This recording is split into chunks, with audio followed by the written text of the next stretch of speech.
Hey guys, this is God Harry. How are you all? Please support to subscribe this channel for watching new interesting stories. This video includes a self-recorded human introduction the first 30 seconds, followed by AI generated narration for creative storytelling purposes. So in this video, you're gonna see third part. What if Harry Potter faced the darkest twist of the Triwizard tournament? But before we start, if you want more stuff like this, then be sure to subscribe this channel and share with your friends. Now let's start. Here is short summary. During the Triwizard tournament, Harry uncovers a deadly secret hidden within the tasks, one that could change the wizarding world forever. As darkness rises, this year becomes his most dangerous challenge yet. But before we start, if you want more stuffs like this, then please support to subscribe this channel and share with your friends. Let's start the video. No. What is this madness? How did this happen? Lord Voldemort's tiny and tinny little voice resounded across the big room as his face became even redder in rage and disbelief. It was the vampire Thierry that had brought the morning papers into the receiving room, but he had quickly passed the honor of reading them aloud to Seneca Rosbescu. The magical construct had chortled at the two major headlines, 6 for the price of 5, and Boy Who Lived Chosen as Champion. It was the third headline on the front page of the Daily Prophet that brought destroyed the rejoicing of the Dark Lord and made the rest of the bystanders fearful for their lives. The third headline read, Potter Curse Destroys Department Head Bagman and Ex-Or Alastor Moody. Seneca had unfortunately been crucioed into a shaking pile of shattered nerves before he finished reading the third article. Titus had dragged his brother from the room and their father had held the paper nervously until Voldemort had calmed down enough to start asking questions. Why did the others at Hogwarts not inform me of this? I need to find out if Crouch Jr. is merely dead or compromised. This could delay or wreck my plans for Potter. Out. Out. Everyone out. I must think about what this could mean. My lord. Heads turned back to see that Bellatrix was approaching the chair that held Lord Voldemort on her knees. No mean trick, as she was noticeably swollen with child at this point in her pregnancy. Perhaps it might be a good idea to get first-hand accounts from those who actually witnessed this assault. Let us contact the children of your followers that are still at Hogwarts and see what they know. Our followers at St. Mungo's and at the Ministry can tell us what happened to Bagman and Crouch, whether they were incapacitated or dead. Or whether they are in holding cells awaiting prosecution. A good plan, Bella. Send out the necessary inquiries and send for Nott and Flint. They can get the truth about the happenings at the school as they are still on the Board of Governors. Have McNair investigate what the Aurors and the Minister have done in the last 24 hours. As you command, my lord and master. Bellatrix braced herself to stand and started backing out of the room. She was almost to the door when she faltered and a momentary grimace crossed her face. What is it, Bellatrix? Nothing of consequence. The child has moved. Good. She will be the first of the new generation to serve me. Yes, my lord. Have the manor checked for messages. Perhaps the messages that were sent from Hogwarts were damaged or overlooked. Voldemort returned to gazing at the fire after everyone had left. How did Dumbledore or that Potter half-blood find out about Crouch? My plan was flawless. There should have been no slip UPS. The being formerly known to a few living people as Tom Riddle wondered if he had a spy in his midst. Too bad Severus died. Word from Dumbledore's inner circle would eliminate this uncertainty. There would have to be a change to the other players in place if I am to regain a body and begin my revenge and place as ruler. Lord Voldemort fell to brooding in the chamber as he mentally called for Thierry and a few others to start discussing alternatives. Harry hurried down from the 7th floor to get to the scheduled first meeting of the champions. He found Cedric Diggory and Cho Chang were waiting outside the library doors. They greeted Harry warmly, although Cho's voice seemed a little forced. She hugged her boyfriend briefly and then headed into the library, leaving the 6th year looking at his fellow champion. All set for the meeting, Harry? I think so. Could I speak to you for a minute before we go and see them? Sure. Harry and Cedric walked inside the library and Harry watched as Cedric pulled his wand and cast the normal privacy wards that most students used for undetected conversations. So what is it, Harry? I just wanted to say that I haven't meant to steal any of the honor and importance you have for being selected the Hogwarts champion. I understand that, Harry, but your name did come out of the Goblet of Fire. Not that I believe you entered. That being said, there are still a bunch of people all over the school and especially in Hufflepuff that are very mad at you. Harry nodded. I heard a lot of that last night and hope you can tell them I meant no disrespect. I did think I made the case that I was unhappy about my being chosen pretty clear last night. I have an explanation for my entry and the schools I was entered for. Schools? Cedric asked skeptically. Could I make that explanation just once? I thought I would talk to you and the rest of the champions about why it happened and what I plan to do about staying out of everyone's way during the tasks. Well, I guess that's okay then. I hope if everyone goes along with my plan that I can address the Great Hall tomorrow morning at breakfast and get them to quit hating me. I never wanted to be in the competition or have this attention. I understand, Harry. Let's go. We shouldn't make the other champions keep waiting too long. I've got one more thing to do. Cedric watched as Harry reached into a pocket and pulled out a round button and pinned it to the lapel of his robes. When Harry beckoned him nearer, Cedric saw that it was a round badge with the Hufflepuff colors of yellow and black on it. Red lettering flashed on and off on it. Cedric smiled at what it said. I support Cedric Diggory. The lettering flashed once and then changed to Hogwarts only champion. That's good, Harry. I like the way you think. Can I get one of those to give to Cho? Cedric asked. My favorite redhead gave me this when I was leaving the hearth. You'll have to ask Ginny or have your girlfriend ask her to get one. Better if Cho asks. Then Cho can make copies for all your other devoted fans. Shut up, Harry, Cedric said, chuckling. He pushed the younger wizard on the shoulder and pointed out the doorway just behind Madame Pance's desk that had never been there before. Harry preceded Cedric into the room and saw that the other 4 champions were already there. The new room held a couple of easy chairs and 2 of the walls were mostly covered with shelves filled with books. A map of Hogwarts and its surroundings filled up a space on the 3rd wall. An oval table big enough to seat 10 comfortably was located in the center of the room. Fleur Delacour and Neith Ganem were seated there and talking together while Benito Durantes was looking over the numerous reference books on the shelves. Victor Crumb was looking over the map and checking to see if the displayed position of the Durmstrang ship matched his mental coordinates. Everyone paused when the 2 wizards came into the room and Fleur rose to come over and meet Harry. She stopped about 2 strides away and put a hand on her hip.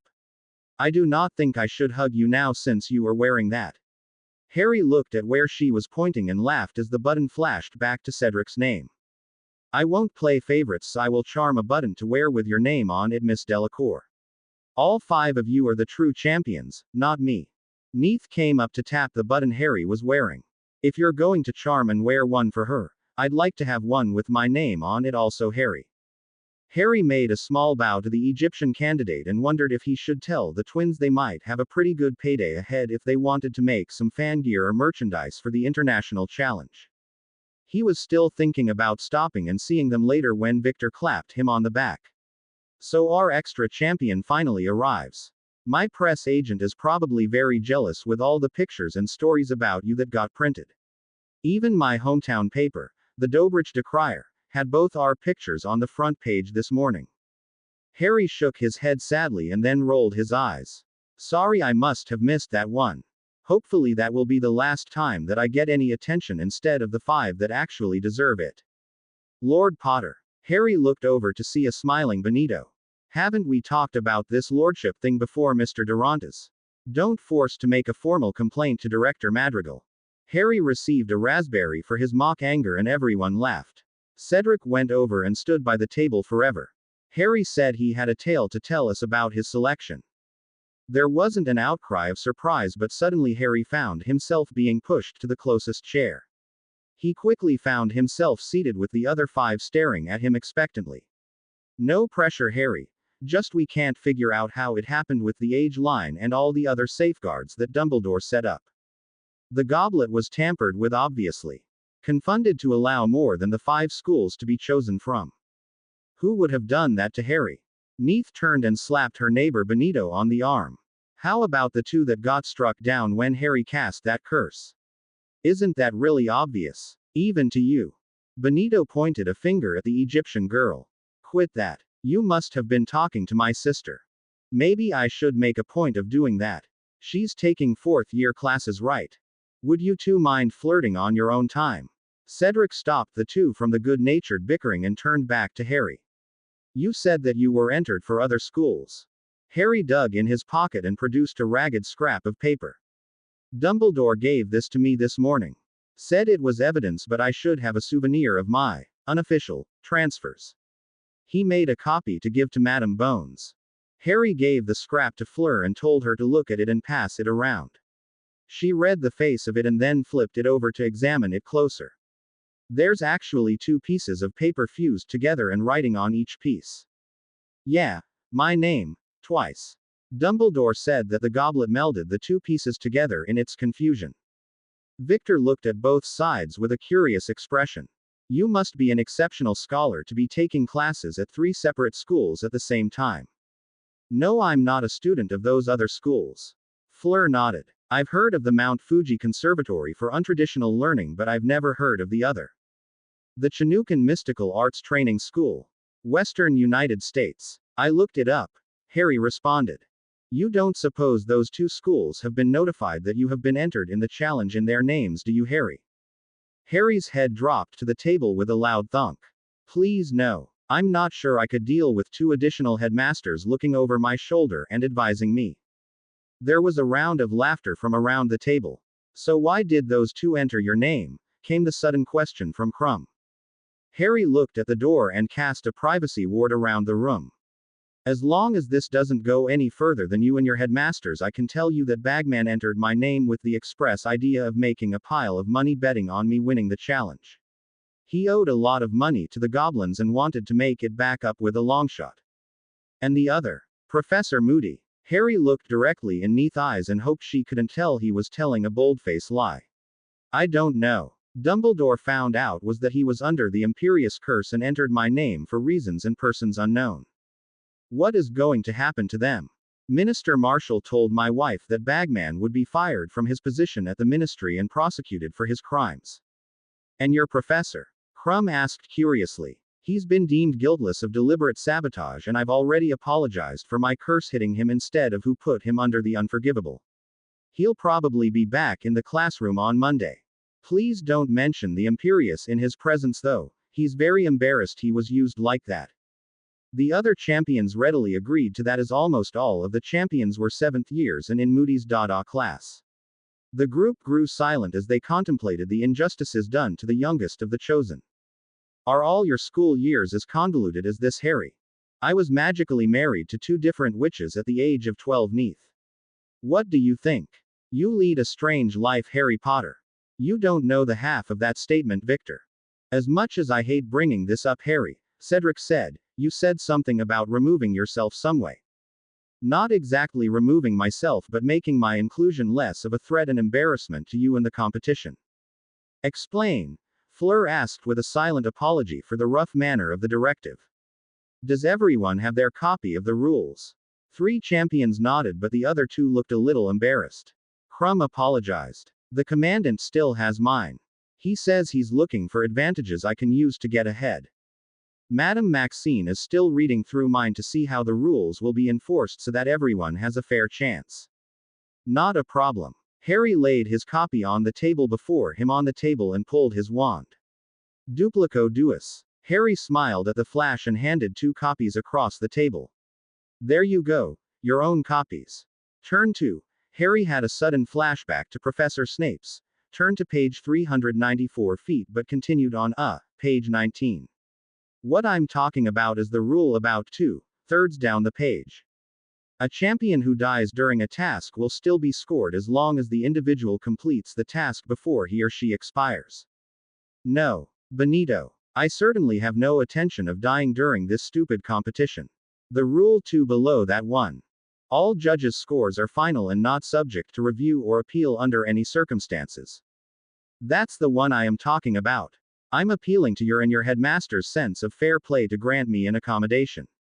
What kind of favor are you asking for exactly, Harry? Fleur asked with a puzzled look. Harry held up his thumb and forefinger with just a little space between them, something very minuscule. And only minuscule. Victor Crumb let out an uncharacteristic whoop and started laughing. I get it. I really get it. What better way to throw your selection back in the face of those that entered you? I'm sorry to admit that my commandant was already probably thinking that way. That's okay. I won't take it personally, Victor. The others had caught on to Harry's idea and reacted differently. What does Dumbledore say to this, Harry? I ran it by him this morning and he thought it was a novel idea and best for the rest of you. Headmaster Bashara will not approve. It's not fair to you, Harry, Neith said a little angrily. Add Director Madrigal to that list also, Benito acclaimed just as fiercely. Look, it's not fair to you or me that I was chosen. I don't want to be a distraction or ruin the competition that should be just between the five of you. Cedric, do you have an opinion? I see what you're doing, Harry, and I can see why. It's not really right, but it's what you want and it does make the competition a little clearer. I think I will talk about your idea with Professor Sprout and the Hufflepuff prefects. That might get you off the hook with at least one house before tomorrow morning. Thank you. Fleur shook her head sadly. This is very noble of you, Harry. I will try to make Madame Maxine understand. It's not noble, Fleur. It's just fair. The other two champions said they would try to explain Harry's plan to their representatives but had no expectation as to whether they would go along with it or not. Harry said that was okay as long as his message reached those people. It might be better for the tournament in the long run. With Harry's idea mostly settled, the six champions put their heads together to try and figure out what the first task might actually be. The fireplace flared out with green flames and Hermione and Daphne stepped out into the open kitchen in the burrow. Molly came over to hug the pair, but Hermione quickly broke off the embrace and started moving everyone out of the way with a loud voice. Harry's coming through next. Arthur and Molly wasted no time in aiding the two girls to get well clear of the flow. Harry's adventures in traveling were well known even outside their immediate family. Almost anything could and did occur when Harry emerged from the flames. The flow flared up again and two figures came through. Arthur started laughing immediately and watched as his daughter walked out with her husband riding piggyback on her. Harry looked around with a triumphant look that quickly disappeared when Ginny unceremoniously dumped him on the hearth. Hey, that worked, didn't it? Do I look like your beast of burden, Mr. Potter? Harry climbed to his feet, brushing off his trousers. He brought the redhead in for a hug and then kissed her cheek. I think you look wonderful, Mrs. Potter. Ginny held her glare for a second and then chuckled. Good answer, but that's the last time we do that. And don't look at your other wives either, dear husband, Hermione said with a grin. Molly came over to hug Harry and rescue him from further comments. I see you got here early.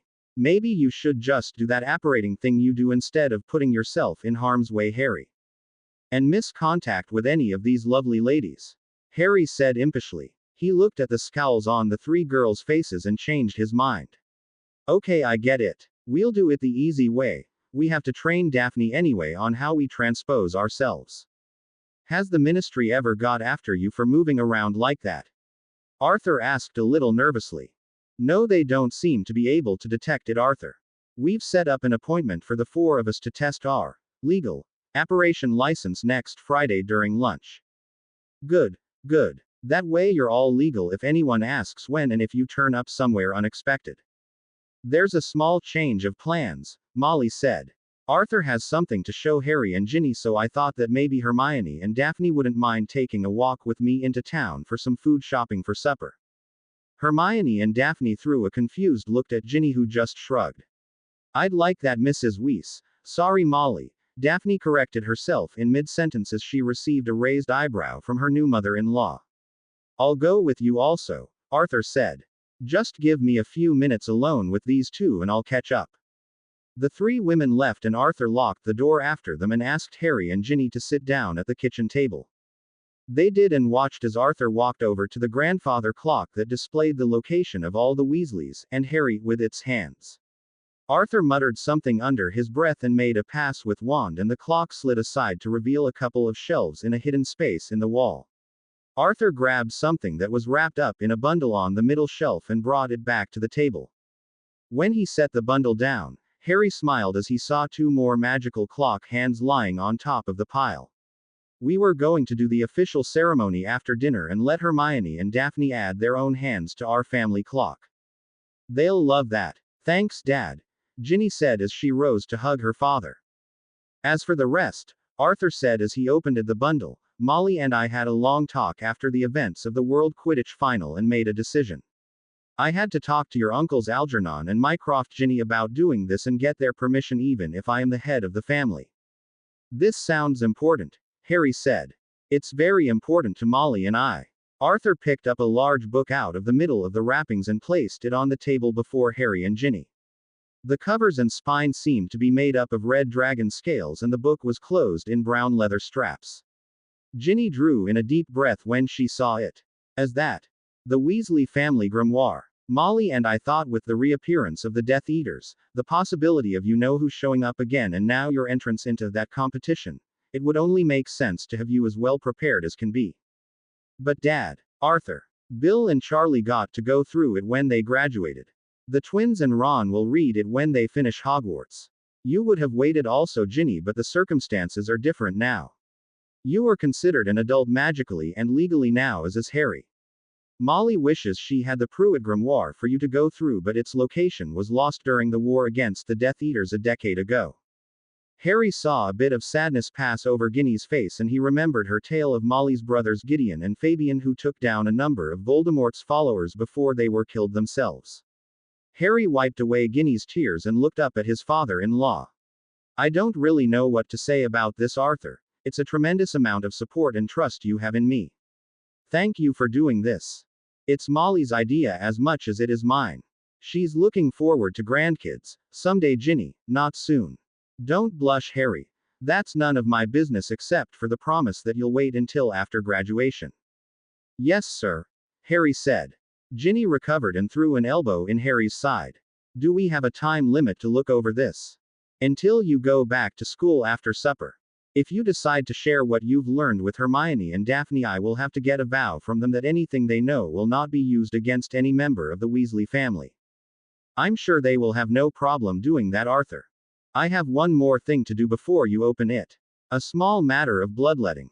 I'll need to cut your thumb, Ginny. Ginny held out her hand and Arthur brought out a small silver dagger from somewhere and nicked the pad of her thumb and held it over the grimoire. It took 5 drops of blood before the book flashed white to acknowledge that Ginny was magically qualified to open the family heirloom. And now, because Harry isn't a direct member of the family, I'll need you to hold hands after the next step. This isn't going to be dangerous to my husband, is it? Ginny asked, suddenly worried. No, pumpkin. That's why we're doing it this way. I'll need to cut both your palms and you need to keep your hands together while you're both reading the book so your and Harry's blood will mix. Ginny looked at Harry, who nodded solemnly, and they raised up their hands. Arthur didn't look happy as he cut Ginny and then Harry's palms. He put the dagger away and watched as they held their bleeding hands together. That makes it safe now.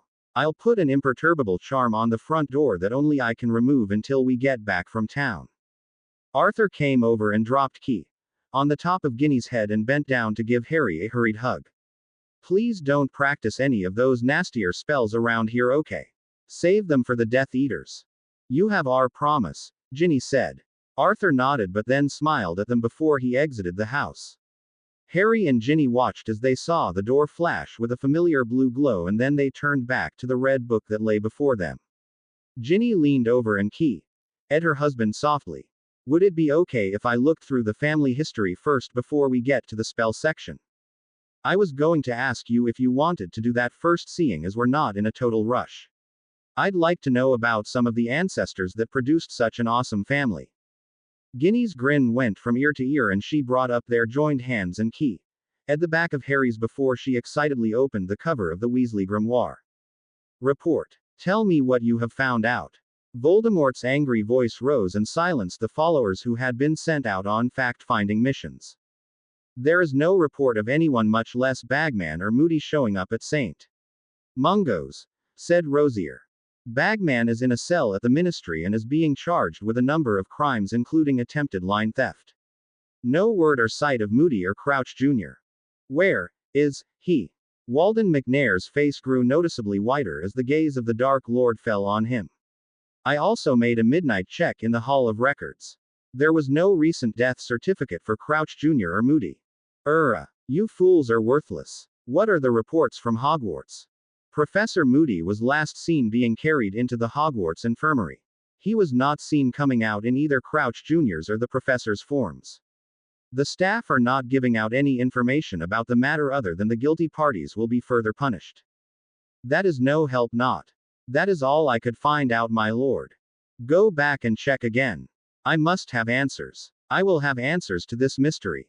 10 people left the room in a hurry with the intention of getting out of the sight and the wrath of an angry Lord Voldemort. The half-dozen followers left wondered if they should join the exodus or if that action would spur their lord into painful action against them. Thierry's voice came out of the darkened corner he habitually stood in. Has anyone checked the man's former home? He may have retreated there if he was found out. An excellent idea, Thierry. Send someone there to check and see if his father has seen or heard anything from his son. He will not escape my wrath if he's failed so publicly. The first indication that Harry and Ginny had that they needed to take a break from studying was the feeling of the wards and spells dropping on the front door to the burrow. Ginny closed the grimoire hurriedly as she wasn't sure if her sister wives were even supposed to see it. Arthur came through the door first, relocked it and picked up the wrapped grimoire. He hurried to place it back in the hidden space behind the grandfather clock. It was only after Ginny had healed up their palms that Arthur nodded and went back to unlock the door. Molly, Hermione and Daphne were all pulling out shrunken bags from their pockets and enlarging them on the kitchen table. Ginny stood up to help start putting the groceries away, but Hermione and Daphne said that they needed to have a couple minutes discussion with their husband. Pulling Harry into the living room, Hermione pushed him down on the sofa and then pulled his arms apart so that she could sit on his lap. Molly told us what their decision was and what you and Gin were doing while we were out. The next chance I get to go to Gringotts, I'll recheck the Cressington vault for spell books or if there is a family grimoire left there. Harry nodded at the determination he saw in the brunette's face. Okay, but promise me you won't go alone. We're all a bigger target now since I'm in this competition. At least until I clear things up. Hermione nodded but then was tapped on the shoulder by Daphne. After Hermione moved beside Harry on the couch, Harry was surprised when the blonde knelt down between his legs and then leaned in to give him a very firm hug. I'm sorry, Harry. For what? For not thinking about doing what Arthur has done. The Greengrass grimoire is locked up firmly at Trader's Roost and has been for many months. I never thought about sharing it with my fiancé once and I apologize for not thinking enough about your and our safety. You're not thinking I'm mad about that, are you? You don't have the character to hold grudges about the people you love. And I am very sure you love me just as much as you love Nani and Vixen. Harry watched Daphne raise her head up from his chest and he saw her tentative smile, but he also saw a tear at one corner of her eyes. He brushed it off with one finger and leaned down to key the end of her nose. I know your parents raised you to be independent and hold confidences close to your heart, Daphne. I never expected to be able to see the Greengrass grimoire. I thought it would be passed down to whomever we named the next heir to the Greengrass line. Hermione leaned in to throw her arms around Harry's neck so that he was hugged high and middle. Daphne spoke up from her position on Harry's chest. But I, Hermione and me, both think you should have access to all the help and knowledge we can give you, Harry. And it's just not about Riddle either, husband of ours. You've got this horrible tournament that you are facing with who knows what coming at you. Hermione released Harry as he reached down and pulled Daphne up to sit on his lap. He pulled her close and then threw his free arm back around Hermione's shoulders. He was a very content young man at that moment. So what have I missed?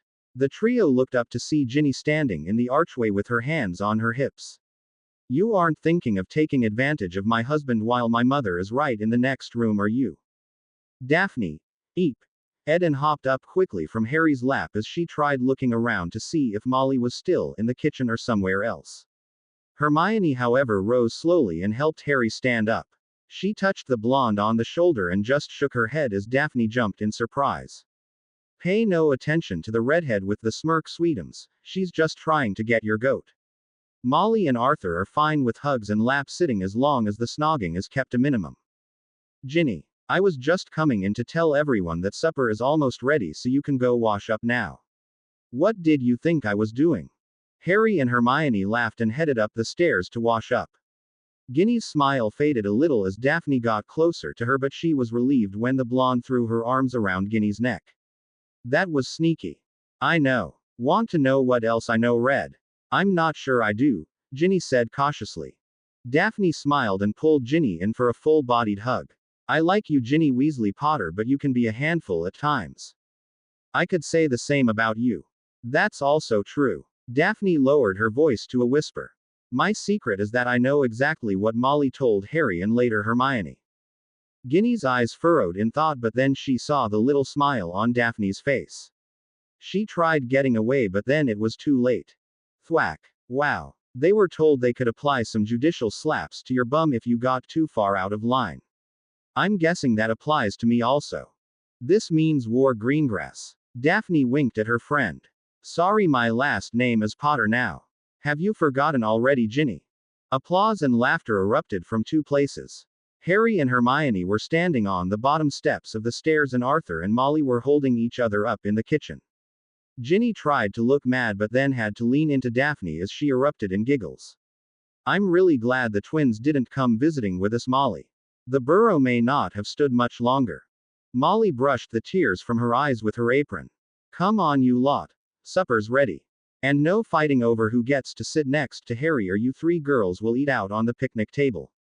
Harry headed for the nearest chair and watched as the girls jostled each other, getting to pick places at the table. Arthur finally sighed and tapped Hermione on the shoulder as she had lost out on the seating arrangement. Could I interest you, Mrs. Potter, into being my dining companion tonight? Of course. I was just waiting for a true gentleman to ask me. Hermione stuck her nose up in the air and walked slowly around the other end of the table. Arthur held the chairs out for her and Molly with all solemnity, and to the amusement of their other three guests. Talk over another marvelous meal that Molly had cooked wandered over many topics. Ginny was ecstatic about the news that Bill had asked for and received a transfer to London Gringotts, and he would be moving soon. Molly and Arthur were curious about the other 5 champions, and everyone, except Arthur the Potters, realized much later, speculated about the type and difficulty of the tasks that had been set up. Despite protest from the younger people, Molly and Arthur cleaned up the table and did dishes after supper. Arthur brought out the grimoire again after receiving magical vows from Hermione and Daphne. For a couple more hours, Harry and Ginny returned to pouring the Weasleys' legacy, with the 2 sister wives reading over their shoulders. It was late when Molly and Arthur came back from the living room and said the evening had to end.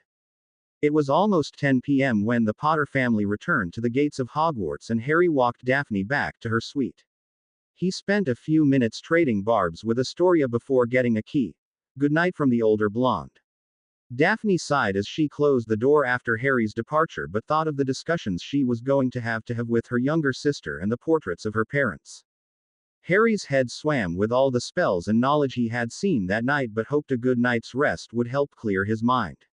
He fell asleep with Ginny on his right shoulder and Hermione snuggled up under his chin and asleep on top of him.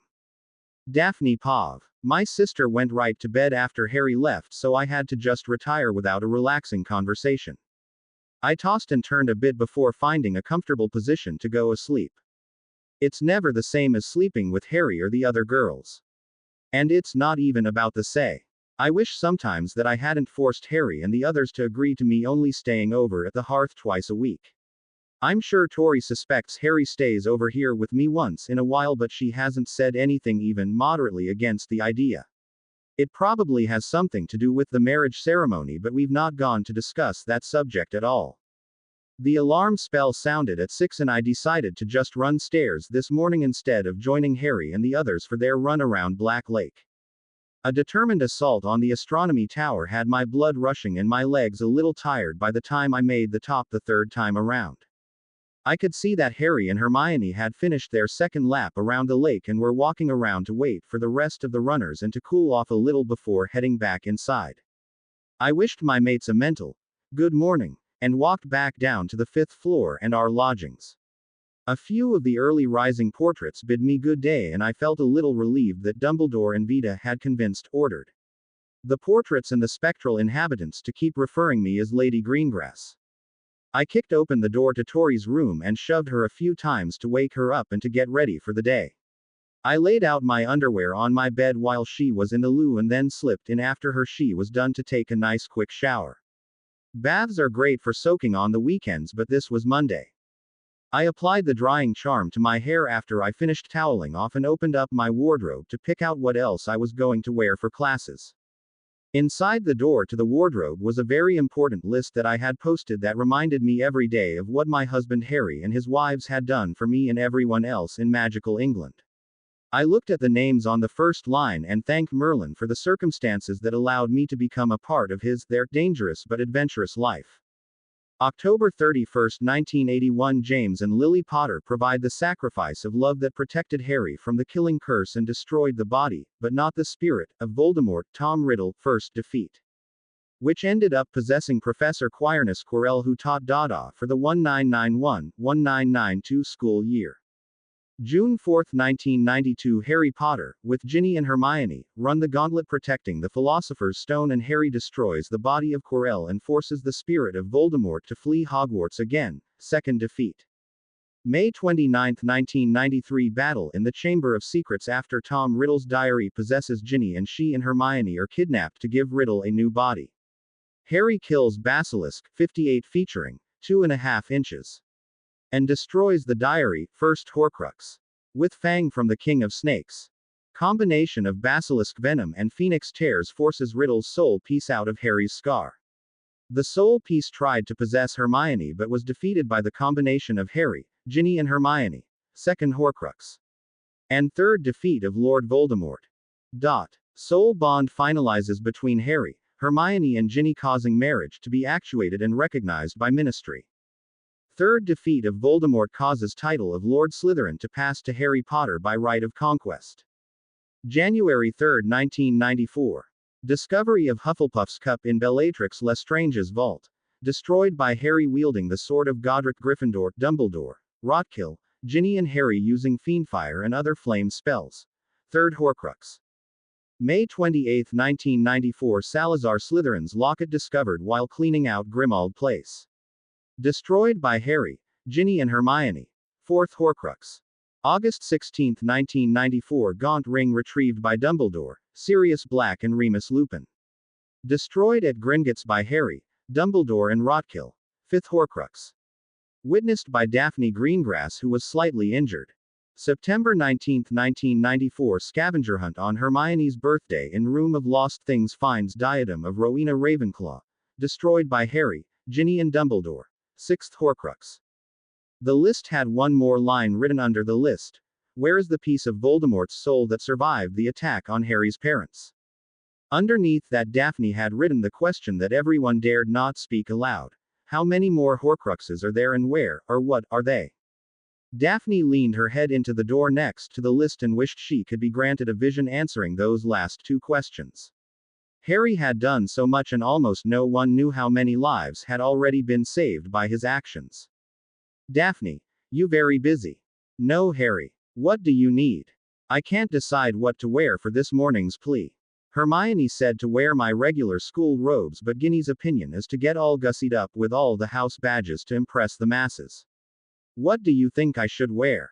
Nothing, but that's just my personal fantasy for later. It probably would be best if you wore your best Potter house robes with the Potter-affiliated houses' crests. Same for Ginny and Hermione except for the Cressington crest for Nani. I can live with that. We'll meet you down by the entrance. Love you, Jamie. And I you sweetums. Daphne felt Harry withdraw mentally and she rehung the robes she had just picked out and reached for another set. Her good house robes with the Potter crest displayed as prominently as hers. She picked up her book bag and walked out to the living room and her waiting sister. Sorry, Tori, there's a small change of plans this morning. You need to put your best Greengrass house dress robes on and we'll be sitting at the Gryffindor table. What's Harry doing now? She asked me a little suspiciously. Something unconventional and history-making. What else? If you hurry you might be able to get a seat next to Fred and George. Tori brightened up and dropped her bag to run back to her room. I suddenly had an idea and reached into my bag for pen and paper. I wrote a quick note and made 3 copies of it before calling out, Truppy. The female house elf dedicated to helping care for the female occupants in the heads of house corridor popped in after just a few seconds of silence. How may Truppy assist Miss Greengrass? I have a few letters that needed to be delivered immediately if you are not busy with your other duties right now. Truppy smiled and made a little curtsy. I'll have to thank Harry later for teaching me the little touches that had the Hogwarts house elves so eager to assist. Who are they for? I picked up the 4 notes and folded them half before handing them to the little elf. Neville Longbottom in Gryffindor, Tracy Davis in Slytherin, Luna Lovegood in Ravenclaw, and Ernie Macmillan in Hufflepuff. Do you want me to wait for replies? No, Truppy. Just delivering them is a huge help to me and Lord Gryffindor. Thank you very much. Truppy's smile got just a little bit wider as she heard who else the notes concerned, and she disappeared with just a small pop. Tori had caught the last of our exchange and wondered what I had just done. I hope just a little bit of good public relations for your brother-in-law. I want to see if you notice it once we get to breakfast. Tori hated it when I gave her an unspecified challenge, but she knew it was usually a lesson that I thought she ought to learn. We talked about a variety of things on the way down to breakfast and noticed more than one person making a hurried trip back to their dorms.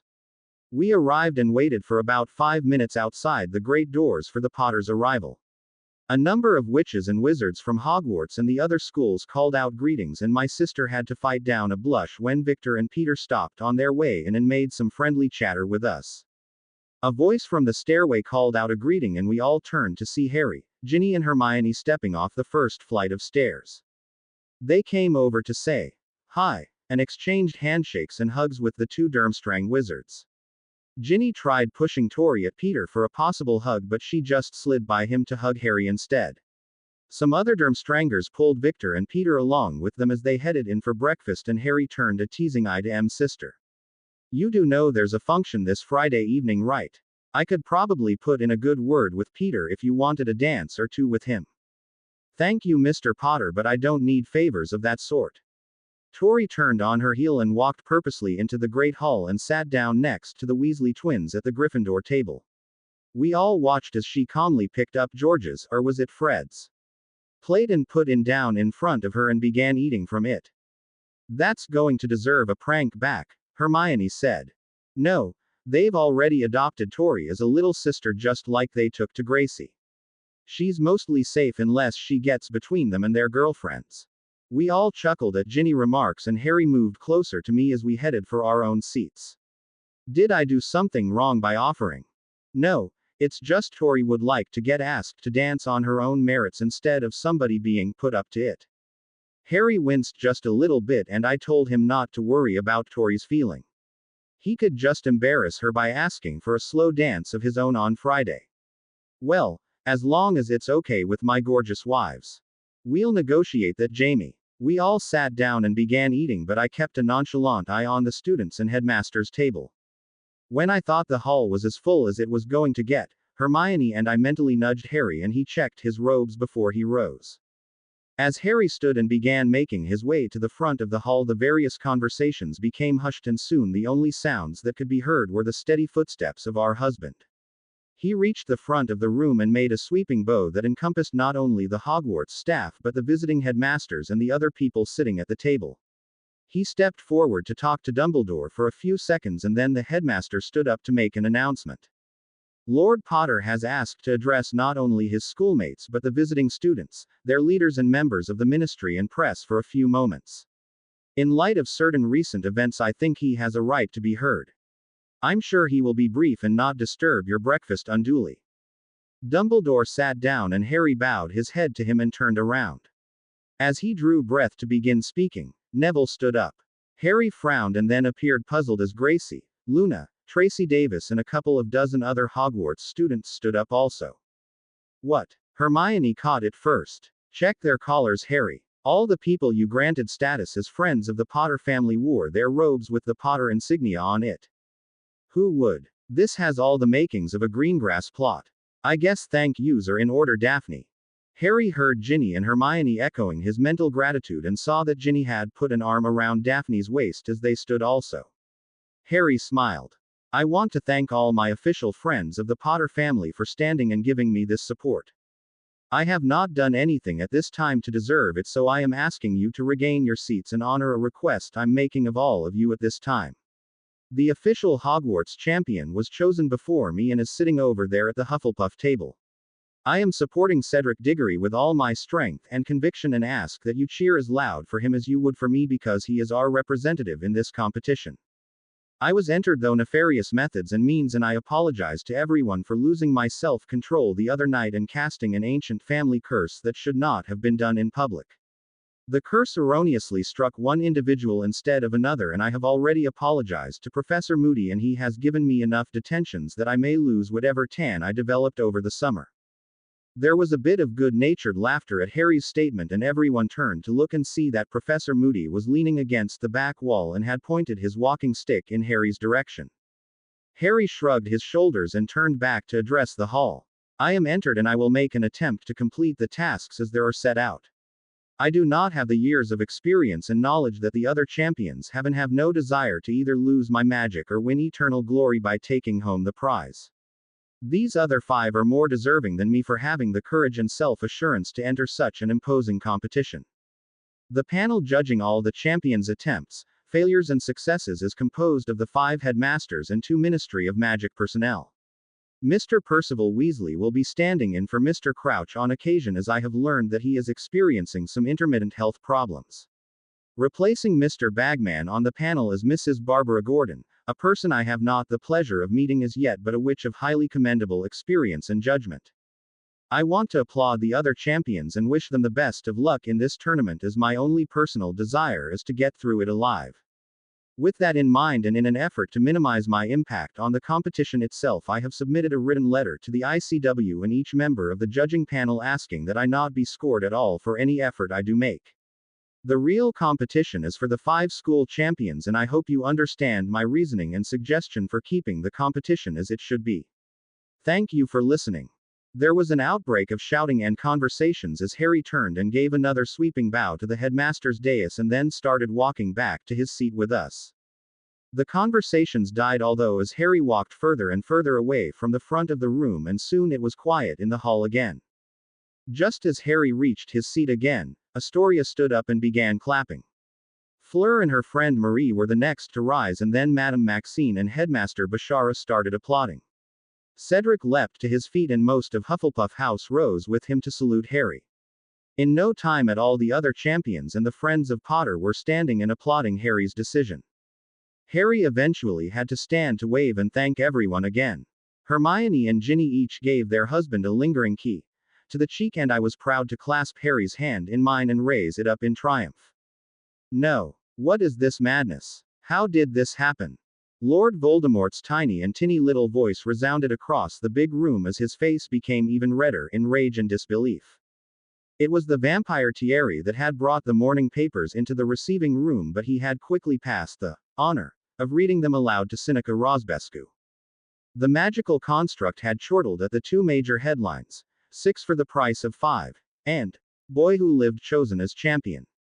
It was the 3rd headline on the front page of the Daily Prophet that brought destroyed the rejoicing of the Dark Lord and made the rest of the bystanders fearful for their lives. The 3rd headline read, Potter Curse Destroys Department Head Bagman and Ex-Auror Alastor Moody. Seneca had unfortunately been crucioed into a shaking pile of shattered nerves before he finished reading the 3rd article. Titus had dragged his brother from the room, and their father had held the paper nervously until Voldemort had calmed down enough to start asking questions. Why did the others at Hogwarts not inform me of this? I need to find out if Crouch Jr. is merely dead or compromised. This could delay or wreck my plans for Potter. Out. Out. Everyone out. I must think about what this could mean. My lord. Heads turned back to see that Bellatrix was approaching the chair that held Lord Voldemort on her knees. No mean trick, as she was noticeably swollen with child at this point in her pregnancy. Perhaps it might be a good idea to get first-hand accounts from those who actually witnessed this assault. Let us contact the children of your followers that are still at Hogwarts and see what they know. Our followers at St. Mungo's and at the Ministry can tell us what happened to Bagman and Crouch, whether they were incapacitated or dead, or whether they are in holding cells awaiting prosecution. A good plan, Bella. Send out the necessary inquiries and send for Nott and Flint. They can get the truth about the happenings at the school, as they are still on the Board of Governors. Have McNair investigate what the Aurors and the Minister have done in the last 24 hours. As you command, my lord and master. Bellatrix braced herself to stand and started backing out of the room. She was almost to the door when she faltered and a momentary grimace crossed her face. What is it, Bellatrix? Nothing of consequence. The child has moved. Good. She will be the first of the new generation to serve me. Yes, my lord. Have the manor checked for messages. Perhaps the messages that were sent from Hogwarts were damaged or overlooked. Voldemort returned to gazing at the fire after everyone had left.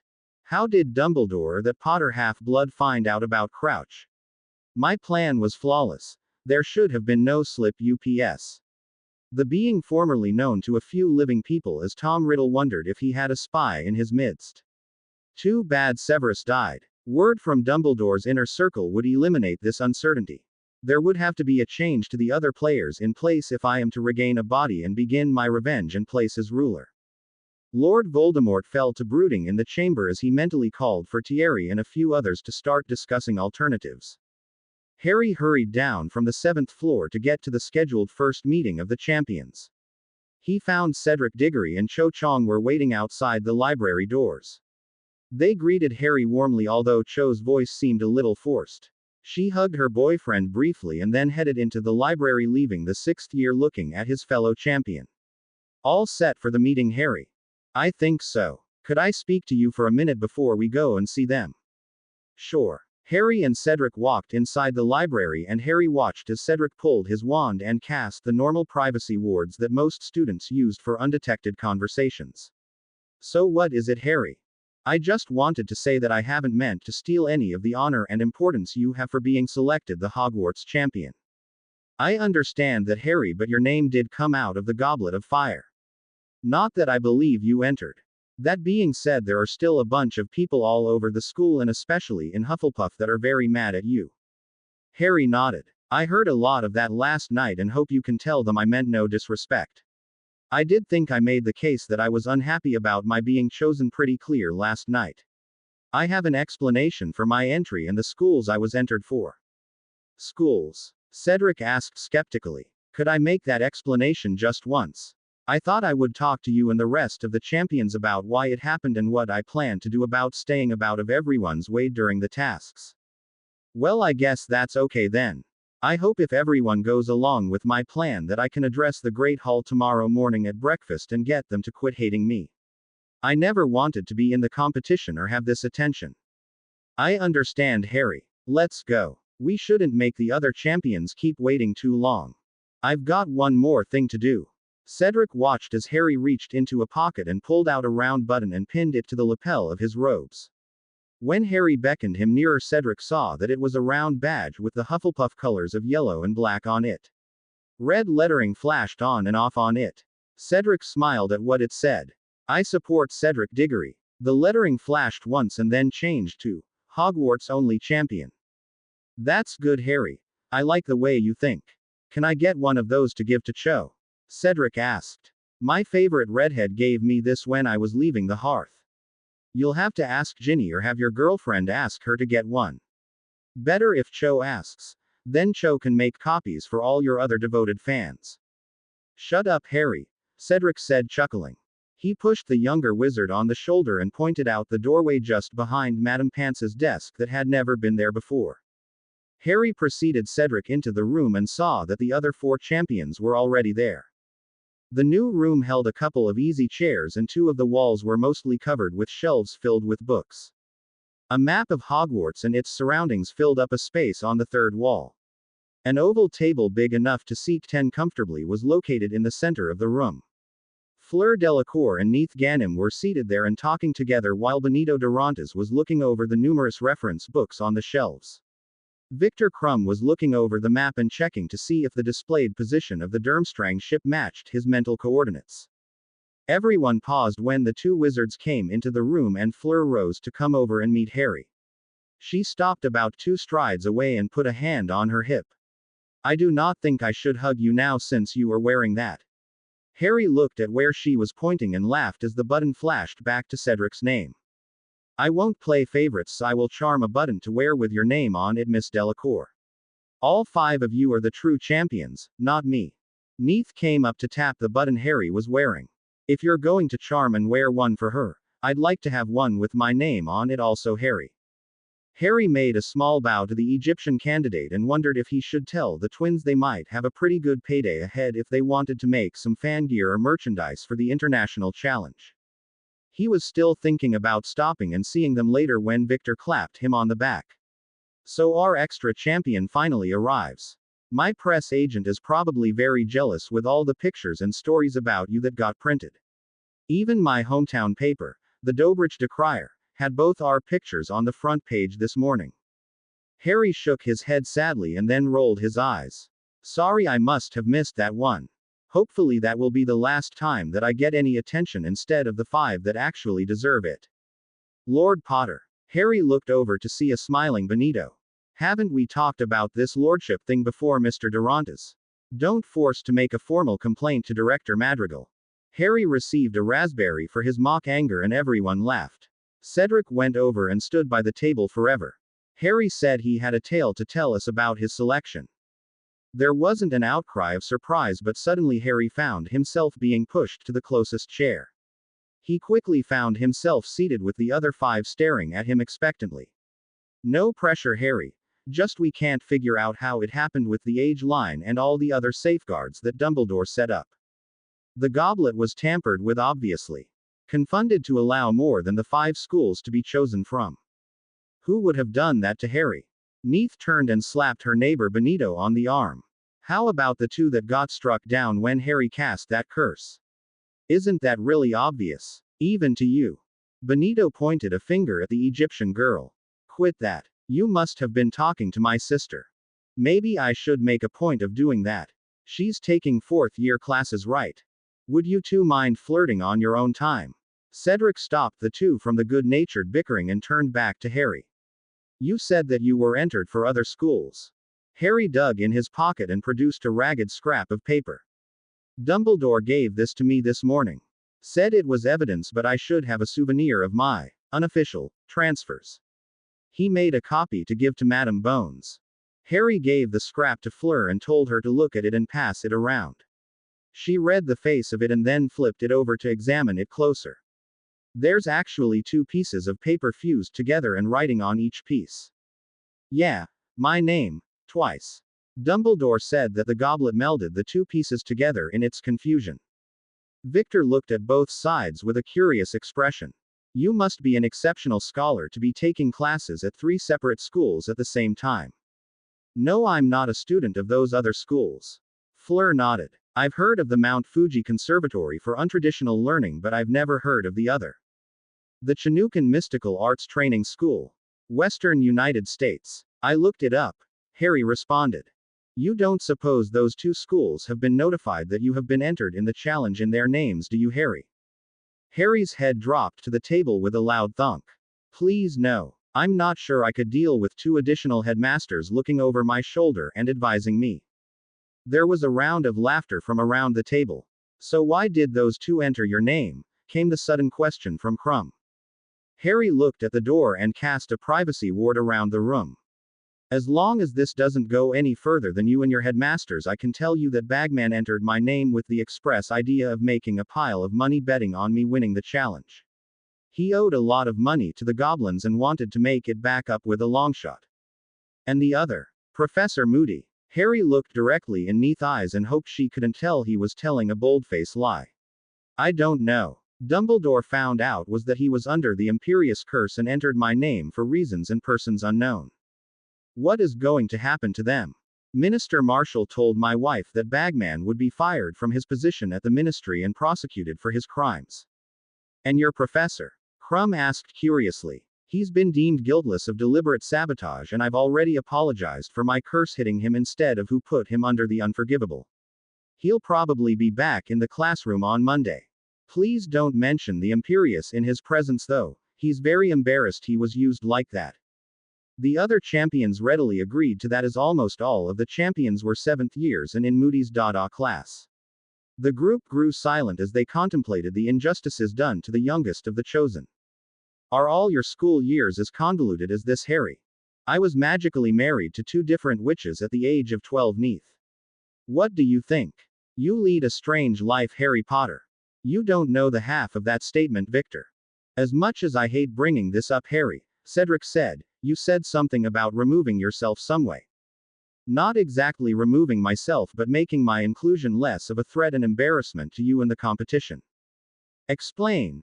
Fleur asked with a silent apology for the rough manner of the directive. Does everyone have their copy of the rules? 3 champions nodded, but the other 2 looked a little embarrassed. Crumb apologized. The commandant still has mine. He says he's looking for advantages I can use to get ahead. Madame Maxine is still reading through mine to see how the rules will be enforced so that everyone has a fair chance. Not a problem. Harry laid his copy on the table before him on the table and pulled his wand.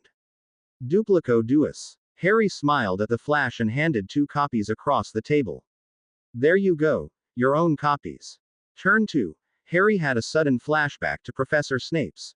Turned to page 394 feet but continued on, page 19.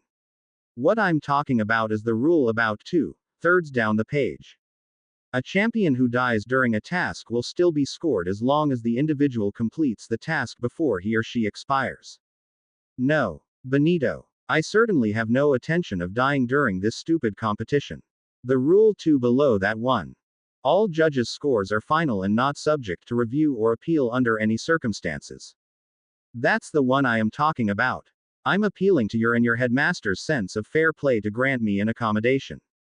What kind of favor are you asking for exactly, Harry? Fleur asked with a puzzled look.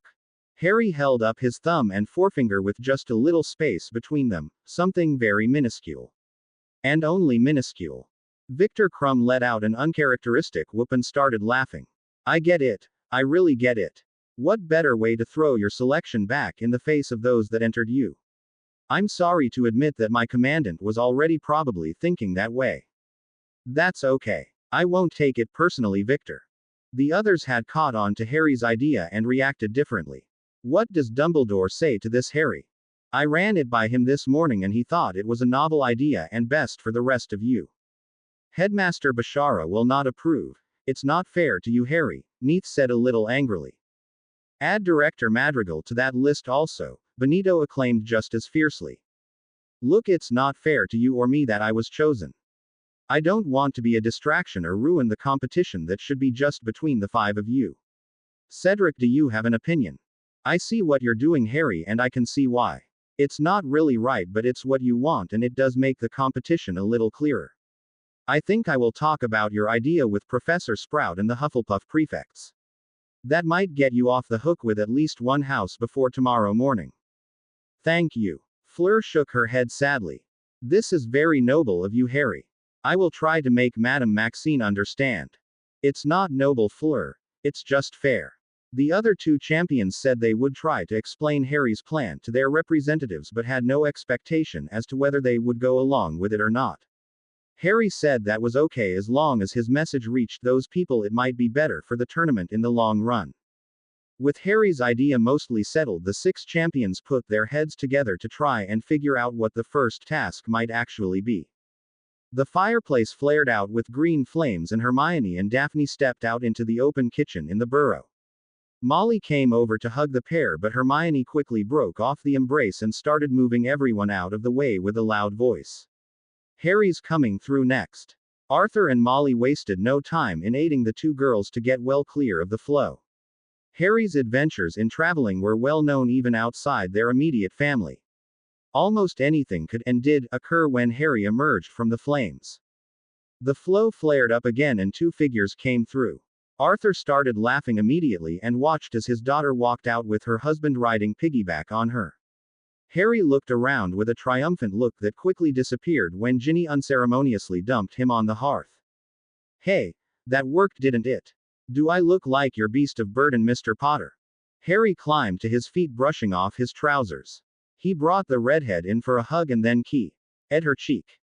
I think you look wonderful, Mrs. Potter. Ginny held her glare for a second and then chuckled. Good answer, but that's the last time we do that. And don't look at your other wives either, dear husband, Hermione said with a grin. Molly came over to hug Harry and rescue him from further comments. I see you got here early. Maybe you should just do that apparating thing you do instead of putting yourself in harm's way, Harry. And miss contact with any of these lovely ladies. Harry said impishly. He looked at the scowls on the three girls' faces and changed his mind. Okay, I get it. We'll do it the easy way. We have to train Daphne anyway on how we transpose ourselves. Has the ministry ever got after you for moving around like that? Arthur asked a little nervously. No, they don't seem to be able to detect it, Arthur. We've set up an appointment for the four of us to test our legal operation license next Friday during lunch. Good, good. That way you're all legal if anyone asks when and if you turn up somewhere unexpected. There's a small change of plans, Molly said. Arthur has something to show Harry and Ginny, so I thought that maybe Hermione and Daphne wouldn't mind taking a walk with me into town for some food shopping for supper. Hermione and Daphne threw a confused look at Ginny, who just shrugged.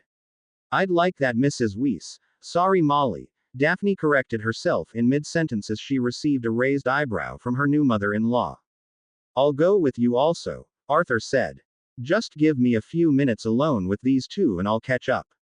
The three women left and Arthur locked the door after them and asked Harry and Ginny to sit down at the kitchen table. They did and watched as Arthur walked over to the grandfather clock that displayed the location of all the Weasleys, and Harry with its hands. Arthur muttered something under his breath and made a pass with wand, and the clock slid aside to reveal a couple of shelves in a hidden space in the wall. Arthur grabbed something that was wrapped up in a bundle on the middle shelf and brought it back to the table.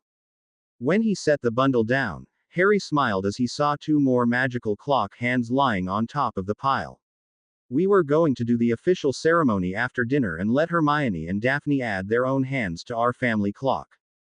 They'll love that. Thanks, Dad, Ginny said as she rose to hug her father. As for the rest, Arthur said as he opened the bundle, Molly and I had a long talk after the events of the World Quidditch Final and made a decision. I had to talk to your uncles Algernon and Mycroft Ginny about doing this and get their permission even if I am the head of the family. This sounds important, Harry said. It's very important to Molly and I. Arthur picked up a large book out of the middle of the wrappings and placed it on the table before Harry and Ginny. The covers and spine seemed to be made up of red dragon scales and the book was closed in brown leather straps. Ginny drew in a deep breath when she saw it. As that? The Weasley family grimoire. Molly and I thought with the reappearance of the Death Eaters, the possibility of you-know-who showing up again and now your entrance into that competition, it would only make sense to have you as well prepared as can be. But Dad, Arthur, Bill and Charlie got to go through it when they graduated. The twins and Ron will read it when they finish Hogwarts. You would have waited also, Ginny, but the circumstances are different now. You are considered an adult magically and legally now, as is Harry. Molly wishes she had the Pruitt grimoire for you to go through, but its location was lost during the war against the Death Eaters a decade ago. Harry saw a bit of sadness pass over Ginny's face and he remembered her tale of Molly's brothers Gideon and Fabian, who took down a number of Voldemort's followers before they were killed themselves. Harry wiped away Ginny's tears and looked up at his father-in-law. I don't really know what to say about this, Arthur. It's a tremendous amount of support and trust you have in me. Thank you for doing this. It's Molly's idea as much as it is mine. She's looking forward to grandkids. Someday, Ginny, not soon. Don't blush, Harry. That's none of my business except for the promise that you'll wait until after graduation. Yes, sir, Harry said. Ginny recovered and threw an elbow in Harry's side. Do we have a time limit to look over this? Until you go back to school after supper. If you decide to share what you've learned with Hermione and Daphne, I will have to get a vow from them that anything they know will not be used against any member of the Weasley family. I'm sure they will have no problem doing that, Arthur. I have one more thing to do before you open it. A small matter of bloodletting. I'll need to cut your thumb, Ginny. Ginny held out her hand and Arthur brought out a small silver dagger from somewhere and nicked the pad of her thumb and held it over the grimoire. It took 5 drops of blood before the book flashed white to acknowledge that Ginny was magically qualified to open the family heirloom. And now, because Harry isn't a direct member of the family, I'll need you to hold hands after the next step. This isn't going to be dangerous to my husband, is it? Ginny asked, suddenly worried. No, pumpkin. That's why we're doing it this way. I'll need to cut both your palms and you need to keep your hands together while you're both reading the book so your and Harry's blood will mix. Ginny looked at Harry, who nodded solemnly, and they raised up their hands. Arthur didn't look happy as he cut Ginny and then Harry's palms. He put the dagger away and watched as they held their bleeding hands together. That makes it safe now. I'll put an imperturbable charm on the front door that only I can remove until we get back from town. Arthur came over and dropped Key on the top of Ginny's head and bent down to give Harry a hurried hug. Please don't practice any of those nastier spells around here, okay? Save them for the Death Eaters. You have our promise, Ginny said. Arthur nodded but then smiled at them before he exited the house. Harry and Ginny watched as they saw the door flash with a familiar blue glow, and then they turned back to the red book that lay before them. Ginny leaned over and eyed her husband softly.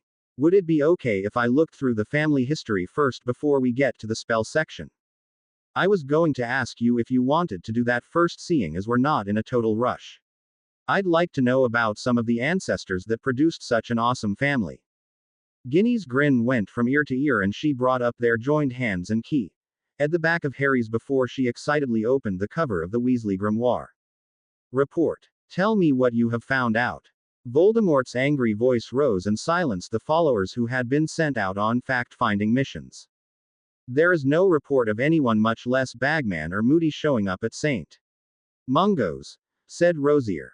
Bagman is in a cell at the Ministry and is being charged with a number of crimes including attempted line theft. No word or sight of Moody or Crouch Jr. Where is he? Walden McNair's face grew noticeably whiter as the gaze of the Dark Lord fell on him. I also made a midnight check in the Hall of Records. There was no recent death certificate for Crouch Jr. or Moody. You fools are worthless. What are the reports from Hogwarts? Professor Moody was last seen being carried into the Hogwarts infirmary. He was not seen coming out in either Crouch Jr.'s or the professor's forms. The staff are not giving out any information about the matter other than the guilty parties will be further punished. That is no help, not. That is all I could find out, my lord. Go back and check again. I must have answers. I will have answers to this mystery. 10 people left the room in a hurry with the intention of getting out of the sight and the wrath of an angry Lord Voldemort. The half-dozen followers left wondered if they should join the exodus or if that action would spur their lord into painful action against them. Thierry's voice came out of the darkened corner he habitually stood in. Has anyone checked the man's former home? He may have retreated there if he was found out. An excellent idea, Thierry. Send someone there to check and see if his father has seen or heard anything from his son. He will not escape my wrath if he's failed so publicly.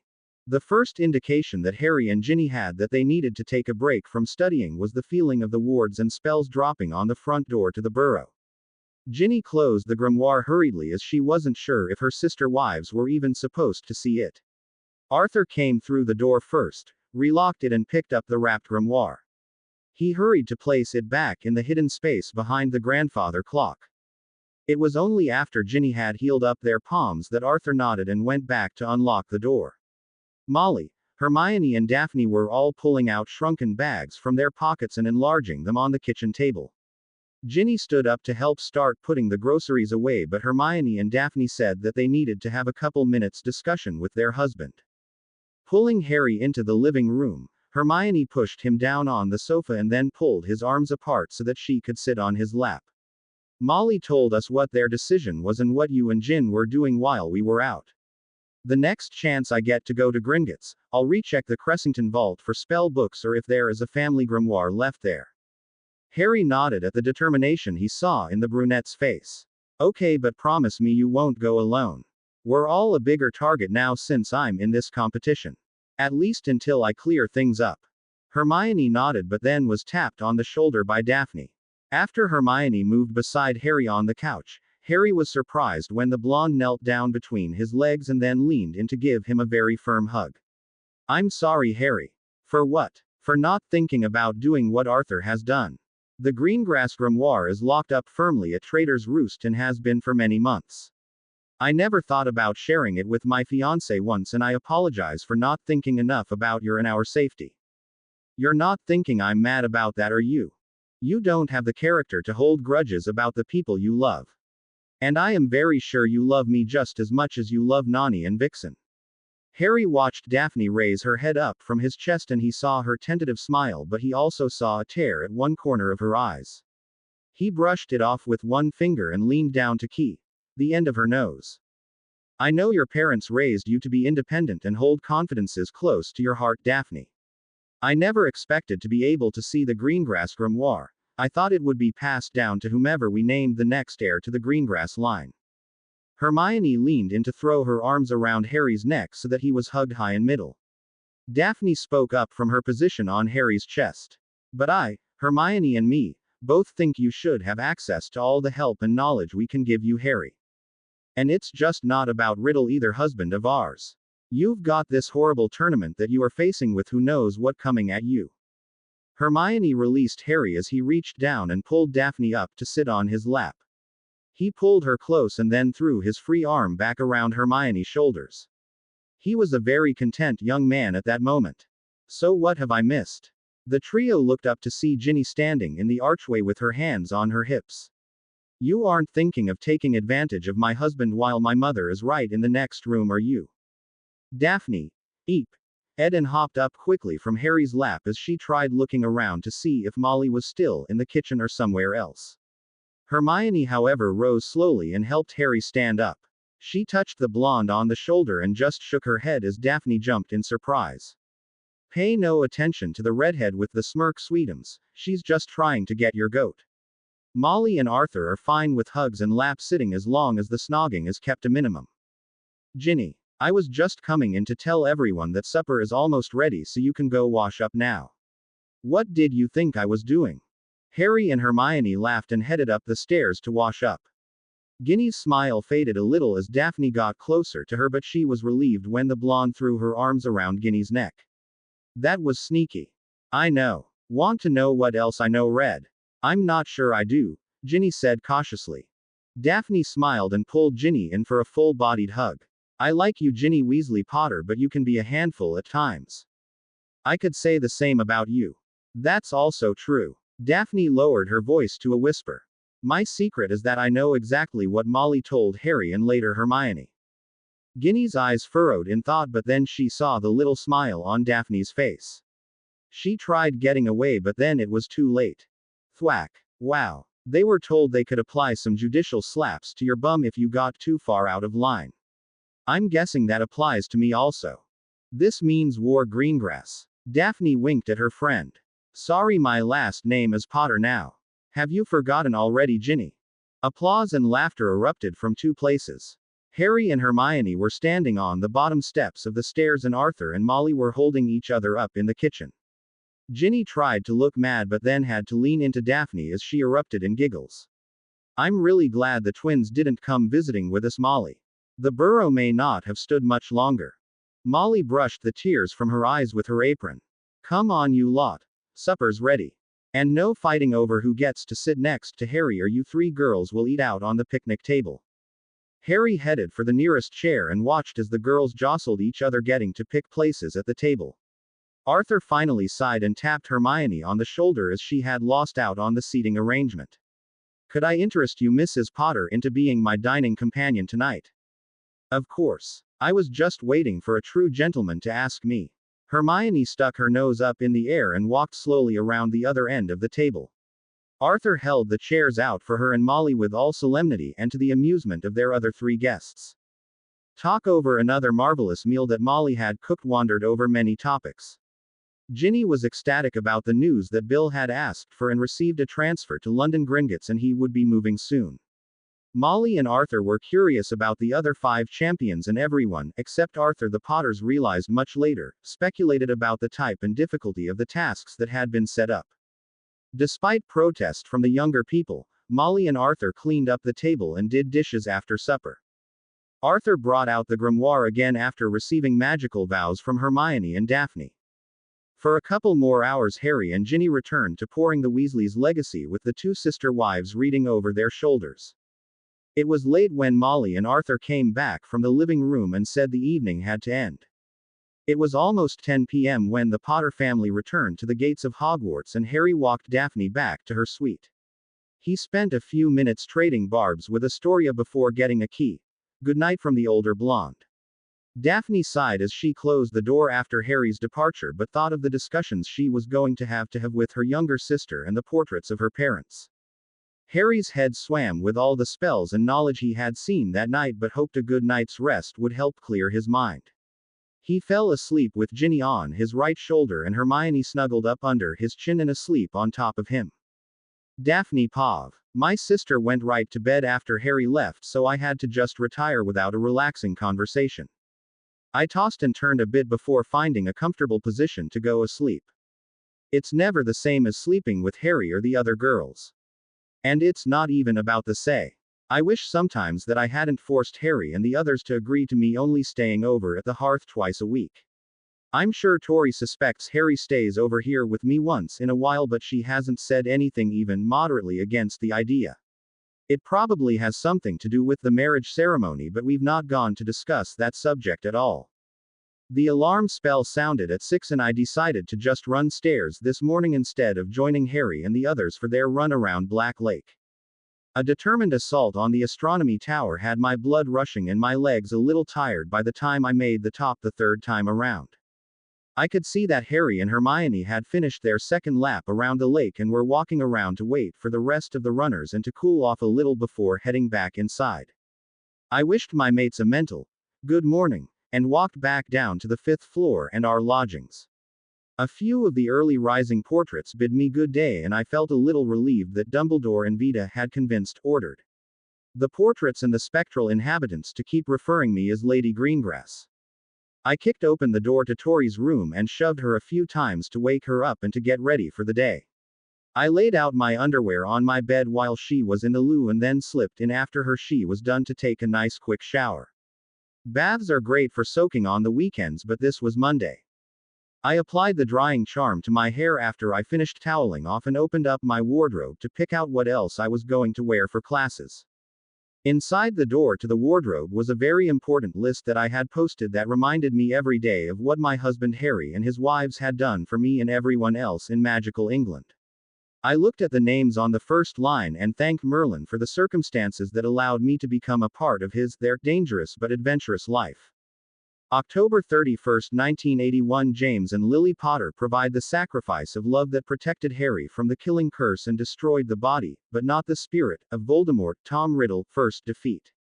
Which ended up possessing Professor Quirinus Quirrell, who taught Dada for the 1991-1992 school year. June 4, 1992. Harry Potter, with Ginny and Hermione, run the gauntlet protecting the Philosopher's Stone and Harry destroys the body of Quirrell and forces the spirit of Voldemort to flee Hogwarts again, second defeat. May 29, 1993. Battle in the Chamber of Secrets after Tom Riddle's diary possesses Ginny and she and Hermione are kidnapped to give Riddle a new body. Harry kills Basilisk, 58 featuring 2.5 inches. And destroys the diary, first Horcrux. With Fang from the King of Snakes. Combination of basilisk venom and phoenix tears forces Riddle's soul piece out of Harry's scar. The soul piece tried to possess Hermione but was defeated by the combination of Harry, Ginny and Hermione. Second Horcrux. And third defeat of Lord Voldemort. Soul bond finalizes between Harry, Hermione and Ginny, causing marriage to be actuated and recognized by Ministry. Third defeat of Voldemort causes title of Lord Slytherin to pass to Harry Potter by right of conquest. January 3, 1994. Discovery of Hufflepuff's cup in Bellatrix Lestrange's vault. Destroyed by Harry wielding the sword of Godric Gryffindor. Dumbledore. Rotkiln, Ginny and Harry using Fiendfire and other flame spells. Third Horcrux. May 28, 1994. Salazar Slytherin's locket discovered while cleaning out Grimmauld Place. Destroyed by Harry, Ginny and Hermione. Fourth Horcrux. August 16, 1994. Gaunt ring retrieved by Dumbledore, Sirius Black and Remus Lupin. Destroyed at Gringotts by Harry, Dumbledore and Rotkiln. Fifth Horcrux. Witnessed by Daphne Greengrass, who was slightly injured. September 19, 1994. Scavenger hunt on Hermione's birthday in Room of Lost Things finds diadem of Rowena Ravenclaw. Destroyed by Harry, Ginny and Dumbledore. Sixth Horcrux. The list had one more line written under the list. Where is the piece of Voldemort's soul that survived the attack on Harry's parents? Underneath that, Daphne had written the question that everyone dared not speak aloud. How many more Horcruxes are there and where, or what, are they? Daphne leaned her head into the door next to the list and wished she could be granted a vision answering those last two questions. Harry had done so much and almost no one knew how many lives had already been saved by his actions. Daphne, you very busy? No, Harry. What do you need? I can't decide what to wear for this morning's plea. Hermione said to wear my regular school robes, but Ginny's opinion is to get all gussied up with all the house badges to impress the masses. What do you think I should wear? Nothing, but that's just my personal fantasy for later. It probably would be best if you wore your best Potter house robes with the Potter affiliated houses' crests. Same for Ginny and Hermione except for the Cressington crest for Nani. I can live with that. We'll meet you down by the entrance. Love you, Jamie. And I you sweetums. Daphne felt Harry withdraw mentally and she rehung the robes she had just picked out and reached for another set. Her good house robes with the Potter crest displayed as prominently as hers. She picked up her book bag and walked out to the living room and her waiting sister. Sorry, Tori, there's a small change of plans this morning. You need to put your best Greengrass house dress robes on and we'll be sitting at the Gryffindor table. What's Harry doing now? She asked me a little suspiciously. Something unconventional and history-making. What else? If you hurry you might be able to get a seat next to Fred and George. Tori brightened up and dropped her bag to run back to her room. I suddenly had an idea and reached into my bag for pen and paper. I wrote a quick note and made 3 copies of it before calling out, Truppy. The female house elf dedicated to helping care for the female occupants in the heads of house corridor popped in after just a few seconds of silence. How may Truppy assist Miss Greengrass? I have a few letters that needed to be delivered immediately if you are not busy with your other duties right now. Truppy smiled and made a little curtsy. I'll have to thank Harry later for teaching me the little touches that had the Hogwarts house elves so eager to assist. Who are they for? I picked up the 4 notes and folded them half before handing them to the little elf. Neville Longbottom in Gryffindor, Tracy Davis in Slytherin, Luna Lovegood in Ravenclaw and Ernie Macmillan in Hufflepuff. Do you want me to wait for replies? No, Truppy.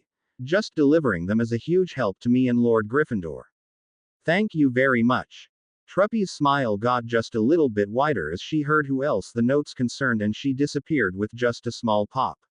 Tori had caught the last of our exchange and wondered what I had just done.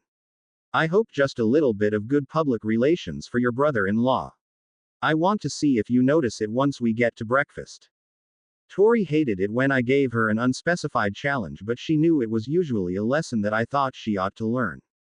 We talked about a variety of things on the way down to breakfast and noticed more than one person making a hurried trip back to their dorms. We arrived and waited for about 5 minutes outside the great doors for the Potters' arrival.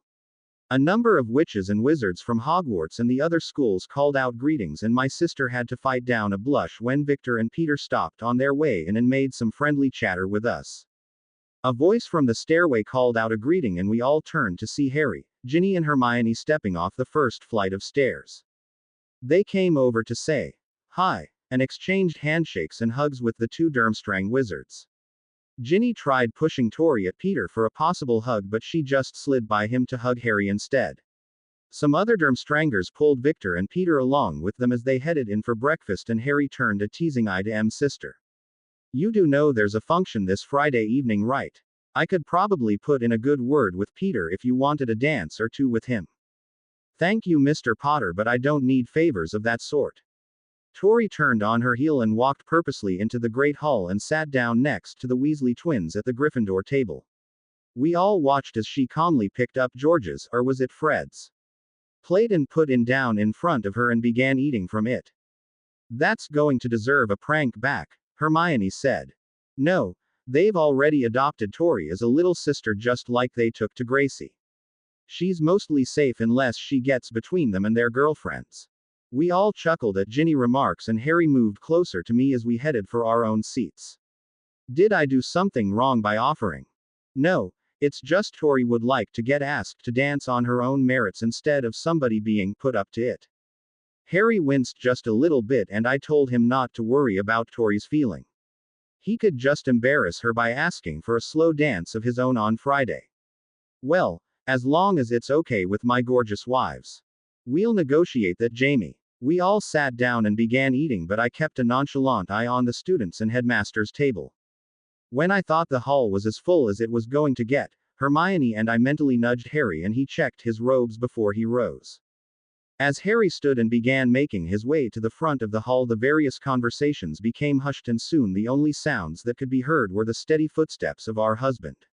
He reached the front of the room and made a sweeping bow that encompassed not only the Hogwarts staff but the visiting headmasters and the other people sitting at the table. He stepped forward to talk to Dumbledore for a few seconds, and then the headmaster stood up to make an announcement. Lord Potter has asked to address not only his schoolmates but the visiting students, their leaders and members of the ministry and press for a few moments. In light of certain recent events, I think he has a right to be heard. I'm sure he will be brief and not disturb your breakfast unduly.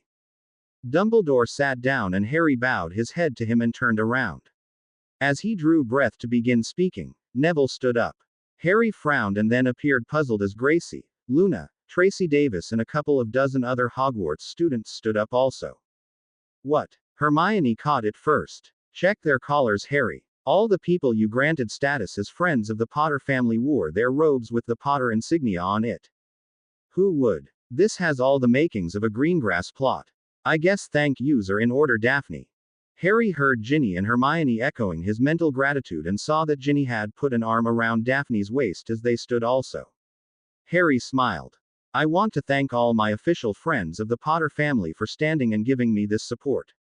I have not done anything at this time to deserve it, so I am asking you to regain your seats and honor a request I'm making of all of you at this time.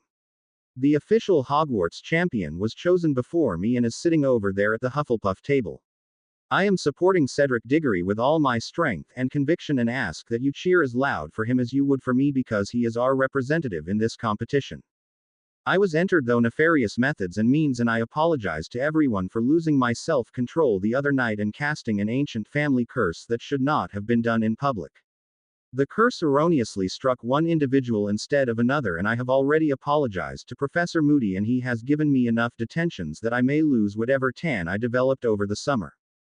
There was a bit of good-natured laughter at Harry's statement, and everyone turned to look and see that Professor Moody was leaning against the back wall and had pointed his walking stick in Harry's direction.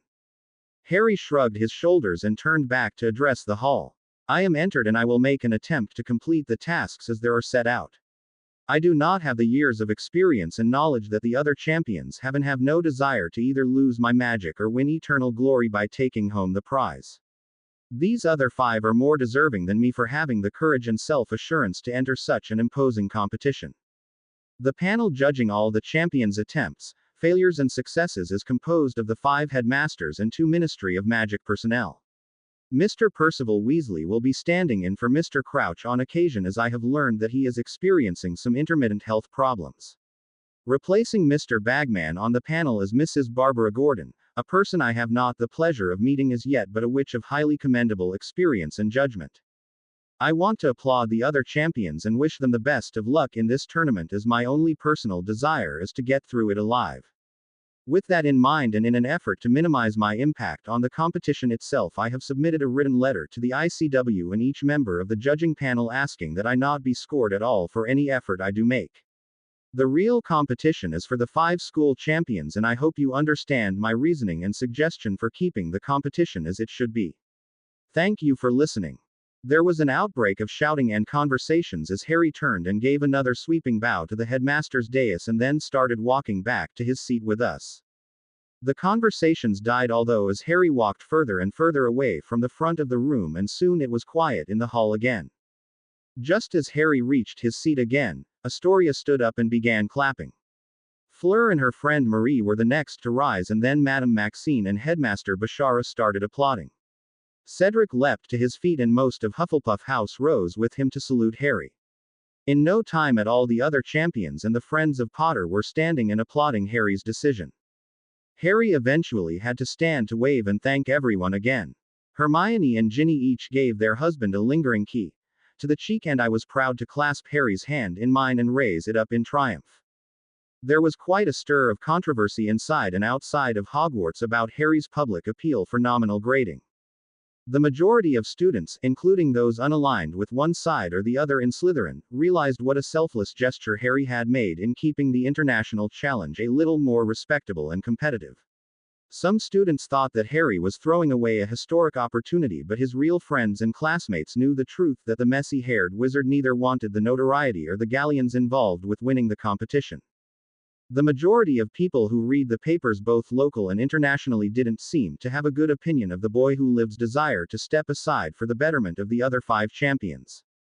Some wrote letters to the Daily Prophet about his supposed cowardice, which his 3 wives openly laughed at.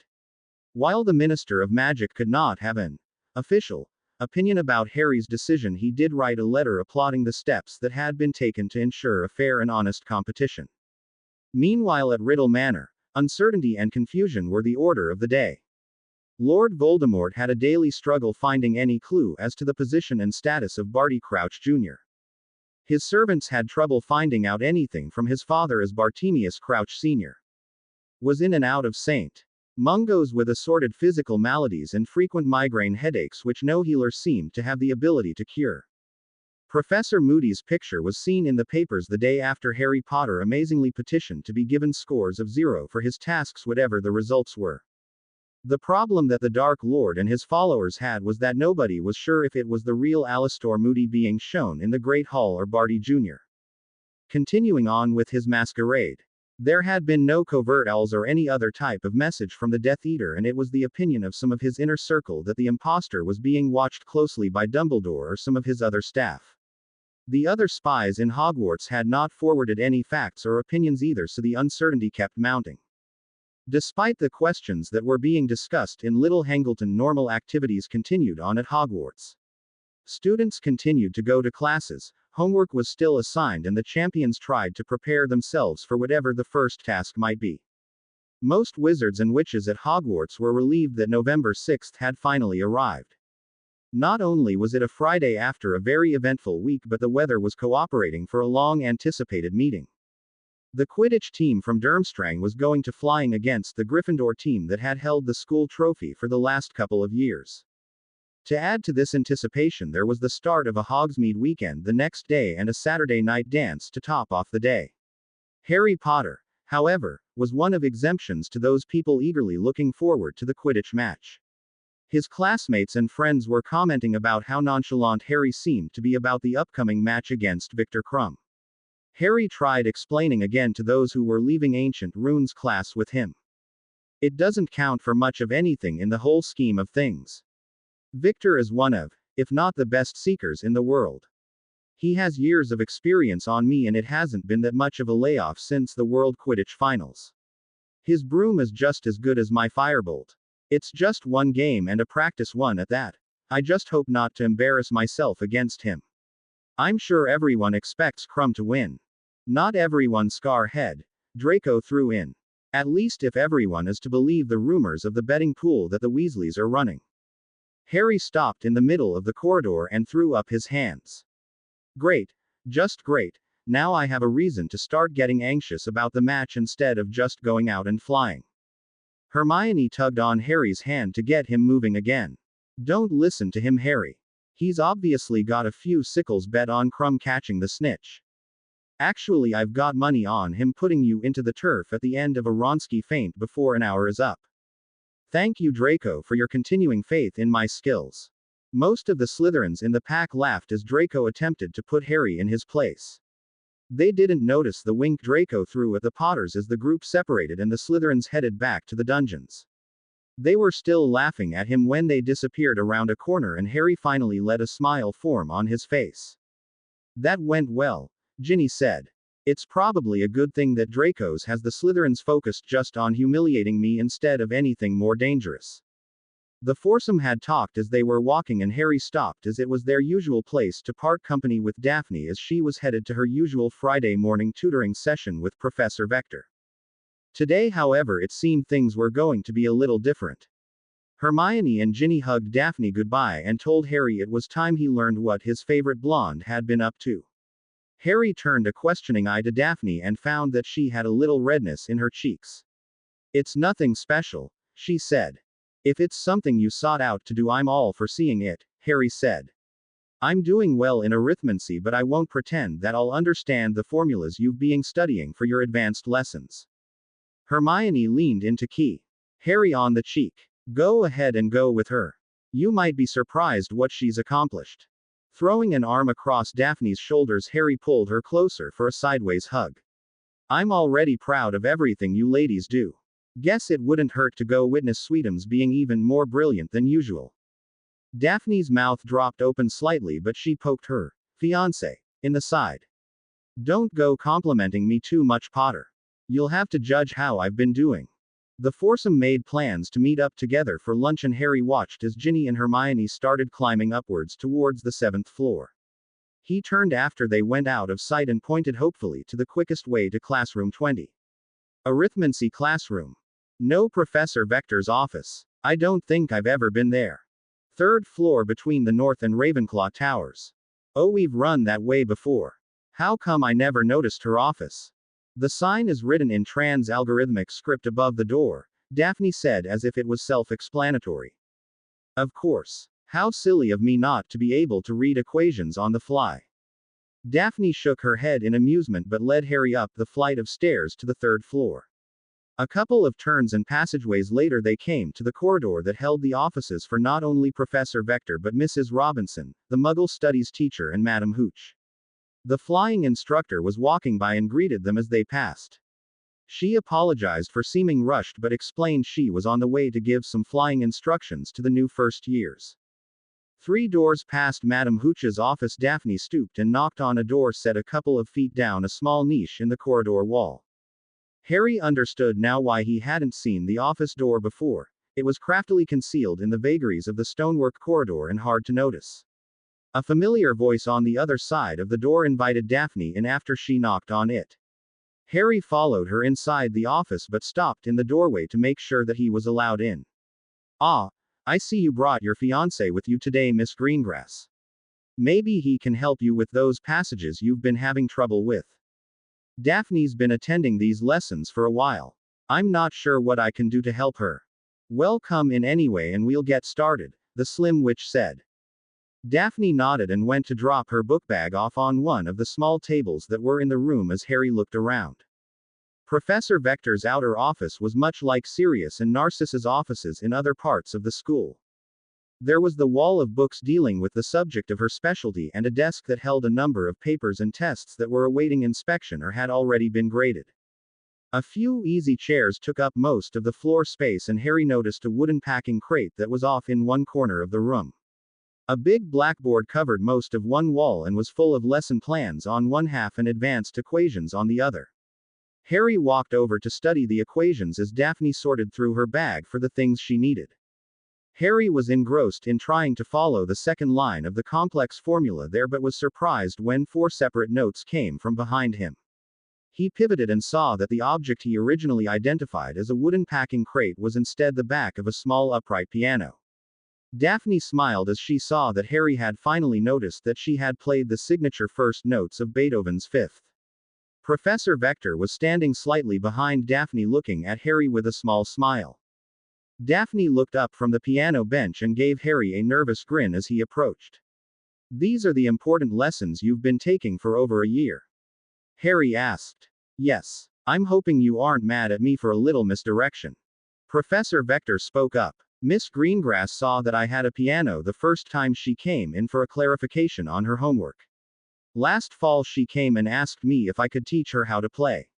She said it was important for a wizard she wanted to impress. Really, Miss Greengrass? Any wizard I know? Maybe yes, maybe no. Other than the obvious reasons, I also had the idea that it would help my concentration and focus for spell weaving if I could devote myself to a separate task that didn't use magic. An interesting theory. Professor Vector, how has my fiancée been doing so far? She's pretty good for being at it only a little while. You should know how focused she can be on her studies, and she's applied that dedication to her piano lessons. She took to reading music very quickly, and she's made remarkable progress since she started taking lessons. I'm proud of her initiative to find time to practice in one of the abandoned music rooms on the 5th floor. Daphne, did you do this for me or for yourself? A little of both, actually. I was there in the Great Hall when you three played for the talent night last year. I wondered if I could persuade you to take on another musician that could play with you, Nani and Vixen. I now enjoy it just for doing it myself. I hope you're not upset. Upset no. Surprised yes. You were friends enough to come and ask us then.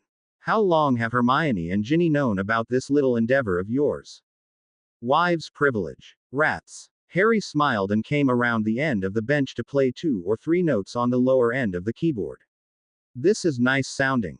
It's been in my family a long time, Mr. Poe. Harry, if you don't mind me calling you that. I don't mind at all, Professor. I'll just go over there and take a seat and listen to Daphne play for a while. Harry left the bench and went over to one of the easy chairs that faced the piano. Daphne started out with a slow piece that he knew Hermione played once in a while. It was a familiar melody but sounded totally different coming from the piano.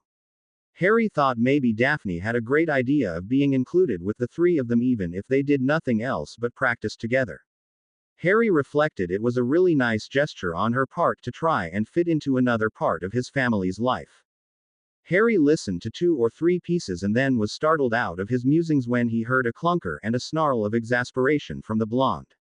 Harry closed his eyes and waited for Daphne to try again. She went back a number of bars and began playing again and again. She mishit the keys. Try playing the notes one at a time, Professor Vector suggested. Daphne stared at the passage she was having trouble with and played the melody flawlessly, once slowly and then again at a faster pace. All with her right hand. It was only when she used both hands together that she had problems playing the song as it should be. Harry stood up and went back to the piano to lean over the top. You're playing wonderfully.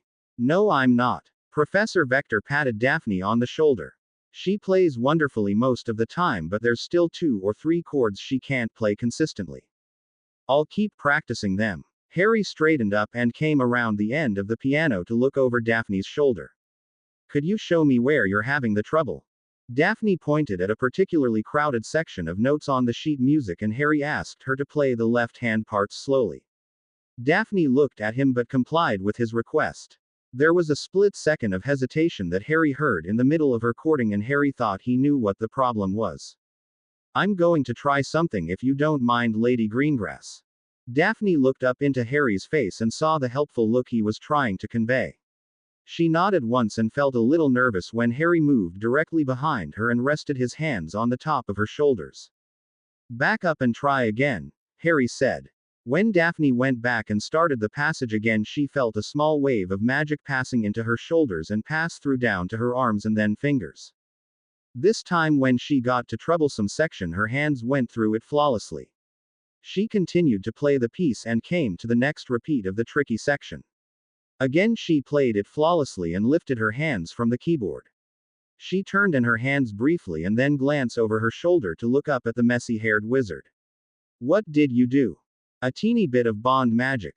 There seemed to be a small coordination issue between your hands. It looked like you were worrying about it sounding right, rushing the complicated chording and missed the timing of playing both hands together. I just gave you a little mental and physical perspective. Try it again without me. Daphne looked doubtfully at her husband as he removed his hands from her shoulders. She went back and took a deep breath and played the passage again. This time she played it flawlessly and Professor Vector applauded.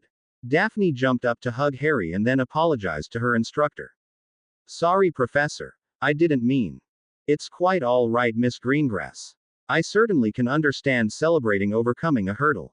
I think that we can end the lesson on that. Take the piece with you and practice for next time. It was nice having you here, Harry. Feel free to accompany Daphne any time you want. Thank you, Professor. The two walked out of the arithmancy professor's office in a good mood. Daphne waited until they had turned away from the corridor before she pulled Harry around by the shoulder. How did you do that? The quick answer is using a bit of bond magic to coordinate your hands better. Because of the Dursleys, I had a lot of opportunities to learn to use my hand that wasn't injured. When I got to Hogwarts, I started really working on using both hands equally. Hermione and Ginny saw the use of that and I've given them some exercises to work on and now they're almost as good as me in being ambidextrous. You can work on those exercises if you want. That handiness explains a few things I was wondering about, Daphne said with a smile. Do you dare give me credit or blame for that? All three of us have had a great deal of inspiration when we've laid hands on you. I couldn't agree more with that, Daphne said as she hugged Harry's arm tighter. Well, should we go down to the Great Hall and wait for our? Harry looked around carefully before saying, spouses. I think since Professor Vector was good enough to end the lesson 15 minutes early, I think we should investigate the fourth door to the right down there. But Daphne, that's a broom closet. Exactly. Harry looked down and saw that Daphne was waggling her eyebrows up at him with a devilish look in her eyes. Harry laughed and placed an arm over her shoulders. I think that's a doable activity until lunch. The butterflies began re-emerging as Harry started changing into his Quidditch uniform. Ginny had walked with Harry into the Gryffindor locker room after parting ways with Hermione, Daphne, and Tracy. The three girls were going to try to sit together during the match and cheer on the home team. As the Durmstrang team was an unknown question, Ginny had been asked by Angelina to suit up as a spare chaser in case they lost someone due to injury. Harry could hear her laughing and talking excitedly as she changed on the other side of the partition with Angelina, Alicia and Katie Bell. Harry heard the door open behind him and was surprised to see Neville come into the room behind him carrying his broom. He smiled little at Harry and went to a separate locker to pull out a uniform himself. What in the name of Merlin do you think you're doing, Longbottom? Cormac McLagan's voice was both scornful and outraged as the sixth year had never seen Neville at a practice before. Cormac was starting as Ron was still absent from the school, and being the starting keeper had only inflated McLagan's massive ego. Stuff it, Cormac, Fred said. Neville here was the only one to step up and volunteer to fill in as a substitute, George finished. Surely you're not suggesting that Longbottom can play well enough to sub for Potter or one of the chasers, are you? Angelina's head popped around the end of the partition. McLagan. Don't call my boyfriend Shirley again if you know what's good for you. And I asked Neville to suit up to play keeper just in case you get hurt or what? McLagan stood up angrily. Are you continue being such a pompous ass that nobody wants to deal with you anymore? Everyone turned to look and make sure that it was Harry that had spoken up so directly. Harry bent back to fastening his boots and then looked over and winked at Neville. Thanks for showing up, Nev. I'm glad to have you here as friendly backup. I can sit on the bench with the best of them, Harry. Everyone, except McLagan, laughed at that and finished getting prepared. The four girls came around the partition and Angelina had a few words of encouragement for them. This isn't a game for the Quidditch Cup, but I want everyone to play as if it were. We have no scouting reports on the other team and don't know how they might play. I expect it to be a little rough as the players for Durmstrang are only used to playing guys on guys. Their team is cobbled together, but I expect they all have at least a little experience. We have more. Stick to your patterns and plays and we should do well. Harry. Don't let Crumb get the snitch until we're too far ahead for it to matter. I was just going to wish you good luck, but you can play the game as you see fit. Let's be careful out there and have some fun. That got a good laugh from the other 8 players, and Ginny came over to ruffle up her husband's hair. Please don't get hurt. Who, me? Angelina called for the team to line up and leave the locker room. As she threw open the ramp door for the team to fly out, Harry heard the announcer finish announcing the lineup for the team from Durmstrang. Quote, Chasers of Molotov, Kuriakin and Rackenstein. Bringing up the rear and certainly not least is the world-famous Seeker Vicador RRRRRR Kurum MMM. The applause rising from the packed bleachers probably scared more than a few birds that might have been sleeping in the Forbidden Forest. Fred, George and Ginny turned slightly disgusted faces back to Harry. The person announcing the match this afternoon was none other than Draco Malfoy. George spoke up then. Come on. Let's give the little weasel a reason to choke on his words. For Gryffindor. For Gryffindor. With the battle cry sounding out from every throat, the team mounted their brooms and flew into the pitch. It took them almost a full lap around before Malfoy acknowledged their presence.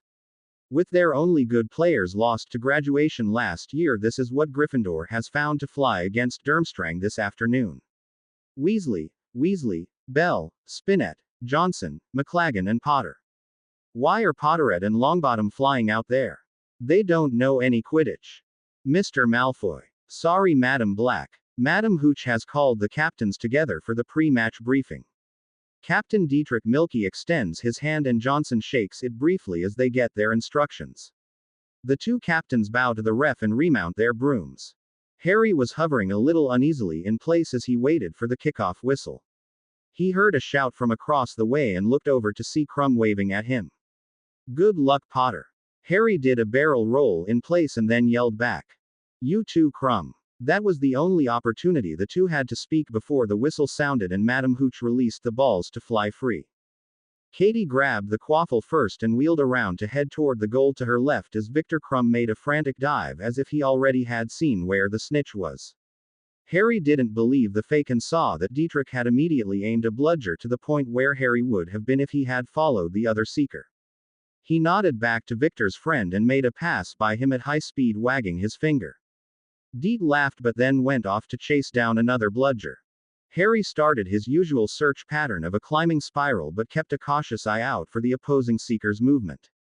Harry had seen Victor's game at the Quidditch World Cup and that was the only tactical advantage he thought he had over the more experienced player. True enough, he shadowed Victor at erratic times but only enough to convince the Bulgarian that he was treating him seriously. The three Gryffindor chasers had many games of working together and it showed as their coordination was much better than the Durmstrang trio. That being said, the lineup of Milky and the two 4th and 6th years had a lot of sheer muscle on their side, so the play was erratic at times, but the score was tied at 50 all at the 40 minutes mark. McLaggen forgot about his captain's warning after the half-hour mark and started criticizing his teammates and offering suggestions to everyone that flew within earshot of his mouth.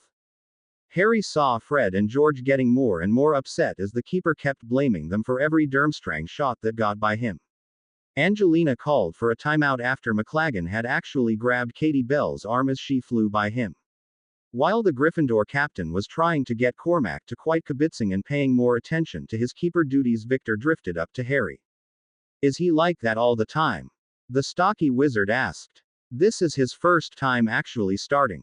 Victor smiled knowingly. And maybe his last, He's actually helping us out a lot. He causes more trouble with his mouth than he's worth as a keeper at times. Victor smiled a little as he started moving away. I once played a game in France where the other team resorted to Beckhart's blunder to get a hometown favorite into the game. Really? Harry's eyebrows rose as he remembered reading about that play in Quidditch Through the Ages. It was something that was rarely talked about and even more impossibly planned. He looked at Victor again. How many years ago was that again? 3 years ago. I think I should tell my friends that you actually saw that. I'm sure they'd like to hear about it after the game is over. Back to searching for the snitch, Harry. Seeking. It's called seeking, Victor. Victor laughed and then pulled his broom over into a dive as he went to talk to his friend Deke. Harry drifted lower so that he came up next to George and Fred. Fraternizing with the enemy Harrykins? George asked. Discussing strategy against common enemies. Beckhart's blunder on their third rush. Oh, well, that's smashing, Fred said. I'd better let the girls know. He went one way and Harry returned to circling the pitch in wider and wider circles as play resumed. The score was 90-70 for Gryffindor a few minutes after the timeout. And Draco's voice continued commentating. Solid block by keeper Chekhov, who passes the quaffle out to Milky, who turns and heads up pitch. He passes. No, he cannot pass the ball either, his teammates, as the Gryffindor chasers are harassing both Kuryakin and Rackenstein. That leaves the middle of the pitch open for Peter to advance against Johnson, a head-to-head matchup. Johnson closes in from the side as Milky reaches mid-pitch and picks up speed.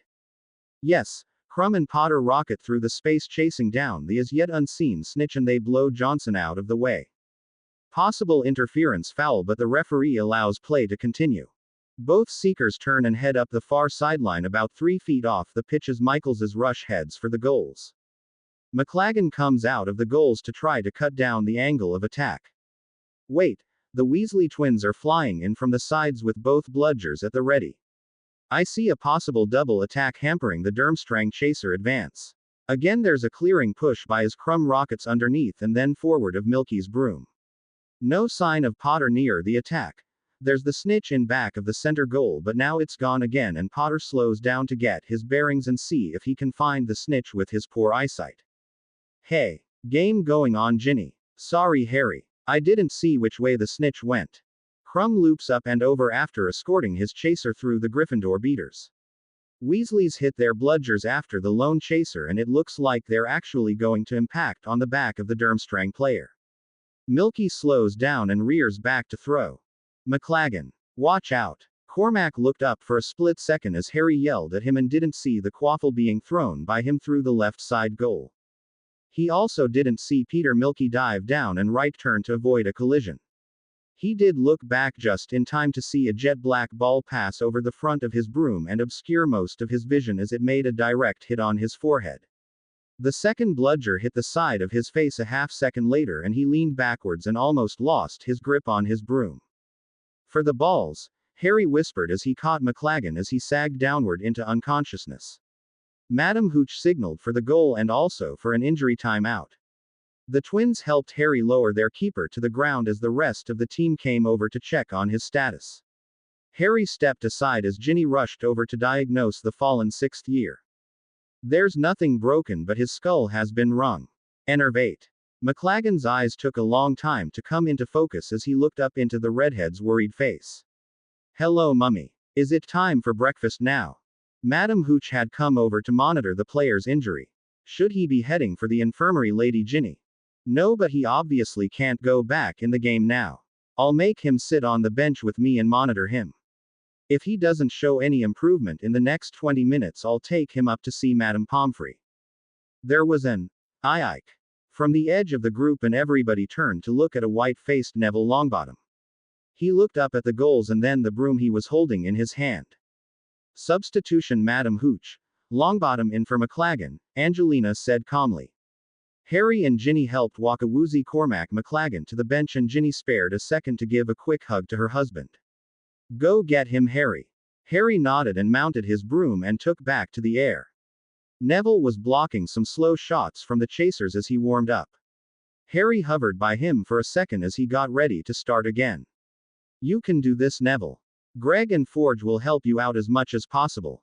Neville gulped and looked over to the bleachers and saw that Susan, Hannah and Luna were sitting together and cheering his appearance. He nodded and signaled to Madam Hooch that he was ready to play. Harry went to holding position over the center of the pitch and watched as Victor flew slowly by him. Now we get serious, yes. Smiling despite the fact that Harry suspected Hermione might be yelling at him after the game for assisting in the unorthodox play, he replied. Yes, Victor. Let's get serious. Victor Crumb didn't know what to think when Harry Potter went rocketing by him with big purple bubbles issuing out the back of his firebolt. Some of the bubbles popped against Victor's goggles, but he decided to chase down the Gryffindor seeker and show him some real flying. Draco lost his bet on Harry plowing into the grass, but was happy to announce that Victor Crumb outflew Harry Potter in getting to the snitch first by only a hand's length. The team from Durmstrang won the match by a score of 310 to 240. The two teams lined up to shake hands at the conclusion, and Victor held up Harry's hand for applause. Nobody noticed the glowering that came both their ways from a small number of people. The Slytherins were left in the castle as everyone else was granted permission to go to Hogsmeade on Saturday. Hermione had volunteered to help Daphne research a project, so that left a happy to Ginny to keep Harry company during the day. In the Three Broomsticks, most of the Gryffindor Quidditch team was talking their Durmstrang counterparts about the game they had played together. Lunch was bought by Neville, who had been congratulated for his good showing after subbing in for the injured McLaggen. McLaggen was absent from the get-together as he was out bragging about his life-endangering play to any witch over third year who actually were interested in listening to him. The discussion ended when Commandant Karkaroff wandered into the building and became incensed at seeing Harry and Victor smiling at each other and talking. He ordered Victor back to their ship to discuss possible strategies for the upcoming task. Our leader is not a happy man most of the time, Victor said softly to Harry as he laid out some change on the tabletop for a tip. He's been especially cranky since we've arrived and won't explain his mood to anyone. That's too bad, Victor, Harry said as he watched the men and women at the table disperse to enjoy the rest of the opportunities of the magical village. Neville looked at his watch and told his friends he had to go meet Hannah and Susan at Scrivenshafts. Harry and Ginny watched the smile on his face as he headed out the door. Think they'll make a side trip or two on their way back to school? Harry asked the redhead beside him. Personally, I don't think Susan will wait that long. She looked like she really didn't want to let go of his arm when he separated from them earlier. You have told him that the Shrieking Shack really isn't haunted, haven't you? Yes, Hermione, and I'm pretty sure someone told either Miss Bones and Miss Abbott that there's a perfectly lovely daybed that only needs a little dusting off to become really comfortable. How's the research coming? We're finished here. According to the records from other tournaments, the odds are you and the other champions are going to have to face or defeat a Class 4 creature or above for the first task. That's just wonderful. Not. Oh, come on. You've already faced a Dementor, a Basilisk, and some Acromantulas. What could be worse than that? You are going to make me worry about that, aren't you? I think Jin and I are done down here. How about we meet you back at the hearth? How about the room of requirement instead? It seems like a nice afternoon for a swim. I could do that. I'm sure Ginny would like wear that new bikini she bought the last time you three went shopping. Or not, the redhead mentally said as she looked up into Harry's eyes and batted her big brown eyes. Harry's eyes momentarily glazed over as he thought about his wife, or wives, skinny dipping. Harry. Sorry, Daphne. You had a question. Quit thinking about our young nubile BPD Ness, our personal perv. I was wondering if you had made a decision about Karkaroff's dark mark. I'd like to talk to Sirius, Dumbledore and Professor Runnels again, but I'm leaning toward letting him make the decision about having it removed. He did testify against the other Death Eaters. But did he do that because he was remorseful or because it got him out of going to Azkaban? That's a question I guess we'll have to ask him, Hermione. We're heading for the room of requirement, loves. Harry hooked his hand into Ginny's elbow and began walking toward the front door of the Three Broomsticks. Shall we hurry back? I think a nice leisurely stroll back up to the school would be just fine. If they start without us, we can just watch for a while before joining in. Harry smiled. I like the way you think, Mrs. Potter. Ginny reached up to caress Harry's cheek. I know you think of certain things, but you should know that each one of your gems knows a few things themselves. I am very proud to say that I love you, Mr. Potter, and I don't care who knows that. The two pulled each other closer as they started walking back up the road to Hogwarts. Two separate bands had been taking turns playing for the dance that night. The Disembodied Druids were an older quartet of wizards that played songs from the 50s to the 70s, mostly Muggle but also a few current magical hits to keep the students and some of the staff out on the floor dancing. The other band was headlined by a Dr. Bellows and was called the Cursed Mates. Harry almost left the Great Hall after they were introduced, but he was dragged back after Ginny went out of her way to convince him that it wasn't a reference to him. They played mostly wizarding rock hits of their own songs but also played other magical and Muggle favorites. The Druids played a set first and then Dr. Bellows and his band took the stage. They played for a good half hour and Harry was almost constantly out on the floor dancing with a number of his female family and friends. A slow song started and Gracie talked her Harry out to the dance floor to talk and catch up a little. They were halfway through the ballad when Gracie was tapped on the shoulder. She looked around and nodded, and Harry was surprised to find that his sister had been replaced with Minerva McGonagall. Having a good time, Harry? The older witch asked. I hope I can persuade the ladies that I need to have a break every once in a while. I like dancing, but, phew. Your father had the same problem with your mother during their last year, but he had enough sense not to complain about tired feet. Harry laughed. Duly noted. I hope you aren't singling me out for special attention just because I'm so charming. Harry enjoyed hearing the chuckle from his favorite teacher. Let's not also forget modest to a fault. Albus and I are enjoying the festivities but are spacing out our participation a little bit more than you youngsters. She nodded her head in one direction and Harry looked over to see Dumbledore was having a discussion with Millicent Bulstrode as they box-stepped around one corner of the dance floor. Any chance you could give me a hint about the first task, Minerva? The gray-haired teacher shook her head slowly. Sorry, but it wouldn't be fair to the other champions. I would tell everyone else. I'm sure you would, Harry, but you'll have to just rely on your preparation and your extended family to get you ready for the task. There was something a little odd about Minerva's phrasing, but Harry dismissed it and the two went back to talking about the other pairs of people out on the floor. The song ended and Harry bowed to the Transfiguration instructor and walked her back to the table that held the teachers and headmasters. Harry headed back for his own table and had barely sat down when a voice from the stage announced a song battle between the two bands. You can dance if you want to, but we need you to decide which version of the Wandcrafters classic, Your Curse Was the Best, is most correct. Harry and his wives were among the crowd that clustered together next to the stage to hear the competition. The Druids played the old hit like it was originally done, but then the other band took over the next section and played it with a rock beat. The two went back and forth trading styles and then repeated the short song again, reversing their roles.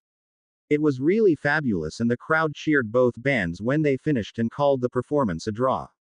Dr. Bellows stepped forward to the edge of the stage and held up his hands.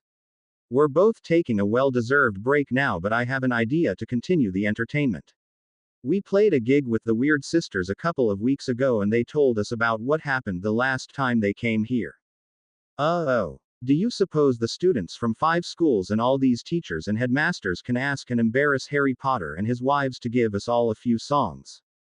The roar of approval from everyone around them soon resulted in Harry, Ginny and Hermione being reluctantly pushed up on the stage. Harry made a deal of thanking the doctor and called out for Dobby to fetch their instruments from the hearth. Harry took advantage of the few seconds the house elf was gone to ask what everyone wanted to hear. A few score suggestions were shouted out as Harry's mandolin and Hermione's flute appeared in their hands and a Viking drum set appeared on stage. Harry sent a mental question to Daphne about coming up on stage, but she replied that she wasn't quite ready for such a big crowd yet. She did work her way right to the edge of the stage and reached up to pull Harry's head down for a key to his cheek before he started playing. The 3 Potters played Hip to Be Square, Huey Lewis, and then along came Jones, Ray Stevens, with Harry making up all the weird sounds and voices, although Ginny helped by singing The Damsel in Distress. When the laughter died down from that silliness, Harry held up his hand and walked up to the edge of the stage. A lot of wise people say that good things and bad things. Like your singing Potter. Thank you, Tracy Davis. Like I was saying, good things or bad things come in threes, so this will be the last song from us. Yippee. The Slytherin table, everyone, in case you didn't know it already. Harry pulled out his wand and there were a few loud gasps from the area the hecklers were in. Harry put his hands over his eyes and waved his wand. 3 chairs came floating off the great hall floor and settled in the middle of the stage. Harry made sure the chairs were all aligned and then went over to Hermione, bowed and held out his hand for her. She nodded and let herself be walked over to the nearest chair. Harry turned around to fetch Ginny, but she met him halfway with an exaggerated curtsy of her own. Harry took her hand and brought her back to sit next to Hermione. Looking around like he had forgotten something, Harry snapped his fingers and went back to the stage front. It seems I need one more beautiful girl to fill this 3rd seat. Lady Greengrass, Daphne, would you mind coming up here? Harry met Daphne coming up the stage steps and tucked her hand into the crook of his elbow. They walked back to the empty chair and Harry drew out a handkerchief and dusted off the seat before letting Daphne sit down. The 3 girls were a little concerned and confused, but Harry just gave them his widest smile and talked to the audience over their heads. I am going to take this opportunity to sing something special for these beautiful ladies who are brave or foolish enough to be in a relationship with me. For everybody else, this is a slow dance, so grab your girlfriend or somebody you would like to maybe be your boyfriend and have a nice time. The lights in the great hall went dim and a wandering spotlight wavered over the crowd as couples stepped together. The lights on the stage fell to a muted glow and Daphne, Hermione and Ginny held hands. They started getting goosebumps when Harry opened his mouth and sang the first line.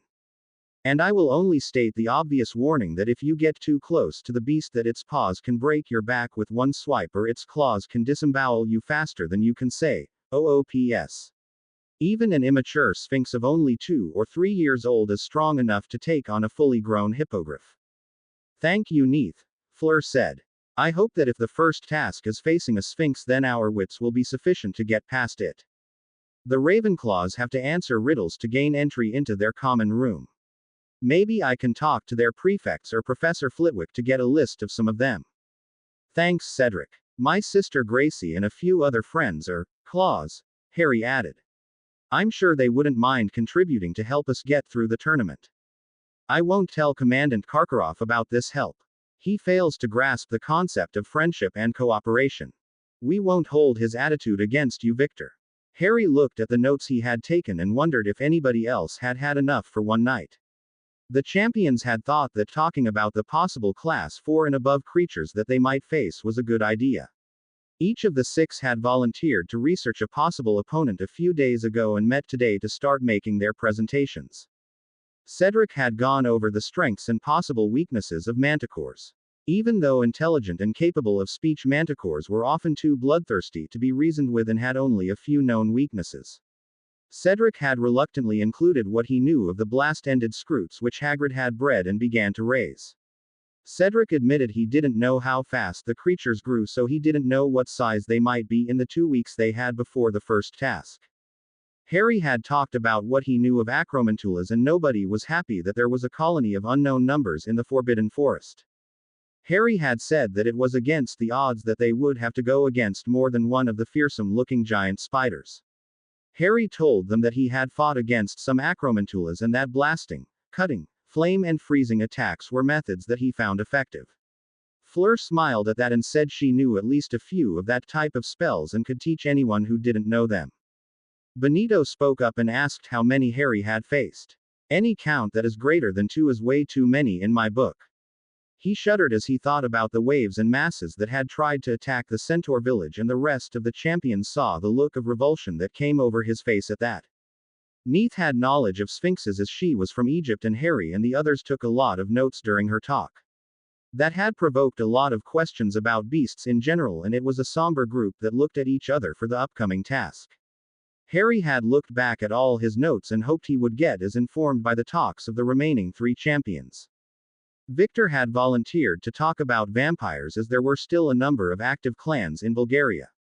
He had also witnessed the elimination of a nest of runnispores while attending an international training camp in Central Africa and thought he saw enough of those creatures to provide an adequate briefing to the others.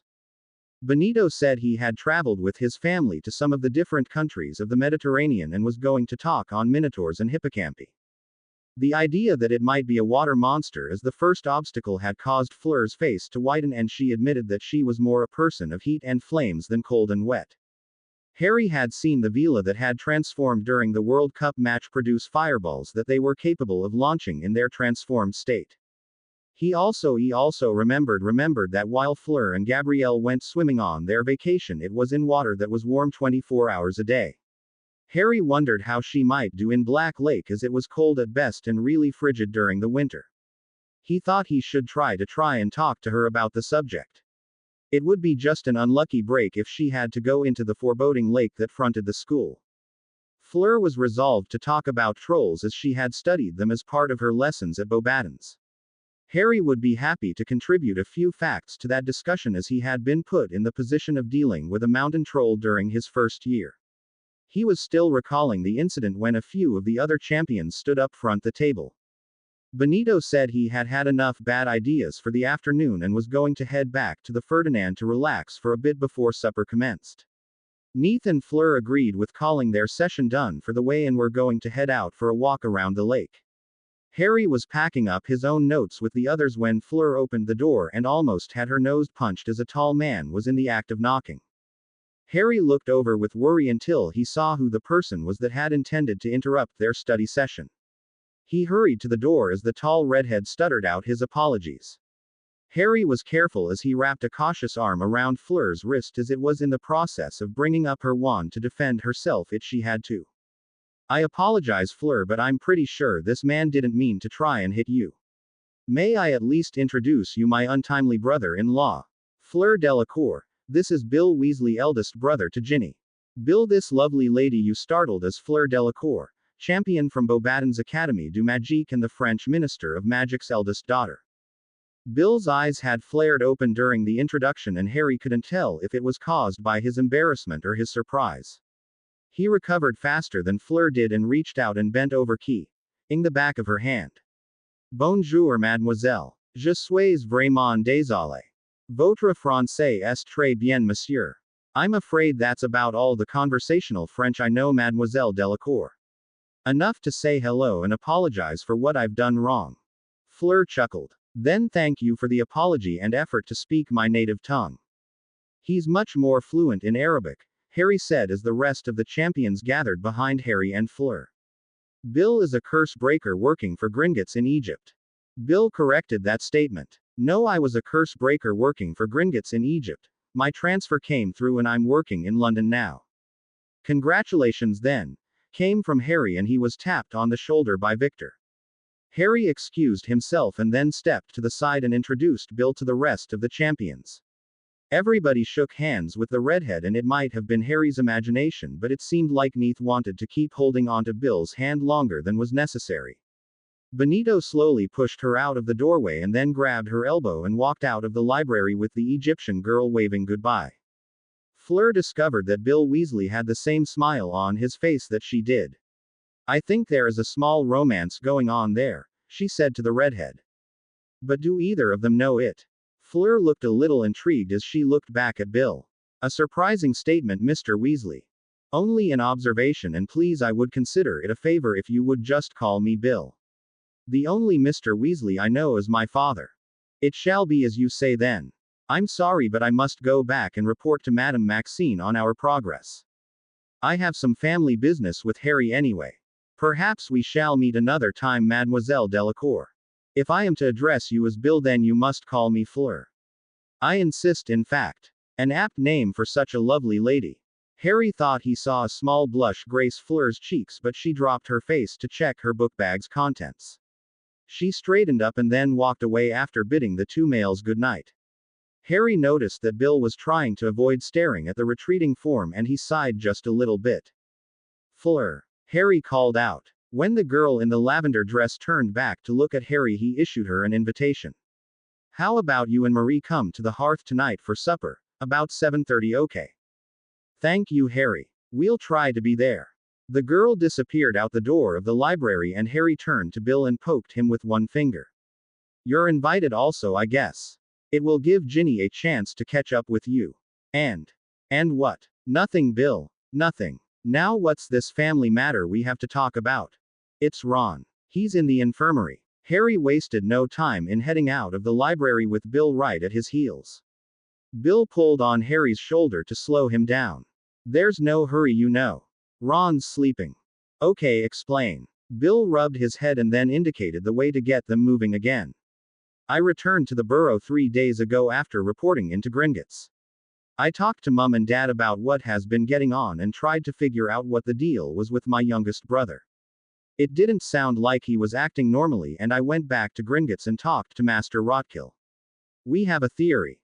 Bill felt a privacy ward spring up between taking one step and the next and looked at the young wizard walking beside him. Harry nodded but didn't slow down. Something natural or something unnatural. I won't be surprised one way or the other, you know. There's just a surprise that it happened to Ron instead of one of us. Bill almost smiled but then remembered the topic they were discussing and his face grew longer. One of the things they don't teach you here at Hogwarts is the fact that you can apply curses to potions to have them act in unexpected and sometimes sinister ways. So you're saying Ron's been cursed? Something he ate or drank that might have been. And lucky you, you are the obvious targeting mechanism or person, as it were. How are we going to test this then? They've probably already ran a diagnostic spell or two on Ron when he got to the infirmary. They are planning to run others when he first sees you again. Professors Sprout and Runnels will be running diagnostic scans in addition to Madame Pomfrey and I. To see if there's a curse or harmful ingredients in his system that only show up when he sees me or thinks about me. That's the idea. Fireplug wanted me to ask you to disillusion yourself before we entered the infirmary so that Ron doesn't blow up before you are ready. Yes. Bill paused a few doors down from the entrance to the infirmary and pulled Harry to one side of the corridor. Before we start that though, could you tell me what happened to Ginny's ears? You noticed. She kind of made it obvious when she swept back her hair to show me the latest earrings you made her. Not exactly subtle as she never has been, but I think she was deliberately showing off. So how did her ears get pointed like that? That's partially Arthur's fault. Bill shook his head. He wouldn't do anything even remotely harmful to his only daughter. So what happened? Harry rubbed his forehead and Bill saw that he seemed a little embarrassed. Arthur and Molly decided that because of all the events and circumstances that Ginny and I should have access to the Weasley family grimoire. Yes, he told me that during all the catching up we did the first night home. Well, to make sure that there wouldn't have any problems reading the book, he made Ginny and I slit our palms and hold hands together while we went through it. That's one way of doing it. Barring Wizard's oath, that's the traditional way for in-laws to not be cursed. Neither I nor Ginny thought much of it until 3 days later when she woke up and felt a change in her hearing and almost hurt herself brushing her hair out that morning. I've got some house elf blood in me and some of it must have affected Ginny while we were establishing the blood bond. Does Mum know? No, and I don't think Ginny will be telling her. Ginny has control of whether her ears are pointed or not. She can make them as normal or as pointed as she wants. I think she thinks they make her look a little more exotic when they are pointing to the ceiling, but I haven't pushed her yet to see if she can do the full house elf look. Bill chuckled. Probably a wise decision on your part. I'll just compliment Ginny on the earrings and then not say a word about her ears. You take the risks of having her hex you then. Hey, I taught her most of what she knows. Harry smiled. She's learned a few new tricks since the last time you saw her. Okay, I'll keep an eye out for her. Well, we better see to Ron then. Bill felt the privacy ward drop and then watched as Harry disillusioned himself. He almost forgot that Harry was walking beside him as he held the door open to the infirmary. A whispered, "Thanks," was all he heard or saw of his young brother-in-law. When they got inside the infirmary, there were a number of people clustered around one of the cots. Bill got returning hugs from his mum, sister and Hermione and a nod from Dumbledore. Professors McGonagall, Sprout and Runnels were standing adjacent to the bed where his brother laid. Arthur was sitting in a chair next to the bed and was fretting over some of the bindings that held Ron down. Is that really necessary? Bill asked as he addressed Madame Pomfrey. It's unfortunately for his own protection. The headmaster thought it best that Mr. Weasley not be able to try and attack Mr. Potter if he had an adverse reaction upon seeing him. He also didn't want anyone in this room forced to raise a wand against Mr. Weasley. The door opened behind them and Harry watched as Daphne walked into the infirmary. She nodded to everyone and went to stand between Hermione and the disillusioned Harry. Harry was glad to explain what was going to happen mentally, and Daphne replied that she would hide behind Hermione in case Ron went off on Slytherins instead of Harry. Looking around the cot, Dumbledore asked if everyone was ready to start. Harry noticed that Bill, Professor Sprout and Chance as well as Madame Pomfrey had drawn their wands. Harry also saw that Molly and Arthur had their hands in their robe pockets just in case. Enervate. Ron woke up slowly and seemed a little surprised at all the people who were stranding around his cot. So has anybody figured out what is wrong with me yet? I'd really like to get down and have supper in the Great Hall. Arthur helped Ron swing his legs over the side of the cot and stand. Ginny came rushing over to give her brother a hug. I've missed you, Ron. I've missed you too, Gin. Are you okay without me around to protect you from? Harry sighed and felt Ron's eyes sweep by where he was concealed under the invisibility cloak. He felt the annoyance from Ginny but kept silent and tried to remember if he had put silencing charms on his feet. Ginny smiled and waved her wand over Ron's clothes and transformed them into a pair of pajamas. Very orange pajamas with a Chudley Cannons logo over the pocket of the tops. Hey, cool. Can I keep these? Mrs. Weasley looked at Madame Pomfrey, who just nodded with a roll of her eyes. You'll have to work to pay for them, Ron. Ron nodded as his sister stepped closer again. Give him a hug. Feeling okay there, Ron? Pretty good. I hope you'll be able to forgive me for this when we're all done. Petrificus totalis. Immobilis. Came from Arthur. Ron was left standing barefoot next to his bed. Harry pulled the cloak from over his head and stuffed it back in his pocket. Hi, Ron. I've messed up with Hermione and Ginny more than once and got a good talking to when I was paralyzed, so I know you can hear me. I'm sorry we tricked you this way, but they could only do a diagnosis on you when I was present since your condition seems to react only to me.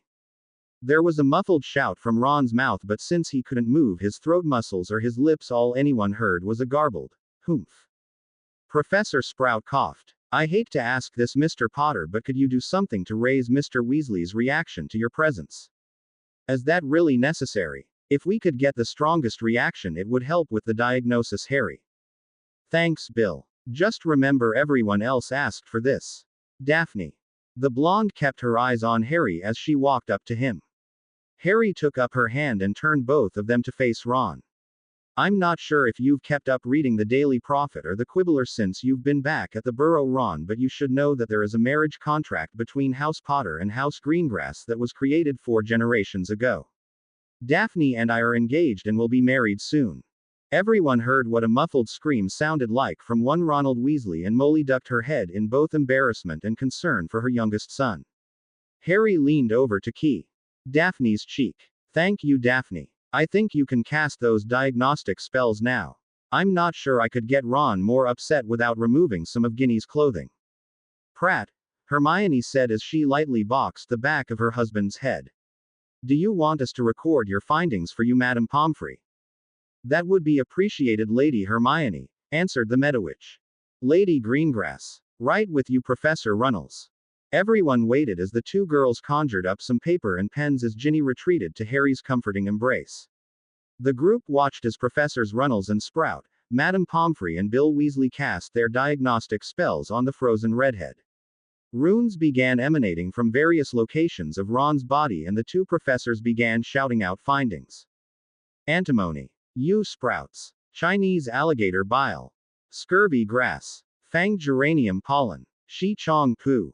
The listing went on for several minutes, and when the last runes disappeared from the air, the two professors looked at each very worriedly.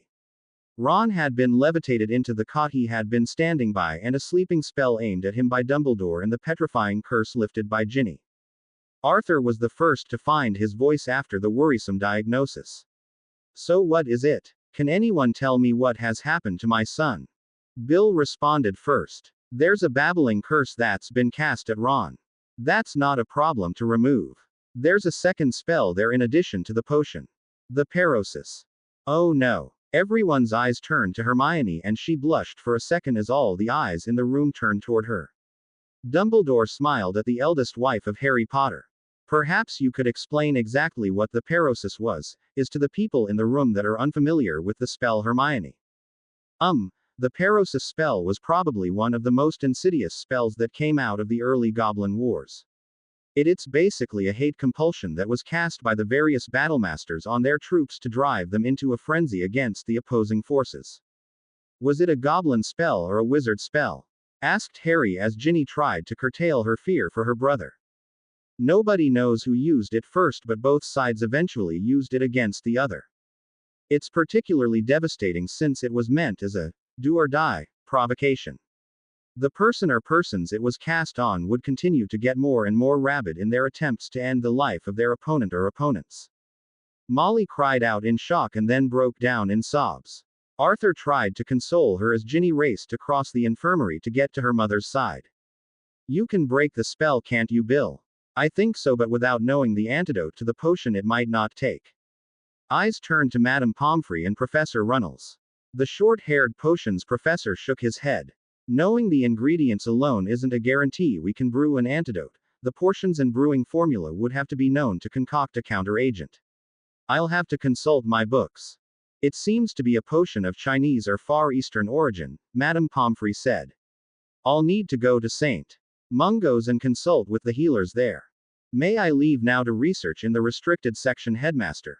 Dumbledore answered Hermione's question with a nod and Hermione grabbed up her book bag. Harry prepared himself to go help Hermione pour through the old books and records that the Hogwarts library contained, but another voice spoke out, halting everyone's preparations. There's another way you could probably solve this, you know. Of course Harry is the one to try it. Dumbledore seemed puzzled as Daphne approached Harry and whispered into his ear for a minute. His head went up and down slowly, but he stepped away to a corner and motioned for everyone else to come and gather around him. Harry explained the idea that Daphne presented and asked Dumbledore if it was possible. The headmaster consulted briefly with Madame Pomfrey and Chance Runnels and got their opinions. Both said it was possible but not guaranteed to work. Harry turned to Molly and Arthur and asked their permission to try and remove at least part of the problem Ron had. Molly came over and looked into Harry's eyes for a long minute before nodding and going back to her husband's side.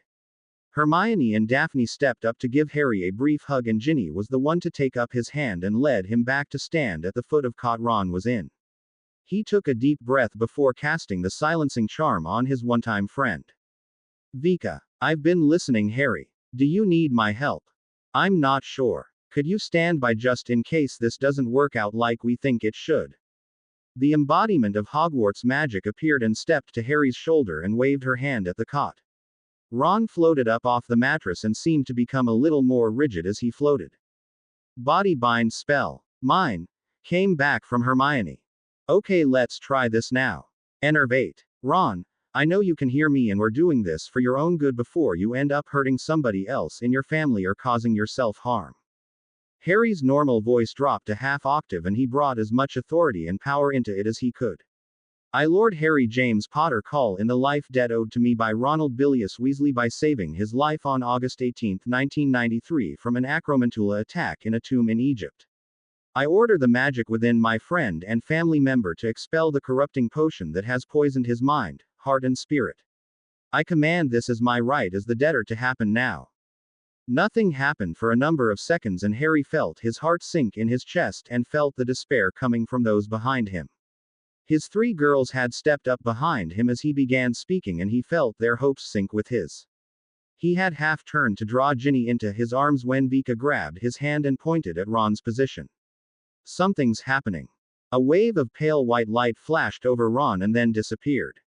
It came back a little stronger after 5 seconds and swept as a wave from the top of his red hair down to his feet.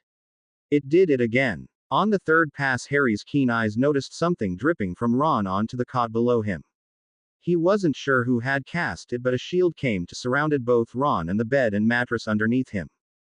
The dripping continued and increased in volume as the light brightened and took on an aqua-colored hue. The drippings started to run together and pool beneath Ron, and Harry noted that the foul residue was purplish black and seemed very oily in nature. It took 5 minutes for the evilness to drip out of Ron, and Arthur and Molly came up with everyone else to gather around the shield and watch. When the dripping stopped, Vika cancelled the shield charm and quickly changed Ron's ruined pajamas and lowered the young man as soon as another cot was moved magically in place. Professor Runnels put on a pair of dragonhide gloves as he collected a sample from the ruined cot that he had moved magically. Hermione, Ginny and Hermione were clustered around Harry as diagnostic scans were cast again.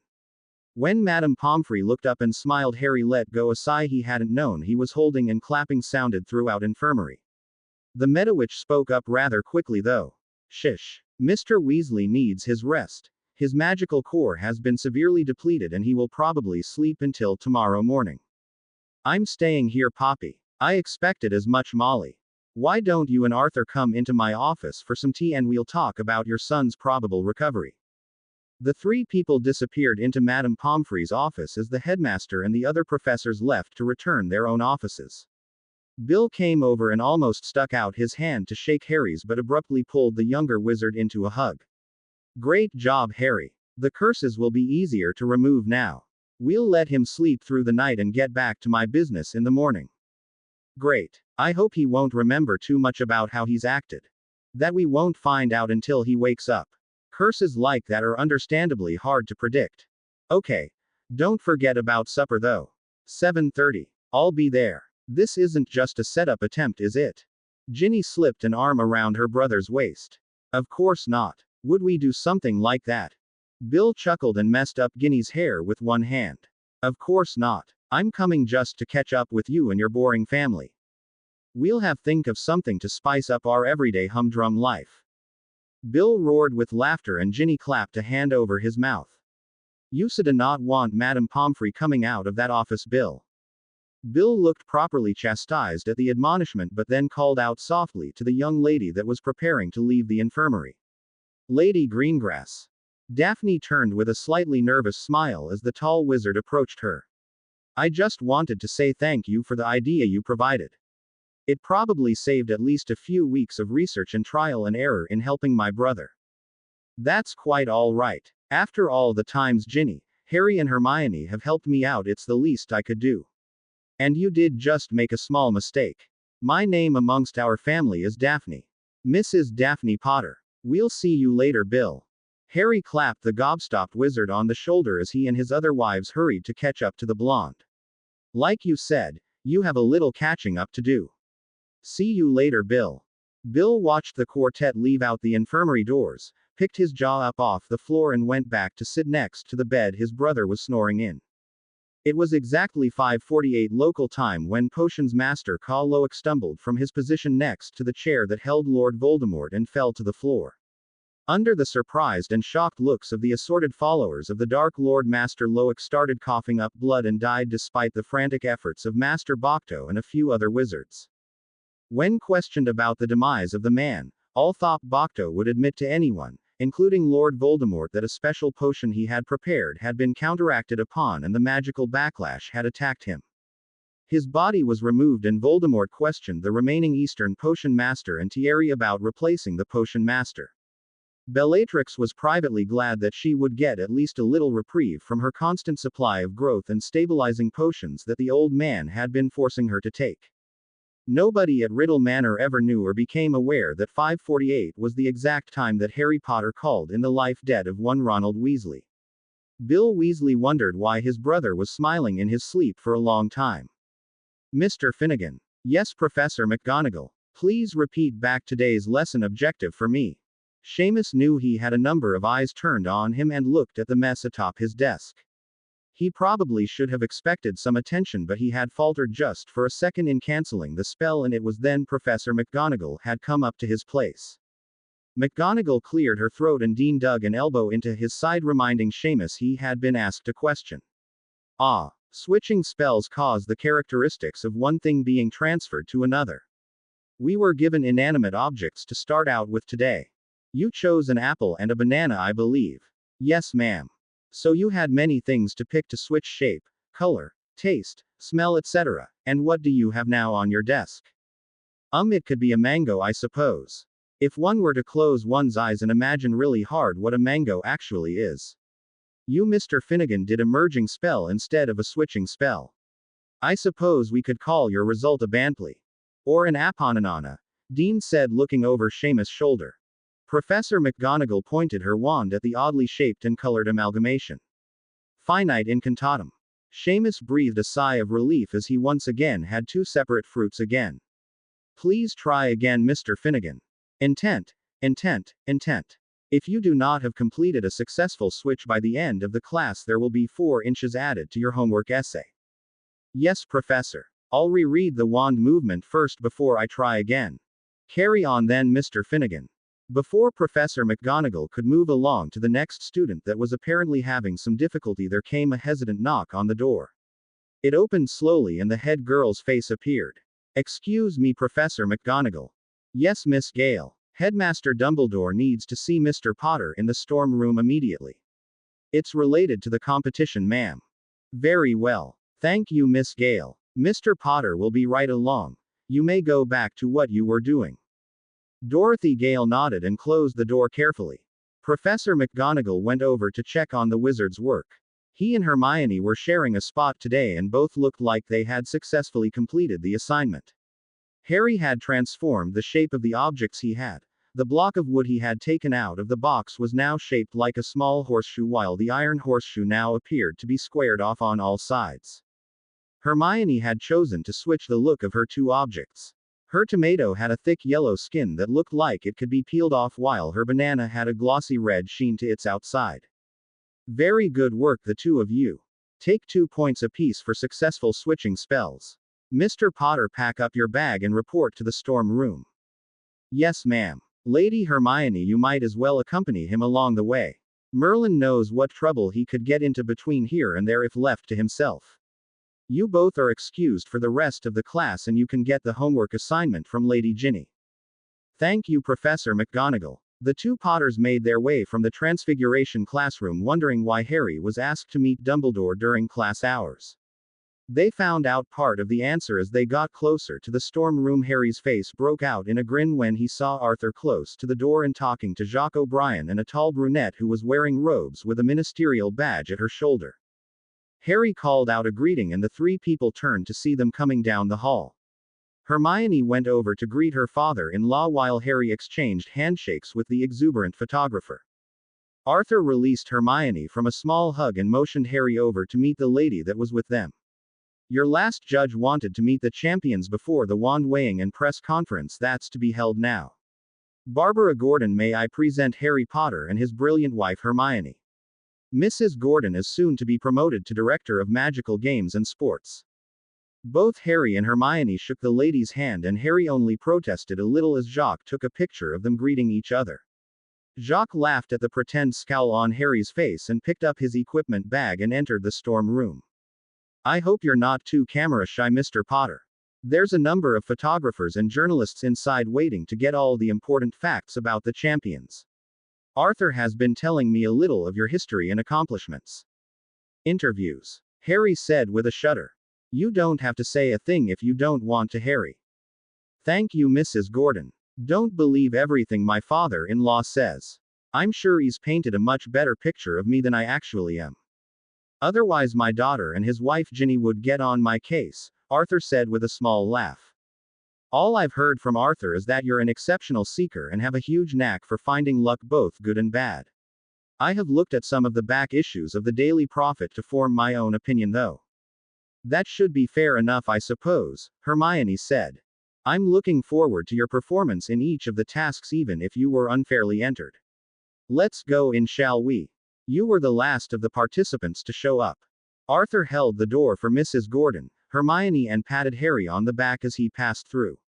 A lot of people turned to look at the group as they came through the door and Harry saw that there were 8 other photographers present beside Jacques as well as about a dozen reporters. Mrs. Gordon went over to stand with the other headmasters and Percy, who was still showing up as a replacement for Mr. Crouch. Hermione was waved over to where Deet, Marie Lafitte and a few other friends and family of the other champions had gathered near a corner. Harry was greeted by Fleur and Cedric and went over to stand beside them as Dumbledore called for order. When a reasonable resemblance of silence was in the room, Dumbledore turned and spoke to the champions. May I present Mr. Ollivander? He will be checking your wands to ensure they are in good condition before the challenges commences.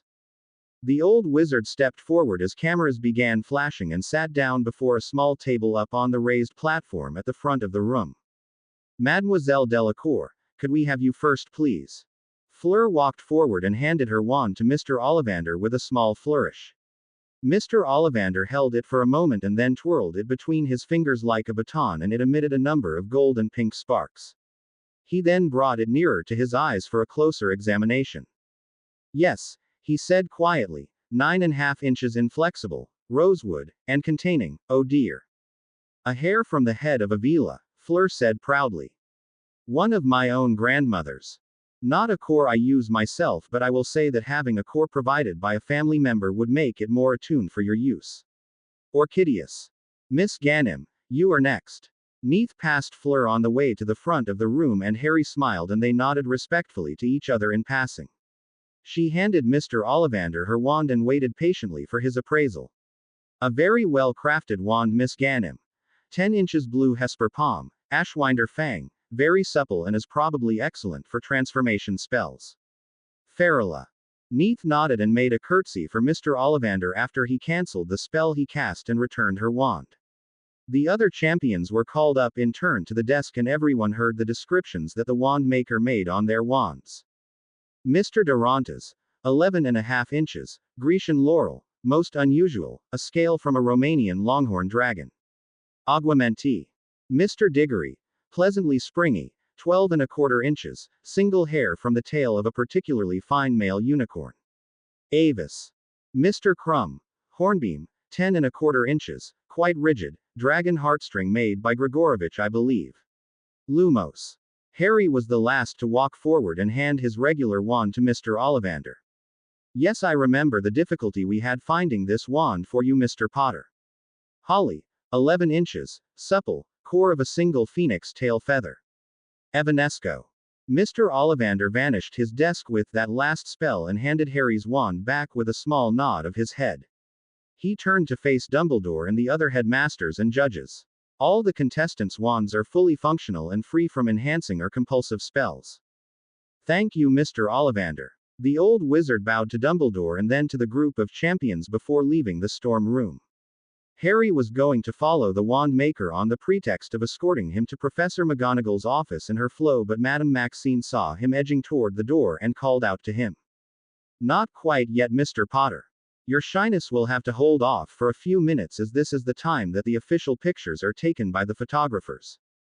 Harry walked back to the front of the room where the champions were being set up by the photographers for individual and group pictures.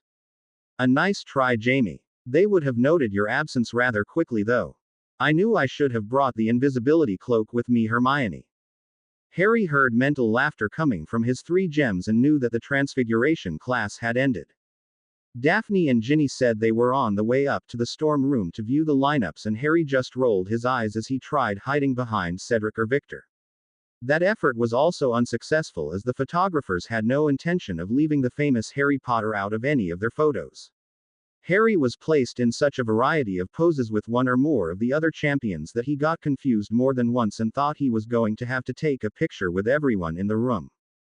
Hermione went and joined Ginny, Daphne and surprisingly Astoria when they came into the room to watch the proceedings. It took almost a half hour for the various photographers to decide that they had enough pictures of the champions to last until the first task. Harry breathed a sigh of relief as the photographers backed down a little bit from crowding the front of the room. His relaxed feeling, however, almost immediately ended as Dumbledore conjured up 6 chairs at the edge of the platform. Harry groaned silently as the reporters came forward to start asking questions of the champions. Harry held the chair for Fleur and then whispered he had had enough in her ear. He walked over the chair that was left empty, picked it up and silently vanished it before walking of the platform. When voices called out to him, Harry turned with a smile plastered on his face that had nothing to do with the mood he was getting in. I am not making myself available for any questioning, as my entry into the challenge was at best an accident and at worst an assignation attempt. You need to be talking to Cedric, Fleur, Benito, Victor and Neith. They are the real champions here today. I am only an entrant who does not desire to win the prize, money or glory. You need to talk to the young witches and wizards who want to compete. Despite the cries from the various reporters and a few of the judges, Harry continued walking to the door and smiled as Ginny held it open for him to walk through. He slumped against the wall in relief about 20 feet for the door as the 4 witches checked on him. Are you okay, Harry? Daphne asked as she took up his hand. The pictures were bad enough. You all know how much I hate being the center of attention. I can't even think of answering questions about myself in front of everyone in there to be sent around the world. I could go back in and speak for you, Harry, Ginny said with a very evil grin. Let's not go volunteering, dear wife. Hey, what are we then? Asked Daphne. You are my precious wife, said Harry as he leaned over to key Daphne's cheek. And you, Hermione, he said, turning to bring the brunette closer to his side, are my irreplaceable wife. Mr. Potter. Harry. The foursome looked up the corridor to see that Dumbledore was hurrying toward them. I'm not in trouble for skiving off the interviews, am I? Harry asked a little anxiously. No, but the other champions have all expressed their individual opinions on your worth as an entrant, as I believe you said. Good grief. Harry Mo.Ned as he grasped his head with both hands. I guess it was unavoidable.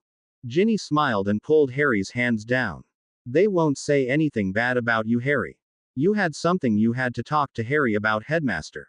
Yes. There is a visitor waiting for you in my office, Mr. Potter. You need to go get acquainted with the man. Who is he, if I may be so forward as to ask? You shall see when you get there, Harry. I need to get back to the press conference. Have a good rest of the day, Lord and Ladies Potter. Harry watched Dumbledore head back to the storm room and shook his head. So who's going with me?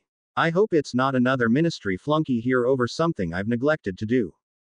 Sorry, I've got to hurry over to the infirmary and instructions with Madame Pomfrey. Ginny leaned over to give Harry a key on the cheek after checking to see if the corridor was still empty. She hurried away with a backward wave to her mates. Hermione and I were planning on going to the library to work on our arithmancy homework, but we can cancel that if you want us with you. No, it's okay, Daphne. You ladies get your homework done and maybe I'll catch up with you in a little while if whatever this person wants doesn't take too long. Both Hermione and Daphne gave Harry brief hugs and said they would save a seat in the library for him. Harry turned and headed up the nearest stairway to get to Dumbledore's office. Mrs. Gowdy waved as Harry passed by her desk, but she was too busy sorting out a file cabinet to stop and have a proper conversation with him. The doorway is already open, Mr. Potter. Harry ascended the winding stairway and paused as he got to the open doorway to Dumbledore's office. He saw Vika pouring a cup of tea to a gentleman that was partially hidden in a high-backed chair. Hello. I was told I had a visitor waiting for me. Vika stood up as she saw Harry and went over to give him a small hug. I was just entertaining our visitor while you were at the wand weighing. He just barely arrived after a long journey. The wizard from the chair stood and approached the pair. Lady Hogwarts has been very gracious in relating some of your accomplishments to me, young man. Must be my day to receive compliments then, Harry quipped. Although I have to tell you that my failures aren't mentioned much among my friends. I think the professor will be able to make a judgment for himself, Vika said. Professor, Harry said as he took a really good look at the visitor. The man was slim, middle-aged with short gray hair. He was dressed in a robe of white with gray trim. And he was oriental in coloring and features. Vika had a big grin on her face as she started the introduction. Harry Potter, I would like you to meet someone who has come halfway around the world to see you. This is Professor walked Yoshiaki Maruyama, assistant headmaster of the Mount Fuji Conservatory for Untraditional Learning. I'm here to assist you in your preparations and to make sure you do not embarrass the good name of our school in the international challenge. Harry knew his mouth had dropped open in surprise and his knees suddenly felt a little weak. He recovered and made what he hoped was a respectful bow to the Japanese instructor. Glad to meet you, Professor Maruyama. I am honored you would make this trip to help me. The slim middle-aged wizard smiled and returned the bow. Konnichiwa, Lord Potter. Since you are not really my student, you may call me Yoshi when we are alone. We have much to talk about, you and I. Oh boy, Harry thought. Here we go again. Professor Maruyama and Harry talked for nearly an hour before Dumbledore returned from the press conference and photo opportunity. The Asian wizard said that he had to talk to Dumbledore about the challenge for a while, so Harry excused himself and asked if the professor would like to talk to him later. Dumbledore asked if Harry wouldn't mind showing Professor Maruyama some of what he had been instructing the Defense Association about. Harry thought of what he had scheduled for the rest of the day and said that he wouldn't mind, but didn't know how many students would be able to show up that evening. Dumbledore said that he would ask the Sirius and Professor Flitwick to announce a special DA meeting in their classrooms. Harry's mind was still reeling bit as he sat down at the Gryffindor table for lunch.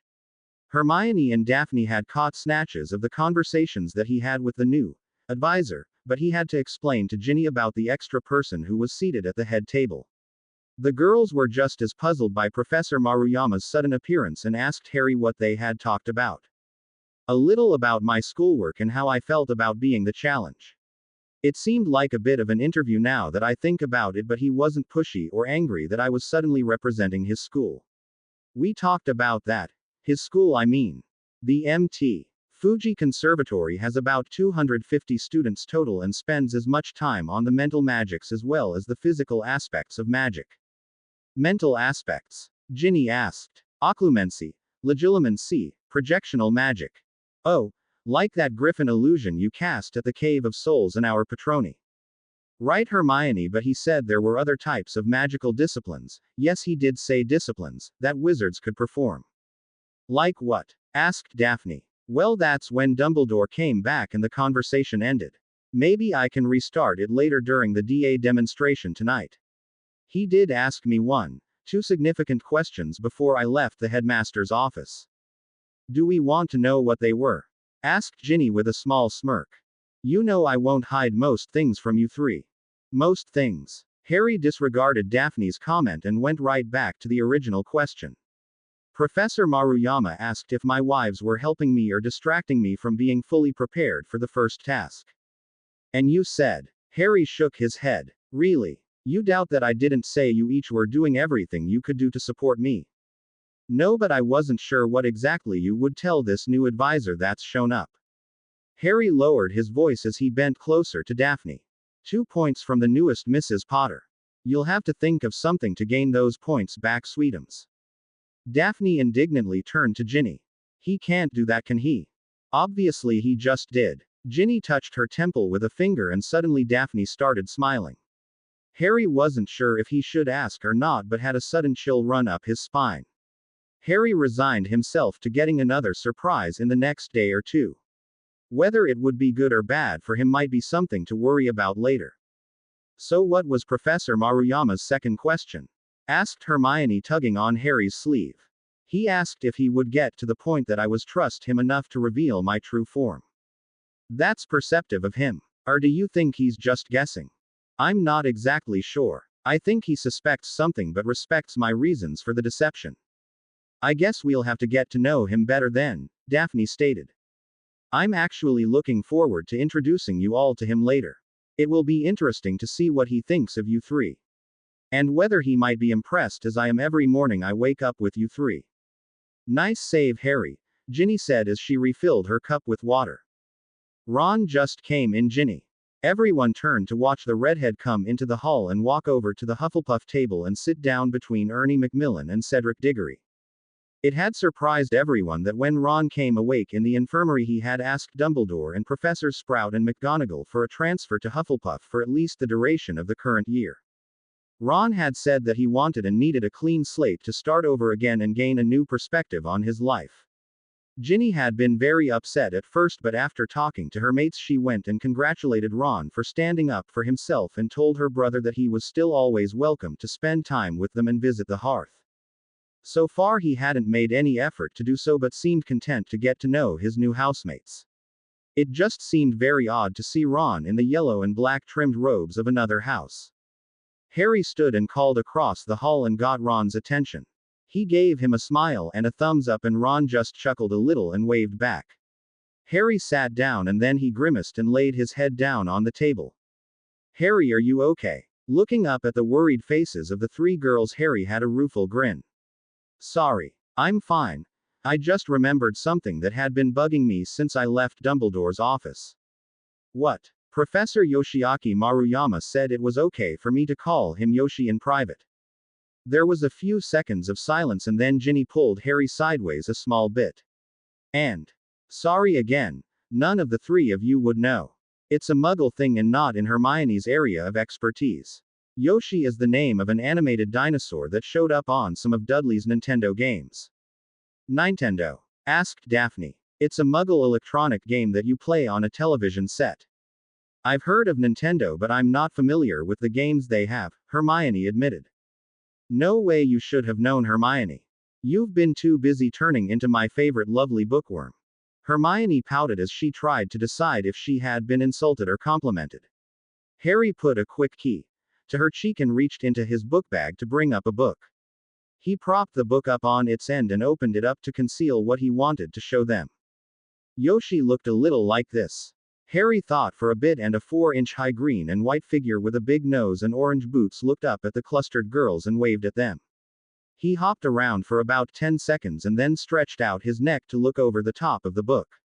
He honked in surprise, dropped his head down to its original position and then disappeared.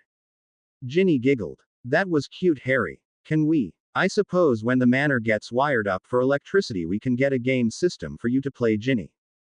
Oh goody. Meanwhile I'm going to have to work on not thinking about that, Yoshi, while I'm trying to talk to Professor Maruyama. Daphne and Hermione smiled and Harry wondered if they were going to have the same dilemma he had by the end of the day. Harry snapped his book shut and placed it back in his bag. We'd better get to Dada. Merlin knows what Sirius might talk about today. The 4 students joined the rest of the young people exiting the Great Hall for afternoon classes. It was just after 7 o'clock when 3 instructors arrived in a certain unremarkable-looking corridor on the 7th floor of Hogwarts School of Witchcraft and Wizardry. Dumbledore and Professor Flitwick had escorted the visiting Japanese assistant headmaster from the guest quarters he would be living in until the end of the International Challenge. The trio had talked about a number of topics all along the way. The most intriguing subject for Professor Maruyama was the evolution of the DA group of students from a simple study and fan club to a focused learning group. He responded to the others that the Mt. Fuji Conservatory had a dozen clubs for the students to participate in outside their regular classroom studies, but not one that included so many different year levels. Dumbledore paused at the wooden doorway to warn the gray-haired wizard. This room of requirement that we are about to enter uses the magic of Hogwarts to create spaces and environments that the user determines. There might be anything behind this door depending on what Mr. Potter or Professor Black has planned for the evening. Mr. Potter determines the agenda. Sometimes. Most of the time the lessons here are a follow-up to subjects in our regular defense classes or topics that are of interest to the students. Other times are lessons on advanced subjects or just magical theory and practices. Once in a while they decide to have dueling competitions and less serious activities. And Mr. Potter leads these students. Mr. Potter tries to help his friends and classmates learn to survive. His experiences and magical abilities far outweigh that of most of the Aurors that are currently employed by our Ministry of Magic. I shall have to ask the young man about that. I'm afraid you will find that the young man doesn't like to talk about himself very much, Dumbledore said. Perhaps his wives then. I have overheard discussions in the hallways about being married at such a young age. That must be an interesting story. You will probably have to have an afternoon free to hear the entire recounting, Professor Maruyama. Yoshi. If you please, Headmaster. Thank you, and I am Albus to my colleagues. Let us see what the group is up to, shall we? Opening the door, the professors walked in to find about 24 students engaged in a number of activities. Some were running around the room on a crushed stone path, while others were sitting in some chairs reading in front of a cabinet full of books. 8 students of various genders and sizes were targeting moving targets in one corner of the room and joking about their successes or miscues with one another. The rest of the occupants were gathered in a cluster talking quietly. Flitwick put 2 fingers into his mouth and whistled loudly. The students who were otherwise engaged quit their activities and came back to the center of the room as the running path and the shooting range slowly disappeared. Sirius and Harry came forward to meet the threesome of Dumbledore, Flitwick and Maruyama. Yoshi noted that regular chairs appeared for everyone and most of the students were quick to find seats and take out some paper and pens to take notes. Good evening, Headmaster, Professors Flitwick and Maruyama. Would you like to get to the introductions first or speak to the group before we start out? Dumbledore and the other 2 shook their heads in the negative and said that they would just observe for the time being. While the remaining students were taking seats, Flitwick told Yoshi, pointed to a handful of particular students and told him that they were Fleur Delacour from Beauxbatons, Asim and Neith Ganem from Egyptian National Academy, and Benito and Prudencia Durantes from the Barcelona College of Magic. Yoshi had a thoughtful expression on his face as he turned and asked Dumbledore a question. There is no restriction to just students from Hogwarts. We are a learning institution, and the belief of the young man up there is that knowledge is to be shared and gathered from everyone who is on the side of light. Harry firmly believes that everyone has some knowledge that would be useful to someone else. A wise approach. He is much older than he appears, Yoshi. That I had already sensed. I am starting to reevaluate the lessons I may teach the young man. The young lord, Flitwick corrected with a smile. He is titled many times over, but that is a tale for him to tell if he wants. Yoshi chuckled. It seems I may not have much time for lessons if I am to listen to his life story. Harry will listen to anything you care to instruct within reason. And a few things that might not, Dumbledore said with a little smile. At the front of the room, Sirius reminded everyone to get their homework assignment turned in so that they wouldn't be denied going to the next Hogsmeade weekend. He was gently pushed aside by the messy-haired young wizard. You do a terrible job of threatening everyone, since they all know how often you disregarded the rules while you were a student here. Ah, but I'm not a student here any longer. I'm an upstanding, responsible teacher that's trying to teach all these young wizards and witches how to behave. 19 raspberries were the response to that statement, and Sirius clapped his son on the shoulder as he addressed the students. Harry's been talking about me again, hasn't he?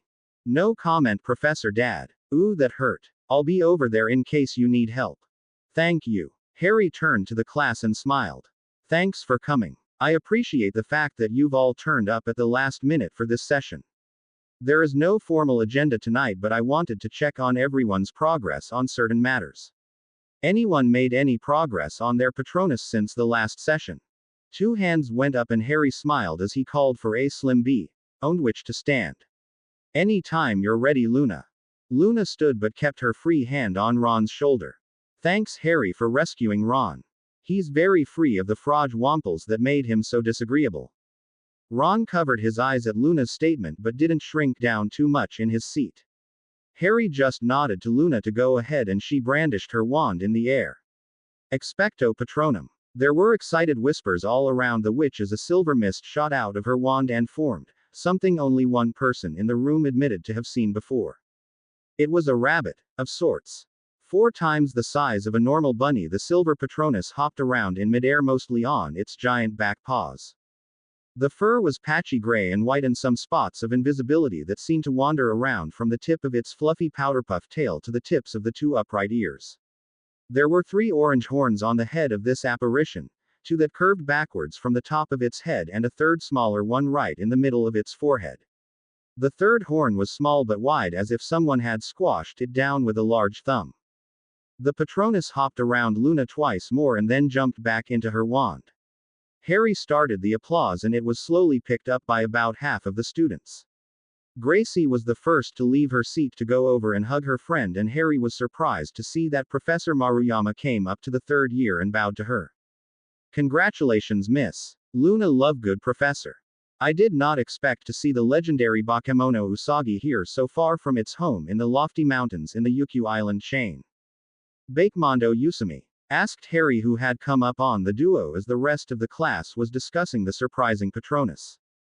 Bakemono Usagi. It means demon rabbit in Japanese.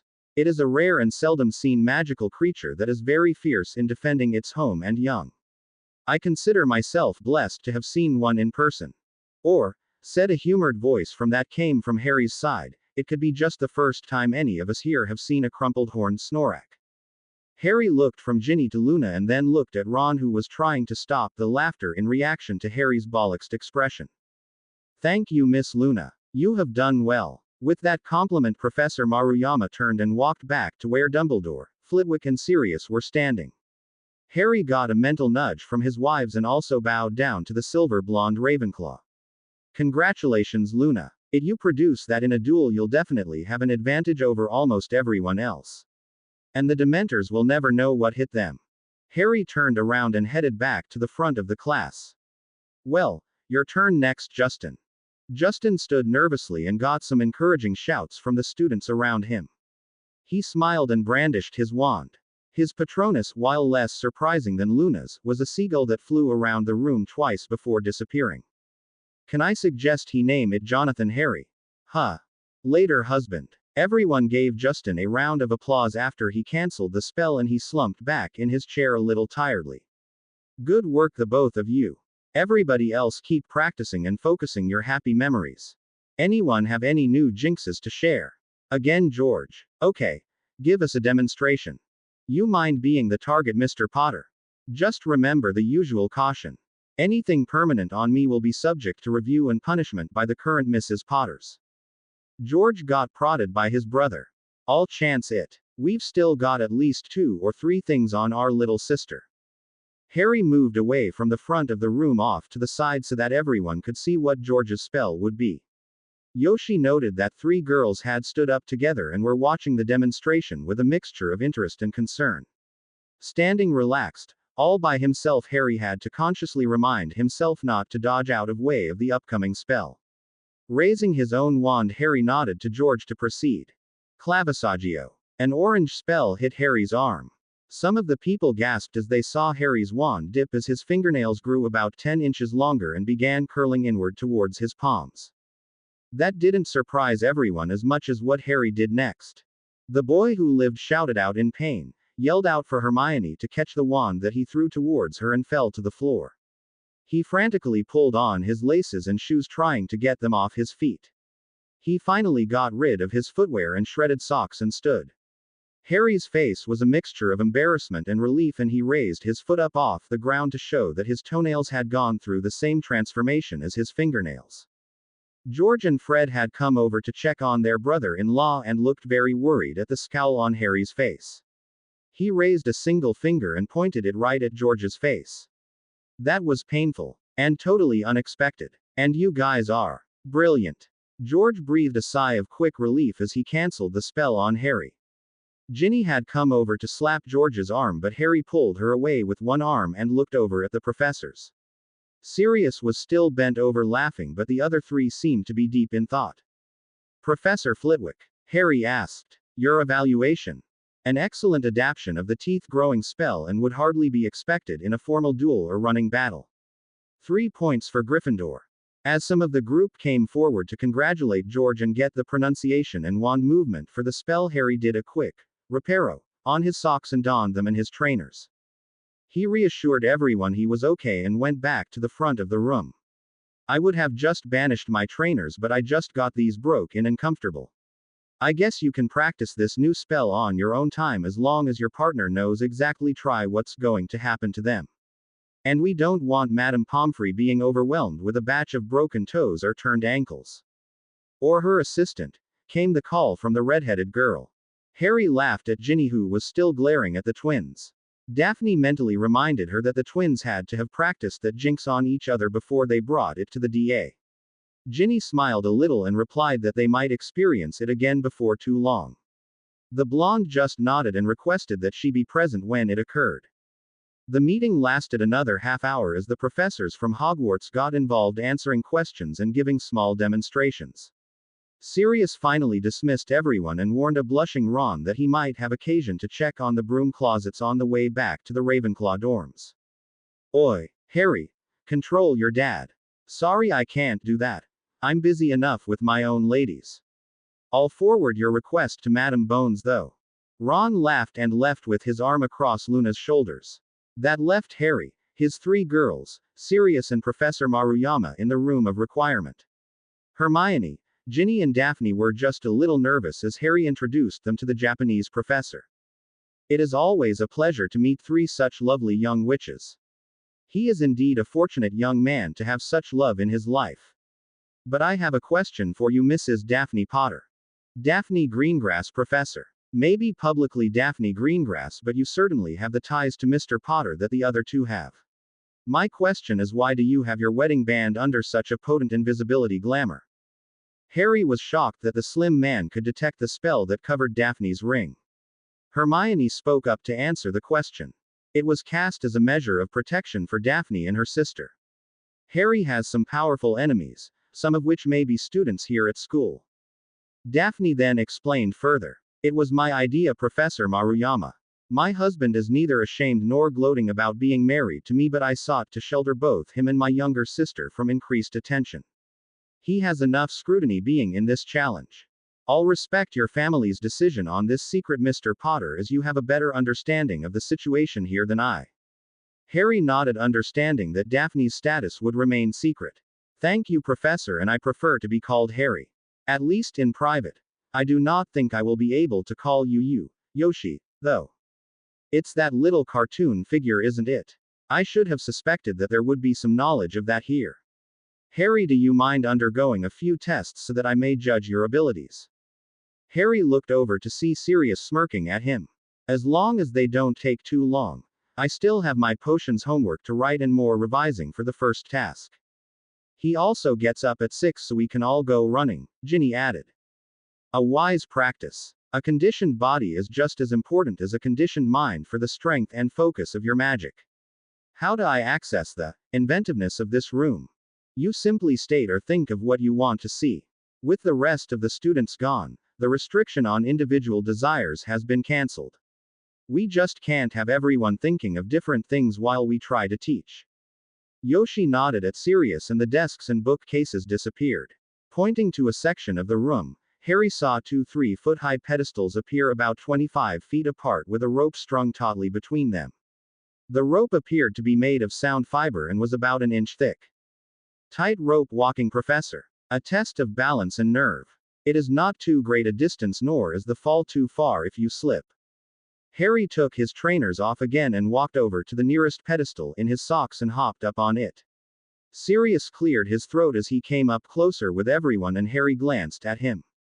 This seems too easy for you, pup. Harry saw Ginny's eyes pop open and then she covered her mouth to stop a giggle. There was a weird glopping sound from beside the pedestal, and Harry saw that the flat floor underneath the rope had disappeared and had been replaced by a round mud pit about 8 feet wide. The contents of the pit were dark gray and bubbled and rolled as if there was something in or underneath the pit that was moving or trying to get out. Is it hot or cold? You won't find out unless you tumble in. Rest assured, if you fall, Harry, we will get a picture of you covered in that stuff before you can banish it. Harry rolled his eyes at Sirius but turned back to look at the tiny walkway before him. He closed his eyes momentarily, took a deep breath in and out, and focused on his balance. Daphne and Hermione had gone to the far end than he was at, but kept their mouths closed as not to distract him. Harry took one step out on the rope and then brought his trailing leg forward behind the first. And repeated that. He covered half the distance gliding this way before he felt good enough to walk one foot in front of the other. He stopped a few times and wavered more than once and almost lost his balance totally, to the scared gasps of Sirius and Hermione. He finally reached the other pedestal and bent over and flexed his knees. After receiving some applause and congratulations, Harry turned around to ask Professor Yoshi how he thought he had done. Not too bad for a first effort. You didn't push yourself to go too fast or to try things you weren't sure of. That shows caution and good judgment. But, Harry asked, you should have a better knowledge and feel for your center of balance, especially as I have learned you play Quidditch. The professor stepped up on the pedestal and started walking calmly across the rope as he continued to talk. Whether this was only an inch wide or whether it was a foot should not have made much difference to you if you were sure of your abilities. Is this not true? Yes, I was overcautious but did not want to go for a dunking or embarrass myself if I made a mistake. Mistakes are something you should learn from at all times. You should never be embarrassed by an honest effort in front of your friends and family. If you are trying to be perfect, you will fail miserably. Harry thought for a second and then bent over in a shallow bow. Yes, Professor. I see the lesson here. The next test. A moment, Mr. Potter. Excuse me. Harry. I have not had occasion to teach the rope lesson for many months. As everyone watched, Professor Maruyama bounced up and down on his toes on the rope twice and then jumped into the air. He did a backflip and came back down with both feet on the rope, although he did have to throw his arms wide and bend at the knees to retain his balance on the rope. The professor shook his head sadly as he walked the rest of the way across. That was too much showing off. I apologize for trying to impress you. I was impressed, Professor Yoshi. I shall certainly keep trying to walk the rope. Thank you for the lesson. Onward then. The Asian professor hopped down from the stand and the tightrope and mud pit disappeared. A big round boulder appeared in the center of the room. You can do wandless magic. Yes, I can. Levitate this then. About 7 feet up. Harry waved his hand and the boulder floated up off the floor. Let me know when this is a strain on your individual magic, young man. Professor Yoshi also waved his hand and the boulder slowly started to grow. When it had almost doubled its size, Harry's face tightened in concentration. When Ginny made to go to him, Harry shouted out that this was an individual test and to let him alone. It was 3 minutes later when the boulder grew big enough to almost blot out the rest of the room from sight that Harry groaned and the boulder started to fall. It disappeared just before it would have hit the ground and the 3 girls rushed to Harry's side. Hermione's wand produced a goblet and she filled it with water from her wand. She handed it to her husband and he took a long drink from it. Sirius and Professor Yoshi waited until Harry had finished drinking before complimenting him on his strength of magic.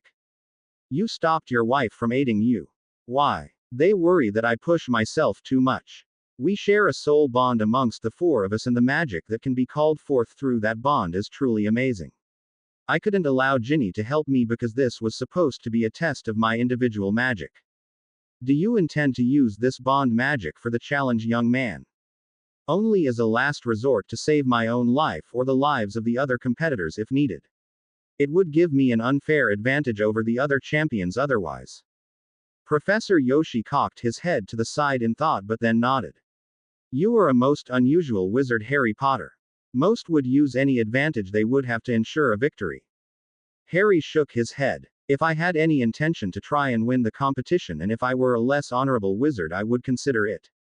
I hope that you will understand that my sole objective is to get through the tasks intact. I do not mean to cause any embarrassment or bad feelings toward your school, Professor Maruyama, but I would understand if you wanted to withdraw my sponsorship for my lack of ambition. The professor smiled. On the contrary, Harry, I am more than happy to continue instructing you and preparing you for the tasks. You are a fine, upstanding young man. I think you will do.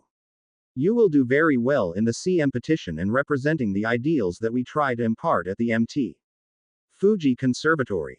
Thank you for the compliment then. I feel honored that you have made that judgment about me.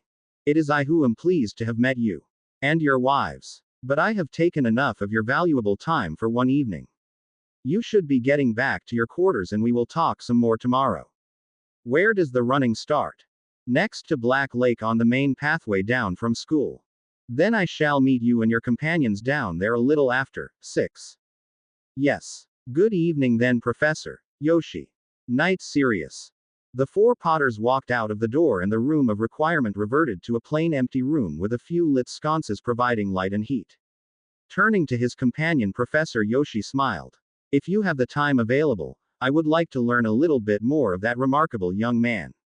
One of the most pleasurable things I have learned to do as a new parent is to brag about my children. There is another like Harry. The astonished professor asked. Not quite. Harry is quite unique. I also adopted the most remarkable young lady that had been orphaned in the war and had amnesia. Her name is Grace and she is about to become a second-year Ravenclaw. She is such a source of joy and wonder to me. Then I hope you won't mind too much if I show you the pictures of my granddaughters that I have in my wallet. Sirius laughed and threw an arm across the shorter wizard's shoulder. I think we shall become fast friends, Yoshi. I seem to remember where some sake might be found. Yoshi turned his head and made a face. No thank you. But I could be persuaded to try some of your English fire whiskey or some scotch instead. I've heard some very good second-hand reports about their taste. I definitely know where to get those. In my quarters on the 3rd floor. I have some stashed there. Purely for medicinal reasons, of course. Is there any other valid reason? Yoshi said, laughing as the 2 professors walked out of the room of requirement and down the seldom used 7th floor corridor. Renervate. Commandant Karkaroff woke up slowly but neither moved his head or opened his eyes. He had been captured and could tell that he was tied or restrained in a chair of some sort. Cracking his eyelids, Karkaroff saw that he was in a mostly darkened room with only a torch on a nearby table lighting a small area. Karkaroff listened to hear if anyone was in the room with him and silently cursed his own stupidity. It had been such a simple idea. He left Hogwarts after supper, ordering all the young wizards under his care to return to their ship and stay there overnight. After seeing them depart under the leadership of Professor Gruber, Igor had walked in the other direction and headed for Hogsmeade and the Hog's Head Inn and a few rounds of comforting libations. Although the bar at the inn was small, dirty and messy, the fire whiskey had been good as he had paid more than enough for it. The lack of company was a welcome relief as the commandant drank and reflected on the passage of time that had led him to his present position. Igor never imagined that he would ever return to England after his bleak and tragic history as a follower of Lord Voldemort. He had been caught in the roundup of known Death Eaters after the Dark Lord had vanished and barely avoided Azkaban prison, or worse, by turning informant and testifying against his former comrades in evil. Karkaroff had been summarily banished from the British Isles for a period of 5 years and had found work at Durmstrang by calling in favors from family members and friends. That he had risen to commandant was a matter of skill and slightly nefarious planning. Returning to England for the tournament had been an escalating series of surprises. There were reports and rumors of Death Eater activities.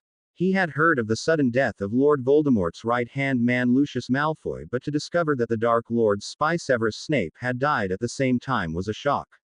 That had been compounded by the fact that Malfoy's widow was now teaching at Hogwarts and had reverted to using her maiden name of Black.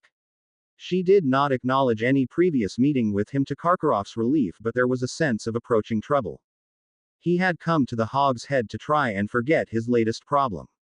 The blasted mark on his arm had started to darken. Every day it seemed to get more pronounced than the day before. He didn't know what to make of it. Maybe Lord Voldemort had returned. Maybe a new Dark Lord had risen and gained access to the mark all the former Death Eaters had been branded with. Karkaroff didn't know what to think and he had no one to even try and discuss it with. So he had been sitting at the bar in Hogsmeade and trying to forget his apprehension and the feeling that the cursed object on his arm was moving, itching, trying to influence his thoughts and actions. He only realized how much time, and how many fire whiskies he had consumed, had passed when he almost fell off his stool as another patron had staggered off to the loo and managed to bump into him. He had paid his bill at that point and grabbed a handful of crisps off someone's deserted plate on his way to the exit from the Hog's Head. The sun had set, but there were a few torches lighting the path back up to the gates of Hogwarts. He wasn't to the point of staggering, but he knew he was drunk enough to make mistakes.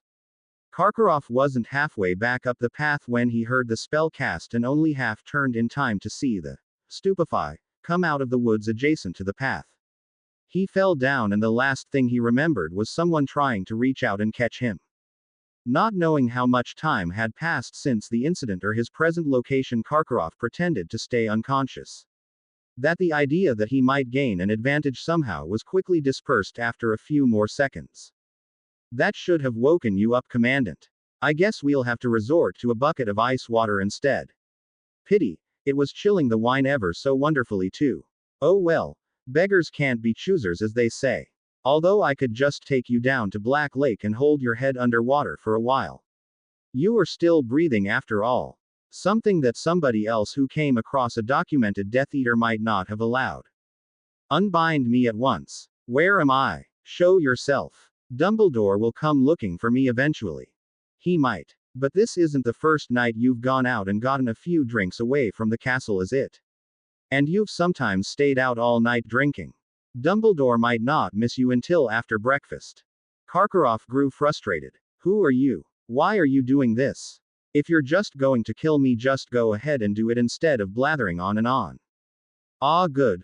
Progress. Now we can stop playing 20 questions and get down to the real reason you're here. Footsteps started and came nearer from out of the darkness, and Karkaroff watched as a tall, impossible gaunt individual walked out of the shadows. A nearly bald head sat atop the wizard's shoulders, and it seemed more than a little out of proportion to the rest of his body. A very out-of-style handle mustache was perched under a reddish nose, beady black eyes and very bushy eyebrows. The man was dressed almost as strangely as he looked. Green lizard skin knees boots covered up some of the bright yellow pants, and the man wore a black and silver brocaded shirt that might have been fashionable a century ago. Karkaroff stared as the man drew closer to his position. He stopped just out of kicking range and then laughed at the expression he saw on Karkaroff's face. Good God, man. Relax. You're not all that great to look at yourself. Walter, darling. Play nicely. Karkaroff's head spun rapidly to the left as a female voice came out of the darkness. Who was that? That was a friend of my wife who couldn't resist the opportunity to come with me on this outing. She's the one you have to thank for giving you the sobering potion while you were out and the necessary pick-me-up to recover from the stunner I hit you with. She said your name was Walter. Walter what? Walter pulled his wand from somewhere and Karkaroff flinched as it was pointed at him. I am just releasing your arms so you feel a little more relaxed. Oh, and before you check, I removed your wand. And your backup wand. And that 6-inch blade you had hidden in the lining of your boot. There's a pitcher of water and a glass on the table if you'd like something to drink. The female voice returned. You didn't answer his question yet. Walter turned half sideways to answer his wife. You're right, of course, Bethesda. Turning back toward him, Walter swept downward in a graceful bow. My apologies, Commandant Karkaroff, for the rudeness of my actions and the disagreeable means I have taken to bring you here for a necessary talk. My name is Walter Mitty, and that is my close friend Tura Loxley, leaning up against the wall over there, even if you can't see her. If you ask around after today, you might have some interesting conversations with others if you bring up the fact that you were entertained by Lord Slytherin. Karkaroff felt his face whiten in shock. But, Lord Slytherin was Voldemort. I know, but that's not quite right. That vile person is not Lord Slytherin. I am. I even have the ring to prove it if you should care to ask to see it. That other fellow you're talking about isn't actually the heir of Slytherin. In fact, his name isn't even Lord Voldemort. He totally made it up to make himself sound more important. You must be mad. Why should I believe you? A hand appeared in front of Karkaroff's face and he saw a ring with a familiar symbol that he had seen flying over the table they shared with Slytherin at Hogwarts. It seemed to be genuine. Looking up from the ring to Walter Mitty's face, Karkaroff almost leapt back in his chair at the serious and very dangerous expression he saw in those eyes. They almost glittered with their own life-like facets of a jewel, and the commandant suddenly wasn't sure that he was safe or in deadly peril. So if you are Lord Slytherin, and I'm not saying you are not, why not come and see me at the school instead of this kidnapping? Because the thing we need to talk about is hardly something you want discussed in front of witnesses. And what would that be? The dark mark you still have on your arm. Karkaroff grimaced. It's no secret that I used to be one of the people that followed the wizard who called himself Lord Voldemort. And that you escaped Azkaban or worse by ratting out on your fellow villains. I make no apologies for doing what I had to survive, lady. Tura was it. The voice came out of the darkness again. It was.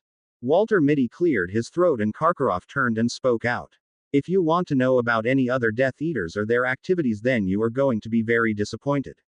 I have been out of England for 10 years and have had no contact with any of my former associates. We believe you on that. No, the thing I wanted to discuss with you is whether you wanted that symbol removed from your arm. That's impossible. It can't be done. You aren't strong enough or knowledgeable enough to do that. I've seen curse breakers and healers all over Europe and no one can do anything about taking it away. Lord Slytherin can. A different voice came out of the darkness, a man's voice. A voice that brought back a recollection, a memory of someone Karkaroff knew a decade ago. Who's that? A glowing figure approached out of the darkness.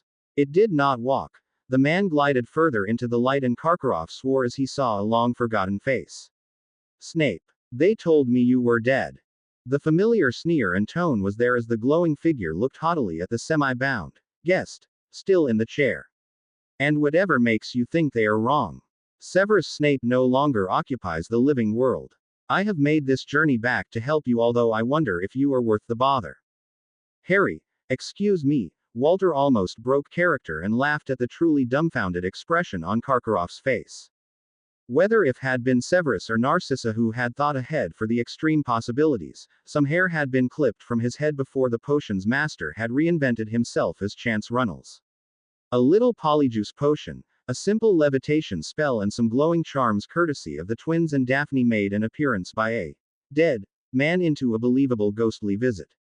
Harry hoped this would convince Karkaroff to speak the truth and chose to have the mark removed. Help me, Karkaroff asked. Snape made an obvious move to reach for the cuff of his robes and moved them up his forearm. Karkaroff was shocked that there was no trace of the dark mark to be seen. It's gone. How? Snape dropped his cuff and motioned to the other visible occupant in the room. That wizard has some amazing talents and abilities, and he is who he claims to be. Lord Slytherin. He has some abilities that are not found in ordinary wizards. Among others, he is a Parselmouth. A snake speaker. Yes, I am, said the oddly garbed Lord Slytherin. You received the dark mark through parcel magic, and that is the only way it can be removed. The question I ask of you now is whether you prefer to remain a servant and a branded South Avenue to the Dark Lord or not. Snape. The commandant looked back to where he had last seen the former Death Eater, but he had disappeared as silently as he appeared. Karkaroff groaned mentally. He had so many questions and so few answers. Why would you do this for me, and why now? What do you expect to get out of this, Lord Slytherin? Nothing for me personally, so forget about owing me anything. The reason is to remove one more source of magic from the person you knew as Voldemort. There is a plan underway to resurrect him and return him to a corporeal body. I don't understand. The dark mark is not just a tracking and notification symbol. It has loyalty compulsions and a myriad of other spells combined within it.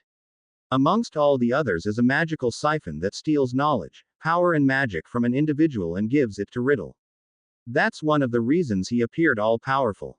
Riddle. Tom Riddle. Voldemort's real name. A half-blood wizard who grew up in a Muggle orphanage and wanted to make everyone else pay for his misery.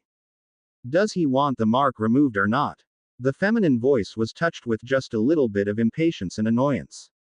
Karkaroff watched as Walter Mitty rolled his eyes briefly, but he ended up smiling at his guest. It is getting late, Commandant, and we all have things to do in the morning. Yes or no? Yes, yes, 1,000 times yes. Remove the blasted object if you can. Place your arm up on the table then. Footsteps sounded behind him and Karkaroff was starting to turn his head when an iron grip grasped his jaw and stopped him from seeing who it was. Mitty bent over and glared at him from a few inches away. His voice when it spoke was full of cold menace. Whomever is coming up behind you is none of your concern right now, Commandant.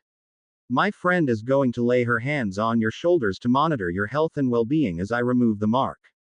Do not give her or me any more reason to distrust you, as we have some bad memories of crimes committed against us by Death Eaters in the past. Got that right, Jamie? Everybody okay? Daphne. I'm controlling my feelings. Barely. I'll watch her, Harry. Thanks, Hermione. Mitty backed off and Karkaroff stammered out his apologies. My mistake, Lord Slytherin. I meant no offense to you or your wife's friend. Please continue. I beg of you. Walter relaxed a little as Karkaroff placed his right arm up on the table and his 3 gems walked out of the shadows. All of them insisted on coming tonight to provide backup if he needed it, and Daphne had asked Ginny to show her how to monitor a person's health so she could feel a little more useful and help out more medically if needed.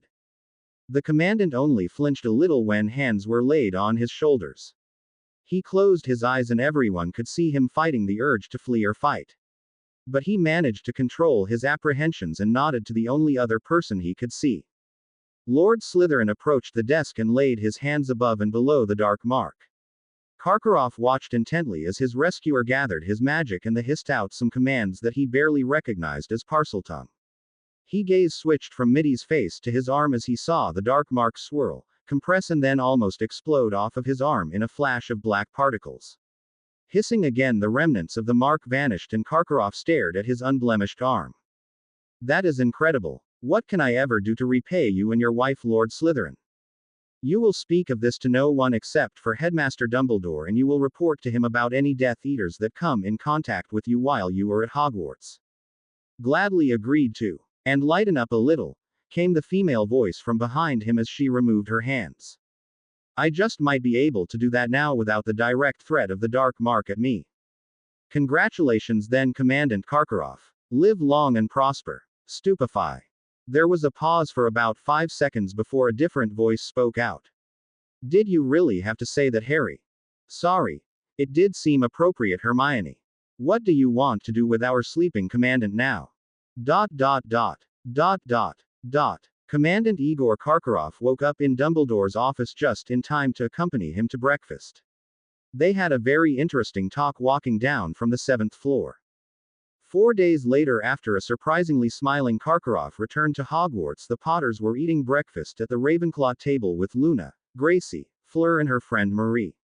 Harry listened as the girls compared styles and types of dresses that they might order for the Yule Ball, but Harry was keeping out of the discussion unless someone specifically wanted his input. Everyone stared upward as the owl ports opened and the morning mail came streaming into the Great Hall. Everyone was pointing out and yelling for their own personal owls, but a different type of owl swooped directly to the Ravenclaw table and landed in front of Harry. It was the size of an eagle owl but was coloring and it held a rolled up piece of parchment in one claw. That's a wolf owl, Harry. I thought they were extinct. Guess you read wrong then, Hermione. There's at least one still around. Harry held out a sausage for the bird and it grasped it with its beak and took off for the portals. A lot of people watched the distinctive bird fly away and looked back at Harry. The parchment Harry held was rolled tightly and sealed with wax. The seal on the wax was a picture of 3 stars and had a stylized M in the middle of it. Harry decided to read the letter privately and stood up. The 3 girls followed him closely as he exited the Great Hall and headed for the nearest empty classroom. Hermione closed the door and applied sealing and privacy wards as Harry broke the seal on the parchment. He began to read the letter, but the girls watched as his face grew white and the letter fell from his fingers. Bullocks. Harry, what is it? Bending over to retrieve the parchment, Harry read it over again silently. He shook his head in disgust. We need to go find the other champions and bring them back here. Now. The letter is from Mangorian. The Centaur Chief. Yes, the Centaur Chief. He has written Duke Hogwarts and wants to know what I am going to do about the 6 dragons that suddenly appeared in the Forbidden Forest, with their handlers. Oh shite. From Ginny. The first task is dragons, Daphne said, finishing Hermione's shocked gasp. The foursome stared at the parchment for a few seconds before running for the classroom doors to assemble the champions from the other schools. The 5 other champions soon met up with Harry in their study room in the Hogwarts library. Most brought their closest friends with them to Harry's surprise. Cho Chang showed up with Cedric, Marie Lafitte walked in with Fleur, Asim showed up with his sister Neith, and Dietrich Milky followed Victor Crumb. Harry thought about saying something about keeping some secrecy but realized that he would look hypercritical in the face of his wives that had went and brought this group together. Ginny said you had some important news for us, Fleur asked. Yes. Everyone have a seat and I hope you don't mind missing a class or two this morning. It's more than important. I've found out that the first task involves dragons. Dragons? No. What? How did you find this out? Calm down everyone. We're not going to make plans by panicking. Most of you saw that wolf owl that dropped off a message to me a little while ago, right? It was a letter from a friend of a friend. Basically, it was from the chief of the centaur tribe that lives in the Forbidden Forest. He just informed me that 6 dragons with human handlers appeared yesterday in a clearing not too far from Hogwarts. What kind of dragons are they? Victor asked. The letter didn't say, unfortunately. Fleur thought for a second and offered up a hopeful idea. If they are all of the same type, we could find a common strategy to approach them. I hope we're not supposed to kill them, a very quiet Benito said nervously. They're protected by international magical law, Harry said, even I know that. Maybe we have to get past them or to steal something from their treasure trove. Wonderful, said Cedric a little gloomily. Cho leaned over and rubbed his back slowly. Everyone was silent for a few moments and then Daphne spoke up. Harry, there's 5 nights left before the task is scheduled to happen, right? And couldn't you and Victor or anybody go flying over the forest or walk into it and check and see what kind of dragons there are? Smiles came to a few of the champions as Harry leapt up and swept Daphne around in a hug. Harry turned back to the table with a smile. So who wants to go for a ride tonight after supper? A number of hands appeared and Harry nodded. Let's meet down at the Quidditch pitch about 7. They've probably put wards up to keep the dragons a secret, Victor said. I doubt anyone thought of warding them from being seen from the air. We should at least able to see something if we walk up near the place where they are keeping the dragons, Harry proposed. He didn't disclose to the others that he could sense wards. And the dragons now that you know they are there, Daphne added. The rest of us could do some more research dragons in general while they are away, Hermione said. Asim, Marie, Cho, Fleur and Daphne all agreed to start researching that evening while the majority of champions were checking out their first opponents. Wait a minute. Harry turned to look at Hermione. More research. Well, I just took a few notes here and there while the rest of you were busy doing other things. How much is just a few notes, Hermione? A suspicious Victor asked. Not so much, Hermione said. She reached into her book bag and rummaged around and brought out 4 or 5 pages of handwritten notes clipped together. She handed them to Harry, who glanced through them and whistled. He laid them down on the table and then looked back up at the brunette. But it's not finished, Hermione protested as she looked around the table at the others that had gathered. I suspect your partial notes will save us many hours of research apiece, Hermione. It's not that I don't mind making copies for all of you, Benito. Harry interrupted his wife. It's okay, Hermione. Nobody is going to say you haven't done a thorough job. A blushing Hermione pointed her wand at the small stack of notes. Duplico Quintus. The other 5 champions picked up their copies and Fleur came over to hug Hermione. This helps everyone, Hermione. You shouldn't be embarrassed that you didn't have enough time. Nobody suspected that there would be dragons. Harry felt a tap on his shoulder and turned around. Victor Crumb's friend Deet had a smile on his face. Permission to express my gratitude to your wife, Harry. No snogging, Harry said with a smirk. I wouldn't dare. Deet rushed over and hauled Hermione up in a loose hug and swung her around saying, thank you, thank you, thank you. Over and over. Hermione pretended to be outraged. Put me down, you big dolt. Durmstrangers are not allowed to pick up someone else's spouse. Deet smiled. Only on the condition you don't short sell yourself on any effort you make from now on. Besides, Harry said I could. Really? Hermione regained her feet and looked at her husband, who was trying to look surprised. Hermione took one step toward him after slapping Dietrich Milky on the stomach hard. Harry winced and grabbed up his book bag. I'm sure we're all late for class or something. See all of you later. Harry headed out the door followed by a bunch of laughter. Hermione slowed down and picked up her book bag. I guess I'll meet the rest of you non-flyers down on the Quidditch pitch at 7 to give them a send-off. What about Harry? What about Harry? Oh, he'll be the one explaining why we are out in the corridors to Professor McGonagall. That brought another round of laughter to the group and everyone headed out from the room and then the library. The champions were surprised again as Harry sprung out from behind the library doors, grabbed Hermione, threw her over his shoulder and ran up the nearest set of stairs. Ginny and Daphne hurried after the pair calling out for Harry to halt and that they were coming to help Hermione. Cedric was chuckling as he said that they were sure to get points taken for inappropriate behavior if a teacher caught them out in the hallways. Victor turned to the other champions and laughed. However we do against the dragons, I feel much better for having gotten to know the Potters. Everyone agreed that life and the challenge would be a lot more boring without having Harry and his wives around. The group separated to head out to their own classes and activities but with a sense of relief and nervousness about facing the first task and the dragons. It was finally time to leave. Harry was surprised later when they foursome exited the hearth that a number of students were waiting for them. Almost all of the Gryffindor witches and witches were there and a lot of the fourth-year Gryffindors and below were carrying brooms. Harry saw that Astoria and Gracie were in front of the rest of the crowd. Why are they carrying brooms, Harry? Harry passed along Hermione's question. Why are you lot all carrying brooms? You didn't read the notices that went up around the school this afternoon. I had my mind on other things than the bulletin boards, I'm sorry to say. So, obviously not Tori. Astoria reached into her pocket and brought out a folded piece of paper and handed it to her sister. Daphne unfolded it and Harry and the others read the posting over her shoulder. Special lesson. For fourth years and below. Night flying and navigation 7 p.m. at the Quidditch pitch. Sponsored by Professor Sirius Black. Assisted by Professors Hooch and Flitwick and Madame Pomfrey. Possible chance to see the champions race. Wait, what? Harry's mouth had fallen open and everyone in the corridor was giggling at the expression on his face. Harry felt a tug on his sleeve and looked at a suddenly grinning Ginny. So what did you and Sirius actually talk about when you stopped in to see him after morning classes? Nothing like this. I only told him we found out that there were dragons and we were thinking of going to go scout them out tonight.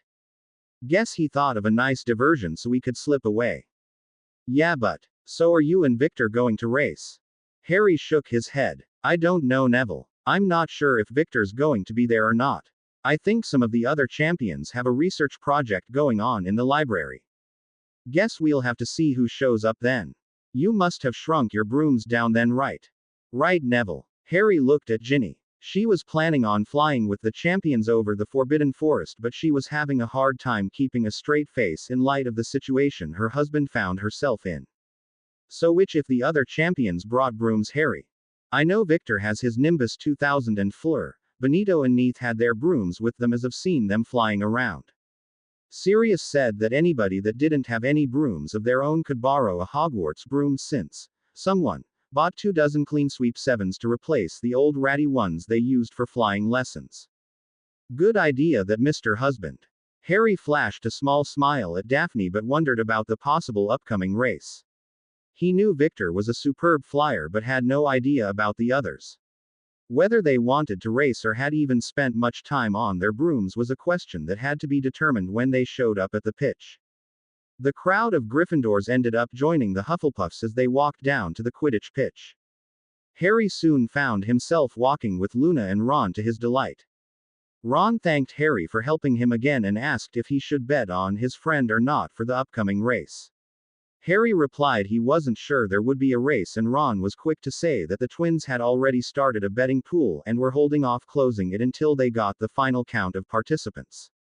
Harry shook his head and Hermione rubbed his back and whispered that she would make sure that George and Fred wouldn't try anything like that for the real tasks. As they entered the stadium, the Potters saw that the stands were rapidly filling up with students from all four houses. Hermione pointed out that Sirius was standing off to one side talking to Victor, Cedric, Benito and Neith. all of whom were carrying brooms. Ugh! Harry hung his head in resignation and started heading for his father but was stopped by the three girls around him. Good luck, Harry, said Hermione as she gave him a key to his cheek. Go get them, Tiger. Ginny winkled before she grabbed Harry's bum when no one could see her. Daphne just grasped his hands and peered up into his eyes. Please don't hurt yourself. It's only a race and you need to see about the you-know-whats in the Forbidden Forest. Harry sighed but nodded. The race should be fun for everyone, but the champion's first concern should be getting away and seeing what the size and type of dragons were. Daphne keyed at the back of his hand, and while she and the other two girls turned toward the stands, Harry went to where his dad and the others stood. So this is the race, huh? Harry said as he reached the others. So what kind of broom do you have, Harry? Neith asked first before saying the hellos everyone else said back to him. Harry reached into his pocket, brought out his broom and expanded it. It's a firebolt. Present from somebody important in my life, he said with a nod toward Sirius. Neith took one look at Harry's broom and then sighed. Nope, can't do this. I'd be totally embarrassed on my broom out there. You have a good race. Harry held up his hand to stop Neith from leaving. We can work something out if you want to compete, Neith. What's everyone flying? A Nimbus 2000, Victor said a little proudly as he held up his broom. Mistral 27 inches, Benito said, holding up a sleek racing broom. Clean sweep 7, said Cedric. I've only a Comet 180 inches, said Neith slowly. Harry nodded and thought for a few seconds. He turned, put two fingers to his mouth and gave a shrill whistle. Hermione and Ginny turned around and hurried back to where the champions were standing. Sirius had gone a little ways off and was having a discussion with Professor McGonagall, Professor Flitwick and Headmaster Bashara from the Egyptian school. All were looking around at the Quidditch pitch and making elaborate motions with their hands in their discussions. Ginny passed Harry with only a small exchange of words and came right to Neith. Harry told me you're pulling out of the race. It would be silly of me to try competing with my broom when the other four have some of the best racing brooms in the world. We can't have the only girl racing drop out. Ginny reached into her pants pocket and brought out a small broom. She made a wave with her wand and the broom expanded. It's a Nimbus 2000 and you can borrow it if you'd like. Oh Ginny, no I couldn't. Oh Ginny, yes you could. You can. Harry would like you to be on an even keel with him and the others. Besides, it's time somebody took the boys down. Really. Go ahead and have a good time and don't worry about it. Just give it back to me after you win. Neith looked at Ginny and then at a nodding Hermione. She squealed once and almost brought Ginny down with a huge hug. I'll take good care of it, Mrs. Potter. Ginny gave her a raspberry in return and exchanged brooms with a smile. They two wives waved goodbye to the Egyptian champion and hurried off to rejoin Daphne. Neith was still staring at the new friend who had made such a generous offer when she felt a tap on her shoulder. She looked and saw Harry looking at her with a small grin. How about we take a lap or two so you can get used to handling the Nimbus and while the grown-ups get organized? Neith nodded quickly and she and Harry mounted up and started around the Quidditch pitch. Harry started talking about how the Nimbus handled and kept even with her as she tried accelerating, cornering and braking with the unfamiliar broom.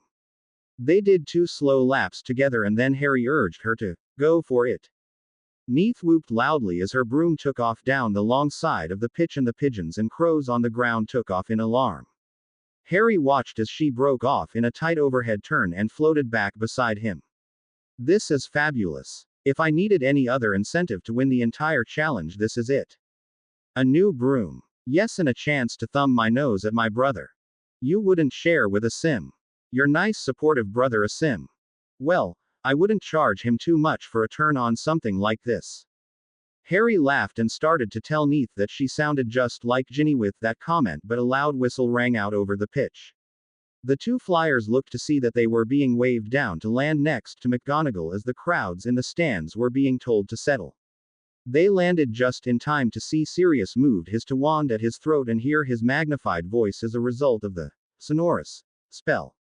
Ladies and gentlemen, and the rest of you lot. Sirius grinned and waved as the crowd chuckled at his opening. Tonight a lesson in night flying and navigation will be given to all those interested parties courtesy of Madam Hooch, Headmaster Bashara, and myself. Night flying offers a range of different challenges and opportunities than flying by daylight. We will try to instruct anyone that wants how to avoid common obstacles that you might encounter in getting from starting point A to destination point B without getting lost or violating the Statute of Secrecy Act. I will leave it to your imaginations to think of the various reasons for self-preservation, business and occasional fun, like a romantic moonlight ride with your sweetheart, you might undertake during a darkened evening. Like flying to somebody's window with a bouquet of flowers on Valentine's Day. Harry. Shush Hermione. Sirius is still talking. PHTTTT to you too. Our romance has apparently died.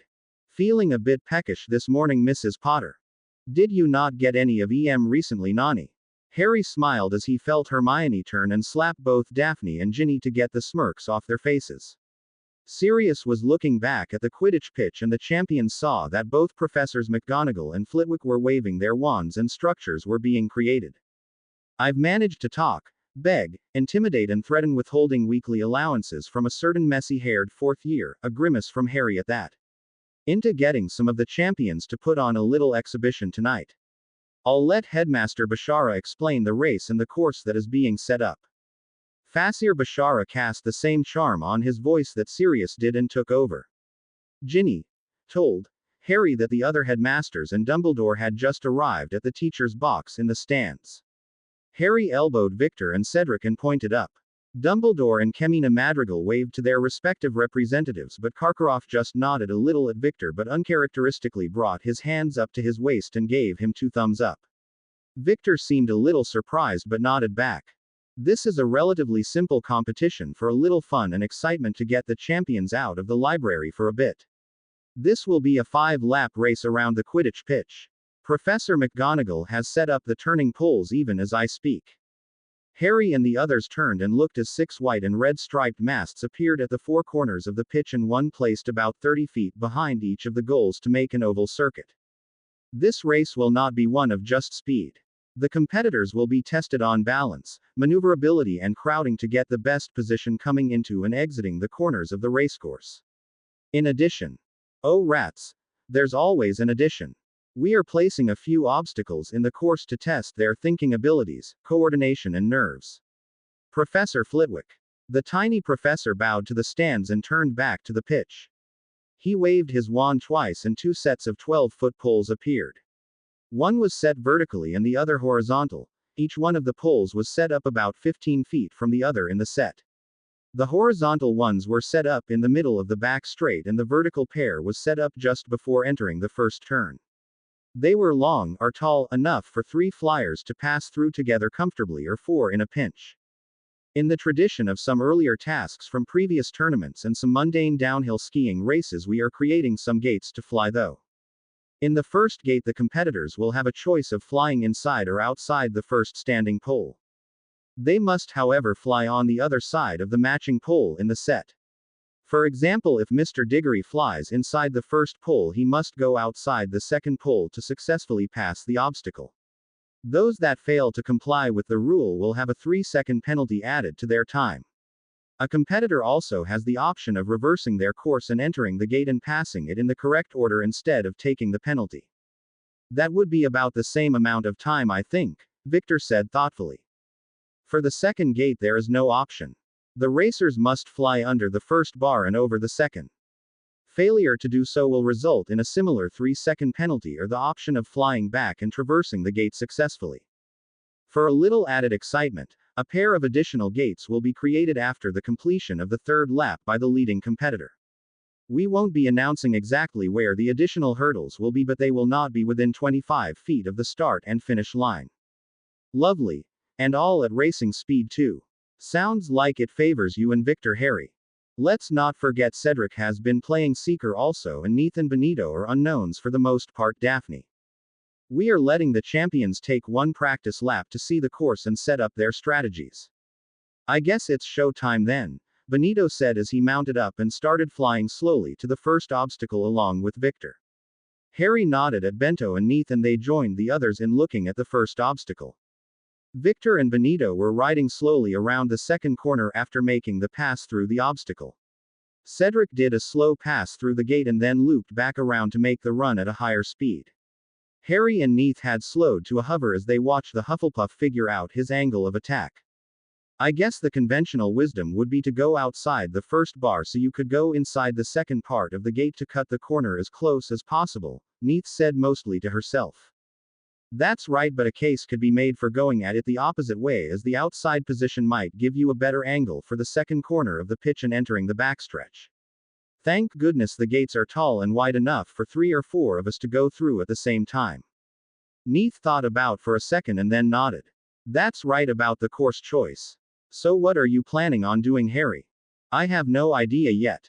It kind of depends on what everyone else does. I'm going to try and stay out of collisions though.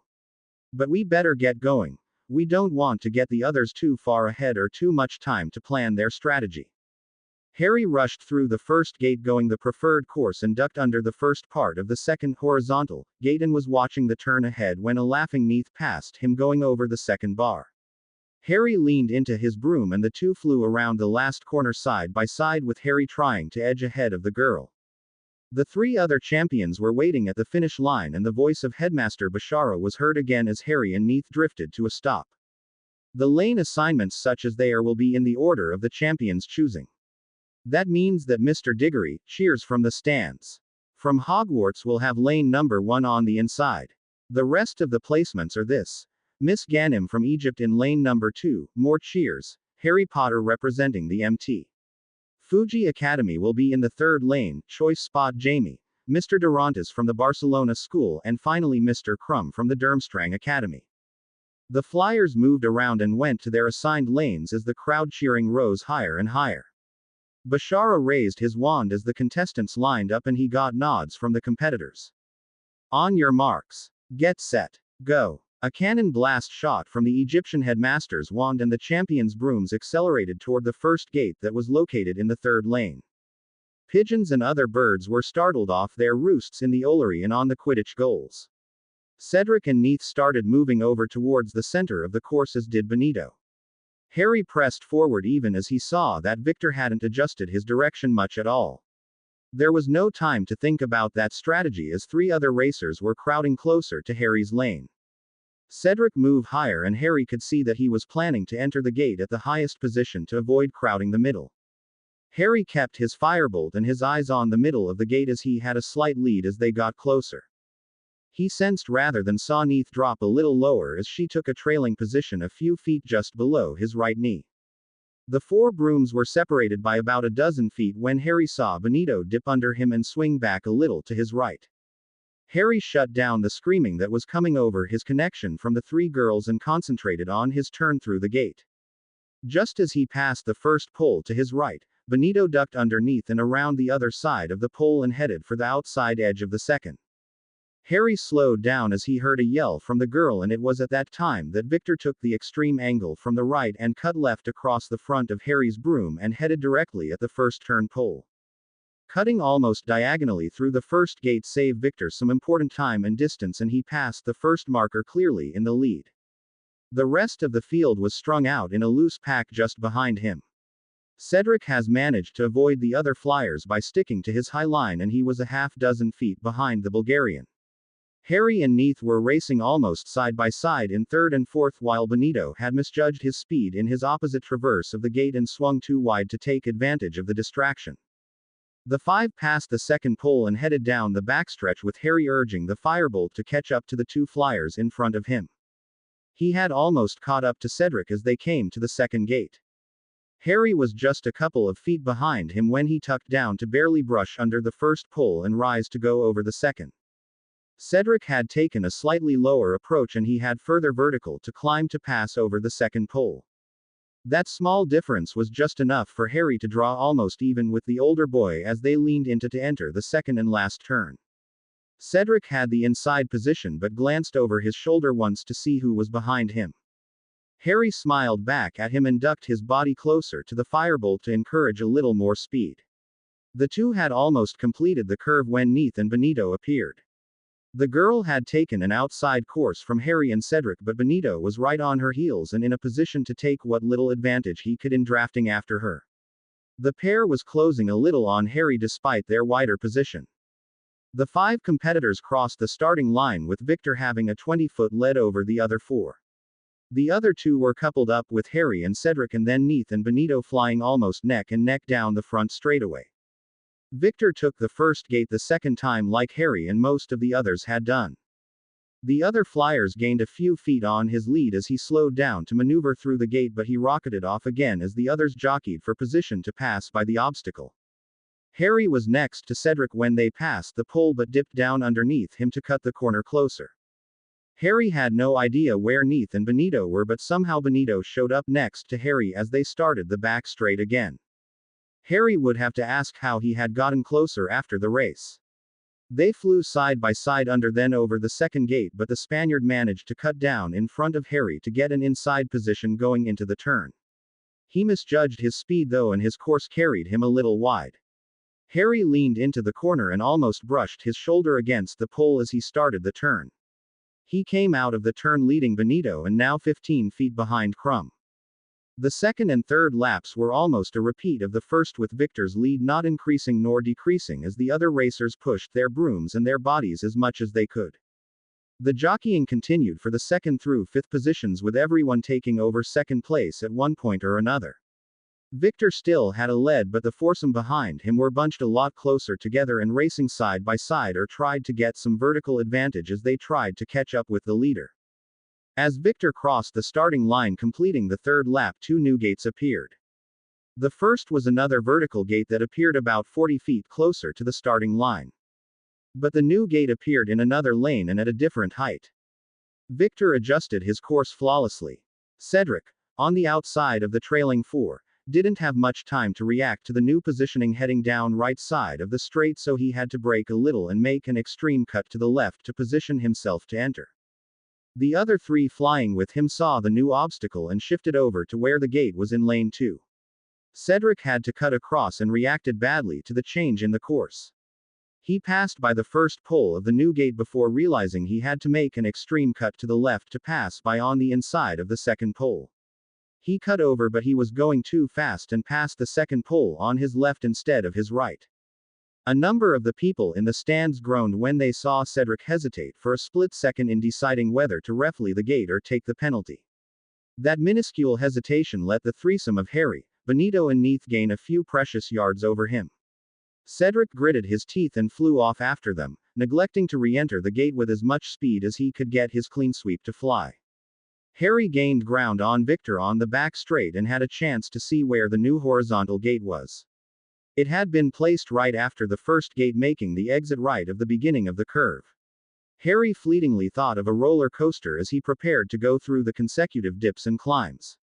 Victor slowed down minutely as he was trying to figure out the right speed to go and remain in control of his broom. Harry glanced over his shoulders for a split second and saw that both Neith and Benito were closing rapidly on him, with Cedric barely a dozen feet behind them. Then Harry, Neith and Benito were flying through the obstacle. Benito bounced over the second rod of the first gate, but his speed carried him too far up and he had to cut his speed to dive back down to get under the third crossbar in the set. That left Neith and Harry flying side by side through the turn. Harry glanced over at the girl and saw the look of intensity on her face that probably mirrored his own. Then the two looked ahead, saw that Victor had made an apparent mistake coming out of the turn. He came out of the curve almost into the fourth lane and lost some time and lead, moving back for entrance to the vertical gate that had appeared at the beginning of the lap. Harry and Neith passed by the starting line with everyone in the stands standing and cheering the racers on. Harry climbed a few feet and saw that Neith had dropped down under him so that they could enter the gate together. Harry had no idea that Cedric and Benito were flying a mere 10 feet behind them. Victor Crumb was barely a dozen feet in front of them when they exited the first set of poles. Victor drifted a couple feet to the right so he could cut close to the corner pole again. Harry wondered if Neith was going to draft after him, but he glanced down and saw her lower herself closer to the broom to get more speed out of it. Harry, trying to be cautious, climbed a few feet further up so he wouldn't accidentally become entangled with her path. They flashed through the gate following Victor's course, outside the first pole and hugging the inside of curve one, flying a few feet over the other. Whether it was fate or the swirling winds, Neath ended up first on the back straightaway and took the inside position. Victor was now only 5 feet in front of them as they almost overtook him on the straightaway. Victor ducked under the first pole and Harry thought he saw Victor's back scrape the bottom of the pole as he flew under it. He pulled back on his broom to climb the few feet up as Harry passed under the same bar. Harry, watch out! 4 pigeons had suddenly risen from the ground and flew directly into the path of the competitors. Harry saw 2 pass over him, but the other 2 veered away. To his horror, Harry saw something gray and white suddenly veer over front of him and impact Victor at the junction of his neck and shoulder. The wayward pigeon exploded in a deathly explosion of feathers and blood, and Victor and his broom jerked off the course, with Victor collapsing and only holding onto his nimbus with a few fingers. Harry had a split second to react to the accident in front of him. He hauled over on his broomstick and darted after the Bulgarian without a spare thought for the race. He yelled, "I've got him!" to the wind and his competitors just as Victor lost his tenuous grip and fell toward the ground 25 feet below. Harry closed on the falling wizard as the screams of the crowd rose in his ears. Harry managed to grab Victor's collar with one hand, but the additional weight almost caused Harry to lose control of his own broom. He managed to haul back on the broomstick with one hand as he called on some of his bond magic to keep Victor's limp body from slipping out of his grasp. He managed a clumsy landing, but he laid Victor gently down on the grass before he rolled off his own broom to tumble head over heels twice. By the time he had scrambled back to his hands and knees and stumbled back to where Victor laid, all sorts of people were running toward where they were. Harry found Victor lying face down on the grass where he had placed him and saw a bunch of blood flowing from his face and neck. He was about to try turning him over when a few shouts stopped him. Looking up, Harry saw Neath, Cedric and Benito all landing their brooms and racing toward him. A mental shout from Ginny brought Harry's face around and he saw the redhead racing ahead of the crowd of people heading across the pitch. Harry didn't know whether to be amused or scared that Ginny was using some of the bond magic available to her to outrun everyone that had left the stands. It seemed an incredibly long until Ginny reached his side and they looked down at their stocky friend. "Keep everyone back, Harry," she said, and Harry only had to look up once and see that the other 3 flyers were waving their arms trying to warn the huge numbers of people approaching. Harry looked over at his wife as she laid hands on Victor's upper back. She closed her eyes for a second, then blew out a breath. "He's got a cracked vertebra in his neck and a broken jaw. That's all. Well, also concussion and a horrible headache when he wakes up." The 3 others looking at Harry and Ginny and Neath celebrated with a pumped fist in the air and a loud announcement that Victor was alive. Harry watched as Ginny carefully laid her hands on both sides of Victor's neck. A yellow glow came from Ginny's hands and she held the spell for about 10 seconds until she was sure that the main damage had been repaired in the man's neck. Ginny sat back on her heels and nodded to Harry and Benito, who had come to kneel at Harry's side. "You can turn him over now. Be careful with his head though." Harry wasn't too surprised to see Victor's friend Deet break through the ring of observers, kneel down and hold onto Victor's head as Harry and Benito rolled Victor slowly to his side and then his back. A few gagging girls hurried away quickly when Victor's bloody face came into view. It wasn't so much Victor's face as Harry thought that most of the red came from the dead pigeon. What was really kind of gruesome was the sight of the bird strike itself. A few inches below and in front of the left ear of the Durmstrang champion, the flesh was stripped away down to the bone and a lot of blood was still flowing from the damaged flesh. Hearing a commotion in the crowd, the people surrounding the injured Victor saw and heard Dumbledore, Bashara and Madame Pomfrey yelling for people to get out of their way. Commandant Karkaroff didn't waste his breath shouting.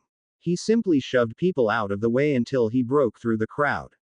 He gasped in horror at what he saw, but by then Madame Pomfrey had asked Ginny for a report. "Victor is unconscious from the bird strike but basically okay. He had a fractured vertebra but I healed that already. What's he's left with is a broken jaw and some tattered skin. I made sure he would sleep for a while so you could work on him, Madame Pomfrey." 20 points for Gryffindor came from the newly arrived Professor McGonagall. "Is Mr. Crumb all right?" "He will be thanks to Mrs. Potter." Ginny blushed but moved to Harry's side as Madame Pomfrey conjured up a stretcher and levitated Victor's sleeping form onto it. She reached into a pocket of her robes and brought out a thick pad of absorbent cotton and blotted the blood away from the injury site. Remember this, Ginny. Reglutinovi. The onlookers watched as Madame Pomfrey waved her wand in a complicated manner over the wound. Harry smiled as he watched the spell reverse the effects of the bird's strike. The blood vessels and muscles reformed together, the nerves rejoining and then the skin moving back together to display no indication that it had ever parted. For those that may have seen this spell, do not try it yourself. It takes many years of practice and a certain level of power and subtlety to make it work successfully. Ginny, you will be coming back to the infirmary with me. Of course, Madame Pomfrey. Darn it, I wanted to see the dragons. I'll take your place, Ginny, and watch Harry's back in your stead.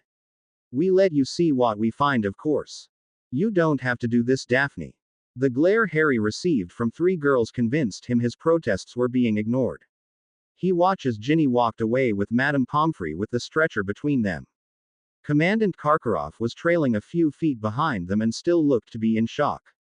The headmaster and the other teachers were dispersing the crowd and asking them to regain their seats for the lesson that was apparently still going to happen.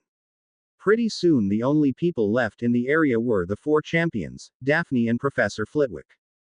Deet had retrieved Victor's broom and was jogging across the pitch to try and catch up with his unconscious friend. Professor Flitwick called out softly for attention as the five started walking back. I have already explained to Dumbledore and Commandant Karkaroff of the error I made that led to the injury. Professor McGonagall and I established wards to keep any sort of interference from entering the race from the outside. We neglected to establish an inner boundary for that, and I am heartily sorry that the race ended this way. It's okay, Professor, said Benito. We didn't see any of those foul little creatures when we took our warm-up lap. You couldn't have known. It was an accident. That's all, Neith said in reaction to the crestfallen look of the charms professor. And if I know Madame Pomfrey and Ginny, said Harry, Victor will be fully healed and anxious to leave the infirmary right off in the morning. I'm still going to the infirmary and remain with Mr. Crumb and the commandant until Poppy kicks us out. The short teacher nodded to the remaining students and then hurried across the pitch on a course directly back to the school. The three wizards and two witches followed them back to the side of the grandstand as Sirius watched them carefully. When they had crossed successfully, Harry nodded back up to where his adopted father stood. The five noticed almost half the people had left the stands and were heading back up to Hogwarts or to their magical conveyances. Harry peered at his friends a little nervously. I will understand it if nobody wants to go with me to check out the dragons. No, we owe it to Victor to find out our opposition. It's the least we could do to help him out now. Sirius' amplified voice rang out over the Quidditch pitch and stands. For those of you that have stayed, thank you. Now that the excitement is over, we can proceed with the lesson for tonight. The first part of the lesson is getting used to not having any light at all. Knocks. Lights that lit up the evening around the pitch suddenly went out and there was a great deal of confusion and shouting from the stands. Harry whispered to the others. That's our cue to mount up and leave. Standard disillusionment spells for everyone. Daphne, who do you want to ride with? The other champions heard a small slap and Harry quickly apologized. They laughed as Harry said he was just kidding. The five mounted up and headed slowly toward the edge of the Forbidden Forest. It was about 10 o'clock when Harry and his wives walked into the hearth and settled wearily into their chairs. I'm going to kill Charlie, Ginny said first. No, you're not. Charlie probably had to swear an oath that he wouldn't contact anyone in his family to keep the dragon's secret until the task was unveiled. Not even Dad. Harry looked uncomfortable. I'm not saying one way or the other about Arthur. He might have known, but he wasn't allowed to tell anyone either, Daphne tried explaining. Let's review real quickly before we head for bed. Get that smirk off your face, Mr. Potter. Sleep and cuddling will be all that we will be doing. Shucks, Hermione. You sure know how to spoil an evening. Hermione stuck her tongue out at her husband, but her eyes flew wide open when he grabbed it and held it briefly. She sputtered to say something, but Ginny and Daphne were already giggling. Yes, Super Seeker Potter. Anyway, here's what we managed to find in our research when you sent back the identities of the dragons. She laid a stack of papers on the hassock and Harry picked them up and thumbed through them. This is a lot more than what we had in first year with fantastic beasts and where to find them. Of course you hadn't. The fantastic researcher turned her attention to a specific topic that year. Hermione smiled shyly at Ginny for the compliment. That's just basic knowledge of the 6 types. Not the way to combat them. But this gives all of us, the champions, a starting point. Harry looked at the pictures and descriptions in Hermione's research. There were 6 different breeds of dragons hidden in a glade in the Forbidden Forest. A Welsh green, color Chinese fireball, Hebridean black, Ukrainian ironbelly, Swedish short snout and a Hungarian horntail were going to face the champions. Harry didn't know if there was a common weakness that would apply to all of them or not, but each champion would have to think of something that might work against each specific breed. Daphne nudged Harry. So have you thought about what you're going to say in Parseltongue by way of introduction yet? Huh, what? Hermione actually rolled her eyes as she came over and sat on Harry's lap. You haven't thought about speaking to whichever dragon you get and speak to him or her. Dragons, however large they may be, are still a type of snake. And at least the idiots didn't bring a basilisk for you, Daphne said teasingly. Yeah, we know how that went, don't we? The 3 girls giggled again and Daphne stood up. I'm going back to my suite. Can I get an escort? Ginny stood, but Harry waved her back down and carefully moved Hermione off his lap. I've forgotten to send an answer to Megorian, so I need to go to the Ollery after seeing Daphne Potter back to the Greengrass suite. Remind me of that one more time and you'll get cut off, Mr. Potter, the blonde threatened. Harry stood up, stretched, and Rob Locksley suddenly appeared. If Harry was here he would offered his abject apologies to you, ma'am. I could try to talk the lad into having you move in here where the pretty Astoria could have her own room. Daphne pouted at Lord Gryffindor. Don't think I haven't thought about that. Every night I end up sleeping in my bed alone. Rob, came the mental shout from Hermione and Ginny. Yes, Harry can spend the night with Daphne. It's okay occasionally. Daphne squealed once and then went and hugged Ginny and Hermione. She ran to Rob's arm, then turned around to run back and key both girls on the mouth. Thank you both. Send him back before Astoria catches him in bed with you. Again, Ginny said laughingly as she saw Daphne tugging a not complaining Rob Locksley up their stairs. The 2 watched as Rob threw a happy glance back at his 2 other wives before leaving though the door. Ginny turned to Hermione. I guess it's just the 2 of us again, Nani. I'll wash your hair for you. Sounds like a plan. The 2 girls leaned into a long hug and then held hands as they headed for the bedroom and shower. In the middle of breakfast the next morning, Dumbledore stood and shot a series of firecrackers off with his wand. May I have your attention, please? As everyone's eyes turned toward the teacher's dais, Harry looked at Ginny and Hermione and wondered what new information was doing to disrupt their plans for the day. The 2 had brought down his running gear down to the Greengrass quarters first thing this morning, and Harry had changed in Daphne's bedroom while she changed in her bathroom. Just in case Tori that woke up early and caught them together. Harry knew he shouldn't feel guilty since he and the stupendous blonde had been married, but somehow, without the public disclosure, Harry continued to feel a little bit awkward about spending time with Daphne. He resolved sometime during their run around the lake that he would sit down with both the Greengrass girls, even though one was legally Mrs. Potter now. Harry was still dwelling on that upcoming conversation when he was elbowed in the rib by the redhead next to him. Quit thinking about Daphne's beeps. I could have been thinking about your bum or Nani's legs, you know, Ginny. Will both of you quiet down so we can hear what Dumbledore has to say? Yes, Hermione. Of course, dear. Hermione rolled her eyes but reached up and turned Harry's smiling face toward the front of the room.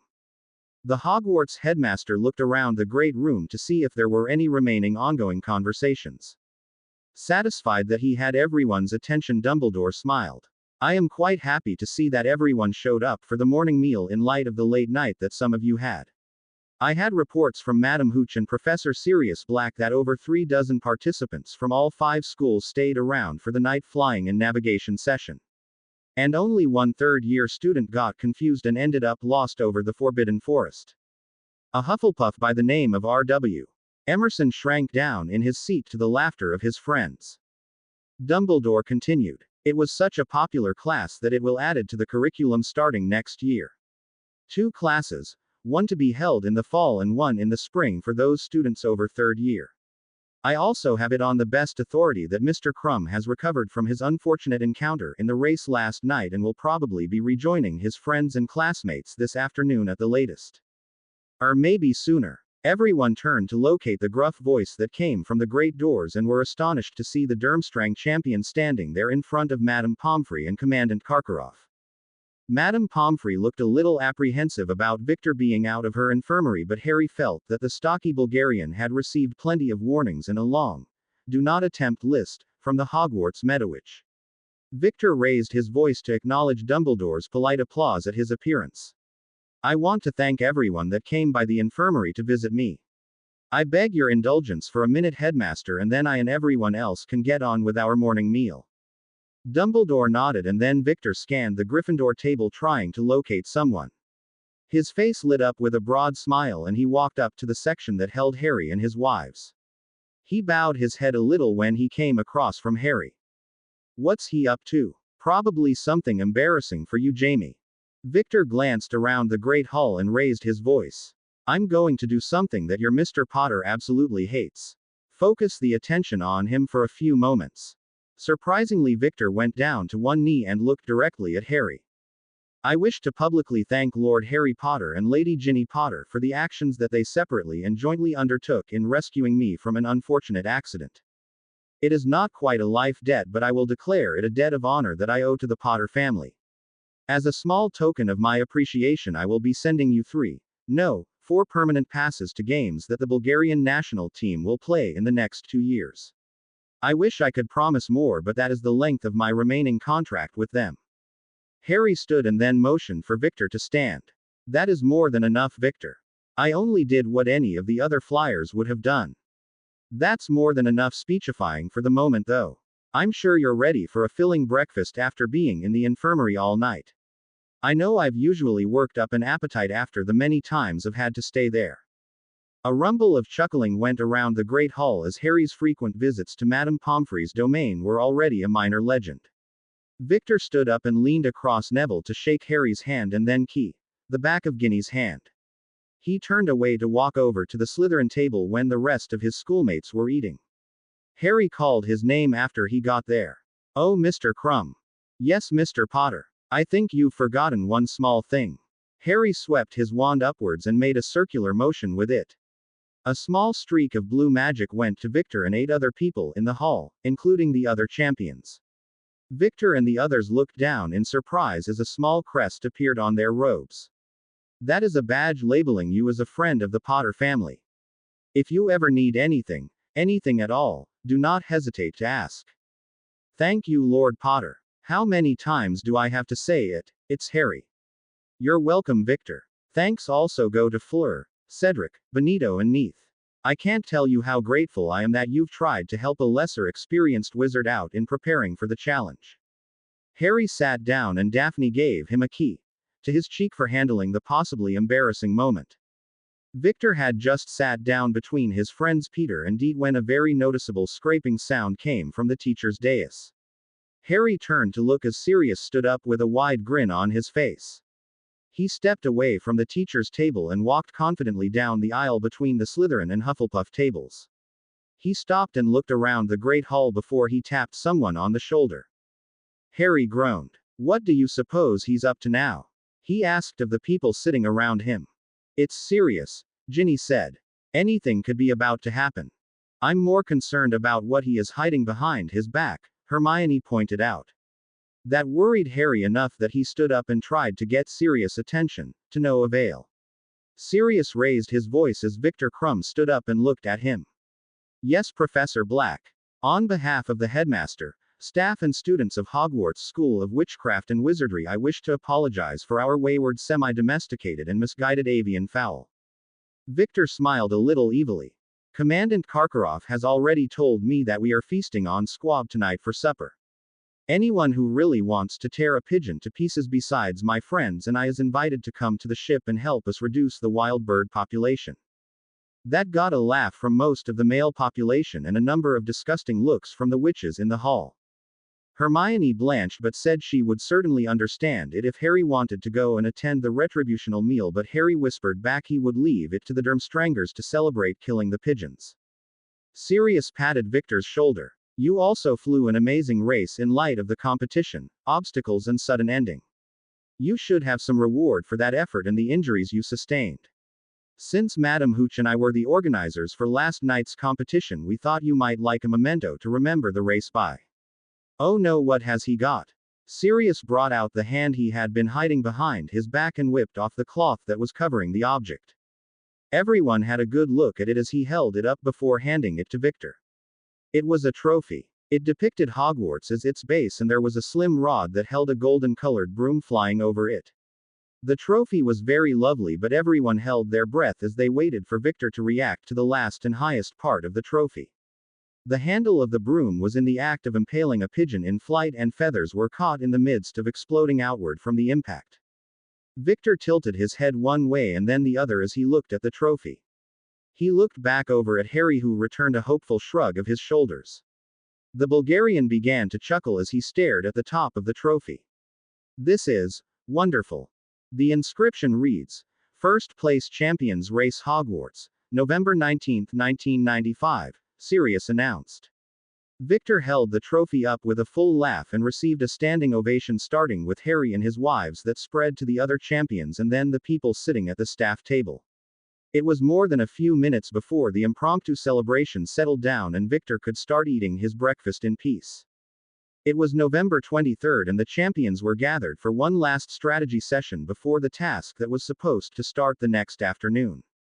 There has been any number of meetings in pairs, trios and other combinations over the last couple of days, as the champions were generally excused from their classes to prepare. This was the last night they could confer together and wish each other good luck for danger they were about to face. Is there anything else I can fetch for Lord Harry and his friends? Asked Redis. No thank you, Redis. The tea will be all. I'll send the service back to the manor when we're done here. Harry nodded at the house elf and Redis bowed over and disappeared with hardly more than a small pop. So how many house elves do you have at your home, Harry?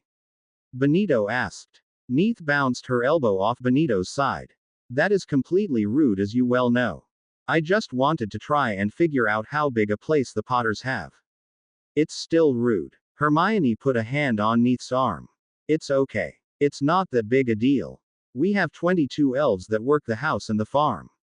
But we have 48 elves currently residing on our grounds, Harry said. 49, Harry. You missed Nop's visit this morning. Gimli and Asa had a male elfling this morning that they're planning to name Hiskpot. They hoped they weren't being presumptuous by adding a part of the family name to their elfling. Harry had a wide smile.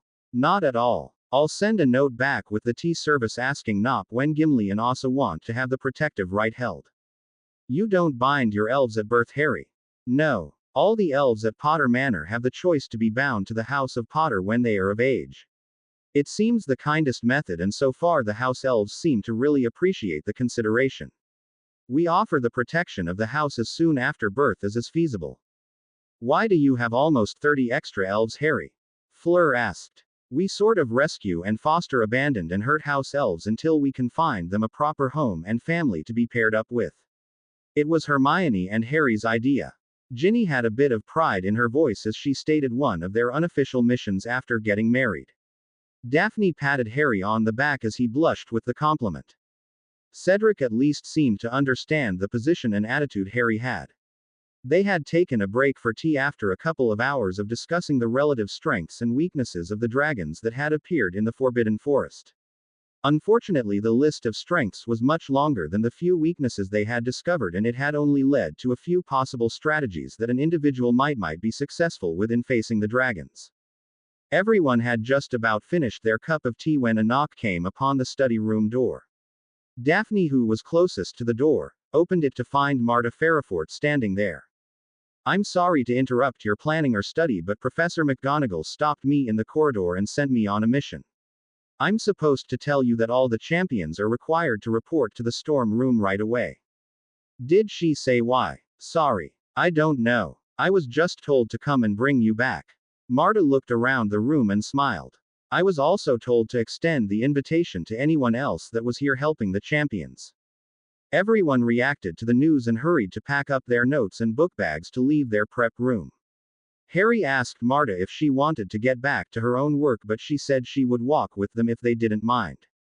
Harry and his wives hadn't had much time in the last couple of weeks to spend socializing with anyone, so it was Ginny that hooked arms up with Marta as the champions gathered up their book bags and left their study room and the Hogwarts library.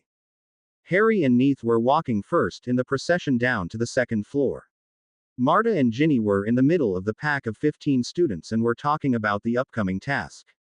My parents are coming to watch the first task tomorrow along with a lot of the other ambassadors and I guess a lot of the Ministry of Magic personnel. That means that there will be plenty of people in the stands rooting for Cedric, Daphne said as she came up to walk on Marta's other side. Marta shook her head. I'm pretty sure that they will be rooting for Harry though. I had a hard time explaining to my parents that Harry really doesn't want to win this competition and that there was a bunch of trickery in his name coming out. Harry has made an agreement with the judges not to be scored like the others. Marta almost stopped walking in shock. That's not very fair. Neither was Harry's entry, but he's trying to make the best of the situation, Marta. I hope nobody gets hurt. There are rumors going around of everything from a magical maze all the way up to noondoos that the champions are going to have to face. Ginny kept her face composed as she replied to the second-year Gryffindor. We're not sure what the first task is. We are all hoping for whatever the task is that nobody gets seriously hurt. The group finally reached the corridor where the storm room was and Marta had to reluctantly part ways with everyone. With a little prodding from Ginny, Marta went forward to wish Harry good luck. She impulsively leaned in to give him a hug and a key on the cheek and ran away blushing. Harry threw Deet and Fleur a cautioning look when they started chuckling at the young girl. Cedric laughingly warned the others that they ought to make a betting pool on how many Hogwarts witches would be trying to do the same thing to Harry tomorrow. Hermione, Ginny and Daphne stood together and declared that any witch would have to get through them first. Victor turned away from that discussion and asked Cedric what the story was for the storm room.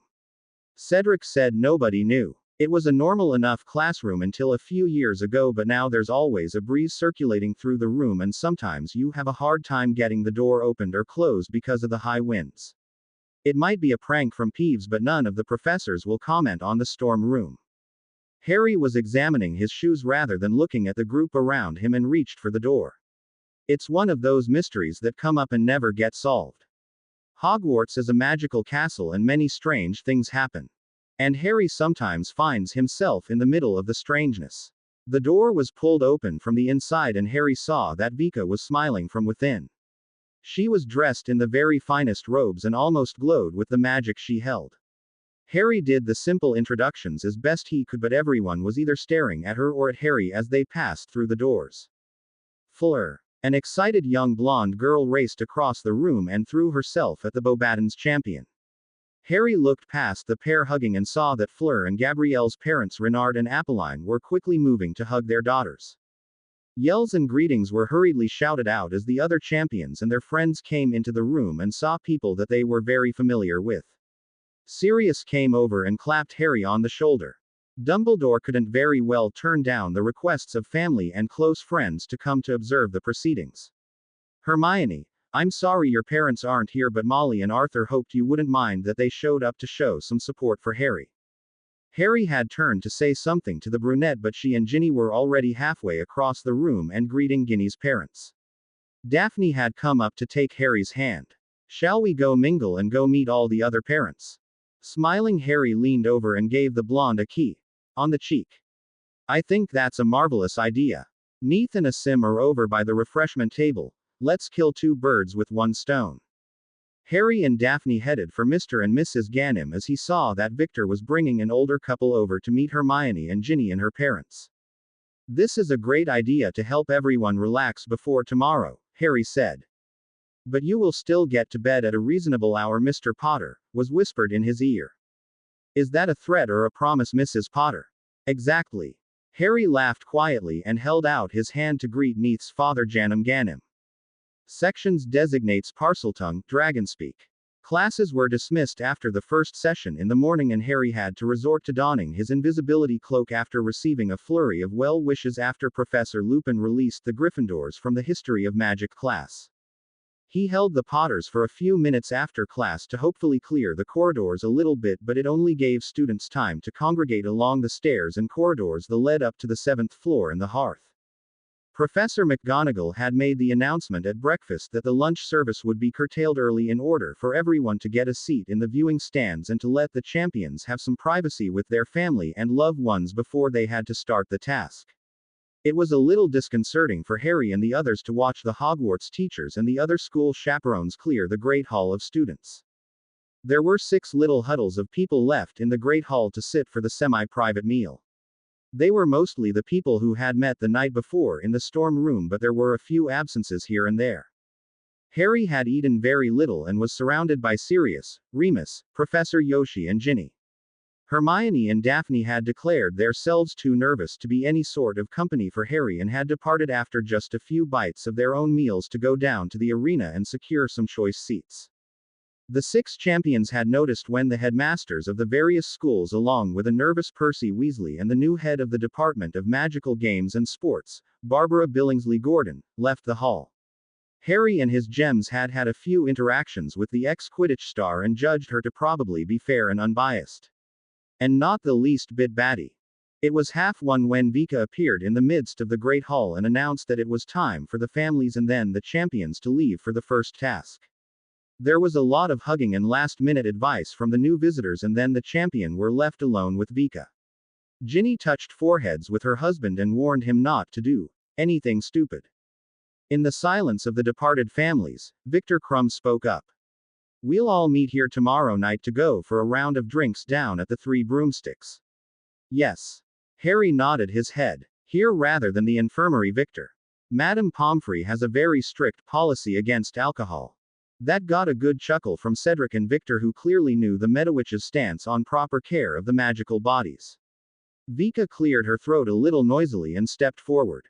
"It is time to leave now, but I wish to wish you good luck and a successful completion your task. There is a tent set up near the arena and you will get your instructions there from Mrs. Gordon."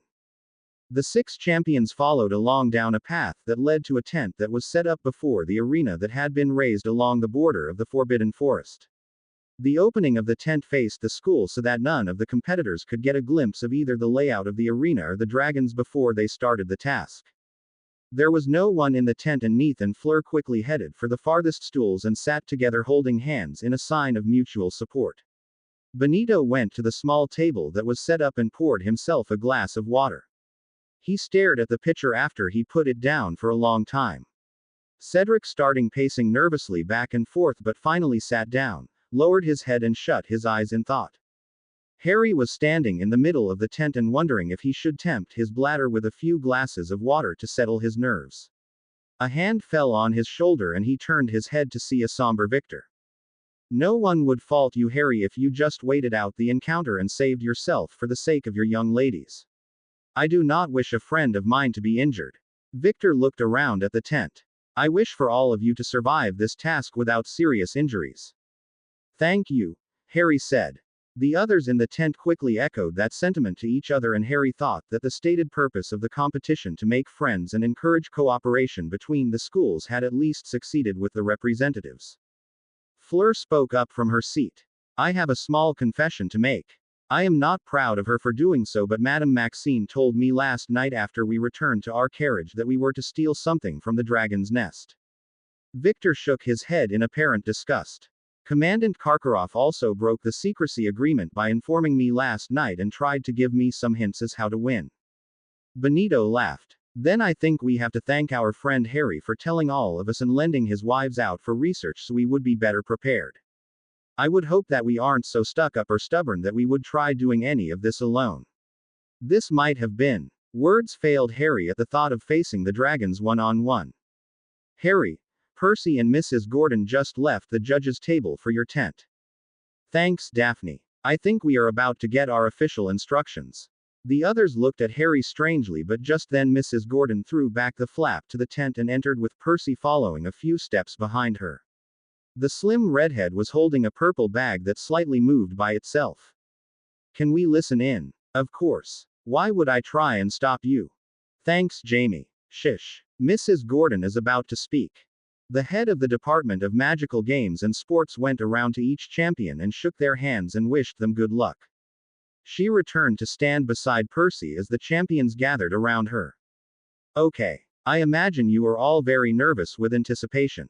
This is it. It's time to begin your test of courage and resourcefulness. In the bag that Mr. Weasley is holding is a model representative of what you are each to face. You will draw out your own opponent and then you will take your turn as the horn sounds. Your task is to retrieve the golden egg from the place it has been set in. I must warn you that the golden eggs are warded to prevent a simple summoning. Are the instructions clear? Everyone nodded and Barbara nodded to Percy to unfasten the tie that held the bag close. Let's proceed then. Ladies first. Neith and Fleur looked to each other and Fleur reached her slightly shaking hand into the bag. There was a look of surprise on her face and she pulled out a tiny perfect model of a dragon, a Welsh green. It had the number 2 around its neck. Except for that label, it looked exactly like one of the models that Ginny's brother Charlie had sent her for her birthday a few years ago. Neith drew next and drew out a metallic gray dragon with deep red eyes and the number 1. Harry recognized it as an Ukrainian ironbelly by its large size and almost vestigial wings. It only left the ground in emergencies and Harry wondered if tampering with its nest was something dire enough that Neith would have to consider that in her strategy. Percy spoke up. It will not matter that I can tell you now that the golden eggs you seek are amongst the other eggs of the nesting female dragons. Thank you, Percy, came the echo in Harry's mind from Ginny and Daphne. Thank you, Mr. Weasley. It seemed only fair to mention it, Miss Delacour. In a decisive manner, Victor drew the next dragon model. It was a color Chinese fireball with a fringe of golden spikes around its face that were razor-sharp and venomous. Number 3. Victor scowled at his model but then went and sat down to study it. The Bulgarian was going to be the 3rd champion to appear in the arena. Harry gestured for Benito and Cedric to pick before him and they both ended up with tough-looking opponents. Harry recognized the Hebridean black, number 5, that the Spaniard had picked by its rough scaly skin and deep ridges along its back. Harry was kind of glad he wouldn't be looking into the bright purple eyes that seemed to see everything around it as its head could almost double back on itself like an owl's could. Cedric had drawn the number 4 position with the Swedish short snout. It was the most attractive of the dragons that had been picked with silvery blue scales, but the little model surprised the Hufflepuff with a very realistic belch of bright blue flames. Cedric retreated to his seat in thought with the model walking around on his palm. Oh, Harry. Not the horntail. I'm sorry. Short straw again. I expected nothing less, Harry replied. Let's get this over with. Percy looked into Harry's eyes as he reached into almost empty sack. I'm really sorry, Harry. You don't deserve this one, he whispered. Harry winked back at his brother-in-law and lowered his voice. It's okay, Percy. The girls will pull me out if I'm in real danger.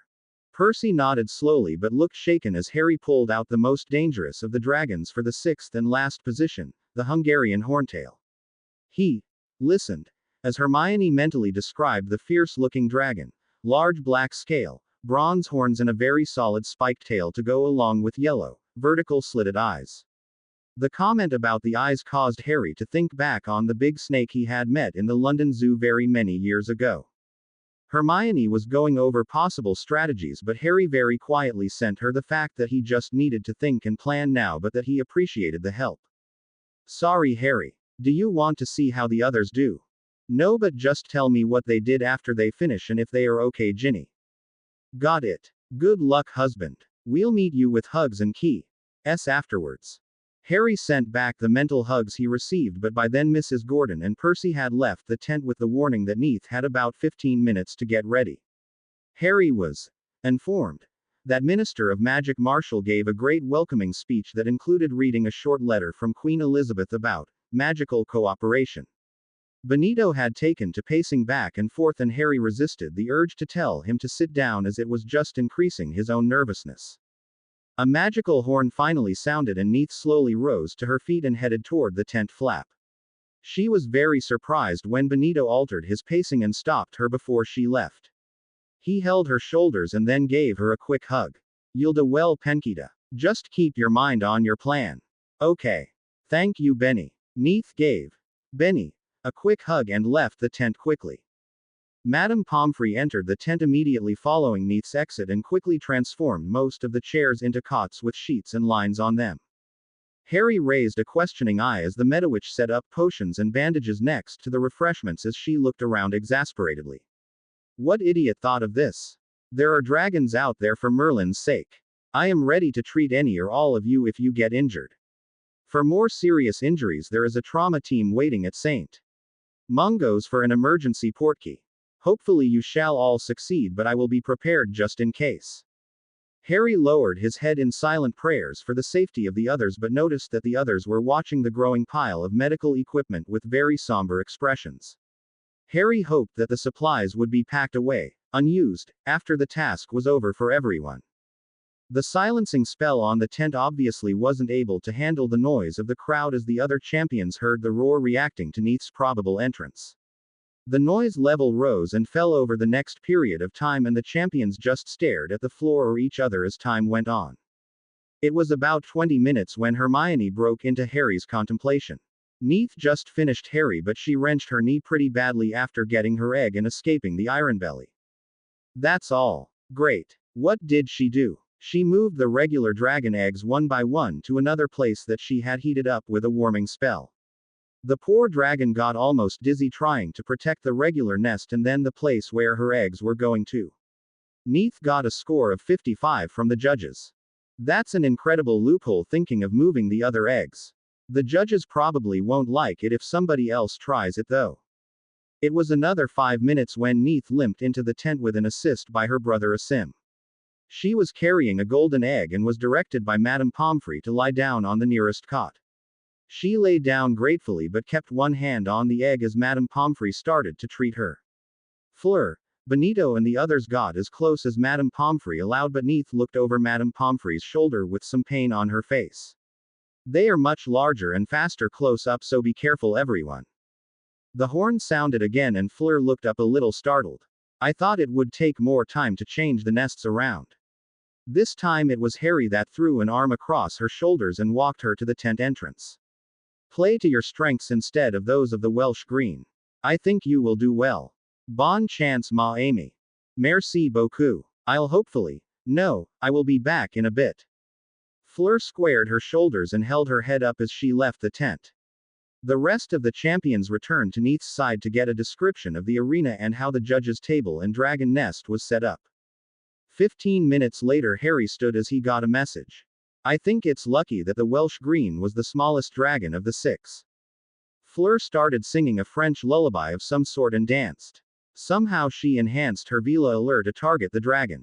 The green fell asleep slowly, but Fleur was able to get to the nest and get the egg out, but she turned a rock over halfway back to the entrance and the sound woke up the green. She barely got out of the way of a narrow jet of flames, but it looked like her hair and skirt were tinged with fire. The judges gave her a score of 61. Oh my. True to the report, Fleur walked a little unsteadily into the tent about 10 minutes later. She was bent over coughing and her skirt was singed pretty badly in spots. Harry helped Madame Pomfrey get her to a cot and congratulated her on her success. She gazed up into Harry's eyes and said that she would be happy to buy the second round later. Cedric and Neith, still in her cot, applauded her as they knew she would quickly recover. All too soon, the horn sounded again and Victor stood up. It is only a dragon. Go get him, her Victor. The Bulgarian raised his wand in a salute as he left the tent. There were a lot more cheering and groans from the semi-silenced crowd, so the champions had no idea of how Victor was doing. 25 minutes later, Harry repeated the description he got from Daphne. Victor threw a disillusion spell on himself once he entered the arena and threw some spells targeting the Chinese fireball's eyes. I think it was the conjunctivitis hex, Harry. That was one of the strategies we discussed, Ginny. It caused the dragon to go temporarily blind. Unfortunately, it could still smell Victor. It tried going after him, but it smashed 2 of its own eggs in the fumbling around. Victor got banged up twice but survived to get his egg out safely. He got a 52 because of the damage to the eggs. Karkaroff gave him full marks though. That was no surprise. There's going to be additional cleanup because of the egg mess, Harry. I'll tell Cedric he has a few more minutes to wait. Victor was limping, dirty, and quite white in the face when he returned to the tent. Benito helped him to a cot and Madame Pomfrey was quick to diagnose a couple of cracked ribs, a wrenched back and a small concussion. He was given 2 potions and fell asleep with his egg clutched to his chest. I guess I'm up then, Cedric said. Don't go rushing off yet, Harry exclaimed. Your lovely Miss Chong won't be impressed if you hurry down to get hurt right off, said Fleur with a small smile. Of course you would say that. You've already finished. I've got this mass of butterflies in my stomach that is just struggling to get out. As that's something I can help with, Mr. Diggory. In his nervousness, Cedric had forgotten that Madame Pomfrey was only a stride or 2 away. His face flushed for a second, but then he recovered. Thanks, but no thanks, Madame Pomfrey.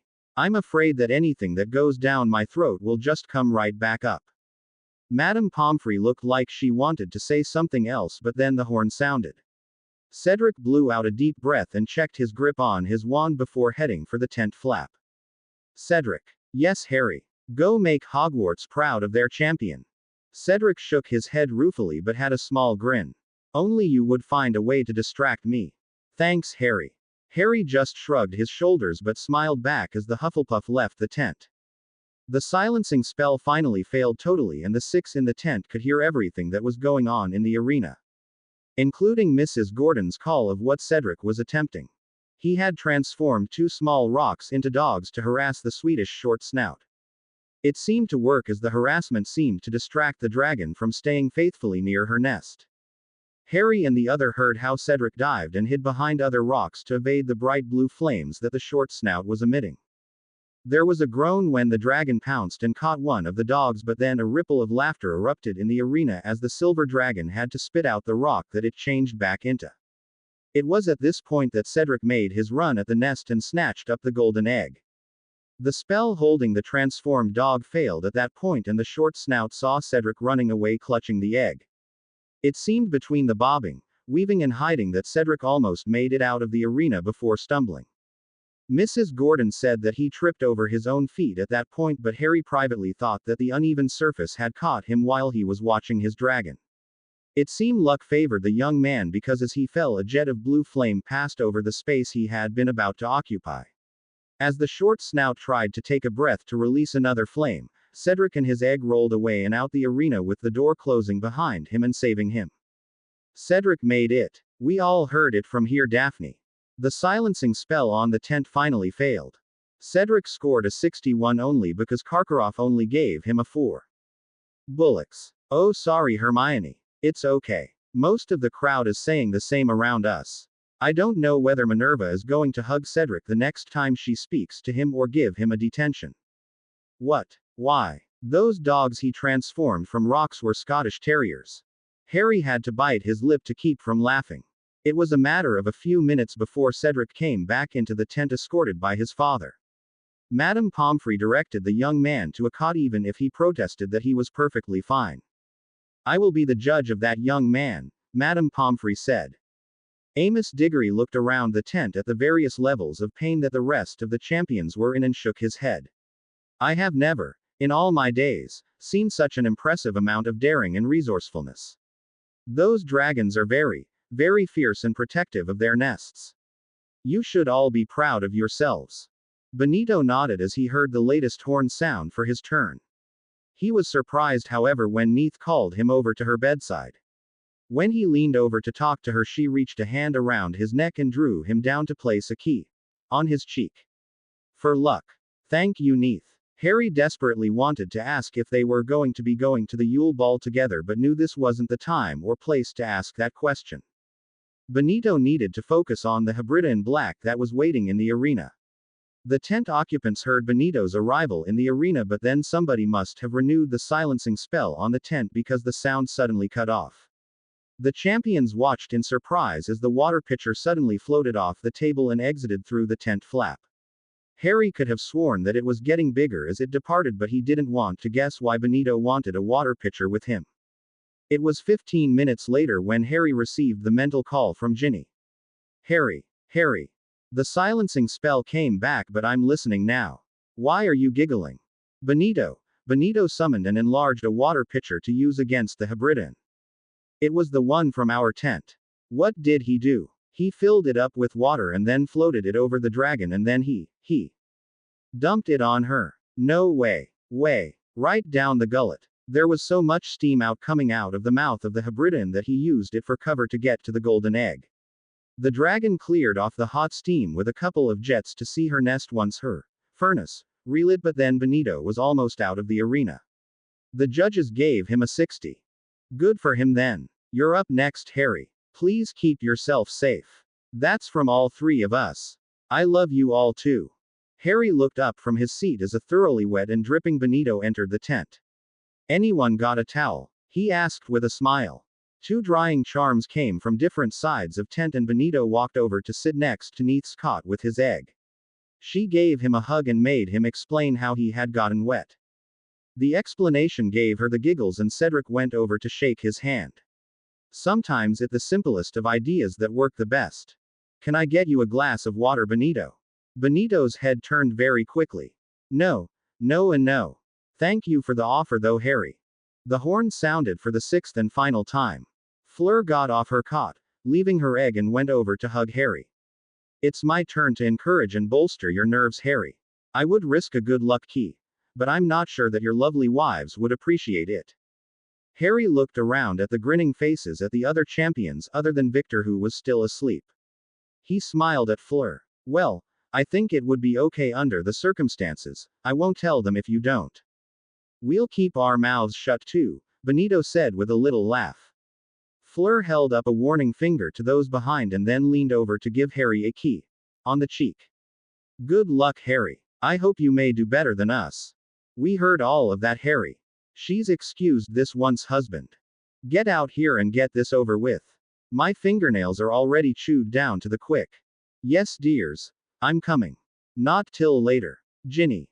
Harry looked around the tent at the other champions. However, I just wanted to say thanks again for the help. The 4 conscious champions and Madame Pomfrey wished Harry good luck and he exited the tent. He had not taken a full step when he was enveloped in hugs from opposite sides of the pathway. He startled but looked up to see Sirius and Remus grinning at him. You didn't think that we would let you take this walk down there by yourself, did you? Well, I wasn't expecting. Prongs and Lily would never let us hear the end of this if we didn't keep you company on the day you willingly step into danger. WHO said I was stepping willingly. Harry retorted. That brought a smile to both the remaining marauders and Remus raised his head up in a good-to-hear laugh. Sirius did a little bow and a sweep of his hand indicated the pathway to the arena. Harry felt better and more confident that he had his new dad and unofficial uncle walking beside him. They didn't talk much on the short walk but each hugged Harry again as he got to the entrance of the tunnel that led under the stands. The 2 hurried away saying that they had to get back to Harry's wives and their seats.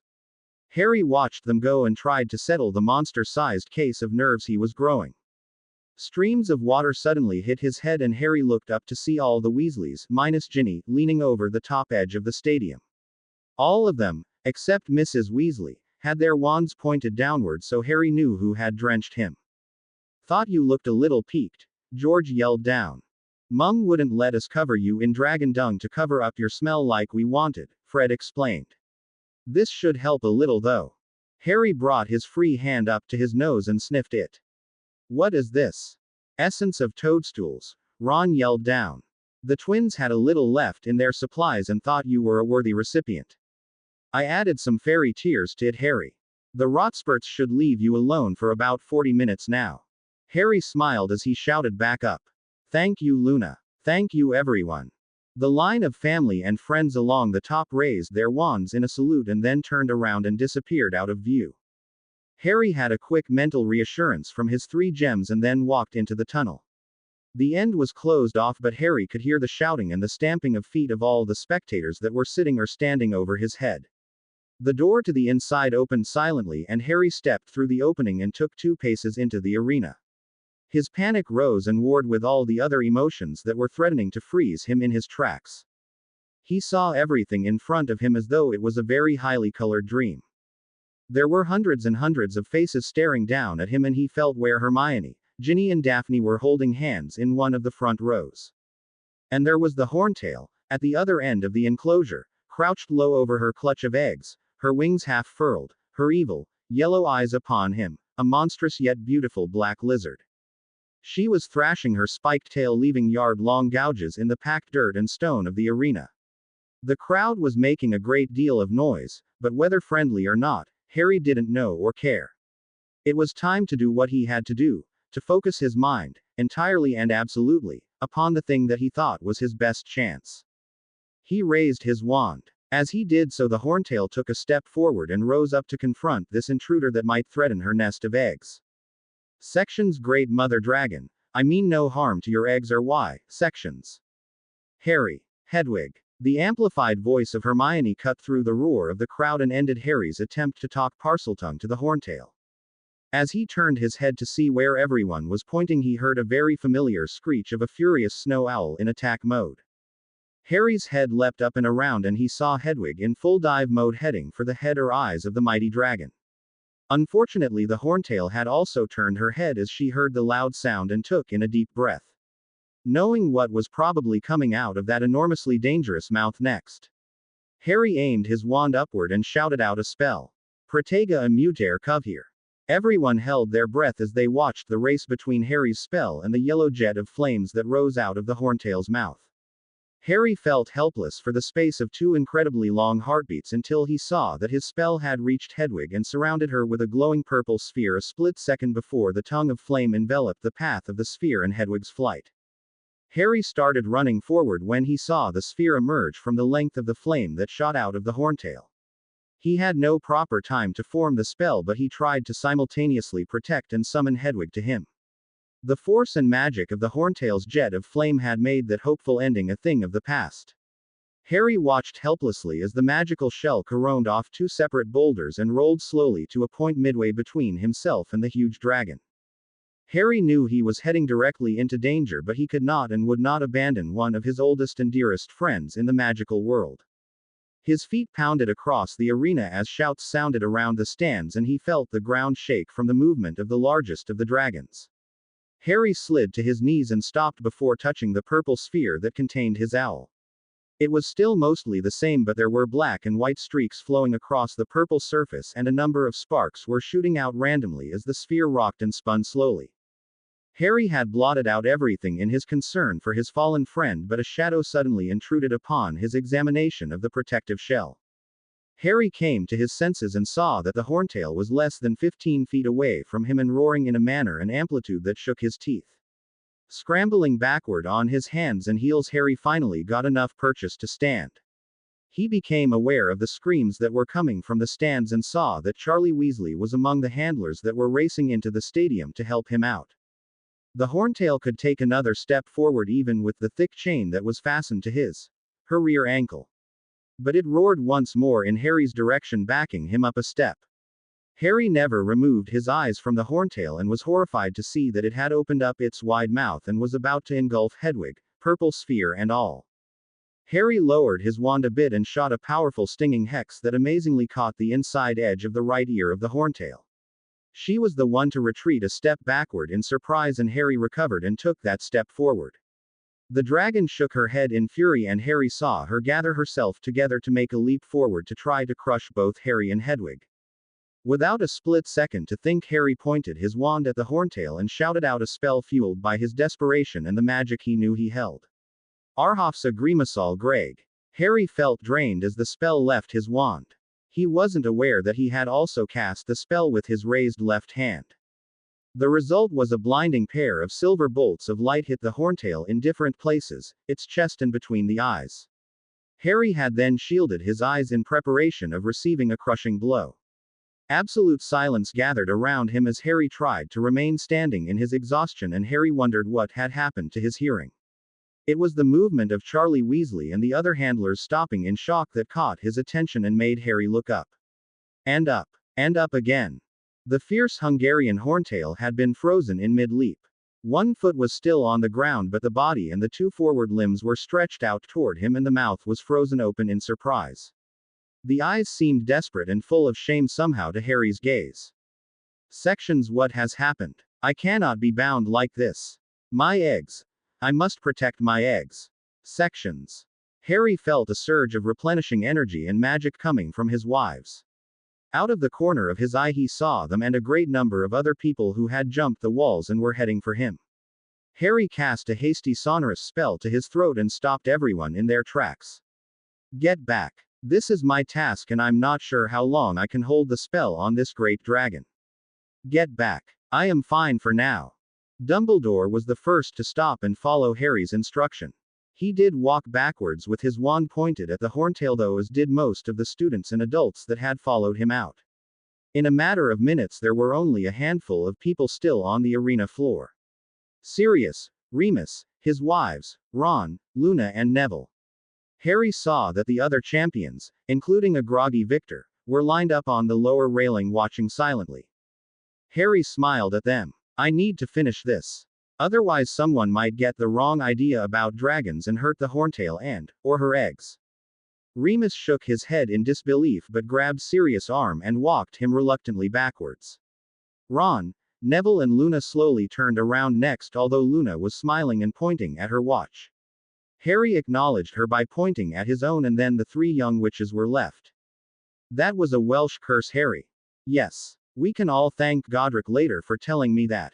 He and the other founder portraits are sitting behind the judges in their booth. He saw.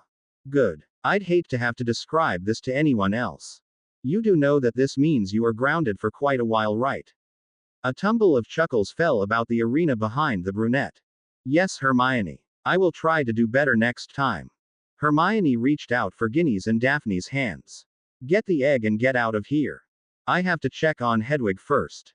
Harry got a series of mental hugs and kisses from his wives before they turned to return to their seats. Harry turned back to his two problems. Hedwig's sphere had finally quit spinning and emitting sparks.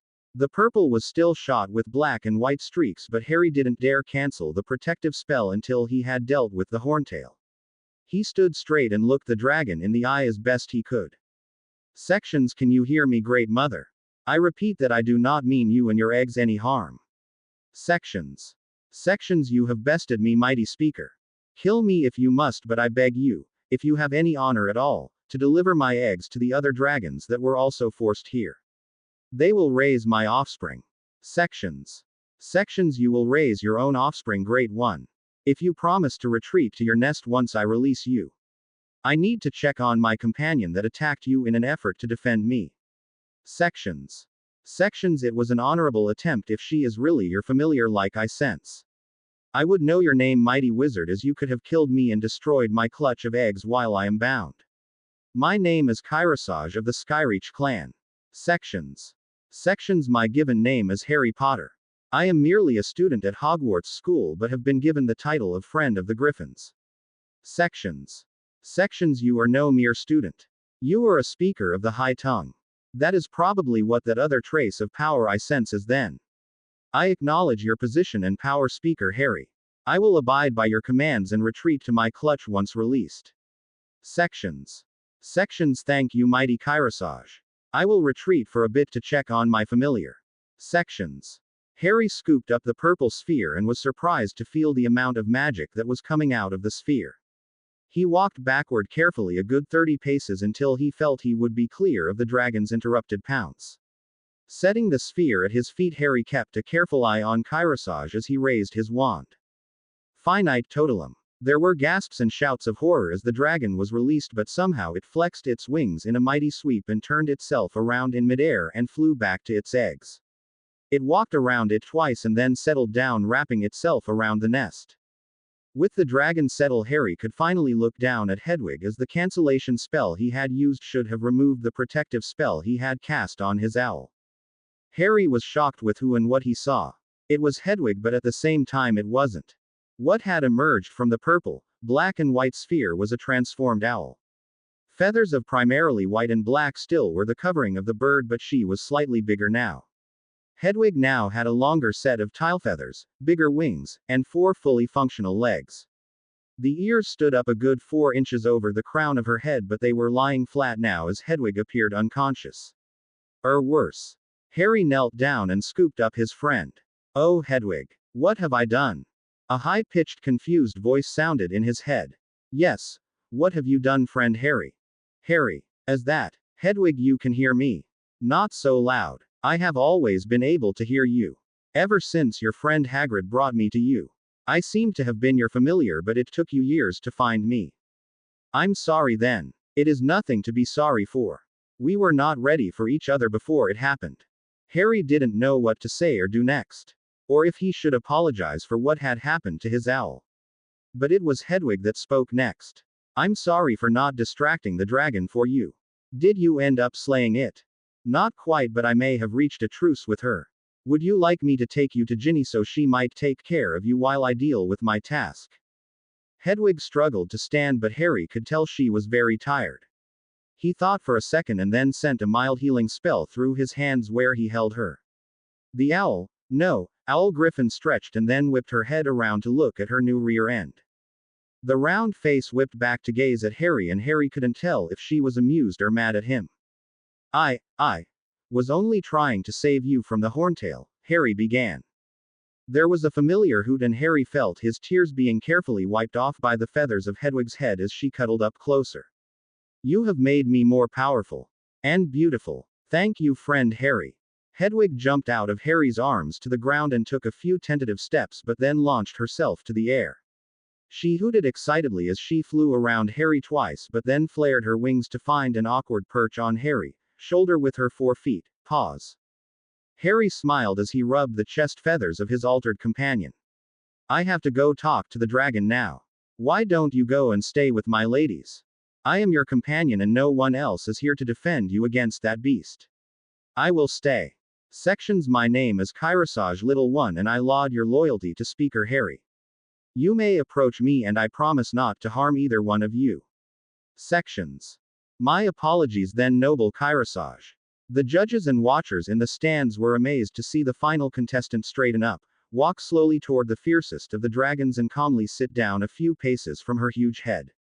The new creature that only a few knew was Harry's owl paced around the young man or occasionally took off in flight for a few moments at a time, but always returned to stand or lie at Harry's side. A few minutes late, the Hungarian Horntail rose back to her feet, carefully examined her eggs, and reached down to gently lift the golden egg out her real eggs. She deposited it on the ground at Harry's feet and went back to stand guard on her clutch.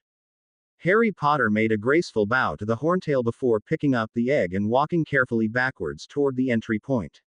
He was almost at the door before the shocked crowd reacted and lifted their voices in wild exclamation. Harry didn't know what to do with all this attention and made to hurry up and leave the arena. Headmaster Dumbledore's amplified voice stopped Harry's footsteps. Mr. Potter, aren't you going to stay to see your scores?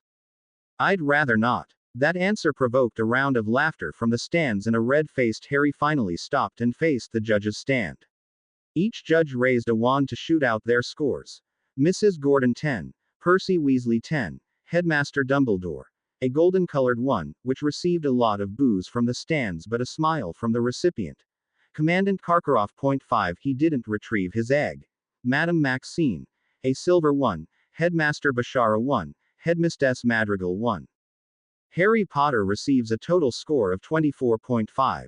The stands erupted in protest, but Harry didn't really care.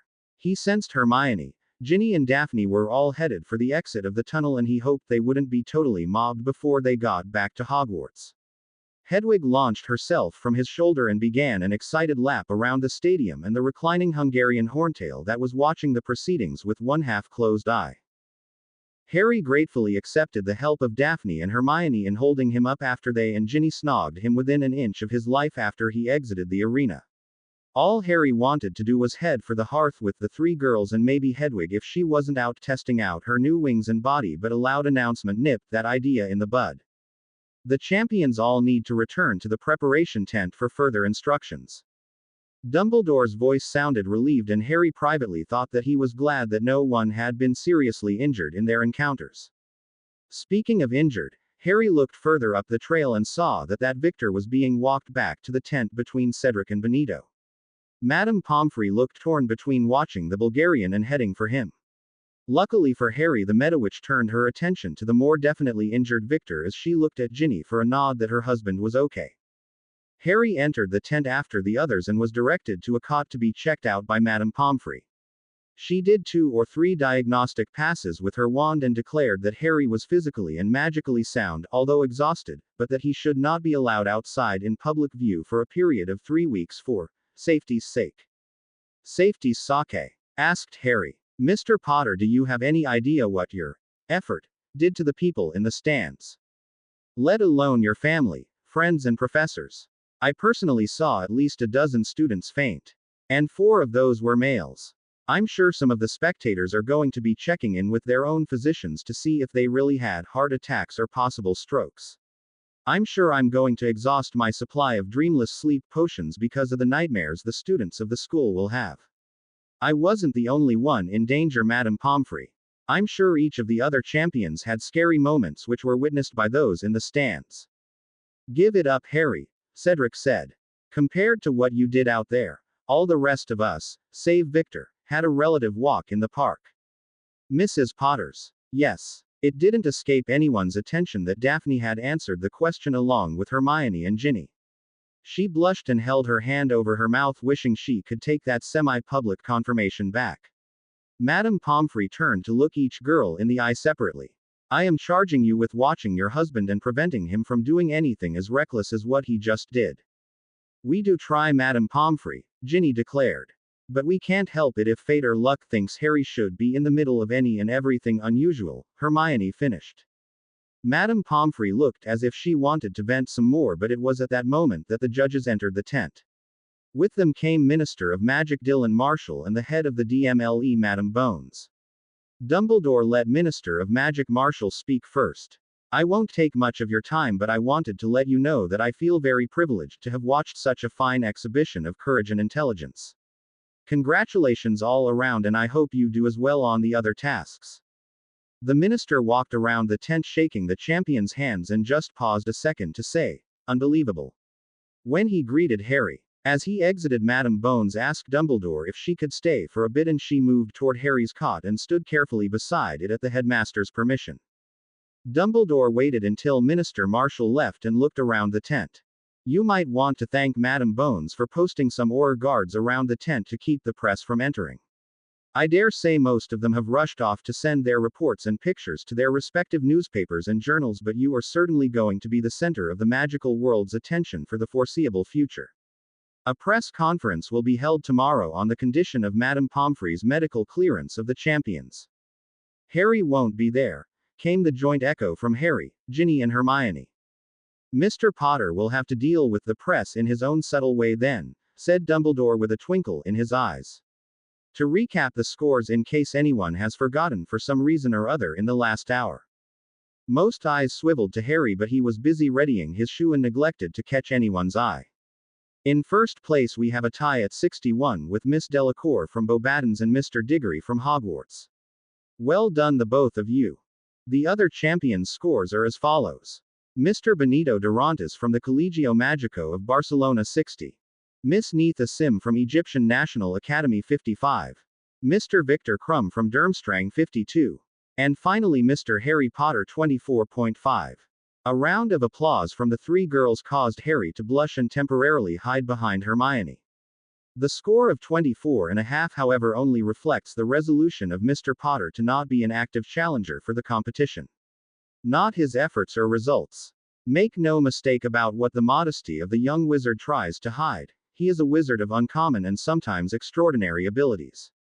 And horrible luck, Cedric said with a smile. The rest of the champions and most of the headmasters applauded Harry to his further embarrassment. It took about 30 seconds for the red-faced wizard to stammer out his thanks and to try and get everyone quiet again. It was Mrs. Gordon who stepped forward next. The egg you now possess through your blood, sweat and tears is a clue to the 3rd task, which will take place in February.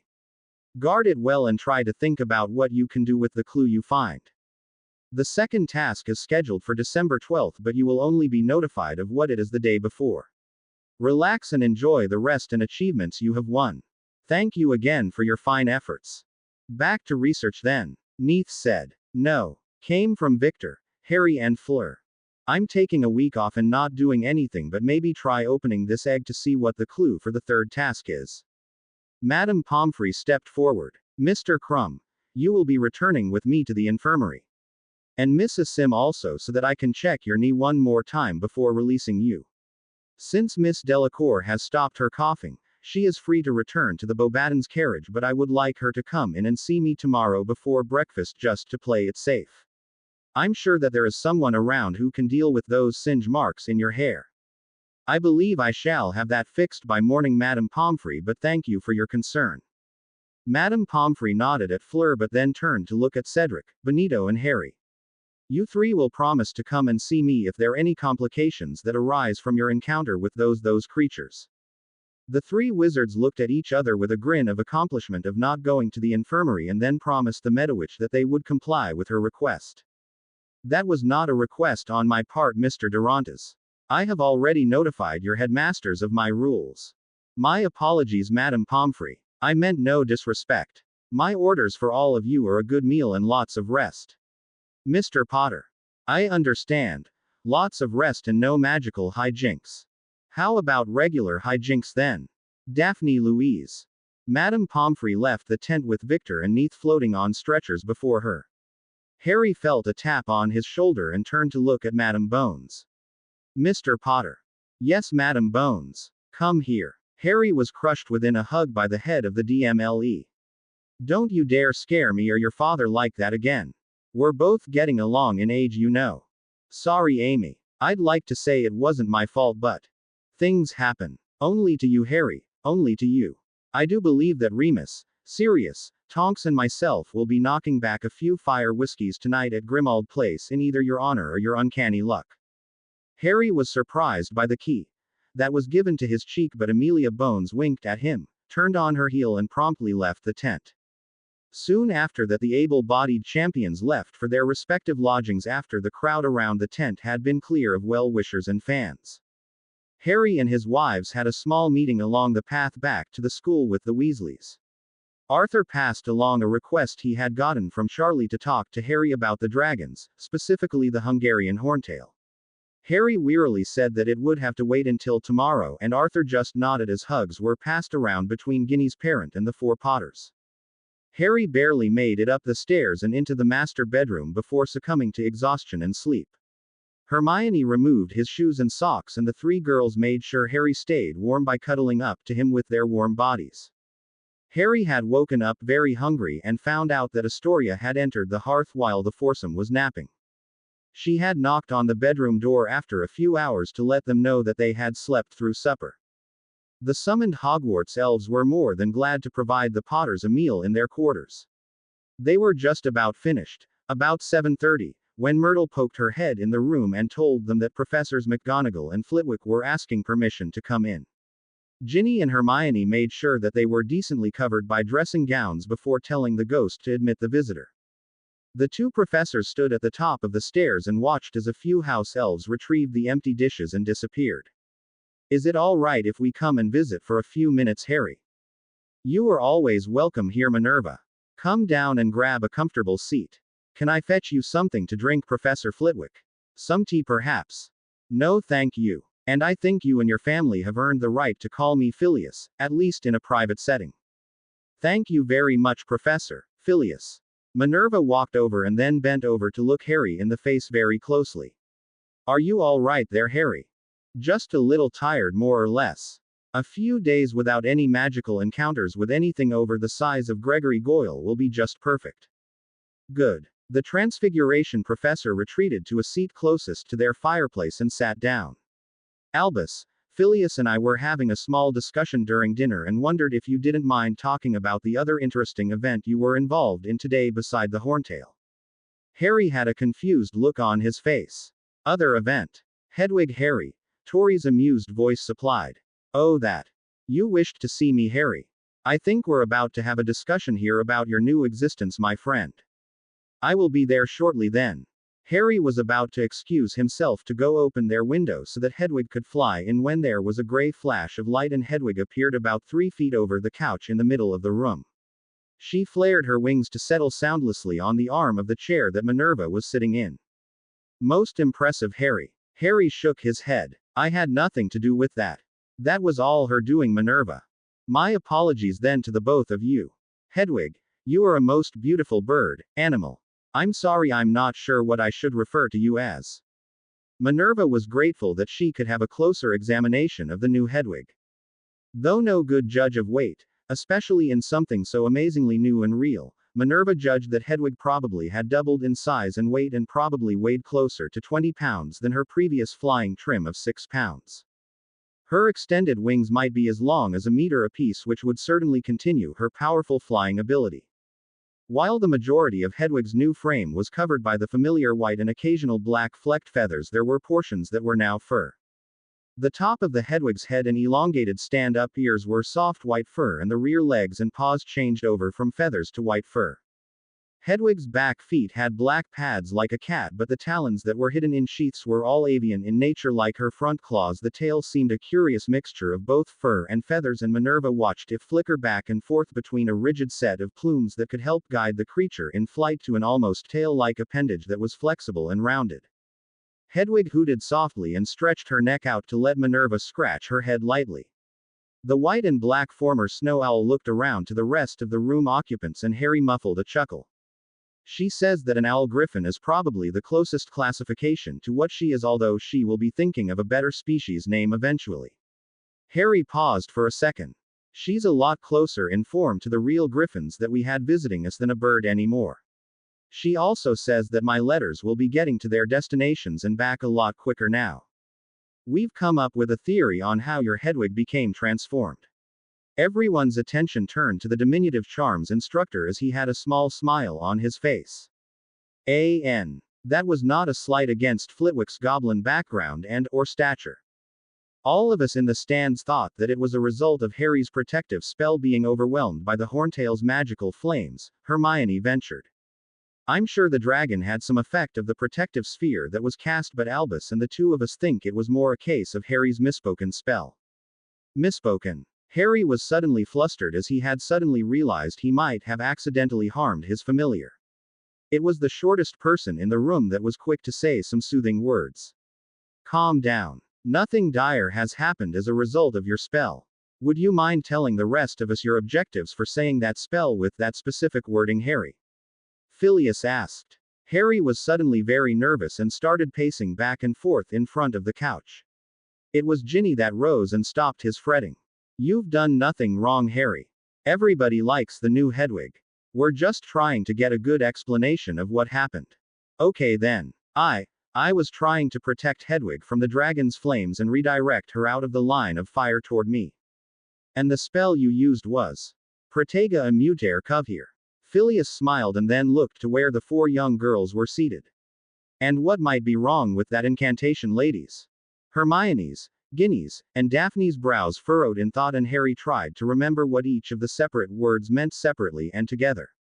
About half a minute later, it was Hermione that suddenly snapped her fingers. Immutare was not what Harry really wanted, was it? No, but it was an easy and understandable mistake to make, said Phileas. It must have been the stress of the situation then, Daphne said. Harry has an excellent memory for spells. So what did I say wrong? Anyone want to help me out here? Hermione came over and reached for Harry's hand. Immutare is more commonly used for transformation or change. What would have been a better choice was Declinavi or Arcesio to have her come toward you. Harry hit his forehead with the heel of his free hand. Even an Accio would have been a better choice. I'm so. Do not say dumb, my Harry. You are anything but that. I thank you for casting the unexpected spell at the right time. At least that is my opinion. Harry lowered his head but had a shy smile. I've just been chastised by my familiar. She at least approves of my gaffe. There was no gaffe involved, Minerva corrected gently. You accomplished what you set out to do and saved your friend. Perhaps it is time, while you are in the midst of this international challenge, to really review all the spells you know. Or think you know, Ginny said with a smile. I promise that I will review all the spells I've picked up in the last 3 years. And we'll make sure of that, Hermione said as Harry visibly winced. Does this mean Harry knows how to change another owl into a mate for Hedwig? Everyone's mouths dropped open at Astoria's surprise question. But it was Hedwig that brought a smile to everyone's face by hooting excitedly and flapping her new and improved wings in a sign of approval. Sybil Trelawney had a habit of drinking a small glass of sherry or brandy as a pre-bed relaxer. It dulled her senses and was effective in keeping her inner eye from viewing the particular dreams or nightmares that naturally occurred to a couple hundred students. The evening of November 24th was certainly no reason to skip her evening round, and she had been on pins and needles all day with the massive portents that were hanging in the ether for the first task and the champions. There had been a touch of death in the air and the taste of struggle and defeat hanging about the 6 champions like burial cloaks, and Sybil could not linger long for breakfast or lunch in the same room as them, or even go to the arena for the tasks themselves. The emanations given off of a normal crowd were enough to confuse and intimidate her, but the crowd that she could see showing up to view the task would have overwhelmed her normal and psychic senses totally.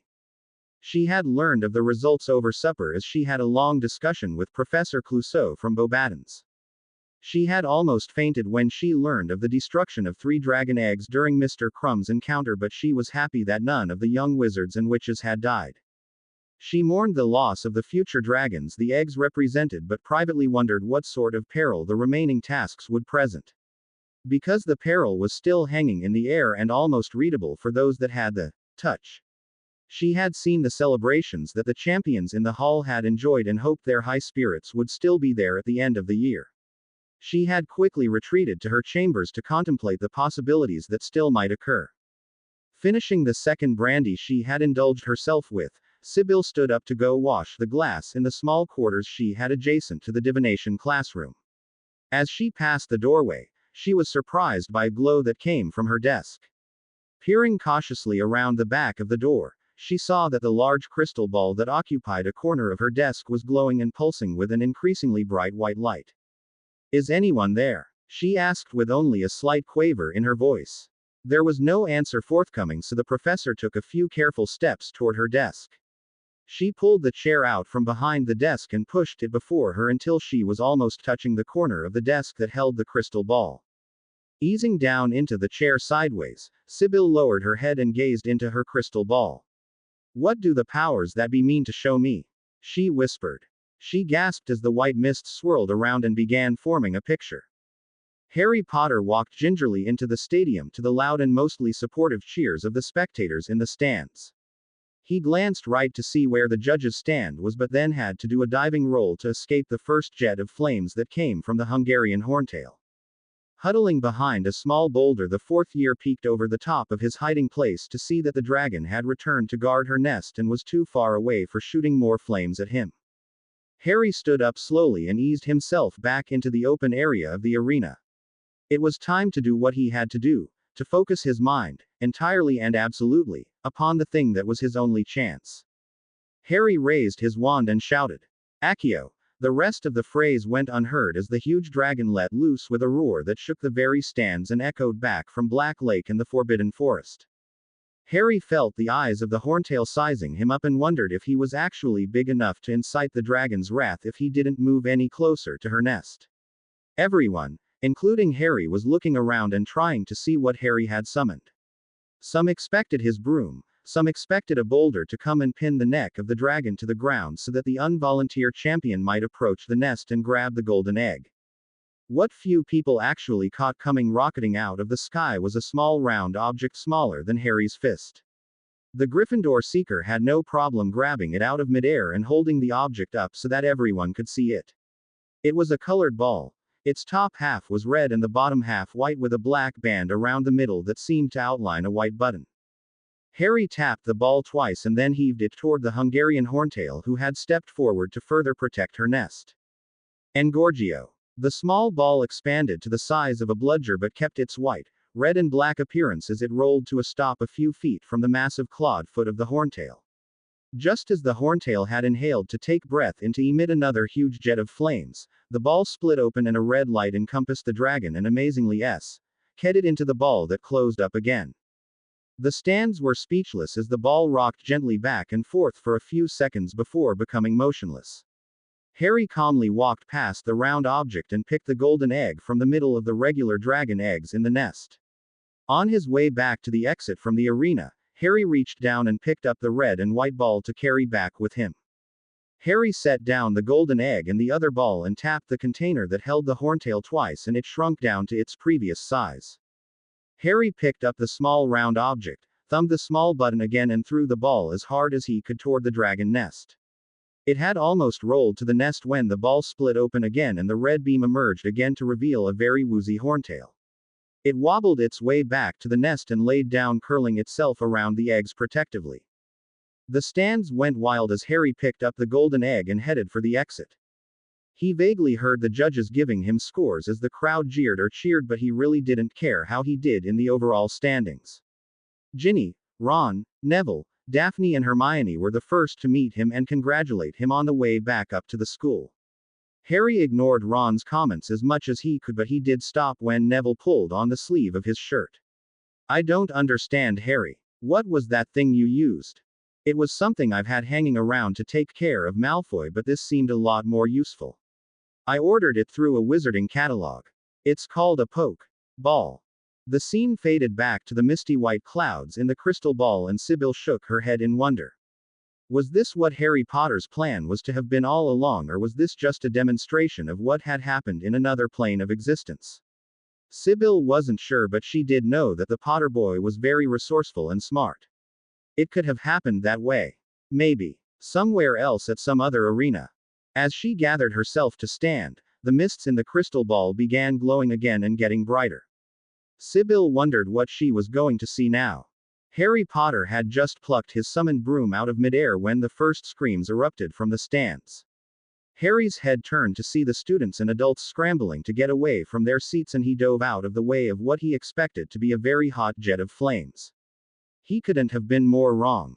When he looked up, Harry saw a black mass of crawling creatures flooding over the back wall of the arena.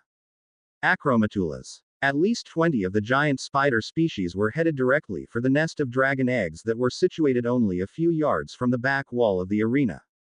Already the spiders were approaching the Hungarian horntail, who had gone to stand directly in the path of the threat. Teachers and the dragon trainers were already running in from every direction to combat the acromantulas. Harry mounted his broom as he saw the dragon handlers begin entering the arena and casting spells at the acromantulas, trying to stem the tide of dangerous beasts. Harry rocketed across the floor of the stadium and blasted a very large acromantula who was trying to sink its fangs into the neck of the dragon. Harry continued circling the horntail and protecting her back by blasting the giant spiders off her, while the flames, talons and teeth of the horntail laid waste to the acromantulas that got close enough for her deadly reach. The horntail screamed in its fury, and Harry threw a glance over his shoulder and saw that 3 of the creatures had somehow gotten by the black dragon and were climbing into the nest. Harry hoped he had time to get rid of those creatures before they somehow found a way to pierce through the incredibly hard grayish shells. Harry had to land near the nest to keep his spells from accidentally hitting the eggs, and his first spell of Confringo separated the head of the largest acromantula from its body. The head went flying off in one direction while the many-legged body just slumped down as if the lines holding it up had all been suddenly cut.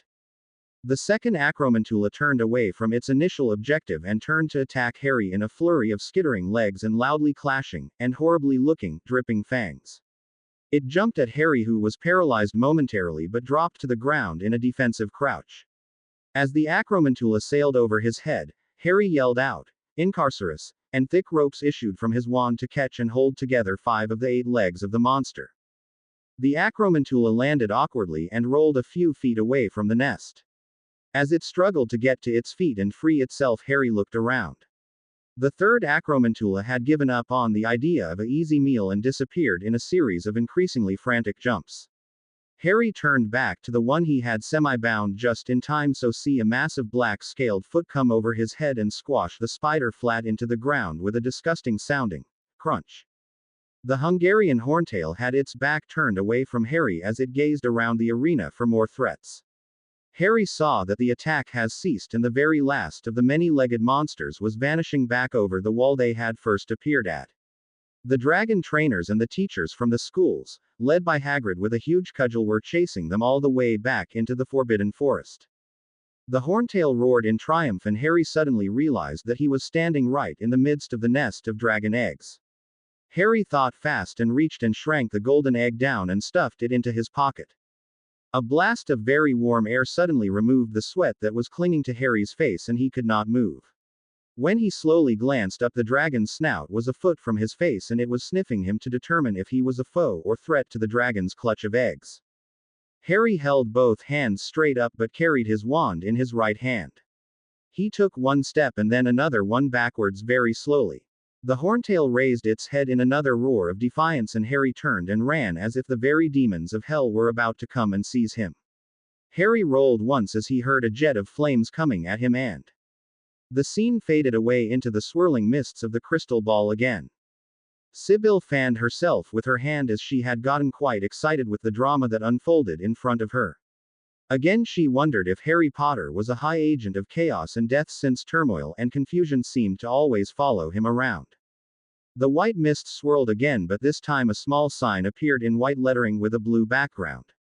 The divination teacher had to lower her head very far down to read the tiny lettering. She finally could decipher the writing on the multi-sided background. Outlook not so good. The small sign moved and then flipped over quickly. The new lettering read, "It is decidedly so." The writing disappeared totally and the white clouds swirled again. Sybil wasn't sure she should or could view the next scene but seemed unable to turn away from seeing the future, the present, the possibilities. The witch formerly known far and wide as Bellatrix Lestrange appeared in the ball and Sybil started in fright, but the first lieutenant to you-know-who gave no sign that she was being observed. The obviously pregnant witch had just settled into bed after reading the reports from the spies still in Hogwarts. A race had been held and one of the champions had almost been taken out by a wayward bird. Bellatrix didn't know whether to feel grateful that it was the Durmstrang flyer that had been injured or to wonder if one of the spies had attempted to end Harry Potter's and had missed. Word would have to be sent back to the school that the Potter brat was not to be harmed during the course of the challenge. If someone made the mistake of ending Potter's life before he had served Lord Voldemort's purposes, they and their entire family would have their own nasty ending. No mention was made of little Draco. Her particular interest. The other thing she had been left by Lucius. He would be there was suddenly a presence in Bellatrix's room. A voice came out of midair. What was that? Only the little one making her presence known, love of my life. She's been kicking off and on all day. Already. Our daughter is much stronger than anyone could have hoped for. I think she will be here by the time of the second task. She will be in danger once she is born, Bella. The others will be jealous of her status and importance to the Dark Lord. I know, Lucius, I know. I have started making plans and seeking out a few who would be loyal to our girl. Let us discuss those plans then. Bellatrix waved her wand and the candles and other lights in her bedroom went dark. A whispered conversation in the dark could not even be overheard from the guards that were placed outside Bellatrix Malfoy's door. The mist swirled again and suddenly two large red-slitted eyes grew bigger and bigger in the crystal ball. Just as Sybil was about to collapse in fright, a sinister slinky voice roared out, knocking her from her chair. Who dares disturb the sleep of Lord Vold? Sybil screamed finally and covered the glowing crystal ball with a silk shawl she had left laying on her desk. She ran directly to her bed and without changing or removing her clothes or shoes huddled in fear with the covers brought up to her eyelids. It was a long time before Sybil Trelawney could fall asleep that night.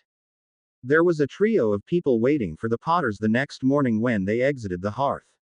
Neville and his girlfriends, fiancées, Susan Bones and Hannah Abbott were all leaning against the side wall of the passage and discussing something very intently. Harry was just about to ask them why they hadn't asked to come in when Daphne and Astoria arrived running and breathlessly thrust the two papers they were carrying into Hermione's and Harry's hands. Neville calmly handed the paper he was carrying to Ginny. Harry made the paper again. The three Potters looked at the headline of the Daily Prophet. Champions battle dragons. There were 5 huge moving pictures spread across the front page showing the encounters of Neith, Benito, Fleur, Victor and Cedric. I didn't make the front page, Harry said with a small sense of relief and accomplishment. Turn the page, big brother, Tori said with an evil grin. Harry, Ginny and Hermione turned over the front page to find the more pictures and descriptions of the other 5 encounters and their scores on page 2 and 3. Harry suddenly had a feeling of dread as Neville pulled a pen from his book bag. I would feel honored if I could get the first official autograph of His Magnificentness on the back page. Magificentness, Harry said disbelievingly. Their word, not mine, Neville said with a grin. Flip over to the last page. Harry slowly turned the paper over and found that his encounter with the Hungarian horntail rated a half-page picture with the details of his actions taking up the bottom half of the page. The photographer had picked his shot at the end when Harry was walking slowly across the arena floor to sit down calmly in front of the biggest dragon. Hedwig flying circles around his head in her new form was also a prominent part of the picture. There was a small blurb that a complete description of the boy who charmed on page 4. Harry had a huge sinking feeling come over him. Can I go back inside the hearth and hide until it's time for the second task? I promise not to get in any further trouble. This will go into my scrapbook, Harry, and you won't even have to read the write-up if you don't want. Thanks, Ginny. But can I go back into the hearth for at least breakfast? I don't want everyone staring at me. There's less people down in the Great Hall now than what was in the stands yesterday, Harry. Okay. But I am not signing autographs. Not even for Fleur, Neith or Minerva. Daphne asked. Maybe for them. But not at breakfast, Harry said a little grumpily. Hannah, Susan and I will deflect the people along the way that want to bother you, Harry. Thanks, Neville. I appreciate it. If you really want an autograph. No, not really. I know you hate the attention. Maybe Fred and George are selling your autograph already. Yes, I can see it now. A table set outside the great doors with the pictures already framed and signed with your authentic signature. They probably have set out the adverts for the key dotting booth they would like you to man. Astoria Metrice Greengrass. Tori ran away giggling. I'm just going to get a good seat to watch your grand entrance, your magnificence. You are so grounded, young lady. Both Harry and Daphne yelled at the disappearing back, but they only received a happy wave before the young girl headed down the nearest stairway. Harry only suffered a little from the continuing good mornings and congratulations by students they passed on their way down from the 7th floor. When he saw that George and Fred hadn't set up an autograph table in the reception hall, Harry actually entered breakfast with a smile on his face. His entrance was quickly noticed though, and his face began to blush as people from a number of tables began to rise and turn toward him. Just stop that right there. Harry's had all the praise and adulation one bloke can take for the time being. Give him some slack or he's threatened to go hide in our quarters until further notice. Harry's voice rose over the muttered reaction to Ginny's explosion. None of you really don't want an angry Ginny vexed at you. Let alone my talented Hermione or brilliant Daphne. So I'm the mad one now, Potter. Gorgeously, impossibly and irretrievably a danger to anyone that goes against your wishes, Mrs. Potter. Harry slowly knelt down and lovingly kissed the back of Ginny's hand. That enough, groveling Gin? Harry whispered low enough for just her to hear. For now, Ginny whispered back at him. With a raised voice, Ginny tapped him on the top of his head with her wand. You may rise, Sir Aussies. Thank you, fair lady. Mr. Potter. Sorry, headmaster. 1 minute more and the floor is all yours. Harry handed his book bag to Neville. I better do this now before I'm accused playing favorites. Moving quiet rapidly, Harry jumped in and snogged Hermione, much to the amusement of the other young girls in the room. Finished with the brunette, Harry turned to look at the third young lady. Daphne was standing there, hands on her hips, daring him to do something at her. Harry smiled, picked her up by elbows, tossed her up and caught her in a crossbody hug with a lingering kiss, deposited on her lips before her feet touched the ground again. 20 points from Gryffindor for improper marital conduct. Harry took up his book bag and made a deep bow toward the head table. Thank you, Professor Sprout, but I still insist I got the much better side of the deal. There was a lot of general laughter across the Great Hall as the Potters made their way to breakfast at the Gryffindor table. Harry had just loaded up his plate when he felt his shoulder touched. Mr. Potter. Harry winced as he saw the shaking head of his favorite teacher. Was that too much, Professor McGonagall? I just didn't want to have to stand though another round of applause. I guess dealing with your own personal problems your own way isn't so bad, but I shudder to think what the 3rd and 4th years think is acceptable now. We'll try to set a better example then. Of which side? McGonagall said with a raised eyebrow. Don't answer that question. Dumbledore would like to see you and your family in his office immediately after eating. About our behavior. I think that is a topic for the headmaster and his guests to broach. am pretty sure that your behavior is the least of the problems you face now. McGonagall walked away before Harry or any of the others could question her further.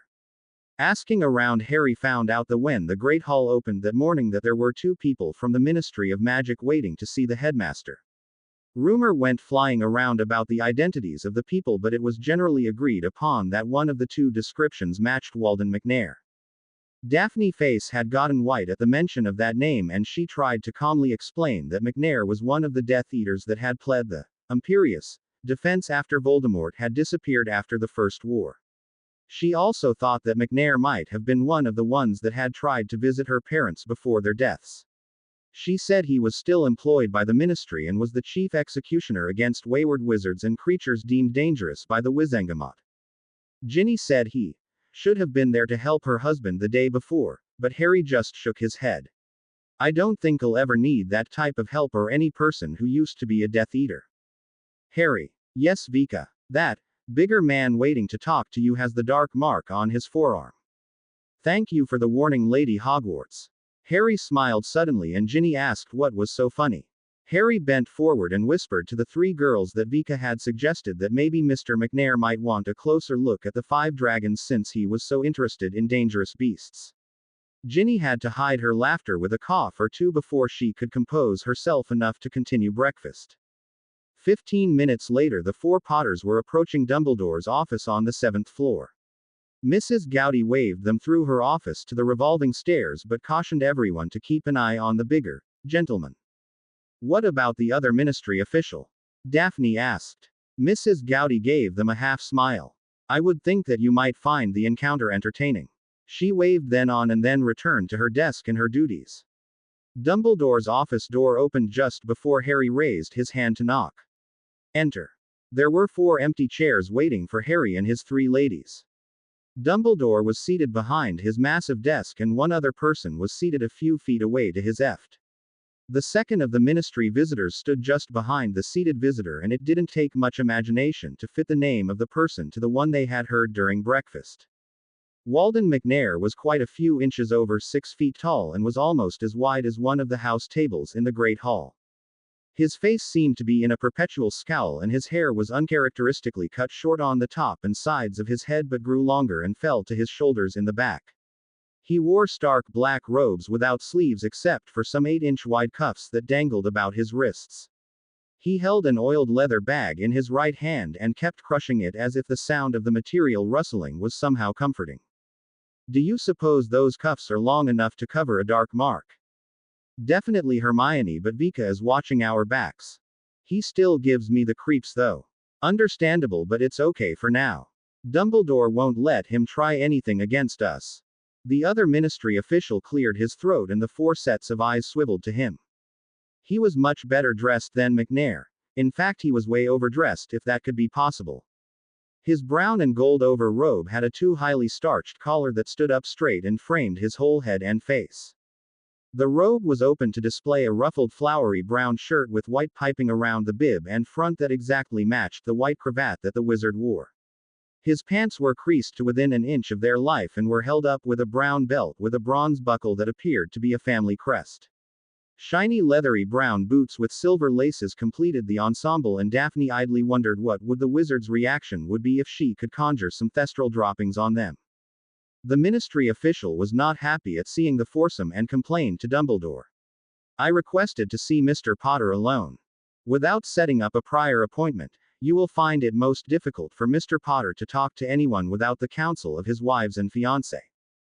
This is most irregular, Dumbledore. It is a sometimes irregular world we live in. Harry, feeling a bit left out, suddenly spoke. You have some business you needed to see me about, Mr. Excuse me. So sorry. My card, Mr. Potter. The wizard reached into his shirt pocket and produced a card and floated it across the space to Harry. Harry might have been impressed if he hadn't seen the not-so-sleight of hand movement of the wizard's wand in guiding the little bit of parchment across the room. The action was supposed to impress and intimidate the person facing the wizard, but Harry felt at least Ginny and Daphne joining him in chuckling as the wizard's obvious skill. Harry held the card up so that the 3 girls could read it silently with him, and he knew Hermione had stomped on Ginny's foot to keep her from laughing out loud. Mr. Wankerputch. It is pronounced Wan Karpush. Wan Karpush. Felcher T. Wankerpuck, Administrative Secretary for the Ministry of Magic's Department for the Regulation and Control of Magical Creatures. Yes, of course. Mr. Wan Karpush. And exactly why are you leaving the confines of the Ministry of Magic to specifically see me this morning? I have a warrant to serve you, Mr. Potter. Wankerpuch reached into his robe pocket and held up a folded piece of parchment. McNair carefully took it out of his grasp and strode across the office to place it in Harry's hand.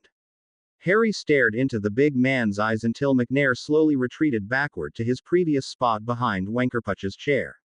Harry then opened the parchment and the girls gathered around him to read it with him. Harry's fingers tightened on the piece of paper, and while Ginny swore softly under her breath, Hermione tightened her grip on Harry's shoulder. Easy, Harry. Relax. Harry took a deep breath and visibly sat back in his chair. Daphne bent closer and whispered a few things in his ear, and the corners of Harry's eyes started folding up in a small hidden smile. He faced the headmaster. Dumbledore, sir. This warrant authorizes Mr. Wanker. Authorizes Mr. Wan Karpush to seize and examine my familiar and judge whether the Ministry of Magic will classify Hedwig as a dangerous creature. Said examination can go up to and include a vivisection to determine how potentially dangerous this creature is. Dumbledore frowned and stared at the administrative secretary. That seems like a little extreme, Mr. Wan. Wan Karpush. Wan Karpush. It is not a hard name to remember, headmaster. And the creature is completely new, unknown, and quite possibly dangerous to not only Mr. Potter but the magical community as a whole. The warrant is to make sure all levels of safety are met. Surely even you can recognize that. Hermione spoke out then. I would like to remind you, sir, that Albus Dumbledore is not only the headmaster of Hogwarts, but he is Supreme Mugwump of the ICW and the Chief Warlock of the Ministry's Wizengamot. Wankerpuch glared at Hermione for a split second but turned a gracious face to the wizard behind the desk. I meant no disrespect. And I suspect that Mr. Potter did neither, as he just was in shock from reading the official warrant. Harry nodded, but the glimmer of a plan was forming in his mind already. You are the one that signed this warrant, mister. May I call you Felcher to save us all a little time and confusion? You may, Mr. Potter, if it facilitates the capture of the creature. My husband prefers to be addressed as Lord Potter, Mr. Wanker. Wan Karpush. Sorry, Felcher. My wives are very fond of Hedwig, and this surprising document has thrown them all for a small loop. Harry. Trust me. Daphne and I have this Ginny. Get this Ponzi creep out of here. Working on it, dears. Harry cleared his throat. Might I see your credentials, Mr. Felcher? My credentials. Your official Ministry of Magic identification card or the promotion assigning you to the position of Executive Assistant for the Department for the Regulation and Control of Magical Creatures. Wankerpuch immediately became outraged and faced Dumbledore. He can't do that. Order this boy to produce his familiar. Actually, Lord Potter is certainly within his right to get official verification of who and what you are. You will regret this, Mr. Potter. That's Lord Potter to you, Wankerpuch. Hermione, Ginny and Daphne all had sweet smiles on their faces as they corrected the ministry official. Felcher T. Wankerpuch had an evil grin on his face as he reached into his robe pocket for his identification. His face fell as he found nothing in his pocket. He reached for another pocket and that search turned up empty also. Dumbledore hid a smile behind his hand as the executive assistant frantically turned his robes and colorful clothes inside out trying to find his missing papers. Felcher finally stood up in annoyance. I seem to have misplaced my credentials. Harry's voice was calm as he replied. So you cannot prove who you say you are. Then I have no proof that you are here officially then. I think that means you have no business with me at this time. Harry folded the warrant back up into a paper airplane and sailed it across the room to land in Wankerpuch's lap. The detail of it catching fire at the last second and turning into ashes certainly did nothing for the executive assistant's disposition.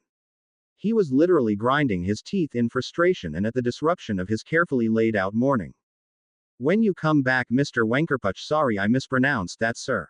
When you come back, Felcher, you will have the proper identification if you wish to speak to me.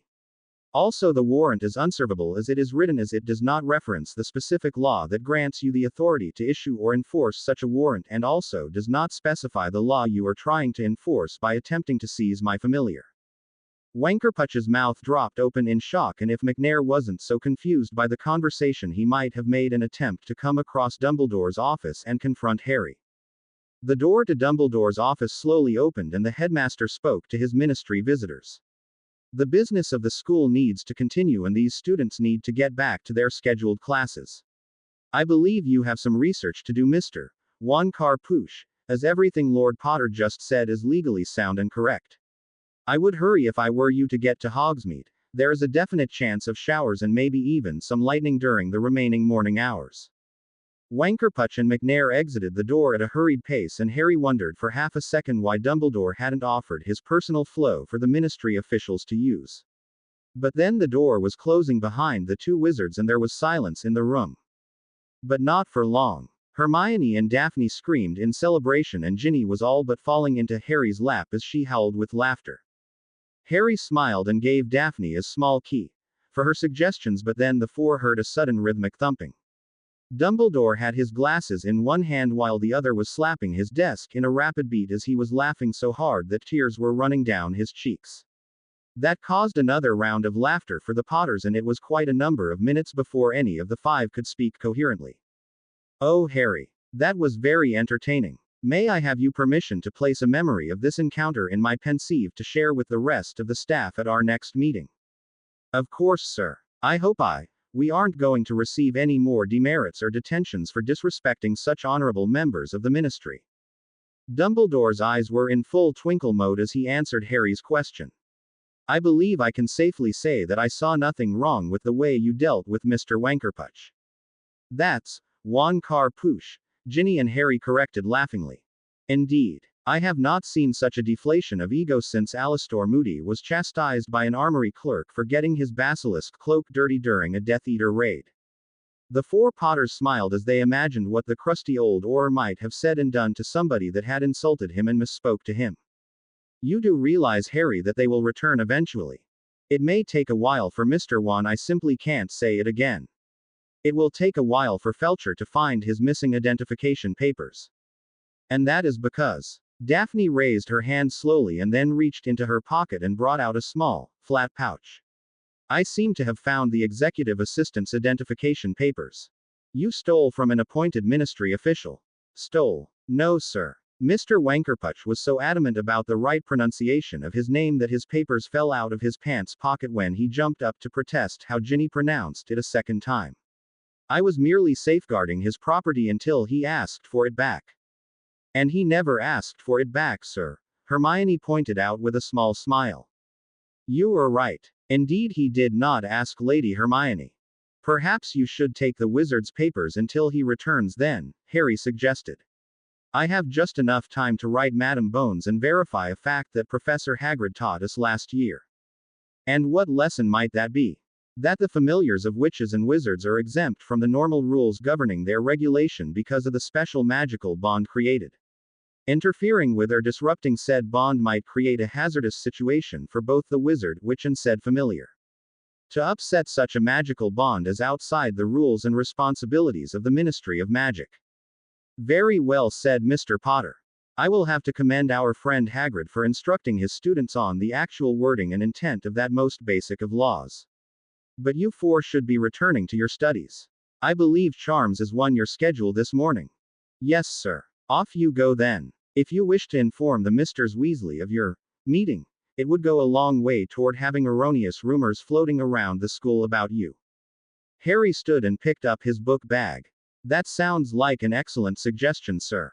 If we don't meet them on the way to class, perhaps we shall talk to them over lunch." As the four Potters said their goodbyes and left his office, Albus reached for his jar of lemo drops. He almost had told Harry and his wives that both James and Lily would be proud of the prank he had just pulled.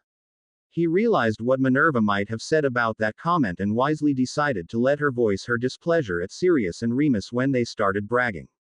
It was December 3rd when the white and gray familiar flew into the great room along with dozens of other owls, ravens, and other types of message deliverers. Hedwig had become a popular sight ever since her transformation during the first task. The majority of students from the 5 schools were always ready to hold up a rasher of bacon or some other treat in an attempt to get the new owl Griffin, or Griffowl as she had classified herself, to land and spend some time with them at breakfast. Some mornings Hedwig would swoop and dive and pick up a piece of bacon or a live mouse that someone had caught, but she preferred to spend her mornings with Harry and his wives when she wasn't out hunting. True, she would occasionally land and pick out part of the breakfast of some of Harry's friends or the other champions, but nobody begrudged her briefer visits unless she took to actually eating a live rodent. Hedwig seemed to take delight in doing that particular task at the Slytherin table in front of those few wizards and witches that spoke about her companion in bad terms. Although wands were raised against her once or twice, Hedwig, Harry or Hagrid took care of the situation before it developed any further. More than one student had to report to Madame Pomfrey for nipped ears or a long talon scratch that sometimes suspiciously looked like a lightning bolt. Today, however, Hedwig flew over the teacher's table, turned and glided gracefully to land in front of Hermione. Harry rubbed her ears, and while Hedwig hooted softly in contentment, she held out her leg with a message attached toward the brunette. Hermione smiled, but when she saw the return address on the envelope she let out a squeal of excitement. Something good. It's from Mum and Dad. I wonder if they sent pictures this time too. I'm wondering how Hedwig ended up with international mail. Harry commented. He looked at his companion, who was sitting quietly on her back haunches and surveying the table and the food on it. Ask me no questions and I will tell you no lies, Harry. Keeping secrets from me, Hedwig. Matters of no importance to such a talented wizard. Harry smiled, as did Ginny and Daphne, who had overheard the conversation from Harry's side. Hermione, however, didn't react one way or the other. When Harry glanced over at her, he saw that she was busy reading the letter from her parents but was chewing on her bottom lip. Which was never a good sign. Hermione. We're in such trouble. Let's take this someplace else and find out what's made Hermione upset Harry. Good idea, Ginny. Hermione quickly folded up the letter and stuffed it back in the envelope. As Harry, Ginny and Daphne rose to leave the Gryffindor table, Hedwig bounded upward and disappeared in a small poof of magic.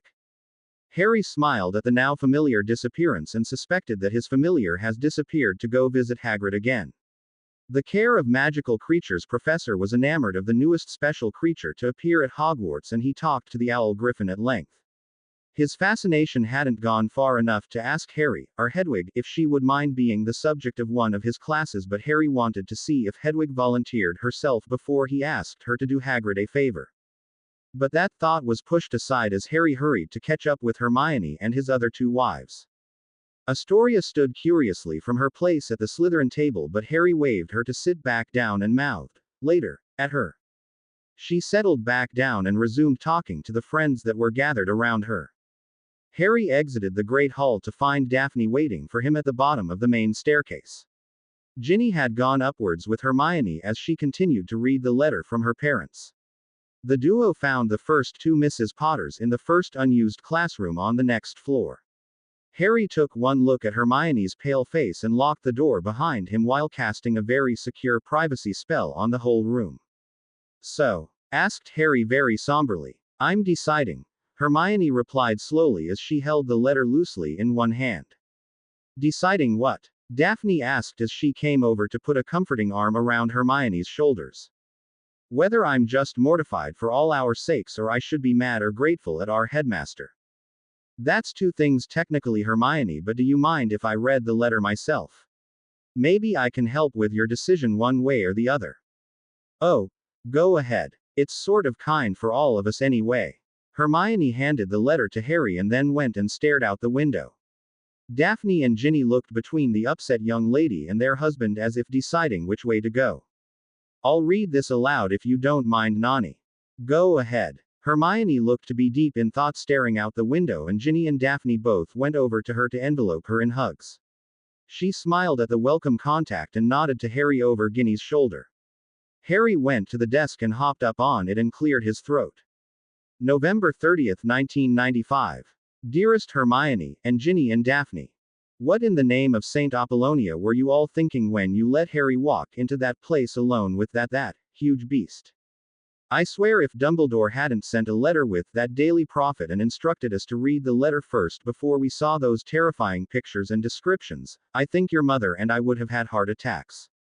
As it was, Dee came close to fainting and it took her over an hour to actually feel brave enough to read the stories that went along with the pictures.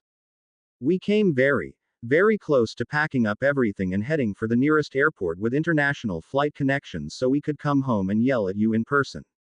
A very long restless night and rereading Dumbledore's letter convinced us however to stick to the original plan, although we do wish we there at times. A lot of the time, actually, since I'm not too ashamed to say that we miss you all very much.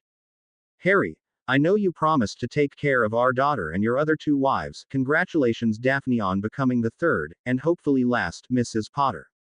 But I hope you're not refusing their help when you really need it, like with a dragon.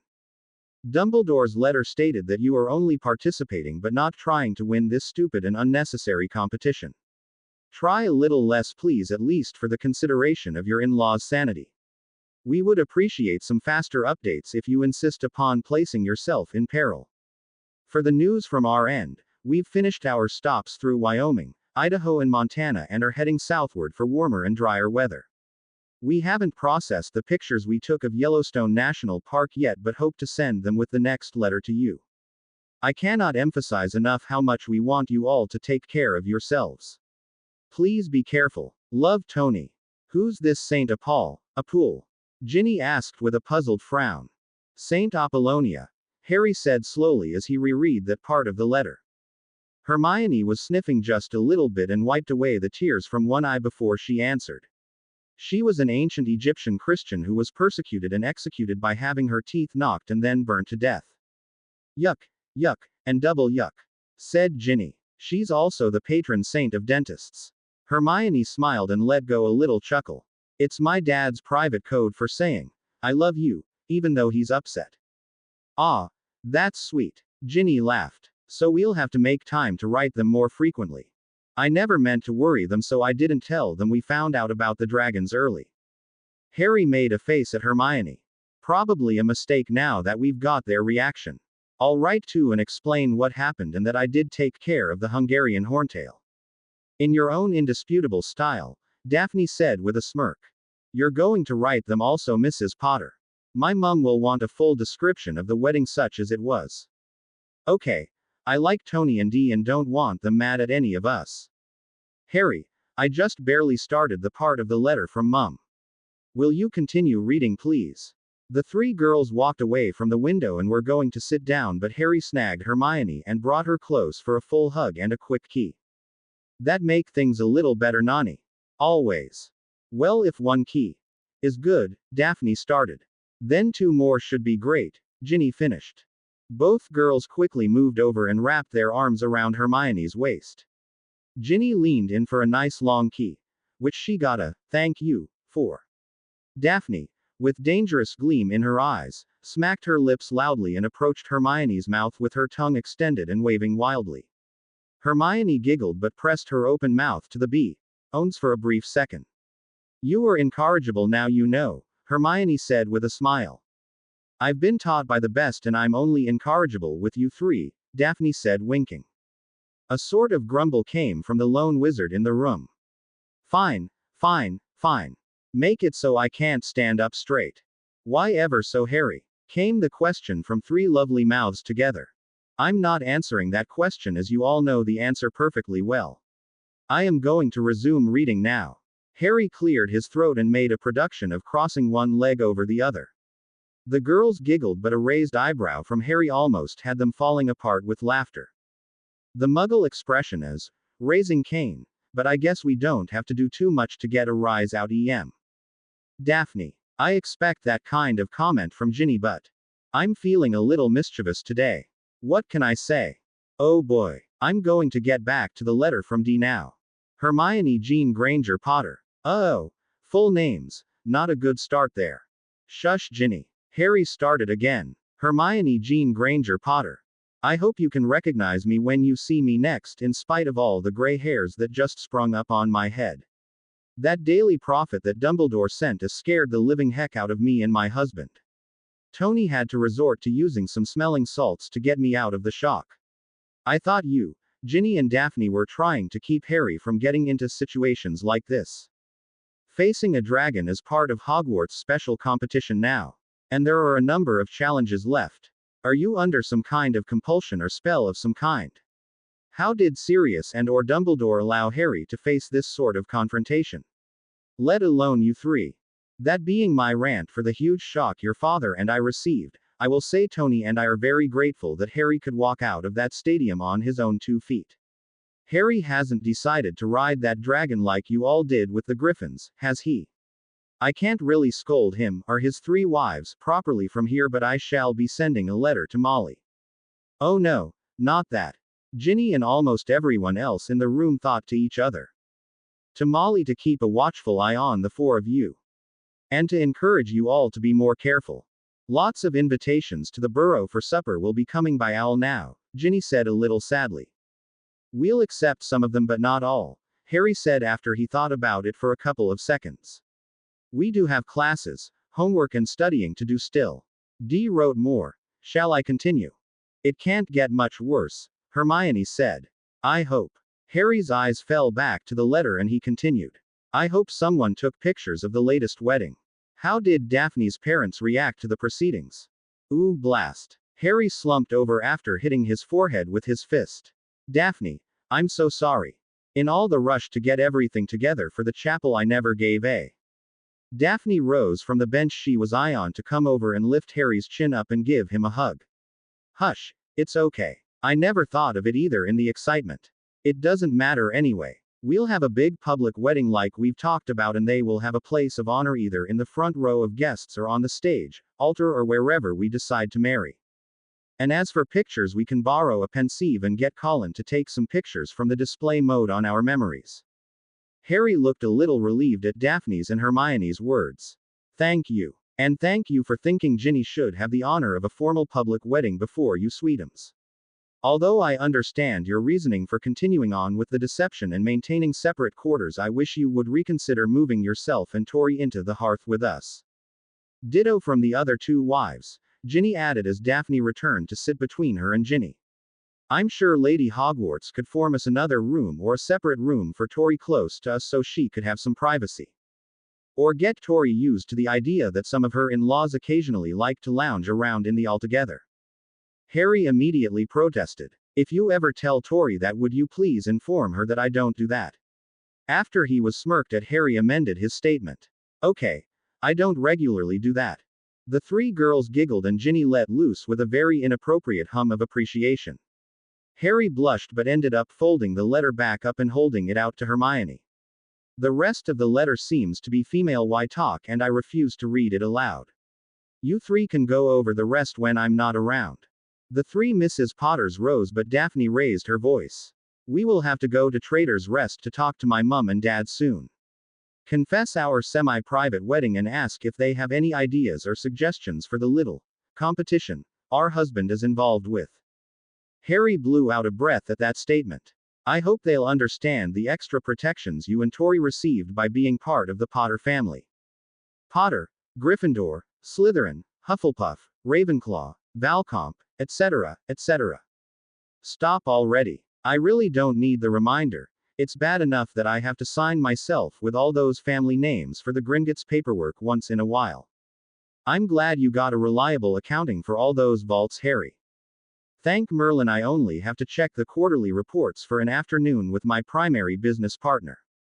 The blonde's head snapped around with a withering glare. Is that all I am to you, Mr. Potter? A business partner? Harry walked over to where Daphne was standing and slowly went to one knee.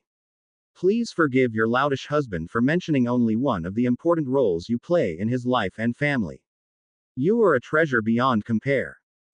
Not that I think any less of the other 2 beautiful, indispensable ladies in this room. I think a proper apology to all 3 of us would entail a meal out, Daphne said as she looked at the other 2 girls. Right, Mrs. Potters? Indubitably, said Hermione. What she said, Ginny echoed. And to really make it complete there would have to be dancing involved at one point or the other. Harry said with an impish grin. Yes. came the shout from the girls as they hurried to help Harry up from his knees and smothered him in hugs and kisses. Soon or after the second task? Harry asked carefully. The three girls took a couple moments for a private mental discussion before Hermione announced the decision. We have decided to wait until after the next competition. That would make it close to the Christmas holidays and we can celebrate making it through another term at Hogwarts and our continuing health. I know just the place, Harry said with a private wink at Hermione and a mental warning to keep the secret of their prior date at the Savoy away from the other two girls. Hermione's smile and nod gave Harry the answer he wanted. Harry gave each of his wives a separate hug and kiss, and they decided to go back to the hearth to study and prepare for the rest of the day's classes. And also to start writing long letters to Hermione's parents. Fleur was the third champion to come up and confess privately to Harry and his ladies that she had no success at learning the clue that was contained in the golden egg she had retrieved. Like Victor and Neith before her, all that Fleur would say was that when she opened the egg, a frightfully loud piercing shriek of noise that might have been some sort of unknown language was heard. She had been researching possible solutions in the Beauxbatons carriage and in the Hogwarts library but had not found any clues or translation spells to aid her as yet. Harry thanked her for sharing what she experienced and told her that they were probably going to take his egg back to Potter Manor to work on it over the Christmas holidays. Hermione invited Fleur and her friend Marie over to their home for a day, but Fleur wasn't sure as yet if she would be allowed to go to her own home or if her parents and sister Gabrielle were going to come to Hogwarts. Harry smiled at that possibility and then extended the invitation to include her family if they arrived from France. Fleur smiled and told Harry that Gabrielle had been pushing her parents to come visit so she could visit with Harry and his wives again. Yes, I'm sure Gabrielle wants to visit us. Got another groupie there, Jamie. Harry, with Fleur right beside him, didn't roll his eyes at Ginny's playful comment but told his friend that he looked forward to seeing Mr. and Mrs. Delacour again. A sharp look made Harry quickly amend their names to Renard and Apolline. Fleur nodded her approval at that and said she would let the Potters know about visiting when she found out herself. She hurried away but not before asking permission to hug the four of them. Harry turned after watching the blonde Frenchwoman walk away to see three wide-eyed gazes in his direction. No way. I am not interested in her like that. She does have a cute wiggle in her walk, Jamie. But it would be 3 against 1 anyway, Harry. We do trust you. Thank you, Hermie. We just don't trust most of the females of marrying age around you. Harry stared at Daphne until she blushed and looked away. Sorry. I just worry sometimes. You shouldn't. You know. I apologize. We all apologize, husband dear. Sue. Oh, you want something, huh? Maybe. It seems only fair since he's taking us out dining and dancing as his way of apology for earlier, Hermione replied to Daphne's comment. Harry rose from the table, rubbing his hands together rapidly. We can all think about that for the rest of the day, maybe. I'm really ready for herbology now. Any one of you 3 charming ladies wish to escort me out to the greenhouses? Hermione was the quickest to grab up her book bag and link her arm through Harry's. Ginny and Daphne walked along behind them through the corridors, and Harry heard some rapid whispering between the 2 girls as they exchanged ideas as they walked along. Should I be worried? Harry whispered to Hermione. Maybe not. I'm sure those 2 will think of something memorable between them. Then I should be worried. Hermione smiled and clutched Harry's arm a little tighter as he started whistling a lively tune. Hermione recognized it as I'd Do Anything from the musical Oliver and giggled just enough for Harry to turn his head toward her and smile.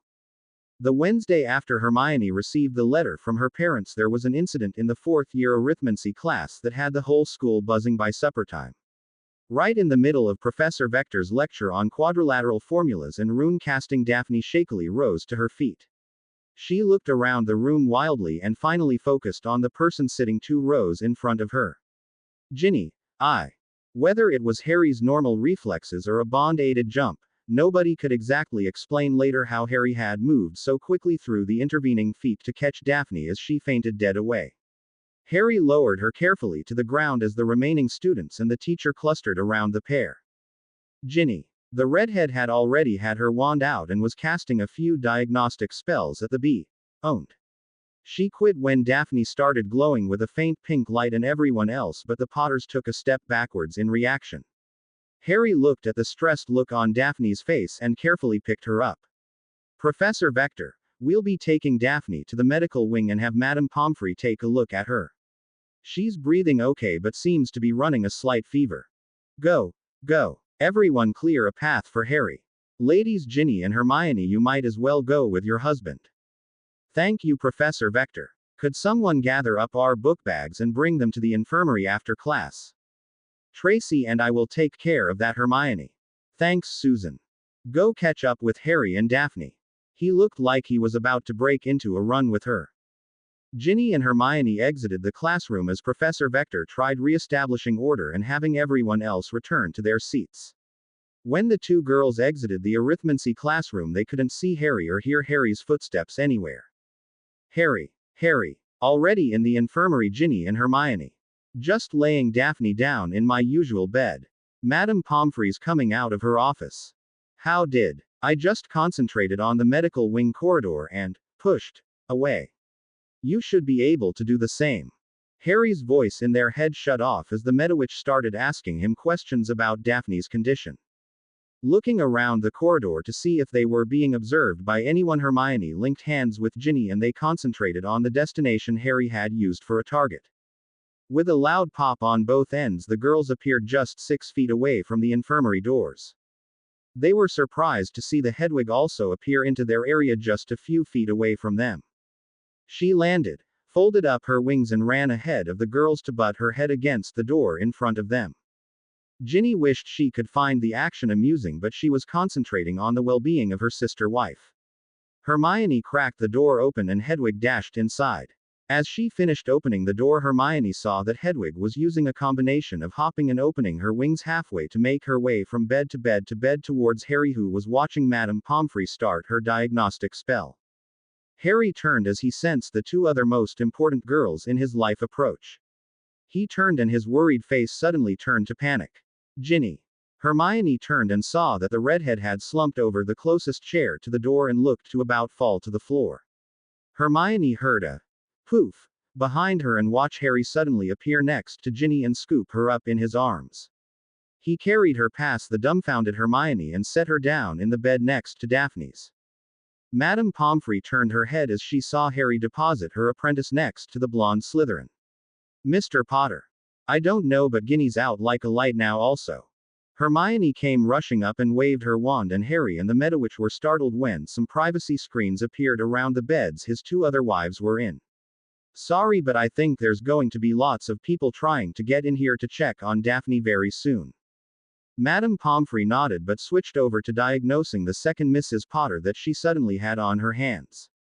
Harry choked back an oath as Ginny began glowing with the same pink glow that had surrounded Daphne in arithmancy.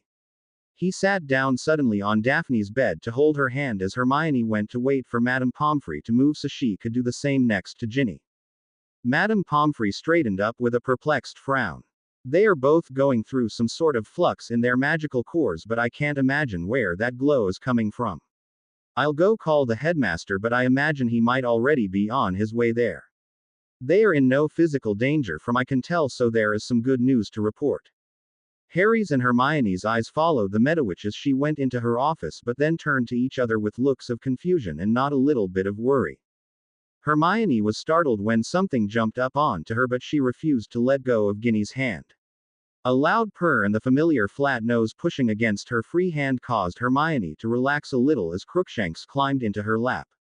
She stroked her cat's back for a minute, but then Crookshanks moved away to lie down right next to Ginny's side and commenced washing one paw. Hermione. Yes, Harry. You know all those times that Crookshanks showed up without any rhyme or reason and we had no explanation. Yes. I caught her this time. It seems she can apparate from place to place just as nice as can be. I'll think about that later, Harry. I'm a little distracted right now. Me too, but I thought I should tell you about your part nasal companion before I forgot about it. Any ideas about? Just one suspicion, but I think I'll have to talk to Dumbledore before I can say it out loud. Is it an attack by Voldemort? No, but my idea is not making any sense to me. The infirmary door opened and both teens expected to see their headmaster striding through the doors. Harry didn't know if he was relieved or more worried that it was Madam Black and Professor McGonagall that were hurrying towards their section of the infirmary. Professor Vector sent her Patronus to the staff room and the headmaster to notify us of what happened to Lady Daphne. I expect Albus to be here shortly, said McGonagall. What has happened to Lady Ginny? Asked Narcissa as they walked around the privacy screens and saw the second girl laid out and glowing. She developed the same symptoms as Daphne when she walked into the infirmary, said Hermione. Poppy? Minerva asked. Their cores are both in flux but seem otherwise healthy, Minerva. Mr. Potter has a possible explanation but wanted to wait for the headmaster to discuss it with him. Discuss what with him? Came the voice from the doors. Everyone turned to see Dumbledore and Headmistress Madrigal from the Barcelona school entering. What's happened to Daphne and now Ginny? Said Harry as he stood. Dumbledore came around the privacy screens as Harry waved him forward but stopped in confusion as he saw the two ladies glowing. Did they start exhibiting symptoms at the same time? No, answered Hermione. Harry looked up at the headmaster with a puzzled frown. I have a hunch I know what's happening, but I think you'll have to cast that spell again you used in front of Mr. and Mrs. Weasley once. Hermione's mouth dropped open in surprise as she remembered the experience that had happened before Harry had officially started his first year. I've got it, Harry. You think this is? Dumbledore thought for a second and then spoke up. This is not what I thought would happen. I remember someone telling us that magic sometimes work in strange and mysterious ways, Hermione said with a small hitch in her voice. And this looks like another occasion where what I thought would happen didn't, Dumbledore said as he turned and looked at the members of the staff. This concerns Mr. Potter and the soul bond he has with his spouses. I would like everyone to move back a ways so that we can check the hypothesis out. Madame Pomfrey really didn't like being dismissed from her patient's side like that, but she took her leave and stood by her office door. Narcissa and Headmistress Madrigal moved down a few beds and sat down to wait. Minerva heard the infirmary door start opening and went down to prevent entry to the various students that had heard the news and were just now trying to get into the infirmary to see Daphne. Harry heard the bells ringing and realized it was time for classes to change. That meant their friends in arithmancy were going to be coming to the infirmary if they already weren't already lined up outside. Harry had no idea how he was going to explain Daphne's condition. Dumbledore shook his head at the commotion happening at the door but waved his wand once and the beds holding Daphne and Ginny slid together without a sound. It would probably be best if Lady Daphne and Lady Ginny were touching each other. They needn't hold hands, but any sort of contact with one another would help. Hermione nodded and carefully moved Ginny's left hand over Daphne's right. Dumbledore nodded his head in approval. Now if you two could each take one of their free hands in yours and reach across to touch each other's hands, I think we can begin. Harry moved to take Ginny's free hand while Hermione moved to the other side of the adjacent beds to pick up Daphne's left hand. Harry looked a little confused. Sir, the spell. When we did this before, Ginny and I weren't touching at all. If what you and I suspect is actually happening, I think we all need to see what the various strengths of the connections may be. Harry suddenly got a pained look on his face. Oh no. We're going to have to tell Arthur and Molly about this. They are going to be upset that Ginny's in the infirmary again. If the diagnosis is correct, then Poppy or I will go inform Arthur and Molly and explain everything while you keep a watch on the pair until they both recover. A nervous Hermione couldn't stop the question she had. Harry, do you think that it will be just like the last time? I have no idea, Hermione. No idea at all. Hermione cast a questioning look to their headmaster, but he just shrugged his shoulders as he clearly had no better answer than her husband did. Hermione felt like crying at the timing and absurdity of the situation her best friends and sister wives were in, but tried to hold it together. Harry whistled just 2 notes and Hermione looked up to see her husband smiling and holding his hand out for her. I think everything is going to be okay, Hermione, but it's a good thing we don't have any more classes for the rest of the day. I don't think either one of us could concentrate on lessons. Dumbledore cleared his voice. Are we ready? At the nods from Harry and Hermione as they looked at all the joined hands, the headmaster cast his spell. Ejuncto compere. A fine mist appeared in the air and settled across the 4 teenagers. 2 lying silently and 2 anxiously standing. Harry coughed once when he inhaled too much and took in some of the mist as it settled. When the mist finally disappeared, evaporated away, there were a number of magical threads of various colors connecting the foursome at different points of their bodies. All the connections between Harry, Ginny and Hermione had a strong glow of their own and seemed to pulse with pinpoints of light that went back and forth between them. The magical connection lines that connected them to Daphne were thinner and less vibrant in nature. With one exception.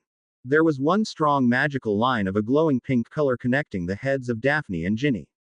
It was thicker than any of the lines connecting Harry with his first two wives, and Harry grimaced as his suspicion of the event was confirmed. He looked up from gazing at the faces of the two young ladies in the bed to Hermione, who had a very surprised look on her face. "It's like you thought, Harry. Miss Greengrass." Harry stretched to look over the privacy screens.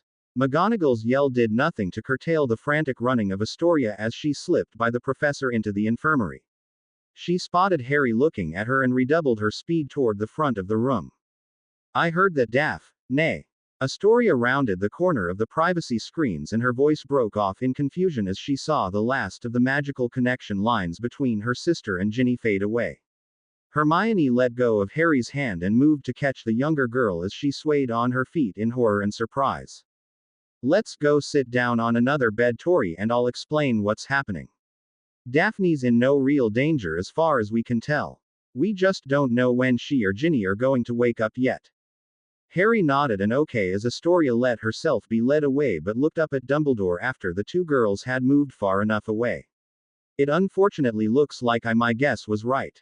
Daphne is being fully incorporated into the soul bond with Ginny. Just by herself. Has there been anything special or unique that the two ladies have been involved with or happened to them?" Dumbledore asked. "Just making plans for the Christmas holidays as far as I know, sir. There haven't been any encounters where the more backward-minded Slytherins in weeks, and I can think of anything the two have done together that would bring them close enough for this to happen." Harry had stood up from Daphne's bedside and moved closer to the older wizard so they could talk quietly. Kendra Madrigal had gone to talk with McGonagall, who was still blocking the infirmary doors. The leader of the Barcelona contingent soon departed the infirmary for other duties. Narcissa and Madame Pomfrey had approached Dumbledore and Harry slowly and had received silent permission to join the two. Dumbledore spoke to the members of his staff. "It is as Mr. Potter has surmised. The bond magic has chosen to fully incorporate Lady Daphne with just Lady Ginny." "But I thought the foursome was fully bonded already?" Narcissa asked in surprise. "Because of the way Daphne started with the three of us, she only has had a partial understanding of what the bond actually is. The same is true of our integrated memories and the full power of the bond." A little glimmer of understanding came to the eyes of the Medowitch and the potions instructor. It was Pomfrey that asked the next question of Harry. "Do you remember how long the three of you were unconscious when the bond magic finally developed fully between the three of you?" "No, it's been years, Madame Pomfrey. I can't really remember. There were a lot of other concerns that were more important for me to consider at the time." "I don't think it wasn't any more than an hour and a half," came a familiar voice from just outside the circle of people. Narcissa moved aside and made room for Hermione to join them. Harry caught a glimpse of Astoria looking down at her sister wistfully before moving closer to sit on the edge of her bed and hold her hand. Harry nodded at the brunette. "How's Tori?" Confused and a little shocked at the news, but will wait and pass judgment on us until Daphne wakes up, Hermione answered. "I'll go sit with her if she'll let me. It may be a long afternoon." "But Hermione just said it was only an hour or two before with you three." It was Dumbledore that answered the question. "But the circumstances are very different than that previous time. We are not sure if Lady Daphne is taking in just Lady Ginny's life experiences or if she is integrating those memories Ginny has of her other two spouses. And I think it would be risky if Harry or I tried to contact either one, though our mental links to them," Hermione said. "Thanks, Hermione, for the warning. I was trying to try that next, but it makes sense not to try and interfere or interrupt anything that is happening between the two of them now. So I guess all you'll have to do is wait then," Narcissa said. "Unfortunately it seems so," Dumbledore said a little sadly. There was another commotion coming from the direction of the door, and the five turned to look and see that Sirius and Remus had talked their way past McGonagall and were shouting out questions to Harry and Hermione. Harry hurried down the aisle motioning them to stop yelling. He quickly had the two professors in his face, and there was a lot of hand and arm waving as Harry tried to quickly, and quietly, explain what was happening. Hermione turned back to Dumbledore, Madame Pomfrey and Narcissa Black. It's almost lunchtime and there's going to be a lot of students worried about Daphne. We can't let everyone in because who knows what's going to be spread about if Ginny's condition is found out. Is there some semi-official lie we can tell everyone that might explain Daphne's fainting spell and glowing? Other than pregnancy? Narcissa said with a perfectly straight face. Hermione's shocked expression and Harry's cry of alarm from down the aisle had the woman backing up and apologizing as she gathered a crying Hermione into her arms. Sorry, Harry, Narcissa said over Hermione's shoulder. We'll come up with something believable. You'd better, was the forceful answer from the upset wizard. The three adults by Hermione had bent their heads together talking, and Hermione took the opportunity to walk back the few steps to view Ginny and Daphne again.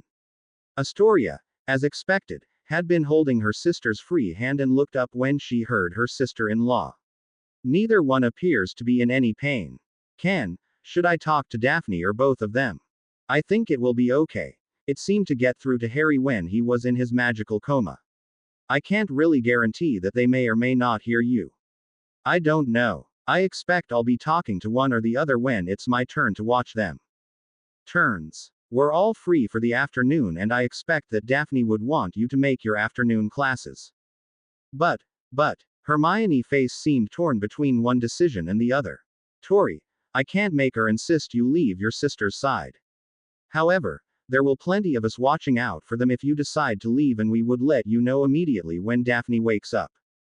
Your head of house gives you permission to stay, Miss Greengrass, if you so desire, but you should make arrangements to get notes and assignments from someone else in your absence. Astoria nodded at Narcissa and stood up. Thank you, Madam Black. I'll be right back then. I expect Becky will be outside the doors. She'll cover for me. Harry, Sirius and Remus walked up quietly and heard what the young blonde had said.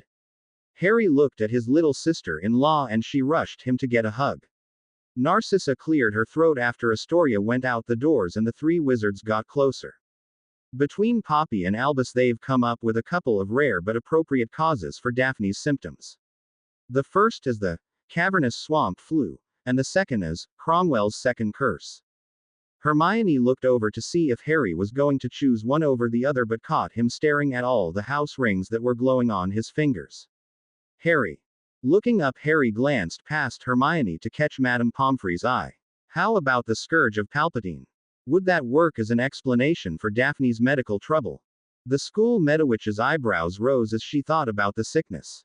That's possible, Mr. Potter, except for the fact that that disease was eradicated in Great Britain in the 18th century.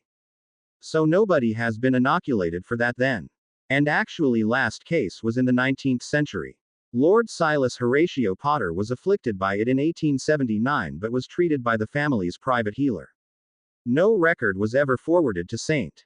Mungo's about it, and Lord Silas made a complete recovery. And how has Lady Daphne contracted such a relatively unknown disease in this day and age? Asked Narcissa. Harry pointed to Hermione, who had a sudden smile on her face. There are all these foreign students and reporters and dignitaries that have been visiting Hogwarts on or off through the year. Merlin knows who she caught it from. And since the disease can't be diagnosed until the symptoms actually appear, then we won't have the students from the 5 schools panicking, Madame Pomfrey said. Very good, Mr. Potter. I will pass the word along that Lady Daphne has a rare and hard-to-catch minor illness that may incapacitate her for a day or two. Only family and close friends may visit while she is in isolation, and they will not be allowed to get too close. Thank you, Madame Pomfrey. Don't think you'll escape from this deception though, Mr. Potter, Narcissa said. 5 points to Gryffindor for a Slytherin-like application of cunning and sneakiness. Was that 5 points for or taken away? Dumbledore asked with his eyes twinkling. Harry moved toward the infirmary door. Either way, I'm going out to see if the twins and Ron are out there. Hermione called out after her husband. Let Tracy, Neville, Susan, and Hannah in also. They said they would bring us our book bags. They can get the real explanation with the rest of the Weasleys. And I will go to the ministry to inform Arthur. He can decide if he wants to take the afternoon off or just inform Molly so that she can come here and help wait. Thank you, sir. Harry waited until Dumbledore caught up to him and then they went and talked to McGonagall. The threesome exited the infirmary to explain matters to the small crowd of Gryffindors, Slytherins and extended family and friends that had gathered as word spread of Daphne's collapse. Harry came back in 10 minutes later with Ron, Tracy, Luna, the twins and Neville and his fiancées. Hermione left Astoria's side as Harry had everybody settle in the rear of the infirmary temporarily for the real explanation and the alibi disease. The waiting went on far longer than expected, so there were only a few people left in the infirmary at 3:15 as professors had to hold classes and students had to unfortunately attend. The first sign of movement from either patient after 3 o'clock caused Astoria to jump up and stick her head around the privacy screens. "I think they're waking up." Harry and the others hurried forward as Madame Pomfrey waved the privacy screens away as she exited her office with Molly fast on her heels. Harry got to the foot of Daphne's bed to see her and Ginny being restless and start tossing and turning. The pink glow that had engulfed the two Mrs. Potters suddenly faded away. During one of those movements, Ginny's hand slipped off of Daphne's and the blonde's eyes fluttered open and she looked around with a bit of confusion. Her eyes finally landed on Harry and she sat up quickly to be firmly engulfed in a hug from her sister. Harry waited as the two sisters had their moment together before he tried to get to Daphne's side. Since he was watching Daphne, he didn't see that Hermione and Molly were separating the beds apart and both trying to get to Ginny from opposite sides. Ginny glowed pink for a couple of milliseconds and then woke up fully and sat up quickly with a shower of white and red sparks. She unfortunately hit Hermione's head with her own in the rush and both rebounded backward as the rest of observers commented on the flare-up from the redhead. Molly and Hermione hurried to engulf Ginny with hugs, but she only allowed it for a second. She unexplainably pushed them both away and turned and placed her feet on the ground. Harry was seeing this out of the corner of his eye and was surprised when Daphne did the same to Astoria. To the amazement of all, the two patients yelled out each other's names and fell to their knees hugging each other. The observers around the two beds weren't sure if they should celebrate the two young women's awakening or if there was a further complication that they should be worried about. Harry approached the pair cautiously and knelt down beside them and saw that Hermione was about to do the same on their other side. Both girls were clutching each other as if they couldn't get close enough to the other one and both were crying silent tears. Harry was scared that they were tears of pain and bad memories and he moved to touch them softly. And was almost thrown away from the force of the emotions the two girls were experiencing. Despite the enormity of the feelings present, Harry moved to get closer to the two girls and surround them with his arms. He vaguely felt Hermione doing the same and both closed their eyes to try and contact them mentally. "Daphne, Sweetums, Ginny, we're here for both of you." There was a brilliant white flash of light that swept out of the foursome kneeling on the floor, and the ones in the infirmary suddenly felt the same reaction of having a phoenix singing to them. There was a deep feeling of peacefulness and joy, and not one of the other people in the infirmary felt the need to speak of the phenomenon or even breath for the seconds that the glow lingered in the air. The glow faded away as quickly as it came, and Harry turned his head enough to see that Daphne's eyes were staring into his with as much, if not more, love than he had seen there previously. "Okay now, love. Oh, Harry, I never knew. What? Everything that's happened to you and Ginny and Hermione. I know we've talked and I loved that you've shared what you could mentally, but it's different now that I really know now." Daphne released her hold on Ginny so that she could touch Harry's face carefully and brought her lips up to meet his in a passionate and deep key. There was catcalls and applause from the people around them, primarily George. Fred and Ron, although Sirius was just as eager to become vocal at the sight. The noise brought Daphne back to being aware of her surroundings, and she looked up and around and a small blush came to her cheeks. "Surely you've seen a husband and wife key before." "Not exactly like that in public, Lady Greengrass," came the amused voice of McGonagall. "It's okay if you call me Mrs. Potter. I'll not hide that fact from anyone any longer." Harry stood up and gave Daphne a hand up as he watched Ginny and Hermione rise up beside them. "Thank you all for caring about us enough to stay and maintain a watch. We all really appreciate it." "Hermione." The brunette looked around Ginny just enough to get a warning before she was engulfed in a hug by the Slytherin. Hermione got a small key to her cheek and then a whisper in her ear. "I've got so much to say to you when we get back to the hearth." I'm not sure your extended family would appreciate me giving you a proper snogging right now, though. Also, I think I know how to merge with you and Harry now at a time and a place of our choosing. Hermione was overcome by her emotions at that point and just nodded silently into Daphne's shoulder. I'm so happy you're both back, she whispered back. So Daphne. Yes, Fred. I'm George. No, you're not. You are Fred, and I know it as well as your sister, Hermione, and Harry do. There's goes the family. Again. Came from a chuckling Ron. There were laughs all the way around, and then the Potters were separated from each other and shared small greetings and hugs from all the so-called visitors. The non-family members quickly left the infirmary to tell the tale of Daphne's recovery and to spread it around the school. Madame Pomfrey insisted on keeping Daphne and Ginny overnight so that they could be thoroughly checked by her and Dumbledore when he was free. The rest of the Hogwarts professors and the other champions were allowed to see the Potters briefly after supper. Harry and Hermione refused to leave their spouses and had Nop and Yasal, and Hermione, bring their evening meals from Potter Mansion. The four Potters talked amongst themselves long past the point of Madame Pomfrey reminding them of the evening curfew. All four of the Potters walked into the Great Hall the next morning and sat at their usual place at the Gryffindor table. Very few people actually had the courage to ask why Ginny had a lock or two of golden hair mixed into her chestnut locks, or why Daphne was proud of the partial red bangs that graced one side of her forehead. School, work, and classes soon returned to normal, or what passed as normal during the competition year. Not one of the champions had a clue as to what the second task was going to be, and there were no hints or warnings that came from the teachers, headmasters, or ministry representatives. That is until the day before the second task, December 11th. Dumbledore rose during breakfast and called out a set of instructions. Let it be known that the 6 champions are excused from classes for today and tomorrow. The Great Hall will also be unavailable for meals tomorrow from 11 o'clock in the morning until 5 o'clock in the afternoon. The champions will be tested on their total knowledge of magic during these hours, and the Ministerial Department of Education and the International Confederation of Wizards will certify the effort as the equivalent to taking their newts. Or in Mr. Potter's situation, his owls. If any of the champions fail this test, it will not count as a failure, so they may take the newts and owls at their regularly scheduled time as a student. Good luck to all tomorrow. There were either gasps or silence from the assembled students as eyes drifted to the 6 champions in silence, horror, and pity. Hermione had begun to hyperventilate immediately as Dumbledore sat down upon finishing the announcement, but Ginny was strangely giggling. Harry looked over at Daphne, who raised a questioning eyebrow back at him. Harry dropped his head on the table with a solid thunk, raised it up, and then dropped it again. School, work, and classes soon returned to normal, or what passed as normal during the competition year.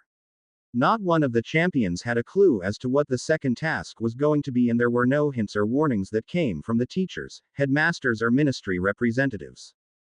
That is until the day before the second task, December 11th. Dumbledore rose during breakfast and called out for attention. After he got the silence in the Great Hall he wanted, he started to speak. Let it be known that the 6 champions are excused from all classes for today and tomorrow. In addition, the Great Hall will also be unavailable for meals or any other uses tomorrow from 10 o'clock in the morning until 5 o'clock in the afternoon. As the second task, the champions will be tested on their total knowledge of magic during these hours, and the Ministerial Department of Education and the International Confederation of Wizards will monitor and certify the test as the equivalent to taking their newts. Or in Mr. Potter's case, his owls. If any of the champions fail this test, it will count as an exception, so they may take the newts and owls at their regularly scheduled time as a student of their own schools. Good luck to all tomorrow. There were either gasps or silence from the assembled students as eyes drifted to the 6 champions in shock, horror, and pity. Hermione had begun to hyperventilate immediately as Dumbledore sat down upon finishing the announcement, but Ginny was strangely giggling. Harry looked over at Daphne, who raised a questioning eyebrow back at him. Harry dropped his head on the table with a solid thunk, raised it up, and then dropped it again. The second task had been announced. The students began leaving the Great Hall for classes, the library, or study sessions.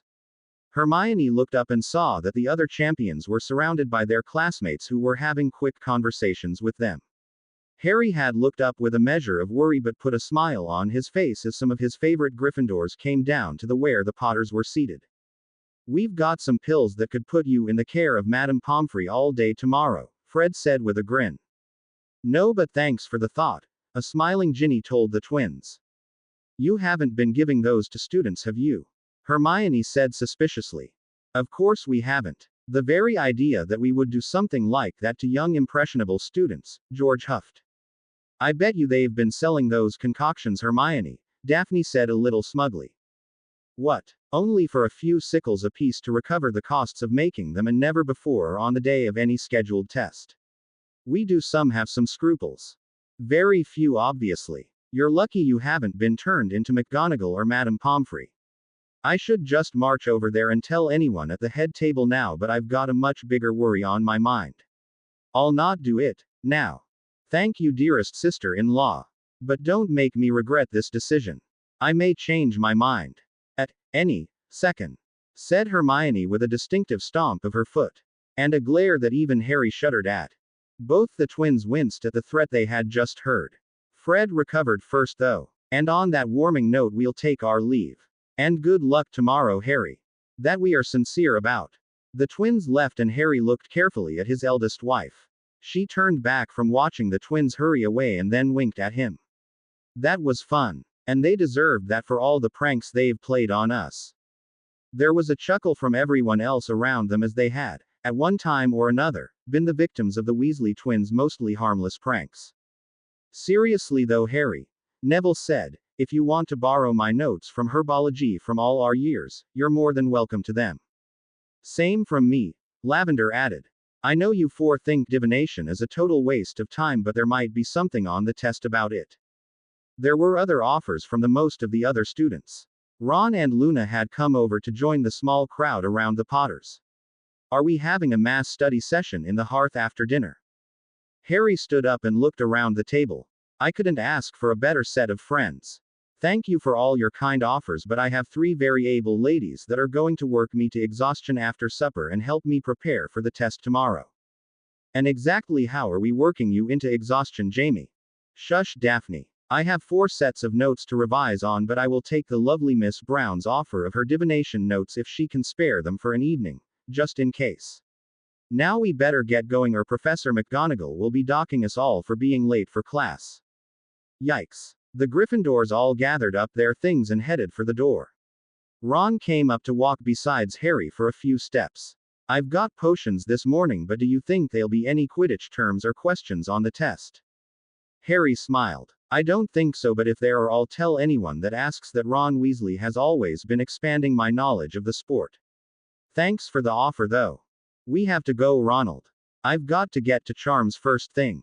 Luna gave Ginny a quick hug and then grabbed her boyfriend's hand, and the two of them almost ran out of the great doors in their hurry. I'm really glad they made up after he transferred houses, Hermione said as everyone headed for the Transfiguration classroom. Cedric says he's really fitting in well in Hufflepuff, and he's always finds time to talk to the younger years if they have questions about anything. He doesn't always know the answer, but he doesn't get upset at them anymore. He's found out that Luna won't accept any slacking about. Unless it's in a broom closet, Ginny whispered with a broad grin. Well, we all have our personal hobbies, Harry returned with a laugh. Have we missed any broom closets, dear husband?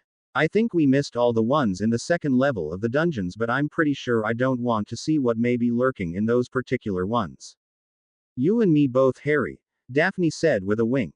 I'll take our quarters and those broom closets above ground any time. Was that an invitation, Sweetums?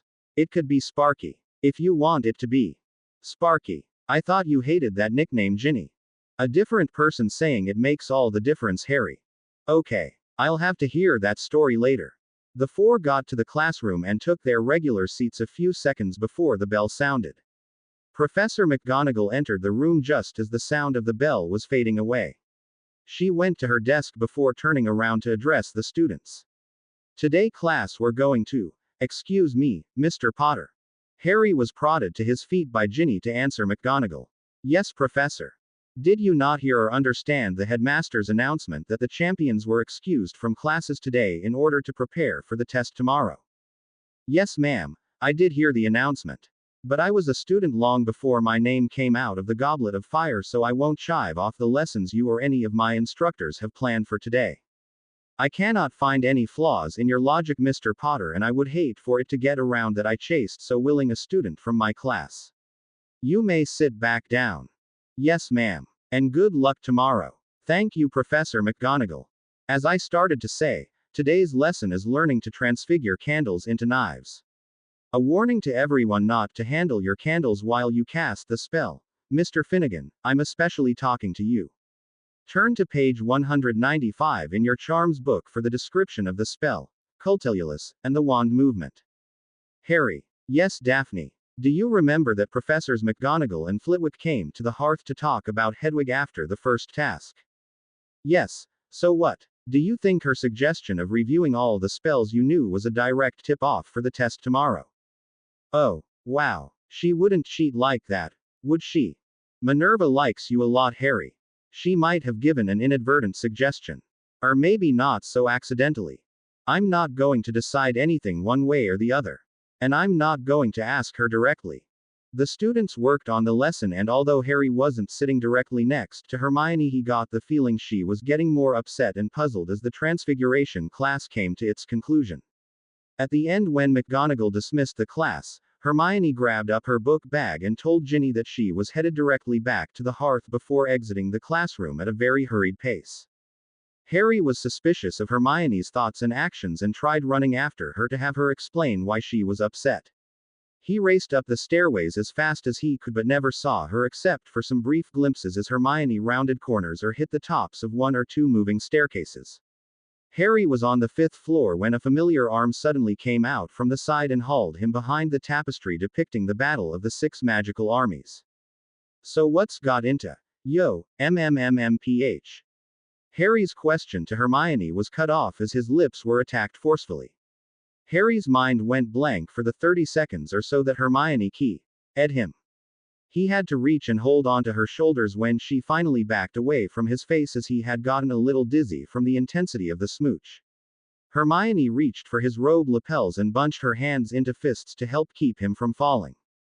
Not that I don't really appreciate what you just did, Nani, but what or why? Hermione bared her teeth and growled out her frustration. Because you infuriating idiot. I don't understand how you can be so blasé about taking such an important test tomorrow which may determine your future. You pass tomorrow and you won't have to take the owls next year. If I didn't key you, I might be doing something extreme. Like beating you over the head and shoulders with her copy of Hogwarts, A History, Harry. That would definitely hurt a lot more. Hermione spun around but didn't let go of her husband. Ginny and Daphne had finally caught up to the pair and had slipped into the tiny alcove hidden by the tapestry. And why aren't you two panicking like I am? I've made a revising guide for owls, but I didn't think we would start using it until this upcoming summer. We can compress it a bit, but that still leaves a lot of revising this afternoon and tonight. Harry. We can wait until summer for your owl revising, my ever studious wife. But, tomorrow there's a 7-hour test scheduled. 7 hours on everything you've learned since we walked in to get sorted. Daphne and Ginny looked at each other and moved to gently detach Hermione's hands from Harry's collar. Please relax, Nani. You don't want to unintentionally hurt Harry, do you? Hermione took in a deep breath and tried to relax. Everyone could see that she didn't totally succeed as she held her arms rigidly to her sides. Hermione finally stamped a foot in exasperation. But this is important. Harry reached out and cradled Hermione's cheek. I know it is love, but you've forgotten one thing. What? I don't forget things, as you well know.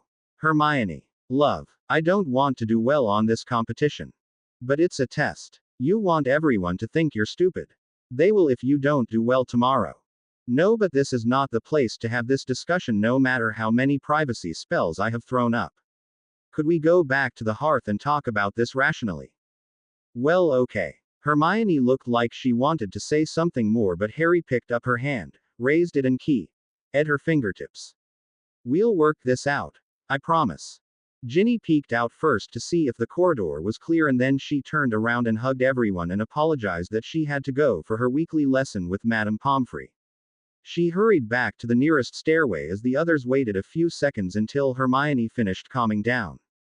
The threesome walked out from behind the tapestry only to receive a few catcalls from some sixth-year Gryffindors who had just rounded the corner and saw them. So this is how our brilliant Gryffindor champion actually studies Fred said with a huge grin. I'd like to apply for the position again if these are the benefits, Lee Jordan said laughing. Angelina and Alicia tried to shush up the three wizards in the group as Hermione had really started to blush from all the attention.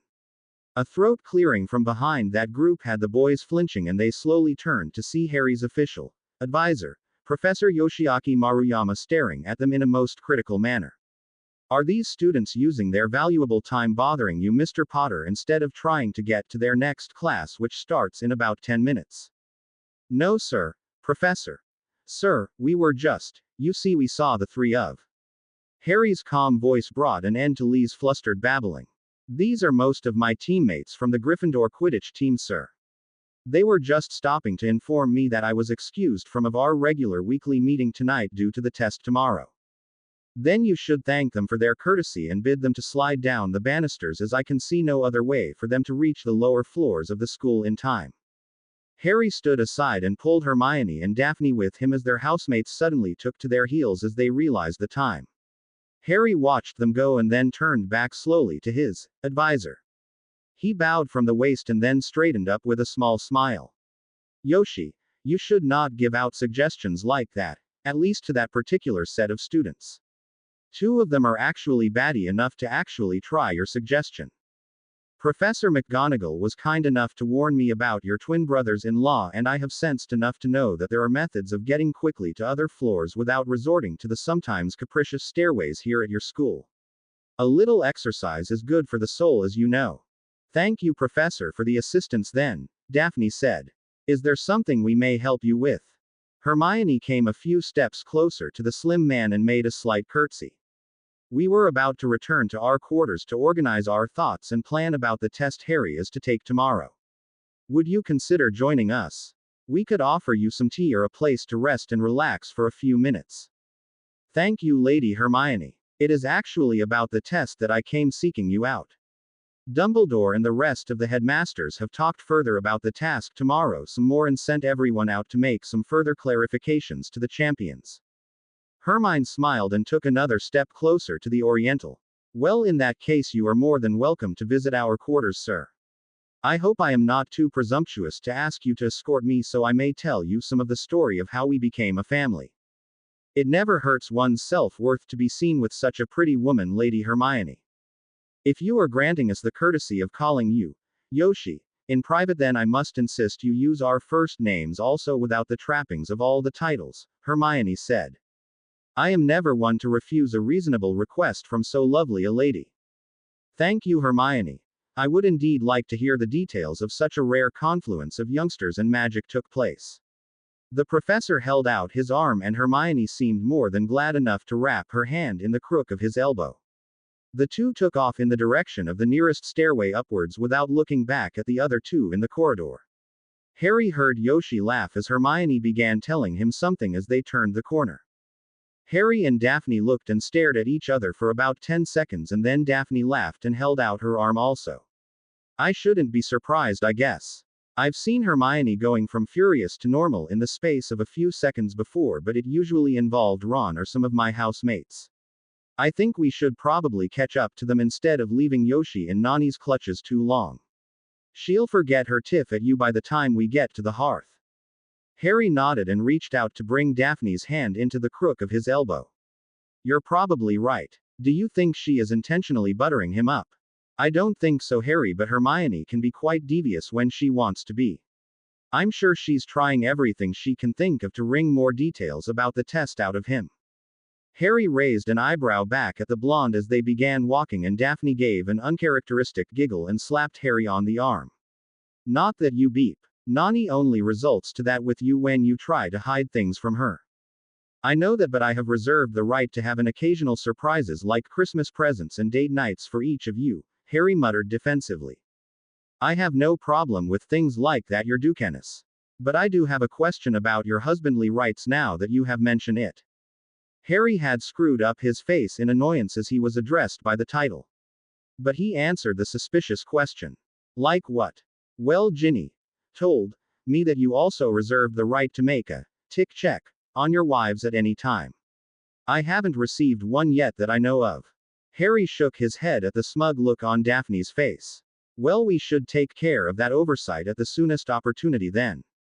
I can wait until the weekend. You have a more pressing engagement tomorrow. By this time, the two had reached the 7th floor and were in front of the picture guarding the entrance to the hearth. Joshua and Myrtle were talking as they approached, but Myrtle waved to them before walking out of the side of the picture. Joshua made a lower bow than normal when Harry got close and asked if he could speak privately with him later. Harry was puzzled at the request but said there would be time after later for a quiet talk. Joshua nodded and the frame swung open so that Daphne and Harry could enter. As they came down the stairs, Harry saw the Gryffindor house elf Patchum disappear from their living room and Hermione bringing the tea service over to Professor Maruyama to let him fix his own cup of tea. Harry and Daphne dropped off their book bags on the nearest table and went over to serve themselves also. Harry settled back into the couch and took a grateful sip of the hot beverage and then looked over at Hermione. I don't think I've tried this blend before. Yoshi smiled at his host.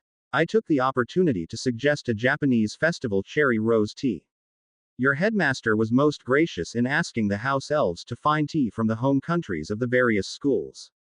I will have to remember this for Potter Manor. It's very good, Harry said. Daphne reached over to touch Harry's arm. You may have not borrow some from Trader's Rest until Luff can go out and buy some for the manor. My mum was very fond of this particular flavor and always had some on hand.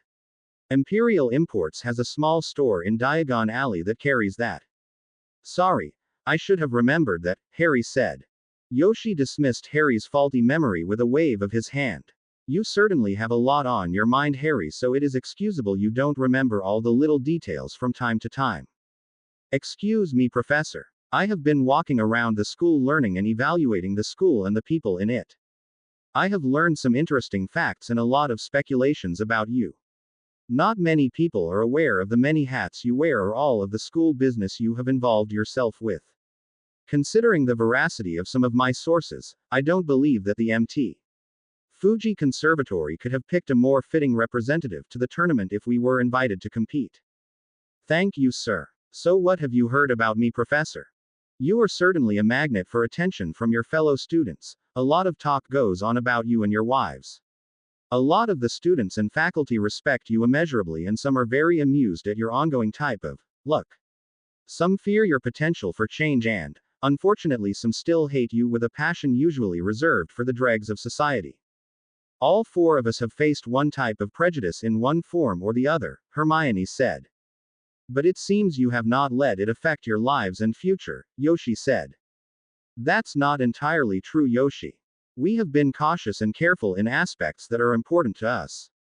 We have tried to protect our families to the best of our abilities and have tried to stay out of politics as much as we can. Although we are trying to get him up to speed so he can take over his seats in the Wizengamot. Harry groaned, but Hermione answered the professor's question. His wives with the knowledge we have and some adults he trusts. Like Sirius, Dumbledore, Neville's grandmother Augustus Longbottom, and Madame Amelia Bones, the head of the Department of Magical Law Enforcement. A favorable alliance, I would assume. Extended family is more like it, Yoshi, Harry corrected with a smile. Hermione just couldn't hold out any longer. You said you had some news about the test tomorrow, Professor. Harry chuckled as he threw an arm across Hermione's shoulders. You'll have to excuse Hermione. Anything academically related has her complete and undivided attention. I'm pretty sure that she would like to be able to substitute for me tomorrow. I would not. I'm way too nervous now as it is. If I was the one taking this test tomorrow, my spouses would probably have to stun me to make me get any sleep tonight. You are perhaps worrying too much. Harry may take the test again next year if he fails it tomorrow. But that's the problem, sir. Harry isn't concerned at all about taking the test tomorrow. He should be revising instead of attending classes this afternoon also. Harry, what are you thinking about the test? Yoshi said as he put his teacup back on the service tray. I am not concerned about doing well in the competition, sir, as you know. It would be a great exercise in learning how the OWL tests are structured, but I would rather have a longer time to revise and take the test together with my spouses. Seeing the looks of dismay and confusion on Hermione's and Daphne's faces, Yoshi thought for a second and then shook his head. You are deliberately going to fail the test tomorrow then. You would dishonor your teachers and your own time in the classrooms by doing less than you are capable of. Harry thought about Yoshi's statement over for a few seconds, said, well, if you say it that way, it makes it sound bad. Don't you think the other champions would feel cheated if you didn't regard the test as important? It is only one of the 5 tasks after all. Well, Daphne reached over to rub Harry's shoulder. You've only got Dada this afternoon. Moody knows you're miles ahead of most of the rest of our class and you do have an official justification for an absence.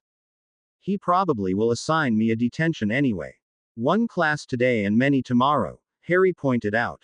As your advisor, Mr. Potter, I am required to remind you that you will have to be in the Great Hall tomorrow as a requirement of the selection. Harry looked around the room and his gaze drifted back to Hermione's face. I guess I'm not getting out of this, am I? And I would never hear the end of this if I didn't give it my best effort. Okay, I'm in. Hermione and Daphne both celebrated Harry's decision by squealing and hugging their husband very hard. He let them continue for a couple of moments and then gently disengaged them. So about these clarifications, Yoshi. 1 second, please. Hermione jumped off the couch and ran to the spare bedroom that had been converted into a library and study room. 1001. You quit that. 1002. Harry, I'm warning you. 1000 and TMMMMPH. A small blue-colored beam came out of the room and hit Harry with a silencing spell. Hermione came walking out of the library holding a small sheaf of papers and presented them to Yoshi before sitting down next to her smirking but silent husband. This seemed to be a well-thought-out revising plan, Hermione. Hermione smiled as Yoshi read through the revising schedule and then laid it down on the table. But a little overzealous for the time Harry has remaining. Unless, of course, you know a good time dilation spell.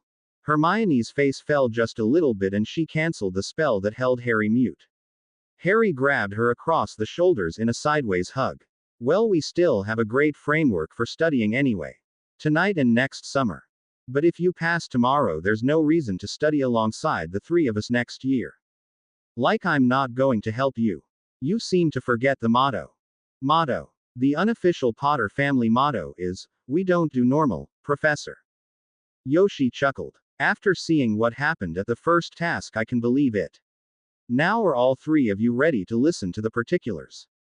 Yes. After the announcement at breakfast this morning, Headmaster Bashara called for a meeting of the headmasters and the ministry representatives. He complained that the test as described was unfair to Neith Ganem as she was only in her 6th year. Your father, who had tagged along, also asked how you were supposed to learn 5th year lessons in one afternoon. That was one of the problems that I was thinking about in my prior attitude, Harry admitted. We do have the 5th year course books on hand, but I would only have time to read through them maybe once. I didn't realize until it was brought up that your schedule for major exams are scheduled different than in my home country. How is it different in Japan? Daphne asked. There, the first standard test is scheduled for the end of 4th year, not 5th. The second tests, the equivalent to your NEWTs, are scheduled at the end of 7th year like here though. But unlike here, all graduates are brought back after 2 years to take a general competency test. Seeing the puzzled looks of the trio, Yoshi explained. To be full member of our society, all Japanese magical people must be able to step into another assigned job if an emergency occurs and there are injuries to members of the magical government. It seems a little redundant, I know, but it has proven to be an effective solution in difficult times. Godzilla, Harry muttered, and received elbows to his ribs from 2 different sides. Sorry, I couldn't resist. Harry apologized mentally to his wives. Anyway, what was worked out this morning is that the champions would only be tested up the year that they were in. For you, Harry, it will cover to the end of your 4th year, and for Miss Ganem to the end of her 6th. Harry released a sigh of relief. He hadn't known he was holding and wondered how much of the 2nd semester of all his courses he would have time to look over. Daphne patted his hand and smiled as she felt him relax a bit. Hermione seemed to be in a better mood also. Thank you for that, Professor. Is there anything else you can tell us? Harry about the exam itself. Hermione. It's okay, Harry. I am allowed to tell you the gist of the exam but not the specific questions. The exam is primarily composed of testing your proficiency in the 4 core subjects: charms, transfiguration, defense against the dark arts, and potions. You will have 2 practical parts of the exam to prove your competency, one assigned to you and one of your own choice from the remaining core subjects. That seems direct enough, Hermione said. Extra credits can be garnered from other subjects that you have taken or is taught here at Hogwarts, like ancient runes, Muggle studies, herbology, etc. Nothing is ever simple, Harry said as he started to imagine how many questions could come from all other courses that they could have taken. Maybe Lavender's notes would come in handy after all. It is of course your decision as to whether or how much you will participate in the extra credit part of the exams. That gives me a couple of options then of spending my time, Harry said. He looked at the expression on Hermione's face and added a change. I promise I will at least look at an attempt to answer as many extra credit questions as time allows, Hermione. Yoshi chuckled at the small smile that came to the brunette's face and then stood up. I will go back and tell Dumbledore that you know the restrictions and the basic outline of the test tomorrow. He did remind me that you are to promise that your wives would not help you mentally tomorrow. We solved that potential problem during second year, Professor. It would not be fair to the others if 4 minds were working together on the exam. I only mentioned it in passing. I trust your integrity, but there are some formalities that the Ministry and the ICW insist on meeting. By the way, have you found your animagus forms yet? What? Excuse me, how did you know? It is somewhat apparent to anyone that pays close attention to the Potter family that you are all exceptional magical students. It is only question of whether you wish to pursue the course of magical investigation and transformation. There are a number of pros and cons, as you English say, to becoming animagi. Daphne looked at her partners for a second before responding. It has been on Harry's to-do list since he bonded with Hermione and Ginny. Time, circumstances and other priorities have delayed all the investigation in that specific direction. We thought that this year could be the year that we could begin and work on our forms, but that opportunity has fled after Harry's name came out of the Goblet of Fire. Maybe the opportunity has not passed. Yoshi. I have not had much of a chance to help you with the tournament, so maybe I can contribute in another way. I do have some familiarity with that process of becoming an animagus. Perhaps there may be a few hours we could arrange on weekends to help you with that type of preparation. With the permission and assistance of Professor Lupin and your father, of course. How do you know about them? Like I said, I have been listening and making observations. It is not too difficult an assumption to make that they are animagi, but I should probably talk to them first before asking any assistance to you. Harry leaned forward in his seat. You'll understand if I can't confirm or deny your suspicions. Yoshi stood up. Of course, Harry. Anyway, I have told you of those matters in relation to the second task, so I should be on my way. Professor Runnels has invited me to sit in with his advanced potions class this afternoon and maybe volunteer some knowledge of Oriental mixtures. Really? Hermione asked. That sounds like a fascinating topic. I wonder if I could provide my notes if I get into lecture mode, Hermione. Daphne patted Harry's hand and stood up. I'm sure Hermione would appreciate that, Professor, but we have to concentrate on letting Harry study this afternoon and evening. I'm going to go down to my quarters to fetch my class notes. Anything in particular you want to look at, Harry, or should I bring the lot? Might as well bring the lot. I'll skim over them after going over my and Hermione's notes first. Hermione stood up. I'll go with you, Daphne. Joshua had a matter he wanted to speak to Harry privately about. Should we bring you back some lunch? Harry shook his head. Hey, don't be in such a hurry to lock me up in here. We'll go meet Ginny after her lesson and go to lunch like normal. That way I can talk to Moody and Sirius myself and explain why I'll be gone. Yoshi made a small bow to the trio. Well, I'll be going then, seeing as you all seem to be organized now. You should know that your Hedwig came and spent a half hour in my quarters a few nights ago. She's a very good listener and seemed to know what I was talking about. She is a very smart individual. Well, I just mentioned it, so if you ever want to talk to me you can send her to where I am with a note. Harry stood up and bowed back to the Japanese wizard. Thank you, Sensei, for the heads up and the offer of the animagus training. Believe me when I say that we will consider the offer with all seriousness. After the test, of course. Hermione and Daphne each turned and gave Harry a small hug and walked the few steps over to Yoshi. We would be honored if we could walk and talk with you on our way down to my quarters. Hermione glanced back at Harry and continued the invitation.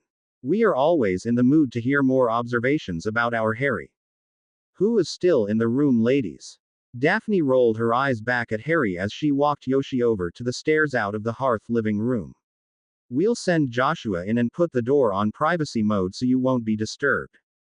Thank you. I guess I'll see you in a bit then. Harry watched the threesome leave and heard the painting close behind them. He took a deep breath and then walked into their library and began pulling his notes and books for the first 3 years. He had almost all his first year's information piled up together and wondering if he should take his mother's notes out of his trunk to look at when there was small cough behind him. Harry turned and saw Joshua Valkaman floating through the doorway. Come on and take a seat, Joshua. The girls set the door on privacy mode so we won't be disturbed. You said you had something important to talk to me about. Harry took one of the nearby seats and expected Joshua to sit down. He didn't. He paced back and forth between one door and the other for quite a few laps before Harry silently cast a spell that placed a full-length mirror in his pathway. Josh looked up in alarm as he finally saw himself and he stopped. So what is bothering you? You and Myrtle didn't have a fight, did you? No, it's the exact opposite of a fight, Lord Potter. Oh, sorry, Harry. Josh, stand still and calm down. What is going on? Joshua was visibly fighting for some emotional control and Harry could see it. He was surprised when Josh went down on one knee. I need to ask the head of my family for a boon. A family matter, Josh. Just tell me what you want and need. Harry watched Josh as the ghost's eyes searched around the room in almost panic but then came back to meet his. I would like to formally request your blessing and permission to ask Miss Myrtle Beechwood for her hand in marriage. Didn't we do this before, Josh? Yes, and I, as they say now, chickened out. I know, and I've pushed the asking off until I was absolutely sure. But now I'm ready to ask her. Really? The ghost that used to be Joshua Valkaman smiled. Yes, I'm really sure now. I had to ask you again to make sure you hadn't changed your mind about your permission.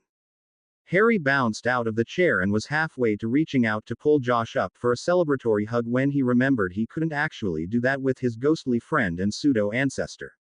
Harry settled for raising his voice and sliding to his knees on the floor where Josh was kneeling. Josh. Yes. Yes. Of course you can ask Myrtle. I'm happy for the two of you. Does she know you want to marry her? Josh got up from the floor and Harry did likewise. I hope so, but I was waiting for your approval again to formally ask. You really didn't have to ask me, but I am glad to be included in part of the process. Myrtle has been a family friend for a while now and I've liked seeing the two of you together. Do you have any plans for the marriage yet? Not really, but when I asked Friar Tuck he said he could perform the ceremony for us anywhere on the grounds. Harry smiled. The Hufflepuff house ghost was rarely asked to do his spiritual duties and would enjoy having a marriage to perform. A couple of other questions came to Harry's mind as he looked at Josh's happy face. Is there a when factor in this? Myrtle likes springtime when the flowers start to bloom, so maybe then. Harry nodded and then his face fell. A change of this magnitude might lead you both to pass over Joshua. I have thought about that possibility. I'm not sure if it matters where we are though, as long as we could be together. Make sure you make Myrtle knows about the possibility and how you want to stand by her wherever you end up. I can almost guarantee that will make her happy. So now I just have to conquer my nerves to actually do the deed. I don't know what I will do if she says, no. I'm pretty sure she won't. I've seen how she looks at you. I hope so, but only she can give me the answer I want. I won't tell my wives about this until you ask Myrtle herself then, Josh. Thank you, Harry. I appreciate your support. All I want is of you is a promise to treat her right. That I can do. Well, I guess we're done then, Josh. Sorry, but I have to start prepping for the test tomorrow. But come by any time after that if you or Myrtle want to talk some more. Thank you for the blessing then. Good luck, Harry. The same to you, Josh. Joshua had a big smile on his face as he disappeared, and Harry couldn't help but smile himself as he started imagining a spring wedding. He frowned for a second as he started wondering about what kind of wedding present one could get for a pair of ghosts. Humming the wedding march, Harry turned back to the shelves and began searching for their second-year notes that covered everything but Lockhart's feeble Dada instructions. It was approaching 9 o'clock when Harry had enough and slammed his book closed. The sound startled Hermione, who was assembling the next bunch of questions to ask her husband. Daphne, who had been reading the third-year charms book alongside Harry, settled back in her chair with a relieved sigh. Harry had been revising non-stop since 5:30 when the foursome had returned from an early supper down in the Great Hall. Daphne was moderately surprised he was still conscious with the amount of reading, revising and mental overload he had been put through. She moved her chair back and went to get a couple of butterbeers from the cooler that Dobby had brought up from the kitchen. She returned and handed one to Harry and tried to give one to Hermione, but the brunette shook her head and reached for another book in the stack she had been referencing from for the last couple hours. Harry took a long swig and then set the bottle back down on the desk. He motioned Daphne to move sideways a few steps and stretched his neck one way and then the other. He took 2 quick steps and turned into a cartwheel that led into a somersault over the couch and a running leap up to the landing coming into the hearth. He landed lightly but stumbled a step to the right and turned when he heard the sound of applause. Ginny had come out of her shower and had her hair up in a towel but was clapping her hands as she saw what Harry had done to relieve his stiffness. "Is that your I'm over and done with it celebration move, Jamie?" asked the redhead. "No, it's I've sat still long enough and my brain is fried for now." Protest, Harry answered as he walked back down the steps. "I just need a break for a bit before we can get back to studying." Hermione frowned but put her notes and questions aside. "How about we take a nice walk around the school for a while?" "No, I'm not quite in the mood to run into anyone with either good luck wishes or advice on the test tomorrow." Daphne rubbed her chin in thought. "I'm pretty sure a back rub would put you right to sleep as well as some of our other usual distractions." Harry chuckled. "The offer is tempting, but I still think I have a couple of hours of concentration left in me tonight."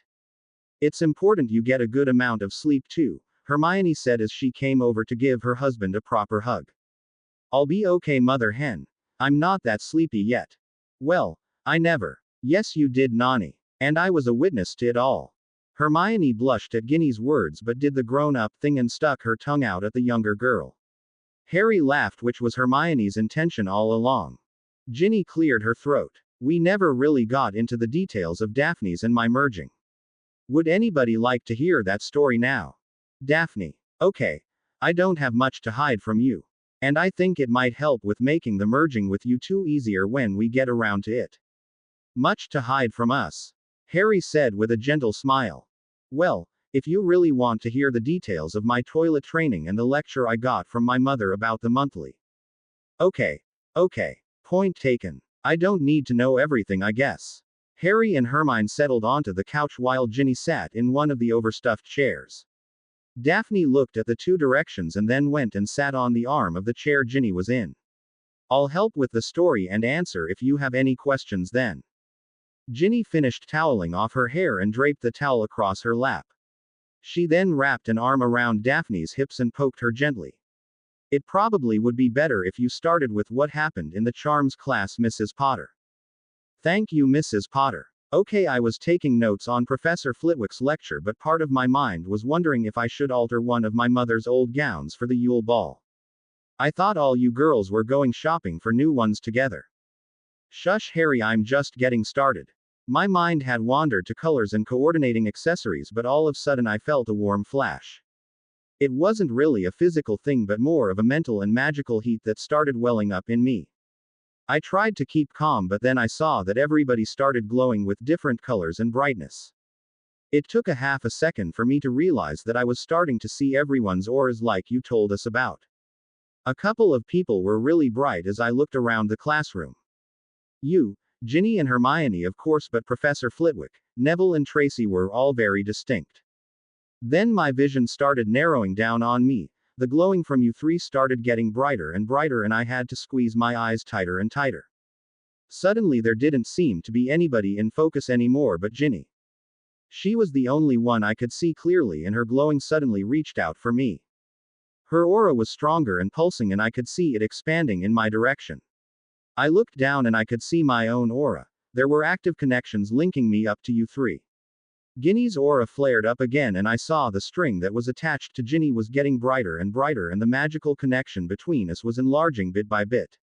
That connection suddenly exploded in a jumble of light and feelings. That must have been when the magical overload caused me to faint and begin glowing, Hermione added. I didn't know about that until later. I was kind of floating around somewhere, just enjoying the feeling of being full of magical power and thinking that Ginny had certainly lived an exciting life for the last couple of years. Weren't you feeling anything through the connection then, Gin? Hermione asked. I was in healer mode, checking her vital signs, the redhead said as she placed a hand on Daphne's knee. Didn't feel a thing until I passed through the infirmary doors. I was paying more attention to Daphne's condition and trying to remember when I had seen glowing like that before.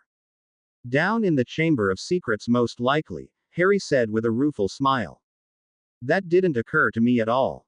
It wasn't until I went through the infirmary doors I suddenly saw the connection between Daphne and me. It was too late then to even yell out and tell you what was going on, and I couldn't focus enough to send a mental message out. I barely remembered Harry apparating from the front of the room to my side before I was unconscious.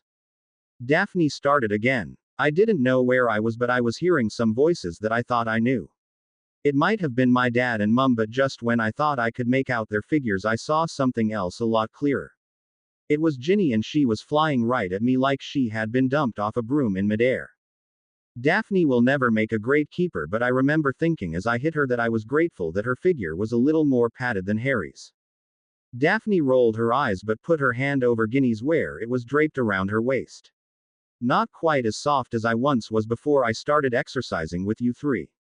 Well, there are a few advantages to having more enhancements than others. Harry has certainly not complained about my figure. Of course, he's usually gasping for air when we're finishing snogging. Hey. Ginny and Hermione both chuckled at the wry smile on Daphne's face. Harry raised his hand to speak, but Hermione grabbed it and gave him a warning look. Now was not the time to interrupt the story going on, even if they were sort of putting the mickey to him. Harry nodded and settled back to listen to the two girls. It was Ginny that spoke next. Daphne sort of caught me from totally crashing into her, and there was another lurch in magic and we went flying and a little stunned with the magic and maybe some memories. That part is still kind of fuzzy though. I remember, Daphne said. We ended up tumbling over and over and over again like we were rolling down a steep hill. Always in contact but unable to slow ourselves down or separate so we could stop the other. Time had no meaning where we were, so I couldn't tell you how long we tumbled or laid on the ground once we finally slowed down and stopped. We had both passed out by that time, or I did because Ginny was already out. The redhead nodded. I found myself lying half on Daphne once I started coming to. I could tell we weren't exactly at Hogwarts anymore, and I was confused because your familiar presences in my mind weren't there anymore. Well, they were, but all I could really sense was Daphne. She was rubbing my back slowly, and all I really wanted to do was just apologize to her for knocking her over. Her eyes finally opened. Daphne said with a loving look at the redhead. We looked at each other, and then we were both being flooded with memories of each other's lives. Daphne locking Tori out of her bedroom all the time when she was being a pest. Ginny sneaking away to fly brooms early in the morning. Daphne being caught skinny dipping in her small pond by her mum's parents. Her Grams was trying to get her to get out and telling her that young ladies didn't do such things.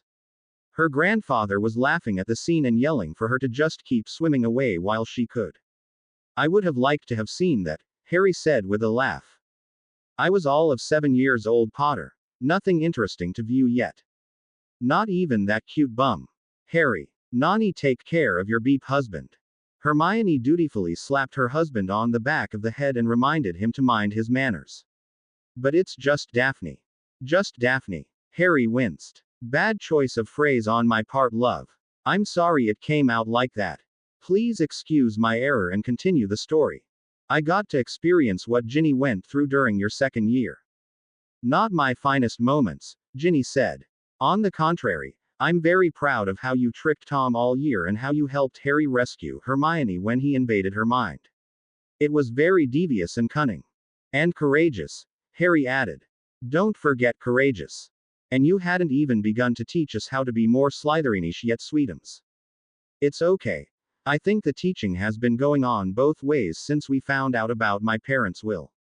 Anyway, after a bunch of time, we woke up again holding each other and both crying and laughing as our emotions went all over the place. I think Daphne said something like, "What a rush." And I nodded back at her. I tried to explain what we had gone through when the three of us merged, but she stopped me and said that she knew already. Daphne asked me if we should be heading out for the real world or not. I said I wasn't sure. She said that she had something to show me first. Then suddenly we were back at Trader's Rest and walking up the front steps. Well, it wasn't exactly the Greengrass home, the structure was bigger and felt a lot different. So, a tour of sorts? Hermione asked. A tour of my memories. You three have your memories organized in libraries. Mine are in my house. Specific memories linked to specific rooms. Ginny answered Harry's question. Not just rooms. Pictures, knickknacks, and even people walking around everywhere. People. My pseudo-guests. Family, friends, our old house elves. Everyone that's been a part of my life at one time or another. That must be weird, Ginny, if you got to see us anywhere along the way. There were different versions of us. The memory place that Daphne created has classrooms from Hogwarts and magical pictures of all the Quidditch games you ever played in Harry. Places like a copy of the Slytherin dungeons where she kept earlier versions of Draco and the other in Slytherin House. A torture chamber where those Death Eaters that killed her parents are being repaid. I think I'll miss that part when we try to merge with you, Daph. Understandable, Hermione. So what does the former Miss Greengrass have for protections for her memories? Ginny and Daphne shared a look and then Daphne answered. A lot more than what were there when I came to Hogwarts. Mum taught me a little bit of occlumency, but that was nothing like what the three have done to protect yourselves. I've added physical and magical barriers, and there are a bunch of magical creatures that will appear if there are intruders. The occupants will also turn on anybody that isn't supposed to be there.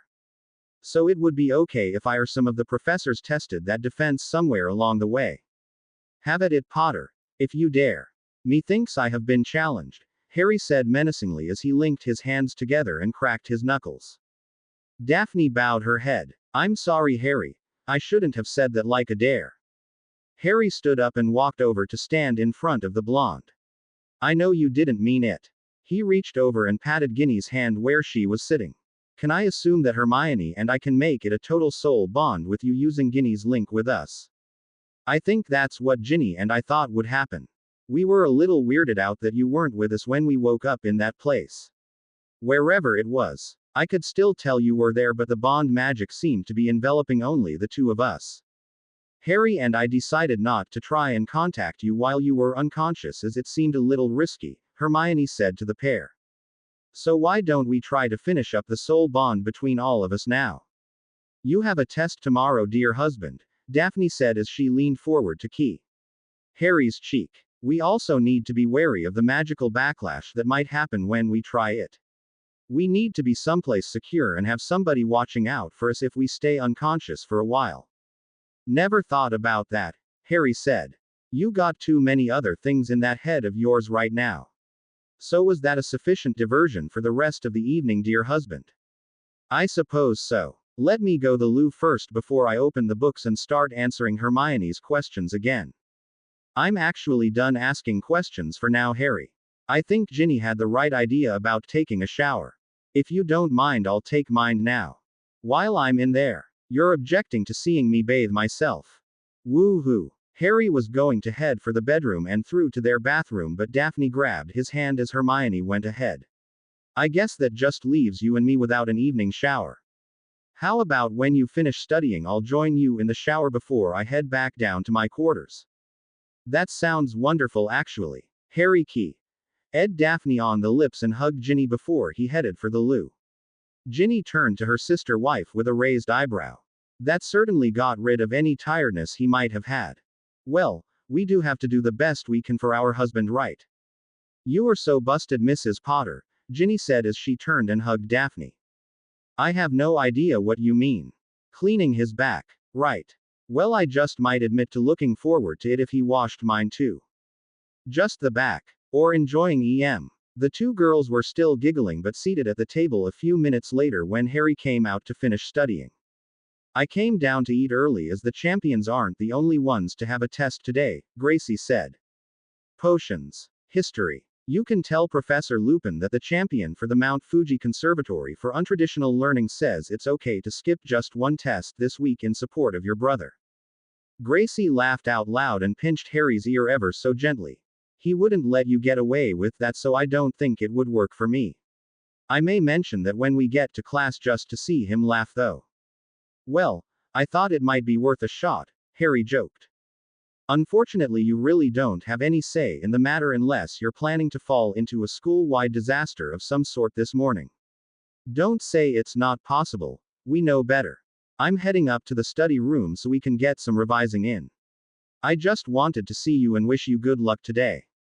Gracie gave Harry a one-armed hug and a key to his cheek before she turned and headed up the stairs. She was a few steps up when she turned around. You coming, Tori? And miss the chance to get my own digs in? I think not. I'll be along in a few minutes. I'm sure Luna will have something interesting to say to Harry before she heads out to class. Are you sure she's not out snogging Ron already? No, she's still finishing up her own breakfast inside. I'm not so sure I could eat pancake sandwiches with yogurt and poached eels inside, but if she can sit next to Ron and his eating habits, she can stomach anything. Hey, he's a lot better than he used to be, Harry said, defending his brother-in-law. I'm personally glad that I didn't see much of that before he learned his manners. Gracie waved at everybody again and resumed her steps upward. So where are the lovely Mrs. Potters this morning? Astoria asked, looking around. Harry rolled his eyes skyward. Hermione is rearranging our study table so that everything is laid out for my last-minute cramming. Ginny is helping her out even though she thought I should be able to pick what I want to look at for myself. There was a fight? Daphne asked with a little bit of alarm. No, nothing like that. Just a different matter of opinion on what was the right thing to do. In helping me out. Did either of my sister wives think to ask you what you wanted, Harry? Not really. Daphne was going to say something else, but then the voices of the two missing Potters came down the stairway. When Harry looked upward, he could see that Hermione still looked a little anxious, but Ginny was grinning from ear to ear. Everything's all set up for you, the brunette whispered to her husband as she gave him a short hug. When Hermione let him go to greet Daphne and Astoria, Ginny came over to key Harry on the cheek. I asked Dobby just to restack everything on the desk after we left. And put some cider on ice for you. Thanks, Ginny. No sense you getting as stressed out as you know who. Wow, I didn't even suspect Tom Riddle even knew about me taking the test. Ginny's mouth dropped open and then she wasted no time slapping Harry on the back of the head. Astoria started laughing and asked Ginny what he had said. It was Harry that replied, "You really want to know, Tori? It involves some feathers, a tub of glumberry jam and..." Astoria quickly clapped her hands over her ears. Ack. Forget I asked. Okay. I'm going to leave before I hear something that will keep me from doing well on my test. Good luck anyway, Harry. Astoria gave her smirking brother-in-law a one-armed hug and then an elbow to the ribs before she went and hurried up the stairs to the revising session that was about to start. Daphne watched her sister depart and then gave Harry a quick punch to the arm. Hey, that's my writing hand. Too bad, Potter. I know you can use your other one if you need to. You had to embarrass my sister. Again. She gets her digs in whenever she wants. I'm just evening the score. Would you at least pretend you're the more adult one? There was a snicker from beside Harry. The jury is still out on that decision, I'm afraid. Harry looked over in mock outrage at the statement from Ginny. This is how you're treating me on the most academically challenging day I'm going to have for another year or two. Of course. Certainly. Why not? The few students passing by wondered why Harry Potter suddenly threw his head back and laughed. You three are certainly keeping me distracted from worrying too much. Worrying about what, Mr. Potter? Is there anything important going on today? Harry was sputtering and trying to think of a nifty reply when the three girls suddenly linked arms and entered the Great Hall for breakfast. Harry hurried to catch up with them and they found their usual seats at the Gryffindor table. Harry sat between Ginny and Hermione while Daphne found a seat directly across from him. Hardly anybody other than Neville suspected that Daphne occasionally played footsie under the table and tried to get a big reaction out of Harry as the result of her playing.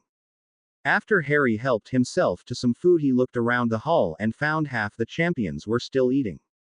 Fleur, Neith and Cedric exchanged nervous waves with him, but Harry didn't see Victor or Benito.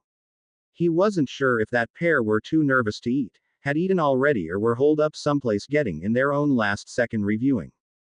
Breakfast was a mostly quiet affair with only a few of the Gryffindors stopping by to wish Harry good luck on the test. Harry was almost finished eating when the twins walked up carefully to within a couple of feet of them. Last chance for the get out of test-free offer, Harry. I admire your courage, guys, Daphne said. Most would take a warning from Hermione as a reason to make themselves scarce. They don't have any sort of death wish that I know of, Ginny whispered to her husband. Hermione was undecided whether she should stand up and head for the teacher's dais immediately or to let some of her nervous energy vent at George and Fred. Harry reached down and began rubbing the back of her hand in an effort to calm her down. She was still upset about learning what the twins had been doing to the younger Gryffindors. It was George that held up both hands in a surrender signal. Deep down, our dear sister-in-law knows that we would do anything to help Harry with any problems he has. Money, girls, Slytherin wannabe Death Eaters, tests, etc. Harry quipped. Hermione's voice was calm when she finally started speaking.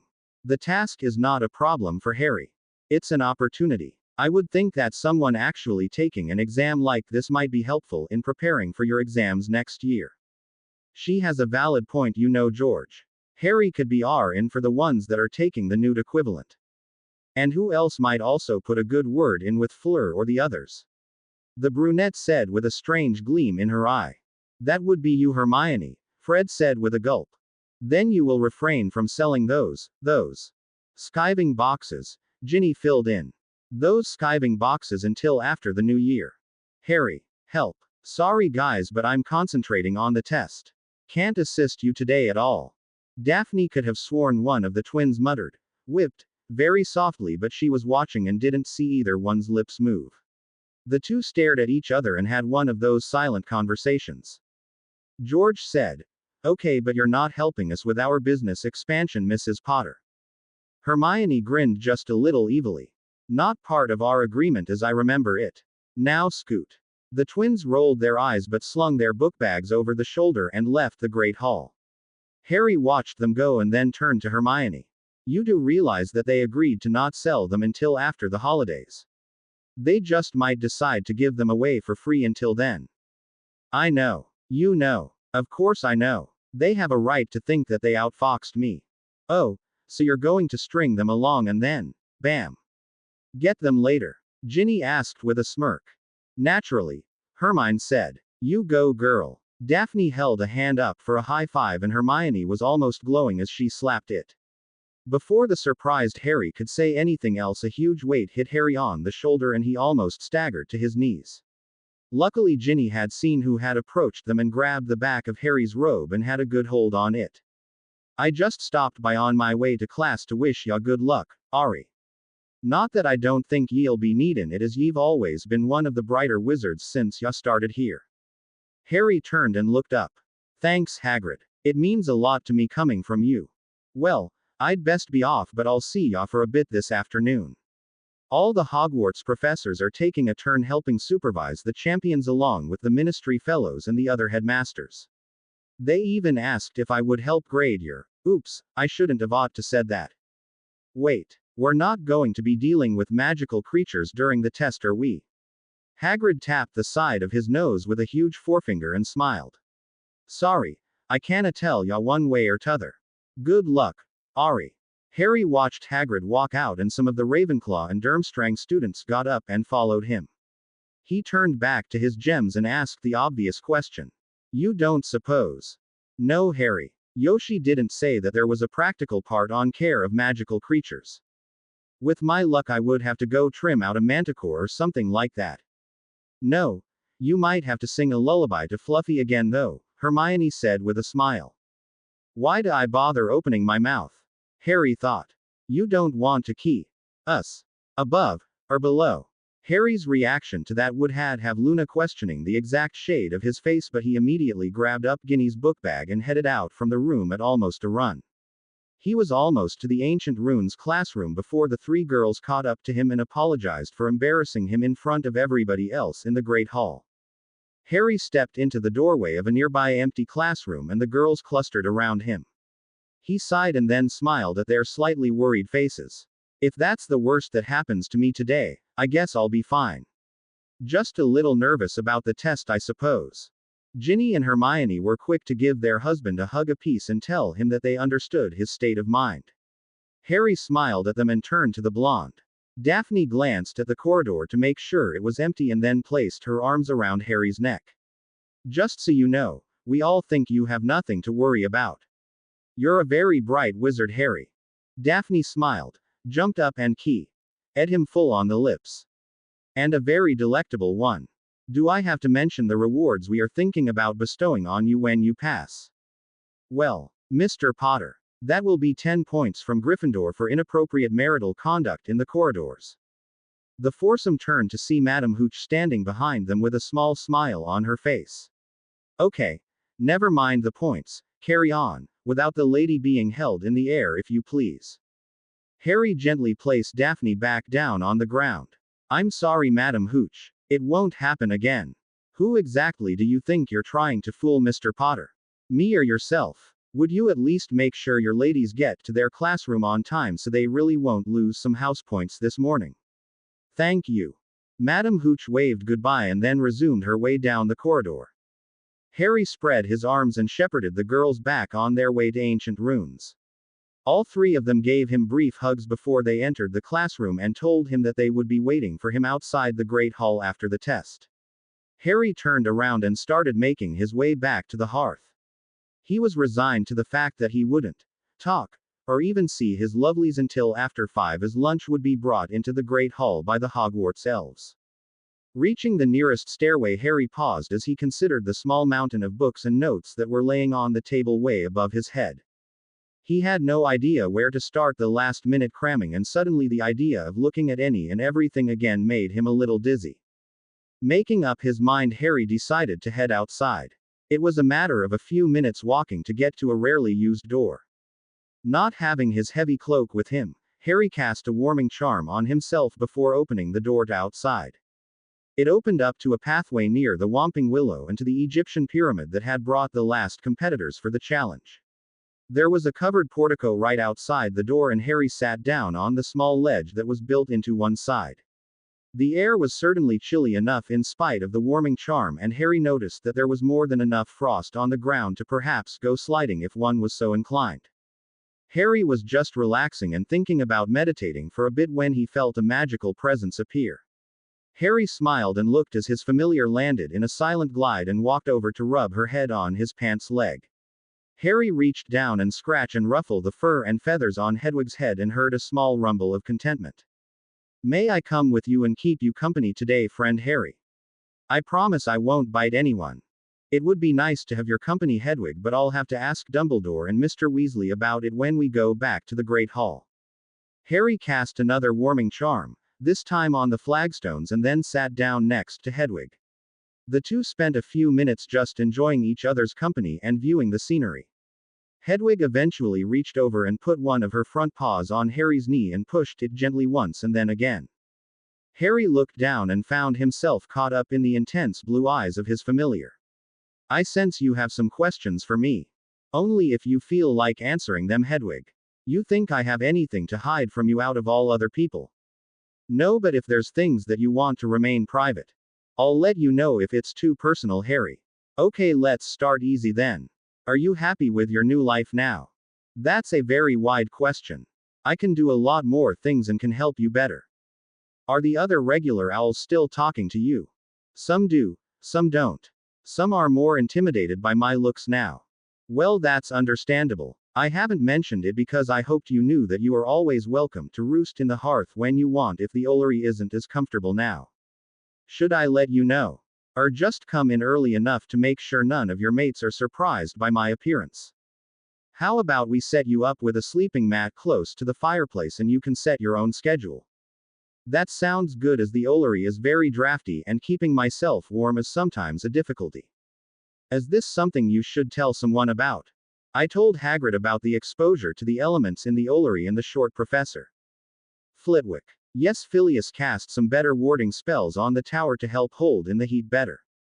As for the offer of a sleeping place, I will accept the invitation as long as you don't expect me to be there every night. Good. Hey, did you just say you could talk to Hagrid? Yes, he does have a way with non-humans. You aren't surprised, are you? Can't say I am, Hedwig. I suppose it's nice you can communicate with some others besides us Potters. Other questions then. I've seen you come into the Great Hall with field mice and rats. Can you carry anything heavier? Like Fox can. Well, I have no idea if you've ever tried carrying a person or anything heavier, that's why I'm asking. I suppose I'm asking if you have the magical ability rather than the increased physical strength. I will go see. Hedwig got to her feet and launched herself upward. Harry watched her fly a couple of feet outward before she suddenly disappeared.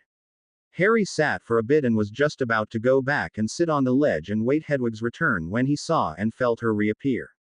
He immediately regretted asking the question about her carrying things.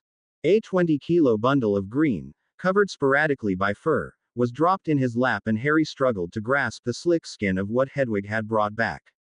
Unfortunately, the creature Hedwig had grabbed was not the least bit happy about being suddenly dumped on a human wizard. The head thrashed around and Harry was suddenly glad that the horns on its head were blunt and short. Harry had a sudden vision of a red patch on the creature's forehead flaring up in warning and suddenly felt a wet discharge all over his chest and lap. Harry disgustingly pushed the thing away from him and it scrambled about 15 feet away and then turned around to stare at him. Harry looked down at his soggy, and slightly stinking, robes and pants and turned to glare at Hedwig. Why did you bring me back a clabbard of all things? It was the first thing I saw in the forest. Well, thank Merlin you didn't spot a dire wolf or an acromantula first then. I would never endanger you like that. Besides, they might have put up a fight. Congratulations on a successful stalking then. Don't try that again though. Are you needing larger prey to feed yourself then? Slightly larger like squirrels and an occasional ground hog. But I can make do with larger numbers of field mice and rats. Do you want me to talk to Hagrid about providing you with a steady source of meals? Yes, I don't want to ruin the hunting for the other birds in the Ollery. So was that a magical transport? Did you see me fly up from the forest with the beast? Then magical it is. Please don't retrieve any other wild creature for me. Okay. Harry heard the mental equivalent of a chuckle. He and Hedwig watched the clabbard look around and then run to the nearest stand of trees. Harry watched it approach the whomping willow, but it skittered away the moment the branches started moving. Harry watched it disappear into the greenery next to the Egyptian pyramid and wondered how long it would take it to make its way back to its home territory in the Forbidden Forest. Hedwig had laid down to begin washing her paws clean, so Harry stood and cast Scourgify and a drying charm on the front of his clothes. He took a careful sniff of his robes and guessed he was okay to be around other wizards and witches again. Harry cast a warning glance to his familiar and threatened her if she ever disclosed what had just happened to his wives or brothers-in-law. Does that end the question and answer period, my wizard? I think so, but I hope you will inform me of any other unusual or new abilities that you notice. As you wish, so shall it be. Harry rolled his eyes as he caught the slightly mocking mental tone, but he reached down and ran his hand down Hedwig's back. She did a semi-bow as she stretched into the touch and Harry resisted the urge to do a quick yank on her tail. It probably wouldn't be appreciated, and the owl griffin had just established the fact that it wasn't above pranking him. Checking his watch, Harry found it was time to head back in and check in for the mandatory press conference. He walked back and opened the door. Harry looked back and saw that Hedwig was still watching him. Harry finally beckoned with his hand and Hedwig lazily regained her feet and strolled after him. The photographers and reporters were still gathering together and setting up their cameras and quick quote quills when Harry got back to the receiving hall. Harry waved to his friend Jacques O'Brien. He saw Fleur standing with her friend Marie off to one side and made his way through the crowd toward them. A few cameras snapped pictures of Harry walking along with Hedwig, and Harry felt her getting annoyed with the attention. She looked up at Harry and then silently disappeared. Harry could sense she was still where he last saw her though. Invisibility. It would seem so. Good. That makes you an even better Mighty H Huntress then. Harry heard a silent snort, and then the back of his head was clipped by a very solid feeling invisible wing. He felt Hedwig settle down across his neck and shoulders. He was going to ask if she was comfortable enough, but it was then that the two French girls greeted him. Hi Harry. Where did Hedwig go? I thought I just saw her. Hello Fleur. Marie. I guess she got a little nervous with all these feet on the ground. I'm sure she's hanging around here somewhere. Harry felt a long raspy tongue run over his ear and he resisted the sudden urge to shiver. The girls were looking around at the number of people who were assembling and trying to see if Madame Maxine was somehow hidden in the assembly. Are you all ready for the test, Fleur? If she's not, it's not because she didn't spend every waking minute with her books and notes and Madame, said Marie. Fleur shook her head and covered Marie's mouth with one hand. Don't say notes. Or books. I feel like I'm on the edge between mastery of the subjects and drawing a total blank. We do have a lot of time to take this. Almost 7 hours. But there's lunch and the practical parts, and who knows how long the written test is going to be or how complicated. And Harry reached out a hand to place on Fleur's shoulder. Little flower, he said softly. Fleur's mouth dropped open in surprise. How did you, Harry, how did you know what my mama used to call me when I was upset? I didn't, but it seemed to make sense. What else would your parents say to get their very pretty little girl's attention? Marie laughed and commented that Fleur wasn't even able to react to the compliment. Fleur seemed completely stumped at Harry's explanation, but she had no time to dwell on it as she heard some commotion and saw the headmasters walk into the hallway. The other 4 champions followed after them, and Harry and Fleur went over to join them. Dumbledore raised his hands when he got in front of the great doors, and the crowd moved back a few feet. The other headmasters were right by Dumbledore's side, and some ministry representatives along with a new wizard Harry didn't know. Your attention please. The second task will be starting in a few minutes, and there will be a little time to ask questions and take pictures. The champions will not be answering questions today, so I ask that they come forward now so the photographers present can finish with that job assignment. The 6 champions came forward and ended up in a line between Dumbledore and the new wizard. They posed for a few pictures, smiling and shaking each other's hand in a show of good sportsmanship before the impatient reporters started shouting questions at them. Dumbledore whispered for the competitors to move away, and they all seemed to be relieved that they were at least temporarily out of the spotlight. Harry fell in with everyone else off to the side as the other headmasters joined the pair remaining in front of the press. An older witch that Harry had only met as Lord Gryffindor stepped forward at that time and joined the headmasters. The champions need no further distractions today as their mental and emotional efforts are focused on the task at hand. I will say that the test they are taking today was the joint effort of all the headmasters of the various schools that are competing. Harry peered around and did indeed see that Professor Maruyama was standing calmly between Madame Maxine and Kemina Madrigal. He winked in Harry's direction as Dumbledore resumed speaking. The tests that were composed were then brought to Madame Griselda Marchbanks, of our own head of the Wizarding Examinations Authority, and Ambassador Henry Walton Jones, Jr., the international representative from New Zealand and the head of the Department of International Education at the ICW.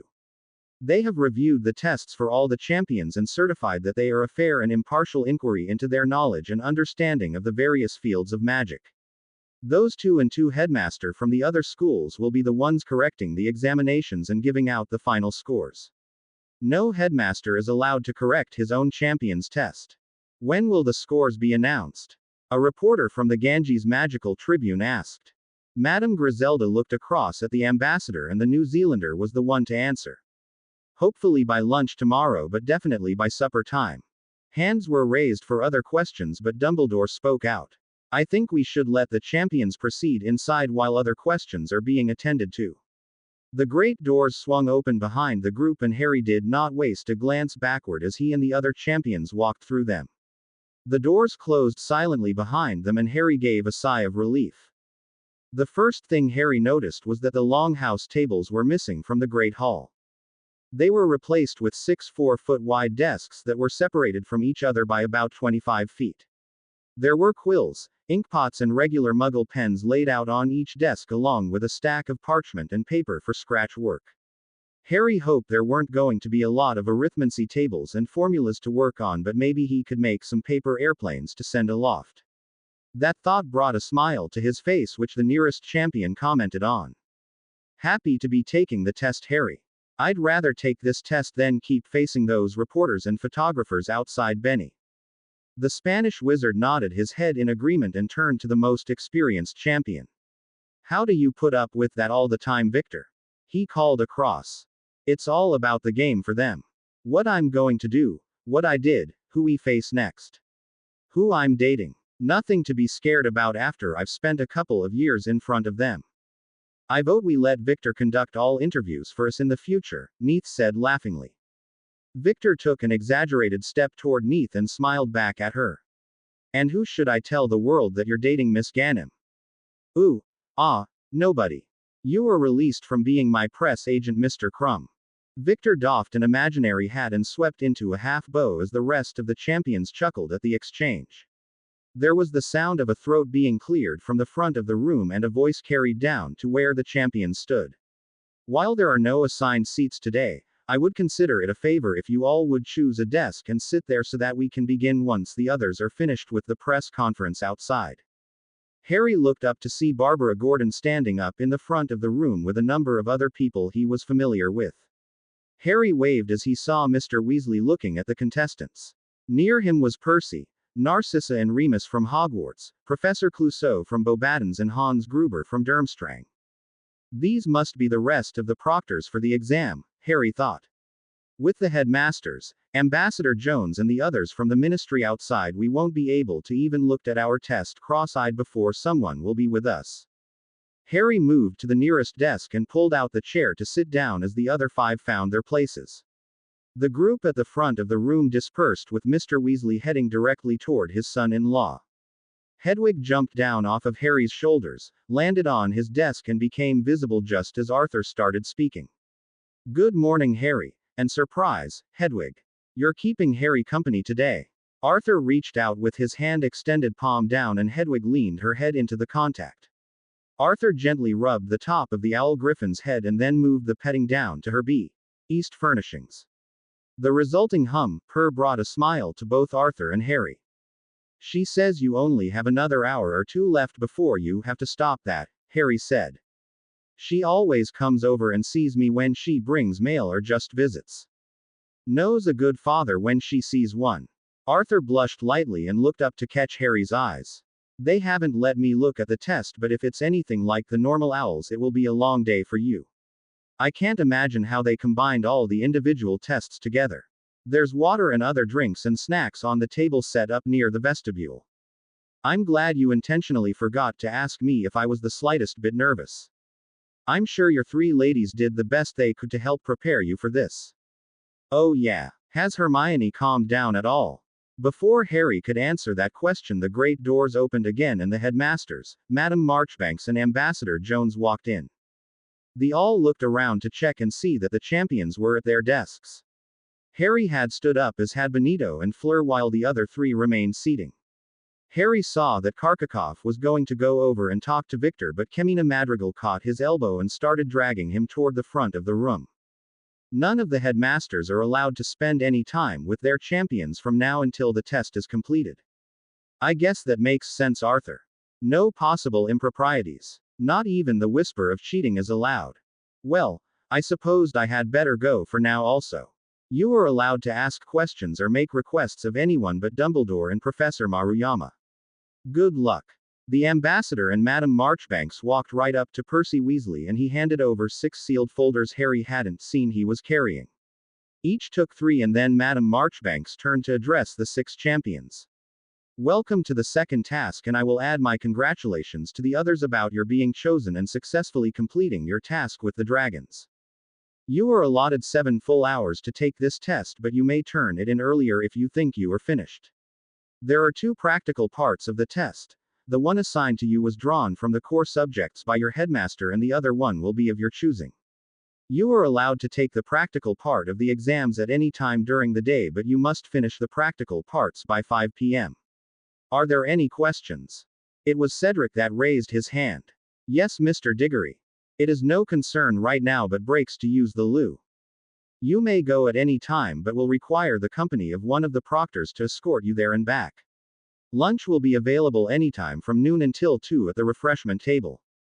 Thank you, Madam Marchbanks. If there are no more questions, then it is time to hand out the tests. Marchbanks headed for the first of the three desks on her side of the room, while Ambassador Jones headed for the three on Harry's side. The headmasters split up to walk with them, and one each stepped forward to make the presentation to the individual champion. Again, no headmaster had direct contact with their school champion. Fleur was first one on Harry's side of the room, and he saw Jones and Kemina Madrigal have a minute's discussion with her as they handed her one of the envelopes. The headmistress of the Spanish school stepped back a bit as Jones and his small entourage approached Harry. He smiled as he saw Fasir Bashara step to Jones' side as they came to his desk. Good morning, Lord Potter. He just wants to be addressed as Harry, sir, the Egyptian headmaster said. Ambassador Jones looked down at Harry and Hedwig. I read the papers about your first task, Harry. I was very impressed with your courage. This is your familiar then? Yes, sir. A remarkable looking creature. Yes, she is. Can she talk to you mentally? Yes, but she hasn't attended any classes, so I won't be asking her for advice on the test. The ambassador chuckled. Fair enough then. Here's your test. Don't open or begin it until we give the formal start.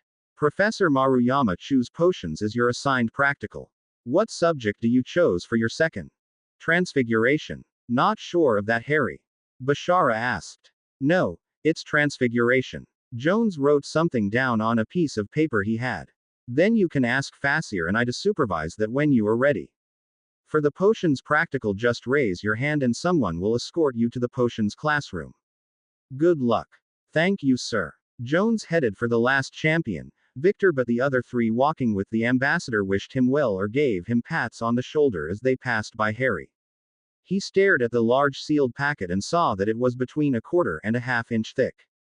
That's lot of questions, Harry thought. It was only a few minutes later when most of the proctors were in the front of the hall again. 5 or 6 were scattered among the champions or around the perimeter of the hall, and Harry guessed they were in those positions to answer any questions and to prevent any inadvertent contact between the champions. Your attention, please. All 6 pair of eyes focused on Madam Marchbanks. You may unseal the packets and begin your tests now. Harry broke the wax seal on the packet and pulled out his test. He looked through it rapidly and saw that it was about 2/3 short answer, with the rest being essays. He had just finished writing his name on the first page when he saw Mr. Weasley and Dumbledore walk by him to see Victor. Harry turned and saw that the Bulgarian had his hand raised and then had a small discussion with the 2 wizards when they got to his desk. Victor stood up and turned his test face down. He joined Arthur and Dumbledore in walking to the front of the hall and went back through the vestibule door with them. I guess Victor decided to get one or both of his practical parts out of the way first. Not a horrible idea. I think I'll get part of the test done before I try potions. Harry turned his attention back to the test and smiled as he saw the first question. A bazaar is a magical device. Where do you find it, or what is it used for? Harry grabbed one of the regular pens and began writing. He went through the whole test answering the questions that did not require much thought. And then Harry went back to the first page to start answering the tougher questions. Raising his hand after the first 45 minutes, Harry asked Percy if he could have some water to drink. Percy brought back a small pitcher and a glass, and Harry poured some into a small bowl he conjured up for Hedwig to drink. Hedwig drank her fill and settled back down across Harry's feet after he turned his attention back to the exam. The proctors changed a few times as the morning progressed. Harry saw Narcissa leave, but Sirius and Professor Vector came in a few minutes later. Sirius just waved as he went by and took a place close to Benito at the front part of the room. Harry wondered if Daphne was going to be practicing the piano alone in the arithmancy professor's office or skipping her lesson entirely. It was 1/4 to noon when Harry decided he needed to take a break from writing. He raised his hand and told Headmaster Bashir that he was ready to take the potions practical. Bashir told Marchbanks and she waved for Harry that it was okay for him to leave the Great Hall. Harry was escorted to the dungeons by Professor Clouseau, who warned everyone away from talking or meeting Harry along the way. The first-year class of Hufflepuffs and Gryffindors was just emptying out when they arrived at the classroom. There were still 4 pair of students cleaning up their cauldrons when Harry and the Beauxbatons professor came into the room. Narcissa stood up from her desk and pointed to an empty desk away from the remaining students. Harry moved there and Clouseau wished him a gruff, bon chance, and left him there.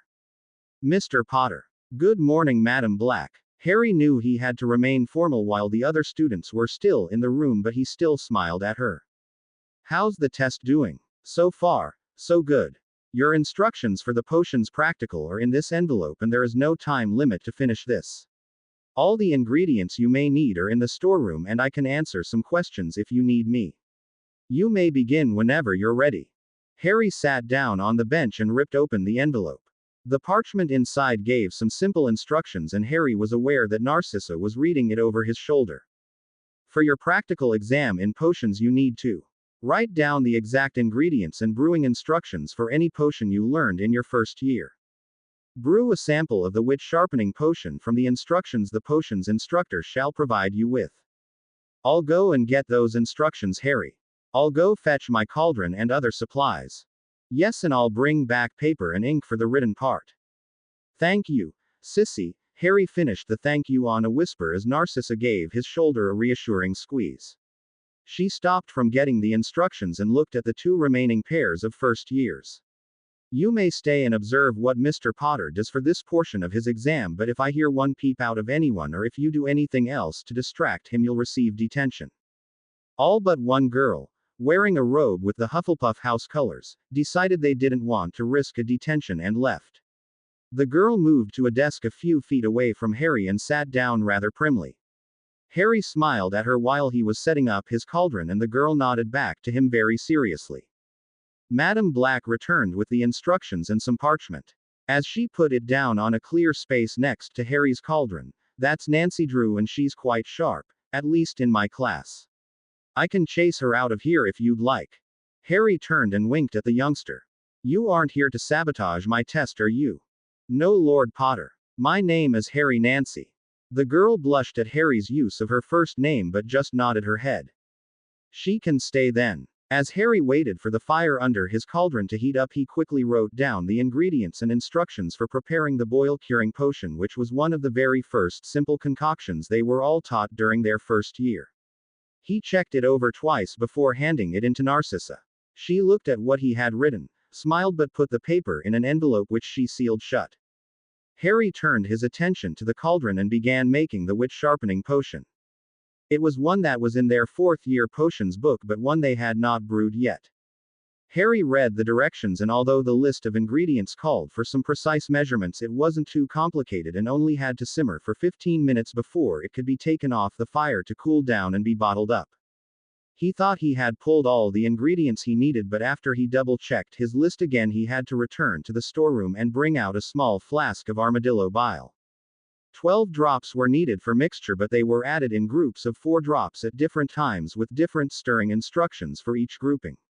It took the best part of a half hour to brew the potion and Harry had just lowered the flame under the cauldron to start simmering when Professor Runnels entered the classroom.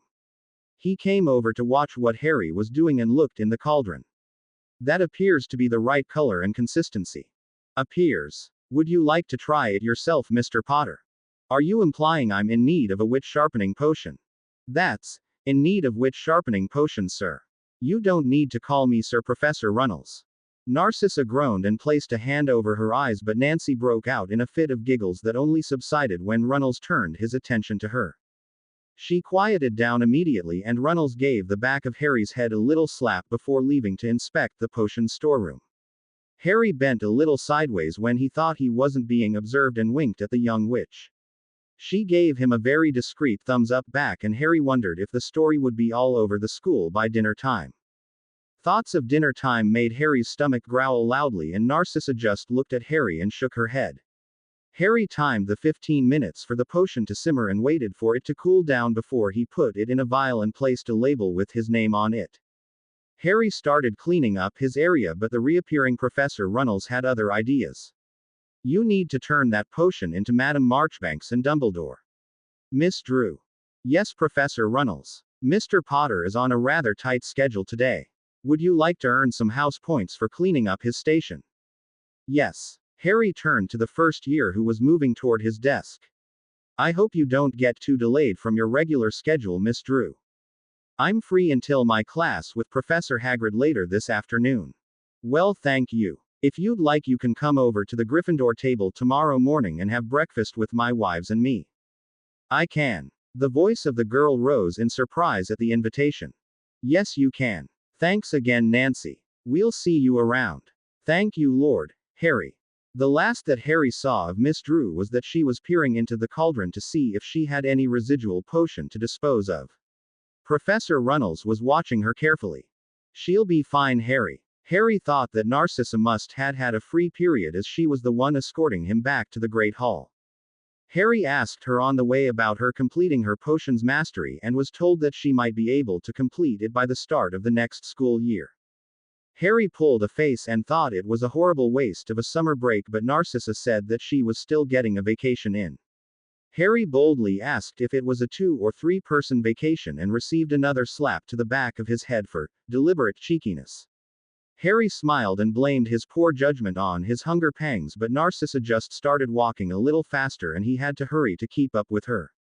They passed only few students on the way back to the Great Hall, but the ones they did called out some encouragement for Harry. He smiled and waved back at them but knew he wasn't supposed to engage anyone in conversation. There was a surprise waiting when Madame Black and Harry reached the receiving hall. Harry had barely cleared the corridor when a great bunch of applause and cheering came from the first stairway. Harry looked up to see that over half of Gryffindor House were lined up along the railing and waving at him. A few were holding banners that read, "Go Harry," and "Smartest Hogwarts Foreign Champion." The loudest cheers came from the 2 girls standing on the bottom steps, Ginny and Hermione. They were yelling the loudest and had somehow made or found a banner that depicted the flag of the MT. Fuji Conservatory for Untraditional Learning. Harry had stopped in surprise at the display and Narcissa turned back a few steps and jostled his arm. Go ahead. Go ahead what? A puzzled Harry asked. Say at least something to them. They made an effort to stand there on the slim possibility that you might appear sometime during the day. I'll swear to whoever asks that you weren't getting any information about the exam. Harry smiled at the potions instructor and received a wink back. She gave Harry a powerful shove to the back and he lurched forward a couple feet. Much to the amusement of those standing at the railing. Harry raised his hand and the laughter and shouts petered out. I don't know what to say, other than thank you very much for this show of support. I haven't finished the test yet, so I'll have to go back inside for a few more hours. You lot ought to get some food in your stomachs though before heading back to your own classes. I'm sure that someone might think that having all the Griffs clustered together like this might be a sign of something wonky about to happen. That's right, folks. Gryffindor House always has something wonky planned. Thanks, Fred, for admitting that. There was more laughter and Harry pulled his wand out of his wrist holder. He half turned and muttered to Madame Black, I'll probably get in trouble for this, but. Harry waved his wand and a golden Gryffindor lion erupted out of it. The firework circled the room once and then burst into a small explosion of color and light as it jumped up toward the ceiling. Harry bowed as applause began again. Sorry, but the great Harryni must cancel the rest of this engagement to take care of something a little more important. I'll see you at dinner time. Ginny, Hermione, I shouldn't embarrass you by saying I love you out loud in front of this particular group, so I won't. Harry turned around to enter the Great Hall and let go and, oops, as he saw that half of the proctors and Ambassador Jones were leaning against the open doors and watching him. Harry's face went red and he put his head down as he hurried past the officials. He did hear a, way to go kid, but don't get cocky. You've still got to finish the test. It was a male voice, but Harry wasn't exactly sure who had said it. Harry made his way to the front of the room and handed the envelope and the vial containing his assigned potion to Madame Marchbanks. Harry asked her about lunch and the senior ministry official told him he could take a plate of food from the refreshment table either back to his desk or eat at the small table in the vestibule. Harry went over and made a small plate of food and grabbed a chilled bottle of pumpkin juice to drink. Returning to his desk to eat, Harry saw that Hedwig had been replaced by Crookshanks. The Kneazle was sitting atop Harry's exam papers and watching the proctors very carefully. Harry sat down in the chair and placed his lunch on the table. "Is that yours?" Harry looked up to see Madame Maxine watching him and the cat carefully from a few feet away. "It's Hermione's actually. He hasn't caused any trouble, has he?" Madame Maxine then chuckled. "I don't where or how she showed up, but about 10 minutes after you left, Hedwig disappeared and he jumped up on your desk to replace it. He's been defending your test from anybody that came close to it. Mr. Weasley tried moving him, but he just batted him at his hands. Without the claws, I might add. Nobody else seemed to want to test his position. He's definitely got a mind of his own." Harry tore a couple of pieces of chicken off of the drumstick he had and baited Crookshanks off the desk with it. After feeding the Kneazle, Harry turned and quickly finished his own lunch. He was going to bring his dish and empty juice bottle back up to the refreshment table, but Headmaster Madrigal picked them off his desk and told him to resume his exam. Harry turned back to the exam and worked on the few questions he hadn't gotten to yet. It was close to 2:30 when Harry looked up as a magical presence registered on his senses. Harry saw Vika appear and walk over to talk to Dumbledore. He in turn called for Commandant Karkaroff and the three talked quietly for a minute before the two headmaster headed hurriedly for the great doors. Vika watched them leave and turned to face Harry. "Just some school business. Nothing you have to concern yourself with now, Harrikins. Thank you for not saying that out loud, Madam Hogwarts. You can do better than that, Harry. Thank you, lovely Vika." A smart flush came to the construct's face, but she smiled and waved at Harry before disappearing silently. Something about the whole interchange bothered Harry somehow, and he couldn't quite back in his former level of concentration. After a few more minutes of searching, though, the essays for one he could work on, Harry laid his pen down and raised his hand. It was Madame Marchbanks herself that came to Harry's desk to see what he wanted. "I'd like to do my transfiguration option now." "Come along then, Lord Potter." "It's just..." "Yes, ma'am." Harry decided correcting the head of a ministry department wasn't worth the effort right then and followed Madame Marchbanks to the front of the room. There he was met by Headmaster Bashara and Ambassador Jones. The two wizards led him into the vestibule just off the Great Hall and made sure the door was secured behind them once they had all entered.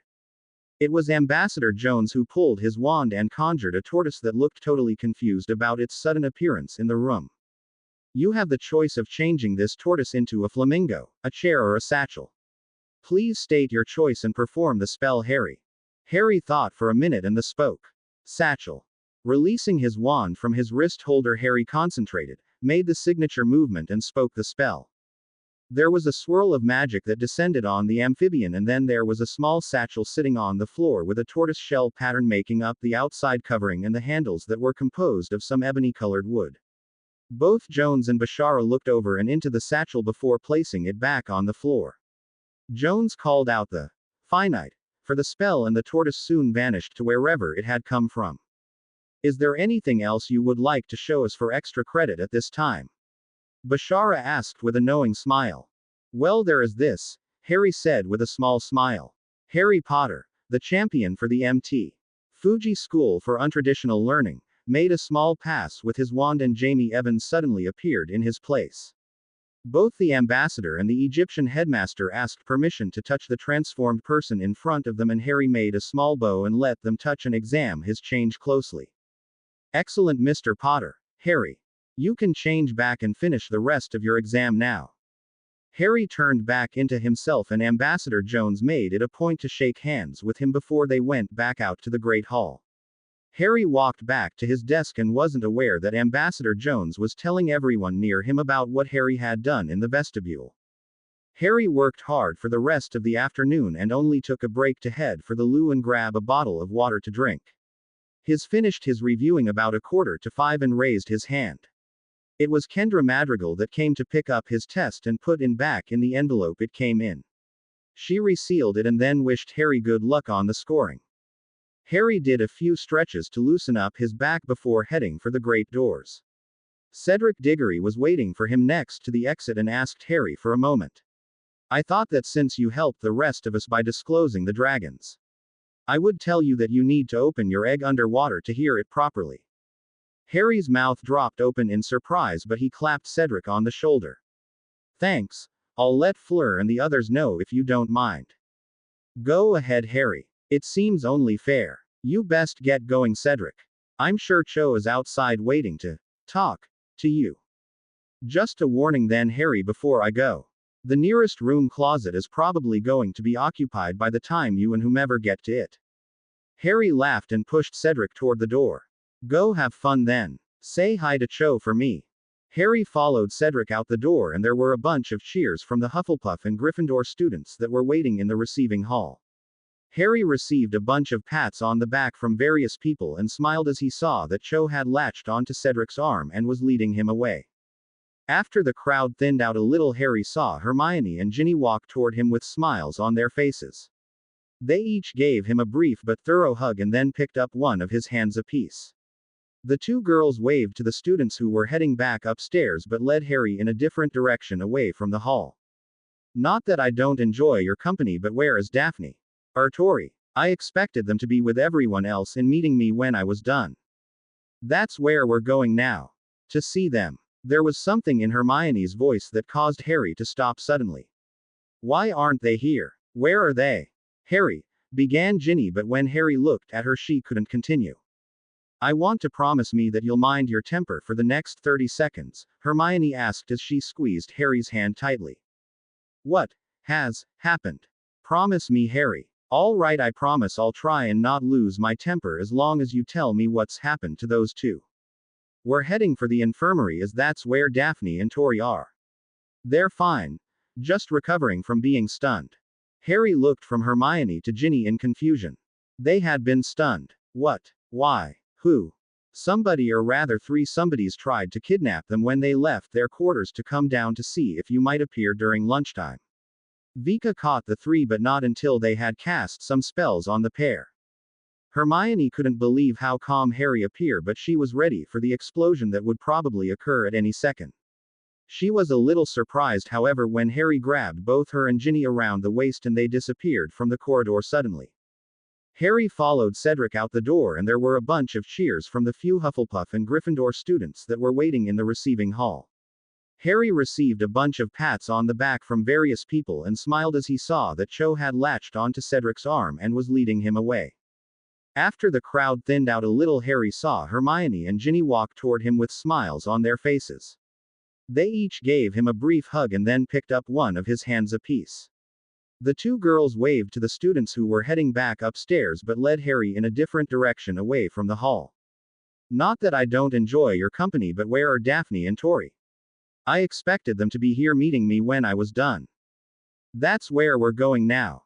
To see them. There was something in Hermione's voice that caused Harry to stop walking suddenly. Why aren't they here? Where are they? Harry, began Ginny, but when Harry looked at her she couldn't continue. I want you to promise me that you'll mind your temper for the next 30 seconds, Hermione asked as she squeezed Harry's hand tightly. What has happened? Promise me, Harry. All right, I promise I'll try and not lose my temper as long as you tell me what's happened to them. We're heading for the infirmary as that's where Daphne and Tori are. They're absolutely fine. Just recovering from being stunned. Harry looked from Hermione to Ginny in confusion. They had been stunned. What? Why? Who? Somebody, or rather 3 somebodies, tried to kidnap them when they left their quarters to come down to see if you might appear during lunchtime. Vika caught the 3, but not until they had cast a pair, stupefies, on the girls. Hermione couldn't believe how calm Harry appeared, but she was ready for the explosion that was probably going to occur at any second.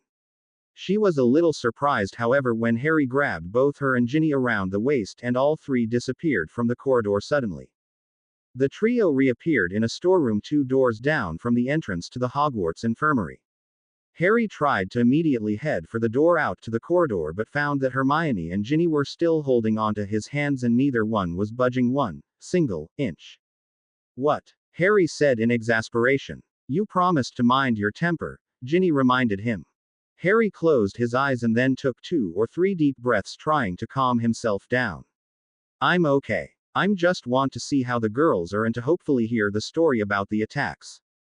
We could try asking Vika to appear and tell us the particulars. She was the one to catch the attackers and tie them up. Good idea, Ginny. Do you know who they were? Asked Ginny. That's a suspicious tense to use. You aren't going to off them, are you? Don't go start condemning them to death so quickly. There's no justification for Harry James Potter. Calm down. Or else, neither Daphne nor Tori will want to see you with that look in your eye. Harry hung his head and tried to sort through his anger. Who are they then? Has Dumbledore called for the Aurors? Hermione released her grip on Harry's hand. I'm almost positive he did. This probably is an international incident. Someone from one of the foreign schools. Or the press maybe. Or other visitors. Sorry, but we don't know, Harry. How about we go find out the girls then? I promise I'll stay calm. Harry took down his mental shields so that Hermione and Ginny could check on his mental state. They each relaxed when they felt that Harry was only going to concentrate on the well-being of the to-be-owned. The three stepped out into the corridor and heard some footsteps fast approaching them. They stopped and looked back down the hallway and saw that Arthur and Sirius were doing everything short of outright running toward the infirmary. The 2 older wizards pulled up and stopped as they got to the 3 Potters. We just heard, Sirius said as he tried to catch his breath. Dumbledore just told us as we were leaving the Great Hall, Arthur explained. He said Daphne was the one that asked that you weren't to be informed until after you finished the exam. She must have been awake and in the infirmary if she thought of that, Ginny said as she rubbed Harry's back slowly. Harry felt his muscles untighten just a little bit at that contact and sent out a mental question to his wife that had been waylaid. Sweetums. Harry, you've finally finished. About 5 minutes ago. That's when Ginny and Hermione said you had been attacked. I'm really okay, as is Tori. You aren't mad at me for telling everyone to wait until you finished, are you? I'm a little annoyed, but there's nothing I can do about it now. Good. Get that cute face to the infirmary and help me talk Madame Pomfrey into letting us out of here. Be there in a second. Harry wanted to burst through the infirmary doors, but Sirius was holding onto his shoulder as he reached out to push at the door. Harry looked back briefly and smiled as he gently walked toward the infirmary doors and held one of them open for the 2 adults and his other wives. Looking around, Harry saw that Madame Pomfrey was standing in the doorway to her office so she could keep a careful eye on her charges. 2 of the beds were occupied, of course, and Tori's face lit up as she saw who had come in. Gathered around her cot were her friends Becky, Jessica, and Mark. Draco was sitting in a chair by her bedside and he just pointed over his shoulder to where Daphne was located. Tracy Davis and Blaise Zambini were quietly talking a few feet away from everyone else and waved to Harry, Ginny, and Hermione. Daphne didn't have any classmates around her at the moment because she was sitting up talking to 2 Aurors. Harry walked by Tori and told her he would be back shortly. He went up to Daphne's bedside and brushed by one of the Aurors as he leaned down to give her a hug. He got a big smile in return and he moved aside briefly to let Ginny and Hermione get in their greetings also. Harry looked up and saw who had come to interview Daphne and her sister. He smiled and waved to Tonks and then reached across to shake hands with Kingsley Shacklebolt. You 2 drew the short straw today. Watch her, Harry. No, we were out patrolling the grounds when this whole thing happened. Dumbledore summoned us back to the school with his Patronus and we went and talked to the suspects. We just got here a little bit ago and we were just starting to talk to Lady Greengrass. It's actually Mrs. Potter, came the calm voice from the cot. Tonks smiled while her partner's eyes widened in surprise. My apologies, Lady Potter, Shacklebolt said. That makes the charges much more serious then. Hold off on using Daphne's married name if you can, Harry said. Her marriage is officially recognized by the ministry, but we've been trying to keep her marriage to me a secret. That's understandable, I suppose. But what will our boss say about the cover-up? Tonks' hair flashed bright pink as she turned to her partner. She was there at the wedding shack. She'll understand. Harry sat down on the side of the bed so that he was next to Daphne. Okay. I just got out of the Great Hall and missed everything. Would somebody catch me? Catch us? Ginny interrupted as she pulled up a chair. Catch us up on what happened and who were involved. Daphne reached out to hold Harry's hand. We had just left our quarters on the 5th floor to come downstairs. Hermione thought you might have to leave the Great Hall to do one of the practical parts of the test. We had just passed the trophy room on the 3rd floor and were about to take the stairway down to the 2nd. We heard a door open behind us, but before we could get all the way turned around, the spells came flying at us. Neither one of us had time to dodge out of the way. I'm sorry, Daphne. The blonde let go a sigh of exasperation. Don't be going all guilty on us. You can't be everywhere at once, Harry. And neither one of us was wearing those protective earrings you made us. That's okay. Nobody could guess that you were being targeted inside Hogwarts. Luckily, I'm around most of Hogwarts then. The familiar voice came out of midair, and Harry had a small smile on his face when Vika appeared at the end of Daphne's cot. The three wizards had just finished binding up Daphne and Astoria and were discussing how they were supposed to get them out of the school and onto the Durmstrang ship. The Durmstrang ship, exclaimed the surprised Ginny. Evidently the plan was to hide the two girls somewhere on the ship until the ransom was delivered. Who were they going to try and get the ransom from? Asked Harry. Lord Gryffindor, said a somber Tonks. He's their official guardian. And if they couldn't contact Rob Locksley, they were going to hit Harry up for the money. That makes sense, Hermione said. The stories about our supposed wealth have been all over the Daily Prophet since Harry's name came out of the Goblet of Fire. Stupid paper, Harry muttered. But why pick on Daphne and Astoria? They were the only target, Harry. Everyone knows how powerful you and your wives are, and it wouldn't make sense to try getting Ginny or Hermione. Besides, there was a revenge motive. Harry stared at Tonks for a long time, trying to figure out that statement. Revenge for what and by who? Whom, Harry? It's by whom. So not the time for a semantics and a proper English lesson, Hermione. Even Shacklebolt chuckled at the look on the brunette's face. We let Mad Eye come in when we interrogated each of the three wizards separately. It seems the youngest wizard was quickly convinced to tell the whole story after being threatened with an extra long stay at Azkaban prison. That I can really understand, Daphne said laughingly. Mad Eye must have scared them silly. Did any of them have dry trousers at the end? Two did. One didn't. So who are they? Astoria's voice at Harry's shoulder surprised everyone, and Harry saw that Madame Pomfrey had gone back into her office. Astoria must have thought she could sneak down and hear the conversation that was going on at her sister's cot. In fact, all of the visitors had come down to listen, so the area around Daphne's place was a little crowded. Hermione waved her wand and a couple of privacy screens moved around to let more people get closer. The names of the three wizards are Sipek and Karlik Tanchovsky, Vika started. Those lugs. They aren't smart enough to do this correctly, Draco piped in. And Aldrich Harper, finished. The third year from Slytherin. Tracy gasped out in surprise. Harry knew little of the third-year wizard other than he was usually found hanging around in Theodore Knott's group of disgruntled purebloods. He and everyone else of the visitors were still considering that name when a strident voice broke into their contemplation. What is going on out here? Miss Greengrass. Who gave you permission to get out of bed? Astoria squeaked in surprise and headed right back to the confines of her cot. Her classmates were right behind her and were expecting to keep going, as they were sure Madame Pomfrey was going to throw everyone out.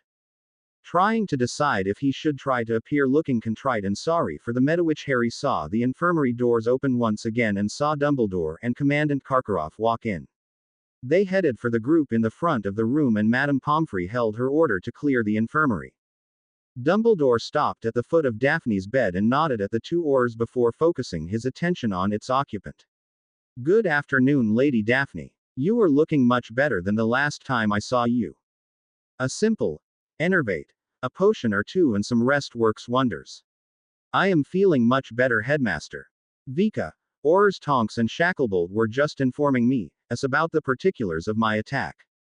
Lady Greengrass, I must speak up now. The harsh voice of the commandant made people move aside so that the Durmstrang leader could step forward to the bedside that was rather crowded. Karkaroff looked decidedly uncomfortable about being there, but he raised his head up so he could look Daphne directly in the eyes.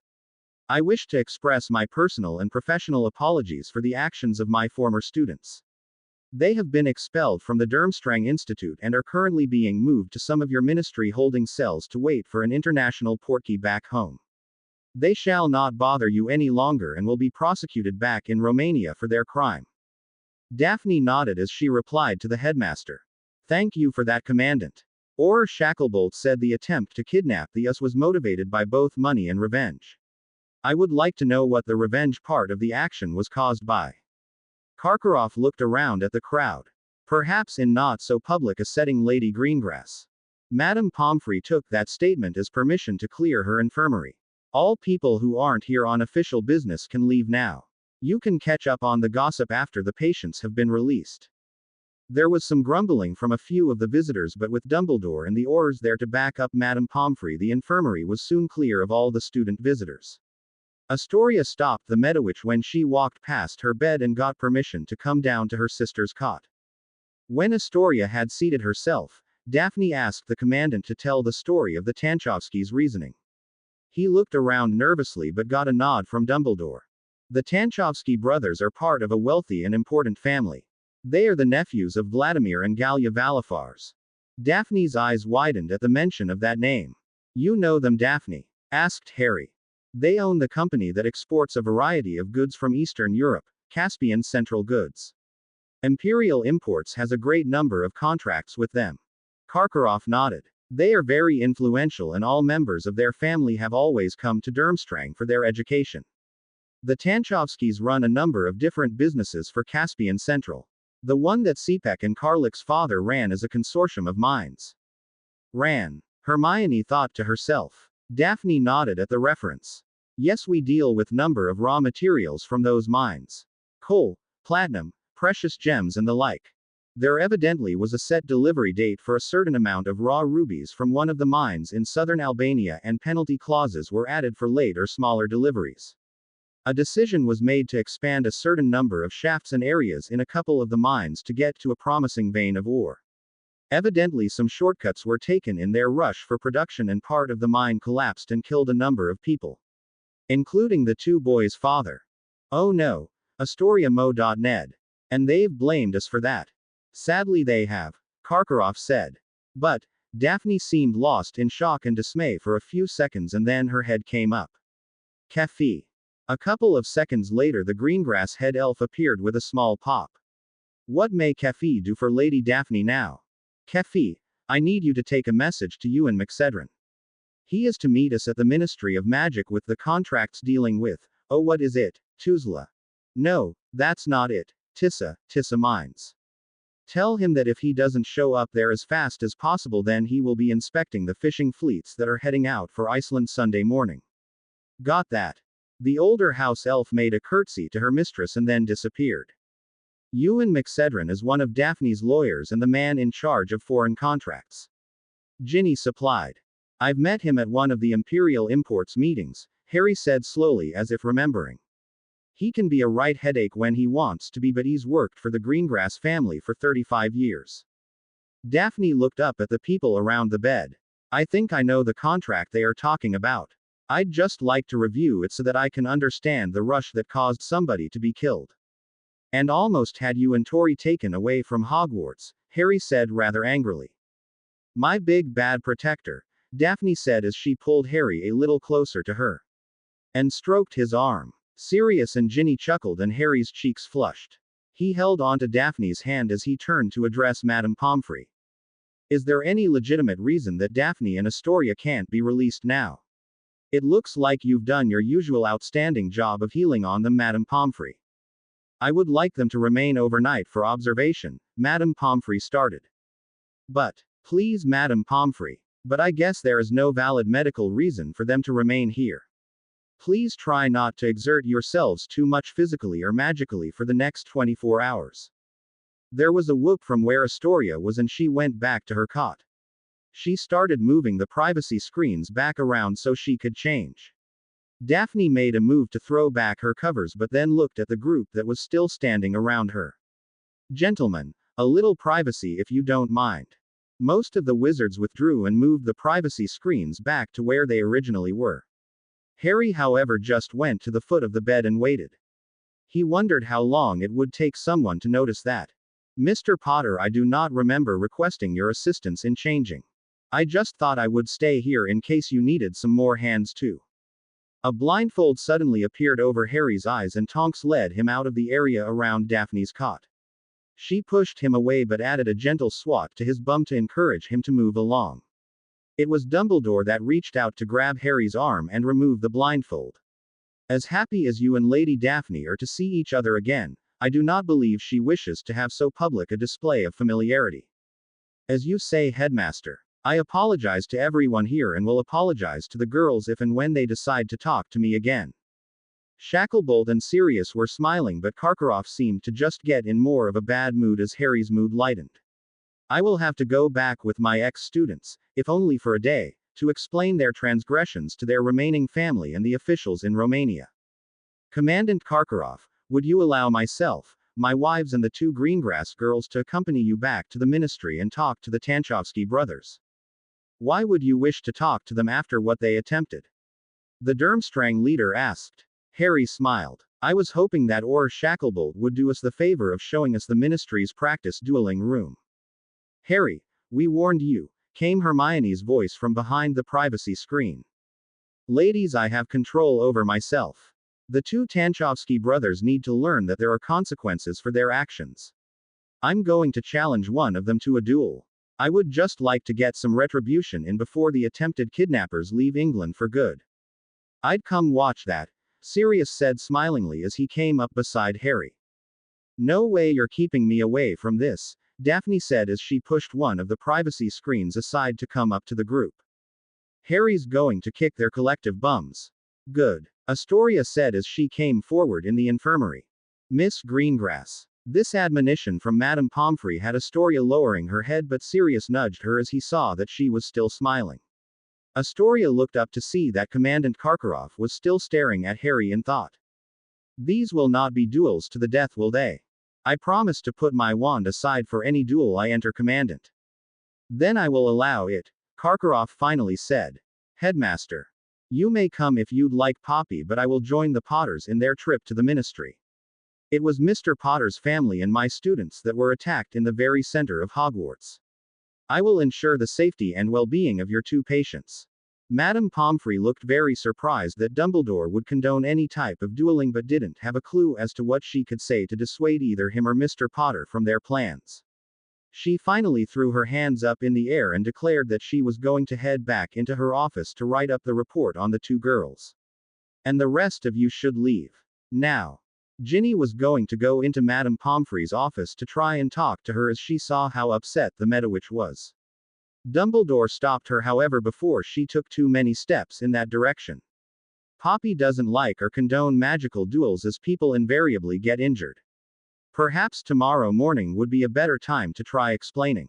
Thank you, sir. I would hate her to think that we are doing something deliberately and personally against her. We should invite everyone here to the hearth, Hermione said suddenly. What about getting to the ministry? Harry asked. We are not letting go dueling on an empty stomach, said Astoria as she stared up at her somewhat secret brother-in-law. You also need to relax a bit and rest after the day's worth of testing, Ginny insisted as she looked into Harry's eyes. Harry saw the warning there about disagreeing with 4 young ladies and bowed his head for a second. Looking up, smiling, Harry spoke up. For anyone who hasn't eaten yet, you are cordially invited to our quarters for supper before we head to the ministry. Dumbledore and Karkaroff begged off as they said they needed to be in the Great Hall, however briefly, to see to their students. Harry promised that the Potters wouldn't leave for the ministry without them. After a quick but filling supper in the hearth, Harry excused himself to get a shower and a change of clothes. Despite Tonks' best effort at getting a conversation or 2 started, there wasn't a lot of talking as the visitors and the rest of the Potters, and 1 Greengrass, waited to leave. Harry was stepping out of the shower when he felt a burst of magic coming from the bedroom. Harry walked into the bedroom with a towel fastened around his waist and stopped in surprise. He then whistled quietly at what he saw. All 3 of his wives had changed while he was taking his shower into slacks and comfortable tops and had brought out their trainers to wear. But for one, it wasn't only their apparel that had changed. The appearance of one of the 3 girls had also been altered, and Harry wordlessly asked the question as to what had happened while he was absent. We're not sure, Harry. We were hugging after we changed, and I was just asking Daphne how being stunned felt. There was a surge of magic that enveloped us, and when the sparkling cleared, she was like this. Harry smiled at the wonderful surprise. It was on this day at this time that part of the soul bond brought about an unexpected change in Daphne Louise Greengrass Potter. She was leaning against Ginny's dresser and staring into the mirror atop it like she had never really seen that person before. It was natural because she hadn't. Harry quietly walked over and wrapped his arms around his newest wife's waist from behind. I'm probably not the person you would believe right now, but you look even more gorgeous now than you did an hour ago. Daphne's eyes rose to look at him in the mirror, and she shook her head. I know you all told me how you changed after the Chamber of Secrets, but it's totally a different thing to have it actually happen to me. Are you shocked, upset, or confused? Harry asked. Yes. All those and a couple more, Daphne answered without moving her gaze from the mirror. Hermione. Ginny. The two other girls came up to hug Daphne from both sides as Harry continued to look over the B's shoulder. It's a good thing you're officially engaged and, more importantly, married, Hermione said. Why? You wouldn't be able to walk out in the Hogwarts corridors looking like that without fistfights breaking out among the wizards that would like to date you. Daphne turned her head to look at Ginny and scowled. Harry smiled, however, and squeezed the blonde gently. Who was it that had the face that launched 1,000 ships, Hermione? Helen of Troy, came the quick and smiling reply. Daphne shook her head in denial, but Harry placed a gentle key to the back of her neck. You look, I can't quite find the words to say how gorgeous you are now. The young lady in the mirror looked at all the changes she could see. The face that had been so familiar to her this morning had grown leaner and held a certain maturity and was, even if she had to admit it to herself, stunningly beautiful. More than she had been. Daphne felt a little taller and sleeker as she ran nervous hands down her sides. She was overwhelmed at the changes the magic had brought about in her. Absolutely desirable, Mrs. Potter, Hermione said as she leaned into Key. A flawless cheek. Daphne's eyebrows rose again, and Harry couldn't help chuckling into her ear. That person in the mirror you're staring now looks 18 or 19. You certainly grew up swell. Swell. Swell. Harry, you really had to say it that way. Everyone noticed the blush Daphne had. He's not the only one in the room that's a little aroused and curious at how much say. Why are you underneath all those clothes you just borrowed? Ginny quipped. Daphne sputtered just a bit but then smiled. It's way too bad we don't have time to investigate that properly now. My husband is setting out on a mission of vengeance. Retribution. Harry corrected as he released Daphne and headed for the bed where the girls had laid out some clothes for him. By the way, sweetums. Yes, Harry. You haven't lost the Ice Princess in the transformation, have you? Harry was concentrating on tucking his shirt into his trousers when the answer to that question stalked across the room to confront him. Harry looked up and immediately got very nervous at the glare that was coming from the now regal-looking blonde. Mr. Potter. Yes. Harry and his shirt were grabbed firmly and he was hoisted up off his feet by a scowling young lady to be held at arm's length above her head. You presume to ask me a question that you should well know the answer to. Are you just being foolish, or do you have a wish to go back and spend a few weeks recuperating in Madame Pomfrey's care? It was just a question. It was just a question. What? It was just a question, ma'am. No, try again. It was just a question, Miss Greengrass. Wrong again. You have one more try to get it right, Mr. Potter. It was just a question, Mrs. Daphne Potter, the light and joy of my life. Harry watched Daphne carefully and finally saw her face relax in a smile. She lowered him down just a little and gave him a long key, much to the delight and amusement of Ginny and Hermione. Daphne casually deposited Harry back on the bed and turned around giggling at the other girls. That's the first time I've tried use the bond magic to increase my strength. What do you think? Hermione made it over first to give her a hug. Absolutely marvelous. Ginny, only a step behind Hermione, was nodding. You could probably scare Snape. Could have scared Snape. Merlin rest his soul. Daphne threw back her head and laughed and then turned to find her husband tying up his trainers. I'm sorry, Harry. Really I am. I promise to make it up to you when we get back. Harry reached out and brought the blonde to the side of the bed and gave her a small key. To the forehead. I'll hold you to that. Do you want Tori to see you like this before the girls teach you how to go back to your previous appearance? Daphne half turned to silently ask the other two wives their opinion. Ginny was grinning and nodding like mad and Hermione just shrugged. The blonde turned back to Harry. Yes, but we'll cast a silencing spell on the door before she comes in. Let me see the memory of her face later, okay?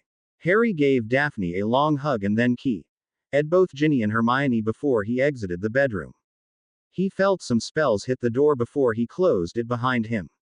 Tori, your sister wants to see you inside and Hermione wanted to know if you wanted to borrow some of her clothes to change into before we left.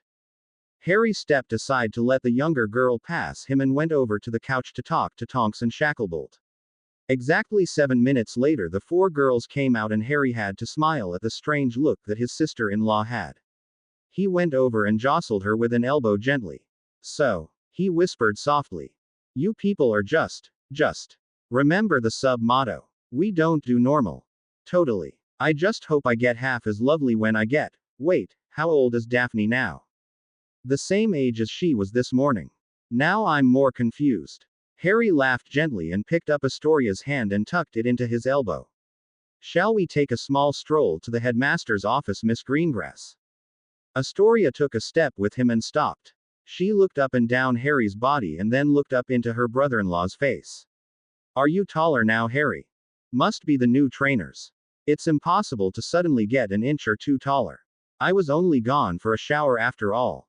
I give up trying to keep up with you people.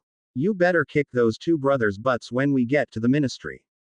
I'm only planning on dueling one of them. Let's hurry then. Harry made a small stop as they went along and went into the Gryffindor common room for a few minutes. When he emerged a few minutes later he was followed by Neville Longbottom. Astoria asked why Harry had asked him along and Ginny explained that she thought that Harry wanted Neville as his second for the duel. Astoria nodded but was puzzled at Harry's choice. She wasn't sure what talents Neville had but she never would have guessed that Harry would choose him over someone else, like one of the twins for example. The walk to Dumbledore's office was made quickly and it was a small group of adults and students that emerged from one of the flows in the atrium at the Ministry of Magic. There was a man pacing up and down in the center of the atrium and he looked up when he saw the group emerge and hurried over. Harry recognized Mr. Ewan McCedron at once. He was a short wizard but had intense gray eyes. His hair was cut short around his head in what was once called a flat-top and the brown color was broken up by a few streaks of white. Mr. McCedron's face tonight seemed very worried for once. Harry noted that the slim man was still wearing his house slippers as he approached his boss. Lady Greengrass, I came as soon as I got your message. Daphne nodded and took the folder of information the man was holding out to her. I'm sorry for calling you out, Ewan, but it was a kind of emergency. I needed to review the Tissamines contract before I went and talked to the two sons of Ilya Tanchovsky. They are here at the Ministry of Magic. They are awaiting deportation for assaulting my sister and me, Astoria supplied. McCedron's face got hard and his eyes got a set to them that even Harry recognized as dangerous. When are they going on trial? When they return to their home country, Daphne said. I will make sure you get a transcript of the trial, Ewan. Thank you again for responding so quickly and please apologize to your wife, Bronwyn, for me for taking you away from home. I may want to talk to you next week sometime about this contract and others that are like it. Just tell me when you want to flow talk or we could meet at Hogsmeade some evening if you can get away from school for a while. Daphne gave the man a short hug and watched as he headed back to the flows to return to his office or home. She turned back to the group and said she was ready to proceed. Hermione, could you give me a hand looking through this folder whenever we have a second to sit down? The brunette nodded and Daphne placed the folder under her arm as they rejoined everyone in walking through the atrium. There was still an Auror manning the check-in point but Harry was a little relieved to see Madame Bones waving them over to one of the elevators. She greeted Dumbledore and McGonagall by name but went and gave Sirius a small hug. I hear Lord Potter wanted to see some of our training facilities. That's right, ma'am. I still have to decide if I might want to be an Auror after I graduate. Aurors Tonks and Shacklebolt were kind enough to offer me a tour and maybe get a little sparring in if I chose. We'll dispense with the visitors' badges since I'm taking responsibility for this group. Neville, not that I'm not glad to see you, but what are you doing here? Harry invited me to come along for sparring or as his second if he managed to find someone else to duel. Madame Bones took off her monocle and stared at her niece's fiancé. If you avoid being injured, we'll save this tale for the Christmas holidays.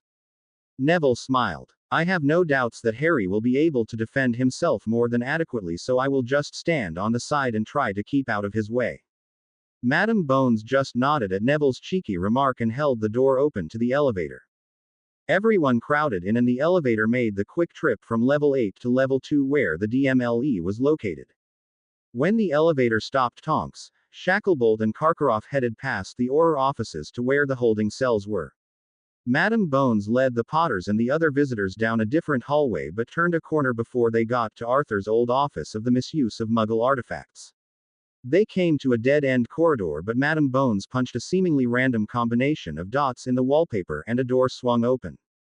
Madame Bones invited the group inside with a small warning. You will, of course, not mention anything you see inside to anyone else. This is only part of the Auror training facility, but we try not to let everyone know exactly how we prepare for our duties.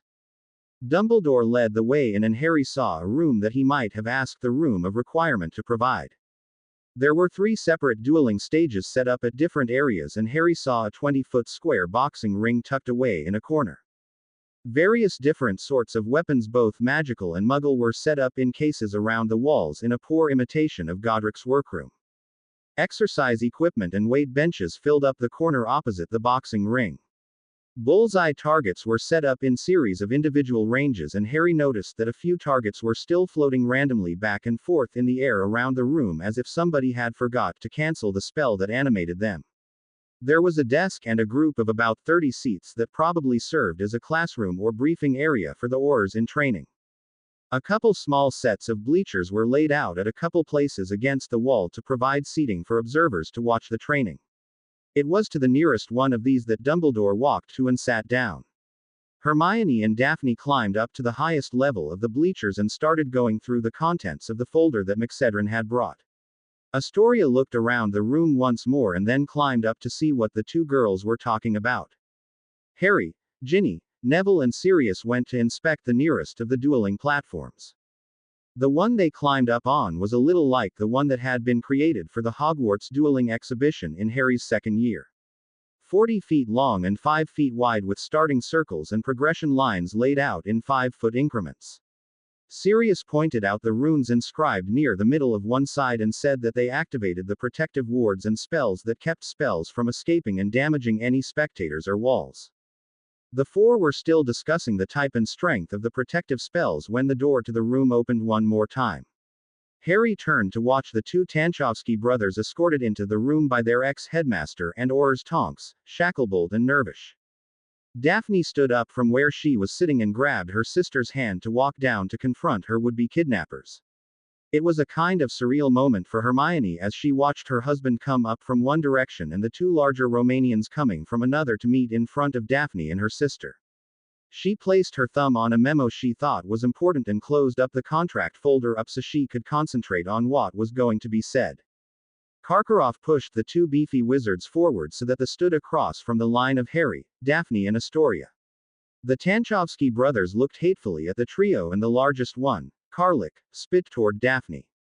A spell intercepted that emission and silently vanished it. You and your stupid contracts were the cause of our father's death. Sepek shouted out. Maybe we were and maybe we weren't. We're investigating the circumstances the best we can from our end, Daphne answered back. I told you we should have just killed them and got on our way, brother. I hope you heard that, Commandant Karkaroff. That statement was more than an admission of guilt.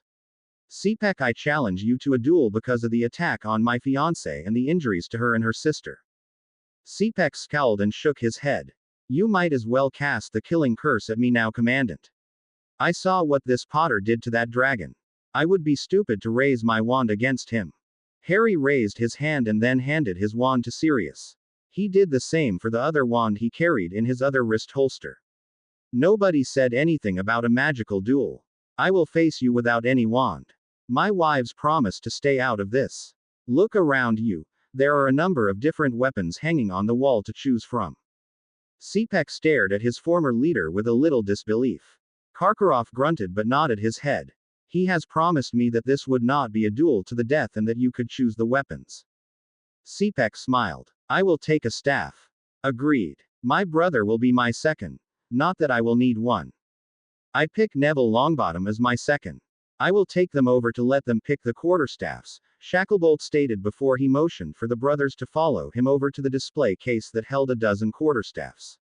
Someone here will decide on the rules when we return, Harry called out to the backs of the brothers. Astoria waited until the Tanchovsky brothers had walked a little way away and then pulled on Harry's sleeve. Have you totally taken leave of your senses? That Hulk is at least 8 inches taller than you and about a foot wider. He's got to outweigh you by 60 pounds easy. The race does not always go to the bigger person, Tori, Daphne said with a small smile. Tori looked back and forth between her sister and Harry and then shook her head. I'm not sure I understand. Then you will watch and learn how to defend yourself against a larger opponent, Neville said as he came up to the trio. Do you want me to ask Madam Bones to officiate?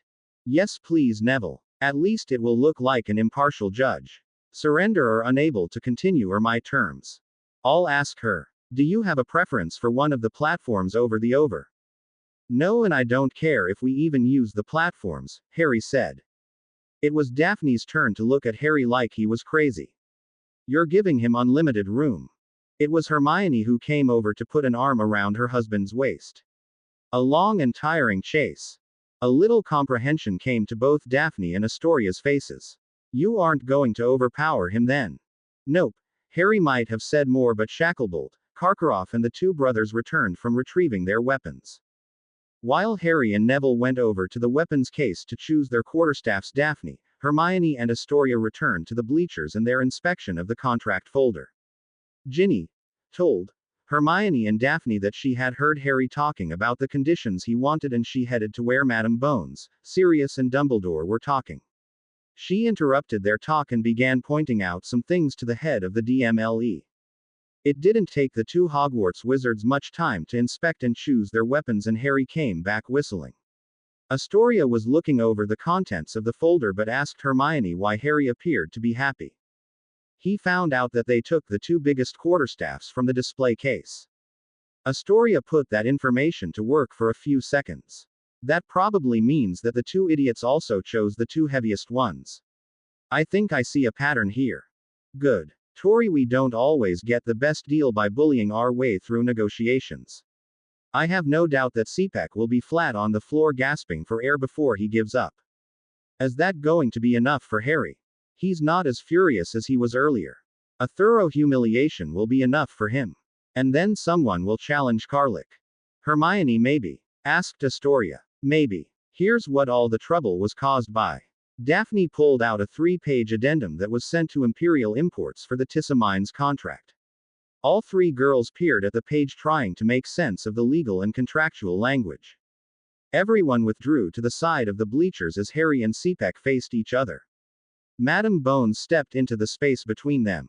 This is a family duel of honor between Mr. Sipek Tanchovsky and Mr. Harry Potter. Mr. Tanchovsky has made the choice of weapons, Mr. Potter has the choice of the dueling platform. I choose not to use the dueling platform as there are no magical spells being cast here today. The whole room is open for combat as far as I know. So it shall be. The conditions for winning the duel are unconsciousness, yielding or unable to continue on the part of the opponent. Is that agreeable to both parties? Yes. You won't be awake to know you've lost, Sipek said as he scowled at Harry. Madam Bones looked at the bigger student and just stepped back. Contestants ready. Both Harry and Sipek nodded to the judge and then did a small bow toward each other. On the count of 3 you may begin. 1. Harry swung his staff. 2. Daphne closed up the folder they had been reading and all 3 girls in the top row of the bleachers stood up to cheer for their champion. 3. Harry adjusted his stance by spreading his feet but Sipek charged. He ran across the 15 feet between them roaring with his quarterstaff raised over his head. Harry watched his eyes and hands and waited for the charge with his staff raised up crossways to block the swing that was coming. Astoria saw that Harry moved his hands together and held her breath waiting for Sepek to crush her brother-in-law. In the last split second Harry moved sideways and let Sepek's blow skitter off the end of his quarterstaff. Harry spun away around as Sepek was carried past him by his momentum and landed a blow across the larger wizard's shoulders. Sepek fell forward to the floor growling but quickly regained his feet. Harry waited for the Romanian to regain his feet again. Missed. That's once, he said. Sepek stood up and looked at Harry with loathing in his eyes. A lucky blow. You'll not get another. I'm waiting. He's trying to get him mad, isn't he? Astoria whispered to her sister. Yes, very upset people don't think very clearly, Daphne responded. Sepek didn't charge back at Harry this time. He stalked him, making feints one way or the other to see how Harry would react. This time when he got in swing range, Sepek swung a hard blow at Harry's head. Harry ducked under it and used the end of his staff to solidly poke a knee. Sepek grunted with pain and began a series of hard left and right swings aimed at his opponent. Harry blocked or slipped the sudden attacks, and when Sepek raised his quarterstaff for another overhand blow, Harry dived by him but not before landing a solid hit to Sepek's stomach. Sepek surprised almost everyone with the speed he turned to launch another blow aimed at Harry's as he was on his knees, but Harry raised his staff horizontally over his head and backwards to block the attack. Great block, Harry, came Ginny's voice from the stands. Sepek looked toward the spectators momentarily as he raised his arms for another blow.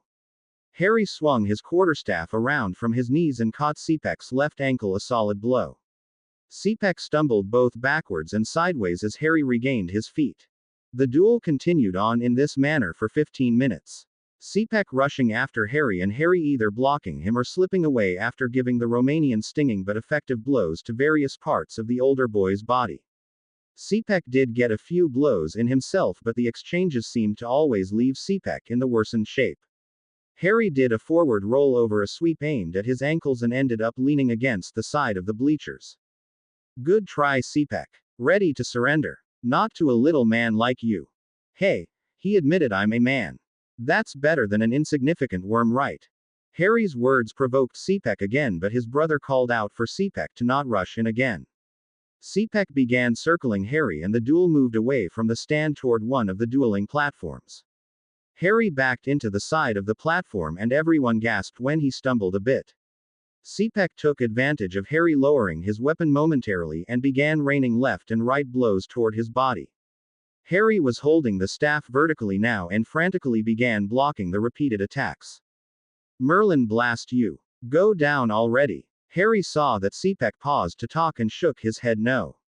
Harry found time to jump backwards up to the floor of the platform, which gave him a height advantage for the first time. Sepek was busy trying to block all the blows Harry was aiming at his shoulders and backed away finally from the faster wizard. Harry smiled as he realized he had made Sepek retreat. Sepek, finally showing some sense, motioned for Harry to come at him. Harry raised the quarterstaff over his head to return one of the overhand blows that Sepek had been showering him with as he leapt at the Romanian. Sepek laughed as he swung his staff around to deliver a blow aimed at Harry's stomach. It never contacted him as Harry's leap continued totally over Sepek's head and he couldn't react as Harry spun around in midair to land a solid blow to the side of Sepek's neck. He stumbled sideways and Harry knocked the staff from Sepek's weakened grasp. Sepek was on his knees gasping for air as Harry stood with both quarterstaffs. Ready to concede then? No. Harry waited for Sepek to get to his feet again and threw his quarterstaff at him. It wouldn't be fair to take advantage of an unarmed man. Let's go again. Sepek looked at the quarterstaff he held and then stared across the few yards that stood between him and his opponent. He nodded silently and began walking forward without the haste he had been showing previously. He's just realized Harry's better than him, hasn't he? Astoria asked of Hermione. Much better than him. And Sepek's scared now. It won't be much longer, Tori. The next flurry of blows came from the smaller of the wizards dueling, and Harry took every advantage of the slower and exhausted Sepek in unleashing a thorough and devastating attack to various parts of Sepek's body and head. The third time he was knocked down, Sepek turned over and threw his quarterstaff away. I surrender. Harry walked over and calmly reached down a hand to pull Sepek up. Sepek stared at his brother and shook his head no when he began walking over to take his place in the duel. Harry released the bigger man's hand and then surprisingly made a polite bow. You did well, Sepek. I've shamed my family. You shamed your family by trying to kidnap my fiancée and her sister. Sepek lowered his head in thought for a long couple of moments and then looked up, nodded at Harry. Both heads swiveled around as a loud voice shouted out suddenly. Karlik Tanchovsky, I challenge you to a wizard's duel. Everyone's eyes swung back to the bleachers to find Daphne holding her wand aloft as she made her way to the floor. I don't have my wand. And it would not be fair as you are only a girl, Karlik protested. Harry, Ginny and Sirius reacted to those words by visibly cringing, but Hermione strangely smiled. Shacklebolt reached out a hand to grab the shoulder of Tonks to keep her from attacking the arrogant twit herself. Daphne's voice when it spoke again almost brought a chill to the whole room. Commandant Karkaroff, Madam Bones, one of you has to be holding their wands. Please give Mr. Tanchovsky his. I promise he won't have it very long. Karkaroff sighed but reached into an inside pocket of his robes and handed a wand to Karlik. He stared as Daphne turned on her heel and walked over and mounted the nearest dueling platform and took her position. Well, are you coming or do you just wish to forfeit the matter now? Karlik rushed to take his place at the other end of the platform. It was Dumbledore that stepped forward to be the judge for this duel. This is a wizard's duel, but it will not be to the death. Unforgivables are forbidden to be cast and the wards will be activated to protect the spectators. Your terms. Unconsciousness, forfeiture or loss of his wand, Daphne called out. Mr. Tanchovsky. Agreed. Dumbledore moved to the side of the platform and touched a few of the runes. A blue-white transparent shield rose around the platform. Wizards ready. Karlik and Daphne raised their wands and bowed to their opponent. On the count of 3 the duel will commence. 1, 2, 3. The second duel of the evening lasted less than 5 minutes. Daphne waited and shielded or deflected the 5 or 6 shots Karlik aimed at her. She then retaliated, hitting him first with a stinging hex that went through Karlik's shield to his wand arm. That spell almost made him drop his weapon. A follow-up of Aguamentia Glacius coated Karlik's end of the platform with ice and froze his boots to the floor so he could not move.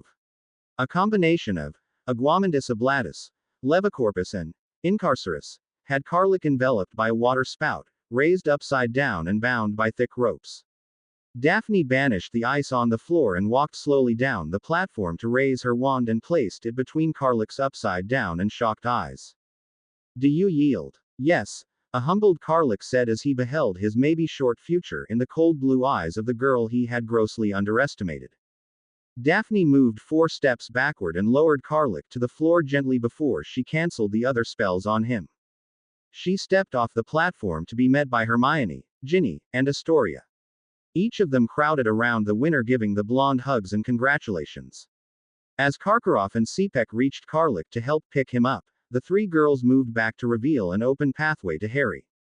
Harry smiled as he got closer to Daphne but surprisingly went down to one knee and raised her hand up to key the back of it. That was most spectacular, milady. Harry said quietly. Get up here, you goof, the Ice Princess of Slytherin said as her face finally broke out in a smile. Harry laughed and rushed to raise Daphne up and swing her around. Harry suddenly got very quiet and looked around Daphne to ask Madam Bones a question. Are there any rules against keying the winner of a wizard's duel in the Aurors training area? Amelia chuckled. Still trying to find all the rules, Mr. Potter. Since there weren't any actual Aurors involved here tonight, it's allowable. Ginny clapped as Harry and Daphne went into a lip lock. Hermione stepped closer to the pair after about 15 seconds and nudged them both to remember where they were. And who was watching them? Harry released Daphne and then turned to apologize to the adults in the room. Sorry. That would have cost me a lot of house points if we were caught at Hogwarts doing that. Luckily for the Potters there are lots of cubbyholes and tapestries to hide behind, Sirius quipped. Wait, she's a Potter, came the surprised shout from Sepek. Yet another fact you didn't know about, Hermione said. Take us back to our cells now.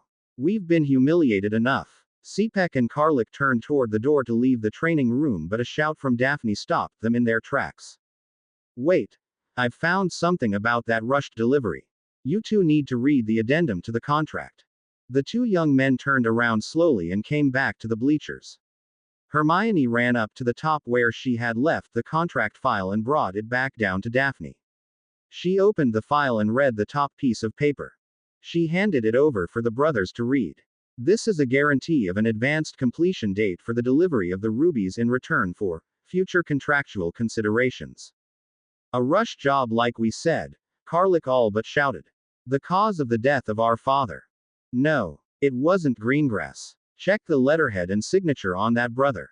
Karlik took a longer look at the paper Sepek was holding and then swore very loudly. Sepek looked up and he almost appeared to be ready to cry. This addendum was made by Caspian Central and it was our own Uncle Vladimir that signed this. Your own family caused the rushed delivery date. Not Daphne, Harry emphasized. Sepek groaned and sank to his knees and brought his brother down beside him. This was not told to us.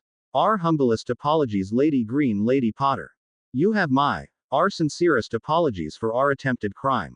If we had only known the truth, we would not have tried to. They can go back to their holding cells now, Madame Bones said. Shacklebolt and Nervish hauled the two brothers back to their feet and walked them out of the room. The two Tanchovsky brothers looked broken and beat. Commandant, a minute of your time, please. Karkaroff was still staring at the door his students, ex-students, had walked through. It was still confusing to the man about what had come about in the last hour. Especially since the motive for the boy's actions was proven to be false. Commandant. The call came again and Karkaroff shook off his momentary distraction to come back to where Daphne Potter, her husband, and Dumbledore stood apart from the rest of the witnesses. I wish to apologize again, Lady Potter. It is even more of a crime now that the facts are known to the two. Daphne nodded her head, acknowledging the apology. Despite what has happened, I hold no lasting grudge against Sepek and Karlik. I have lost my own parents recently and know the kind of grief and anguish they must have been feeling.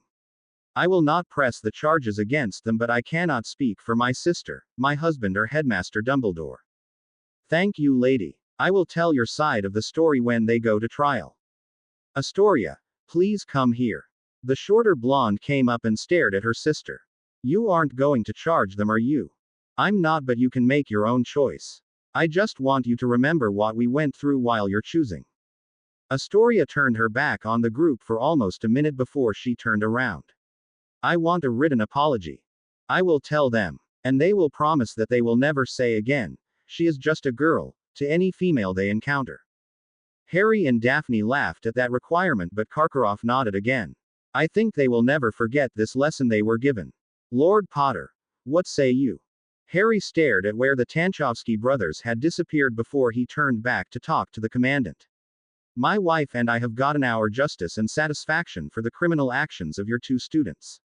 But you will tell the members of your school both here and at Durmstrang what happened here tonight, and that British wizards and witches are not to be treated as anything but equal. Karkaroff nodded and looked to Dumbledore. They have spoken well and I find no fault in their arguments or requirements. I will press no charges, but the incident must be reported to the ICW.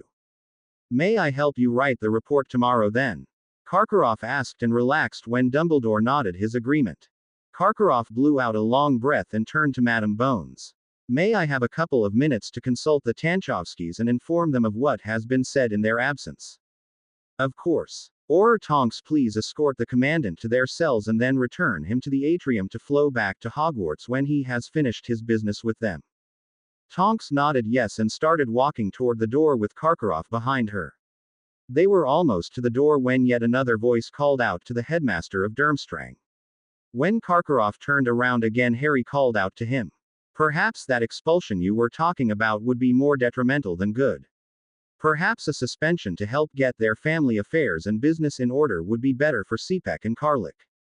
Karkaroff stared at the floors for a number of minutes before he looked again. Perhaps you are right, Lord Potter. I will give a good long thought to the matter. When the door had closed again, Madame Bones whistled. I think the evening meal should be on Lord Harry and Lady Daphne. But we provided the entertainment, Harry protested. The Wandering Goose is only 3 blocks away. Sirius nudged Harry. I'll split the tab with you. That way you won't feel too bad about bragging about your spouse's fight. I like that, Daphne said. But, you're still outvoted Harry. Harry sighed and went over to formally invite his 3 wives and sister-in-law to supper. They all giggled and Harry wrapped Daphne and Astoria's hands onto his arm as they started walking out. Somebody remind me I need to talk to Minerva and Colin tomorrow. Why those two? I had this great idea when I was watching Daphne go into full Ice Princess mode. I was thinking that. The door closed behind the group and the training room returned to silence. To be continue. I hope you enjoyed this story. Also remember to subscribe and like this video. See you in the next video.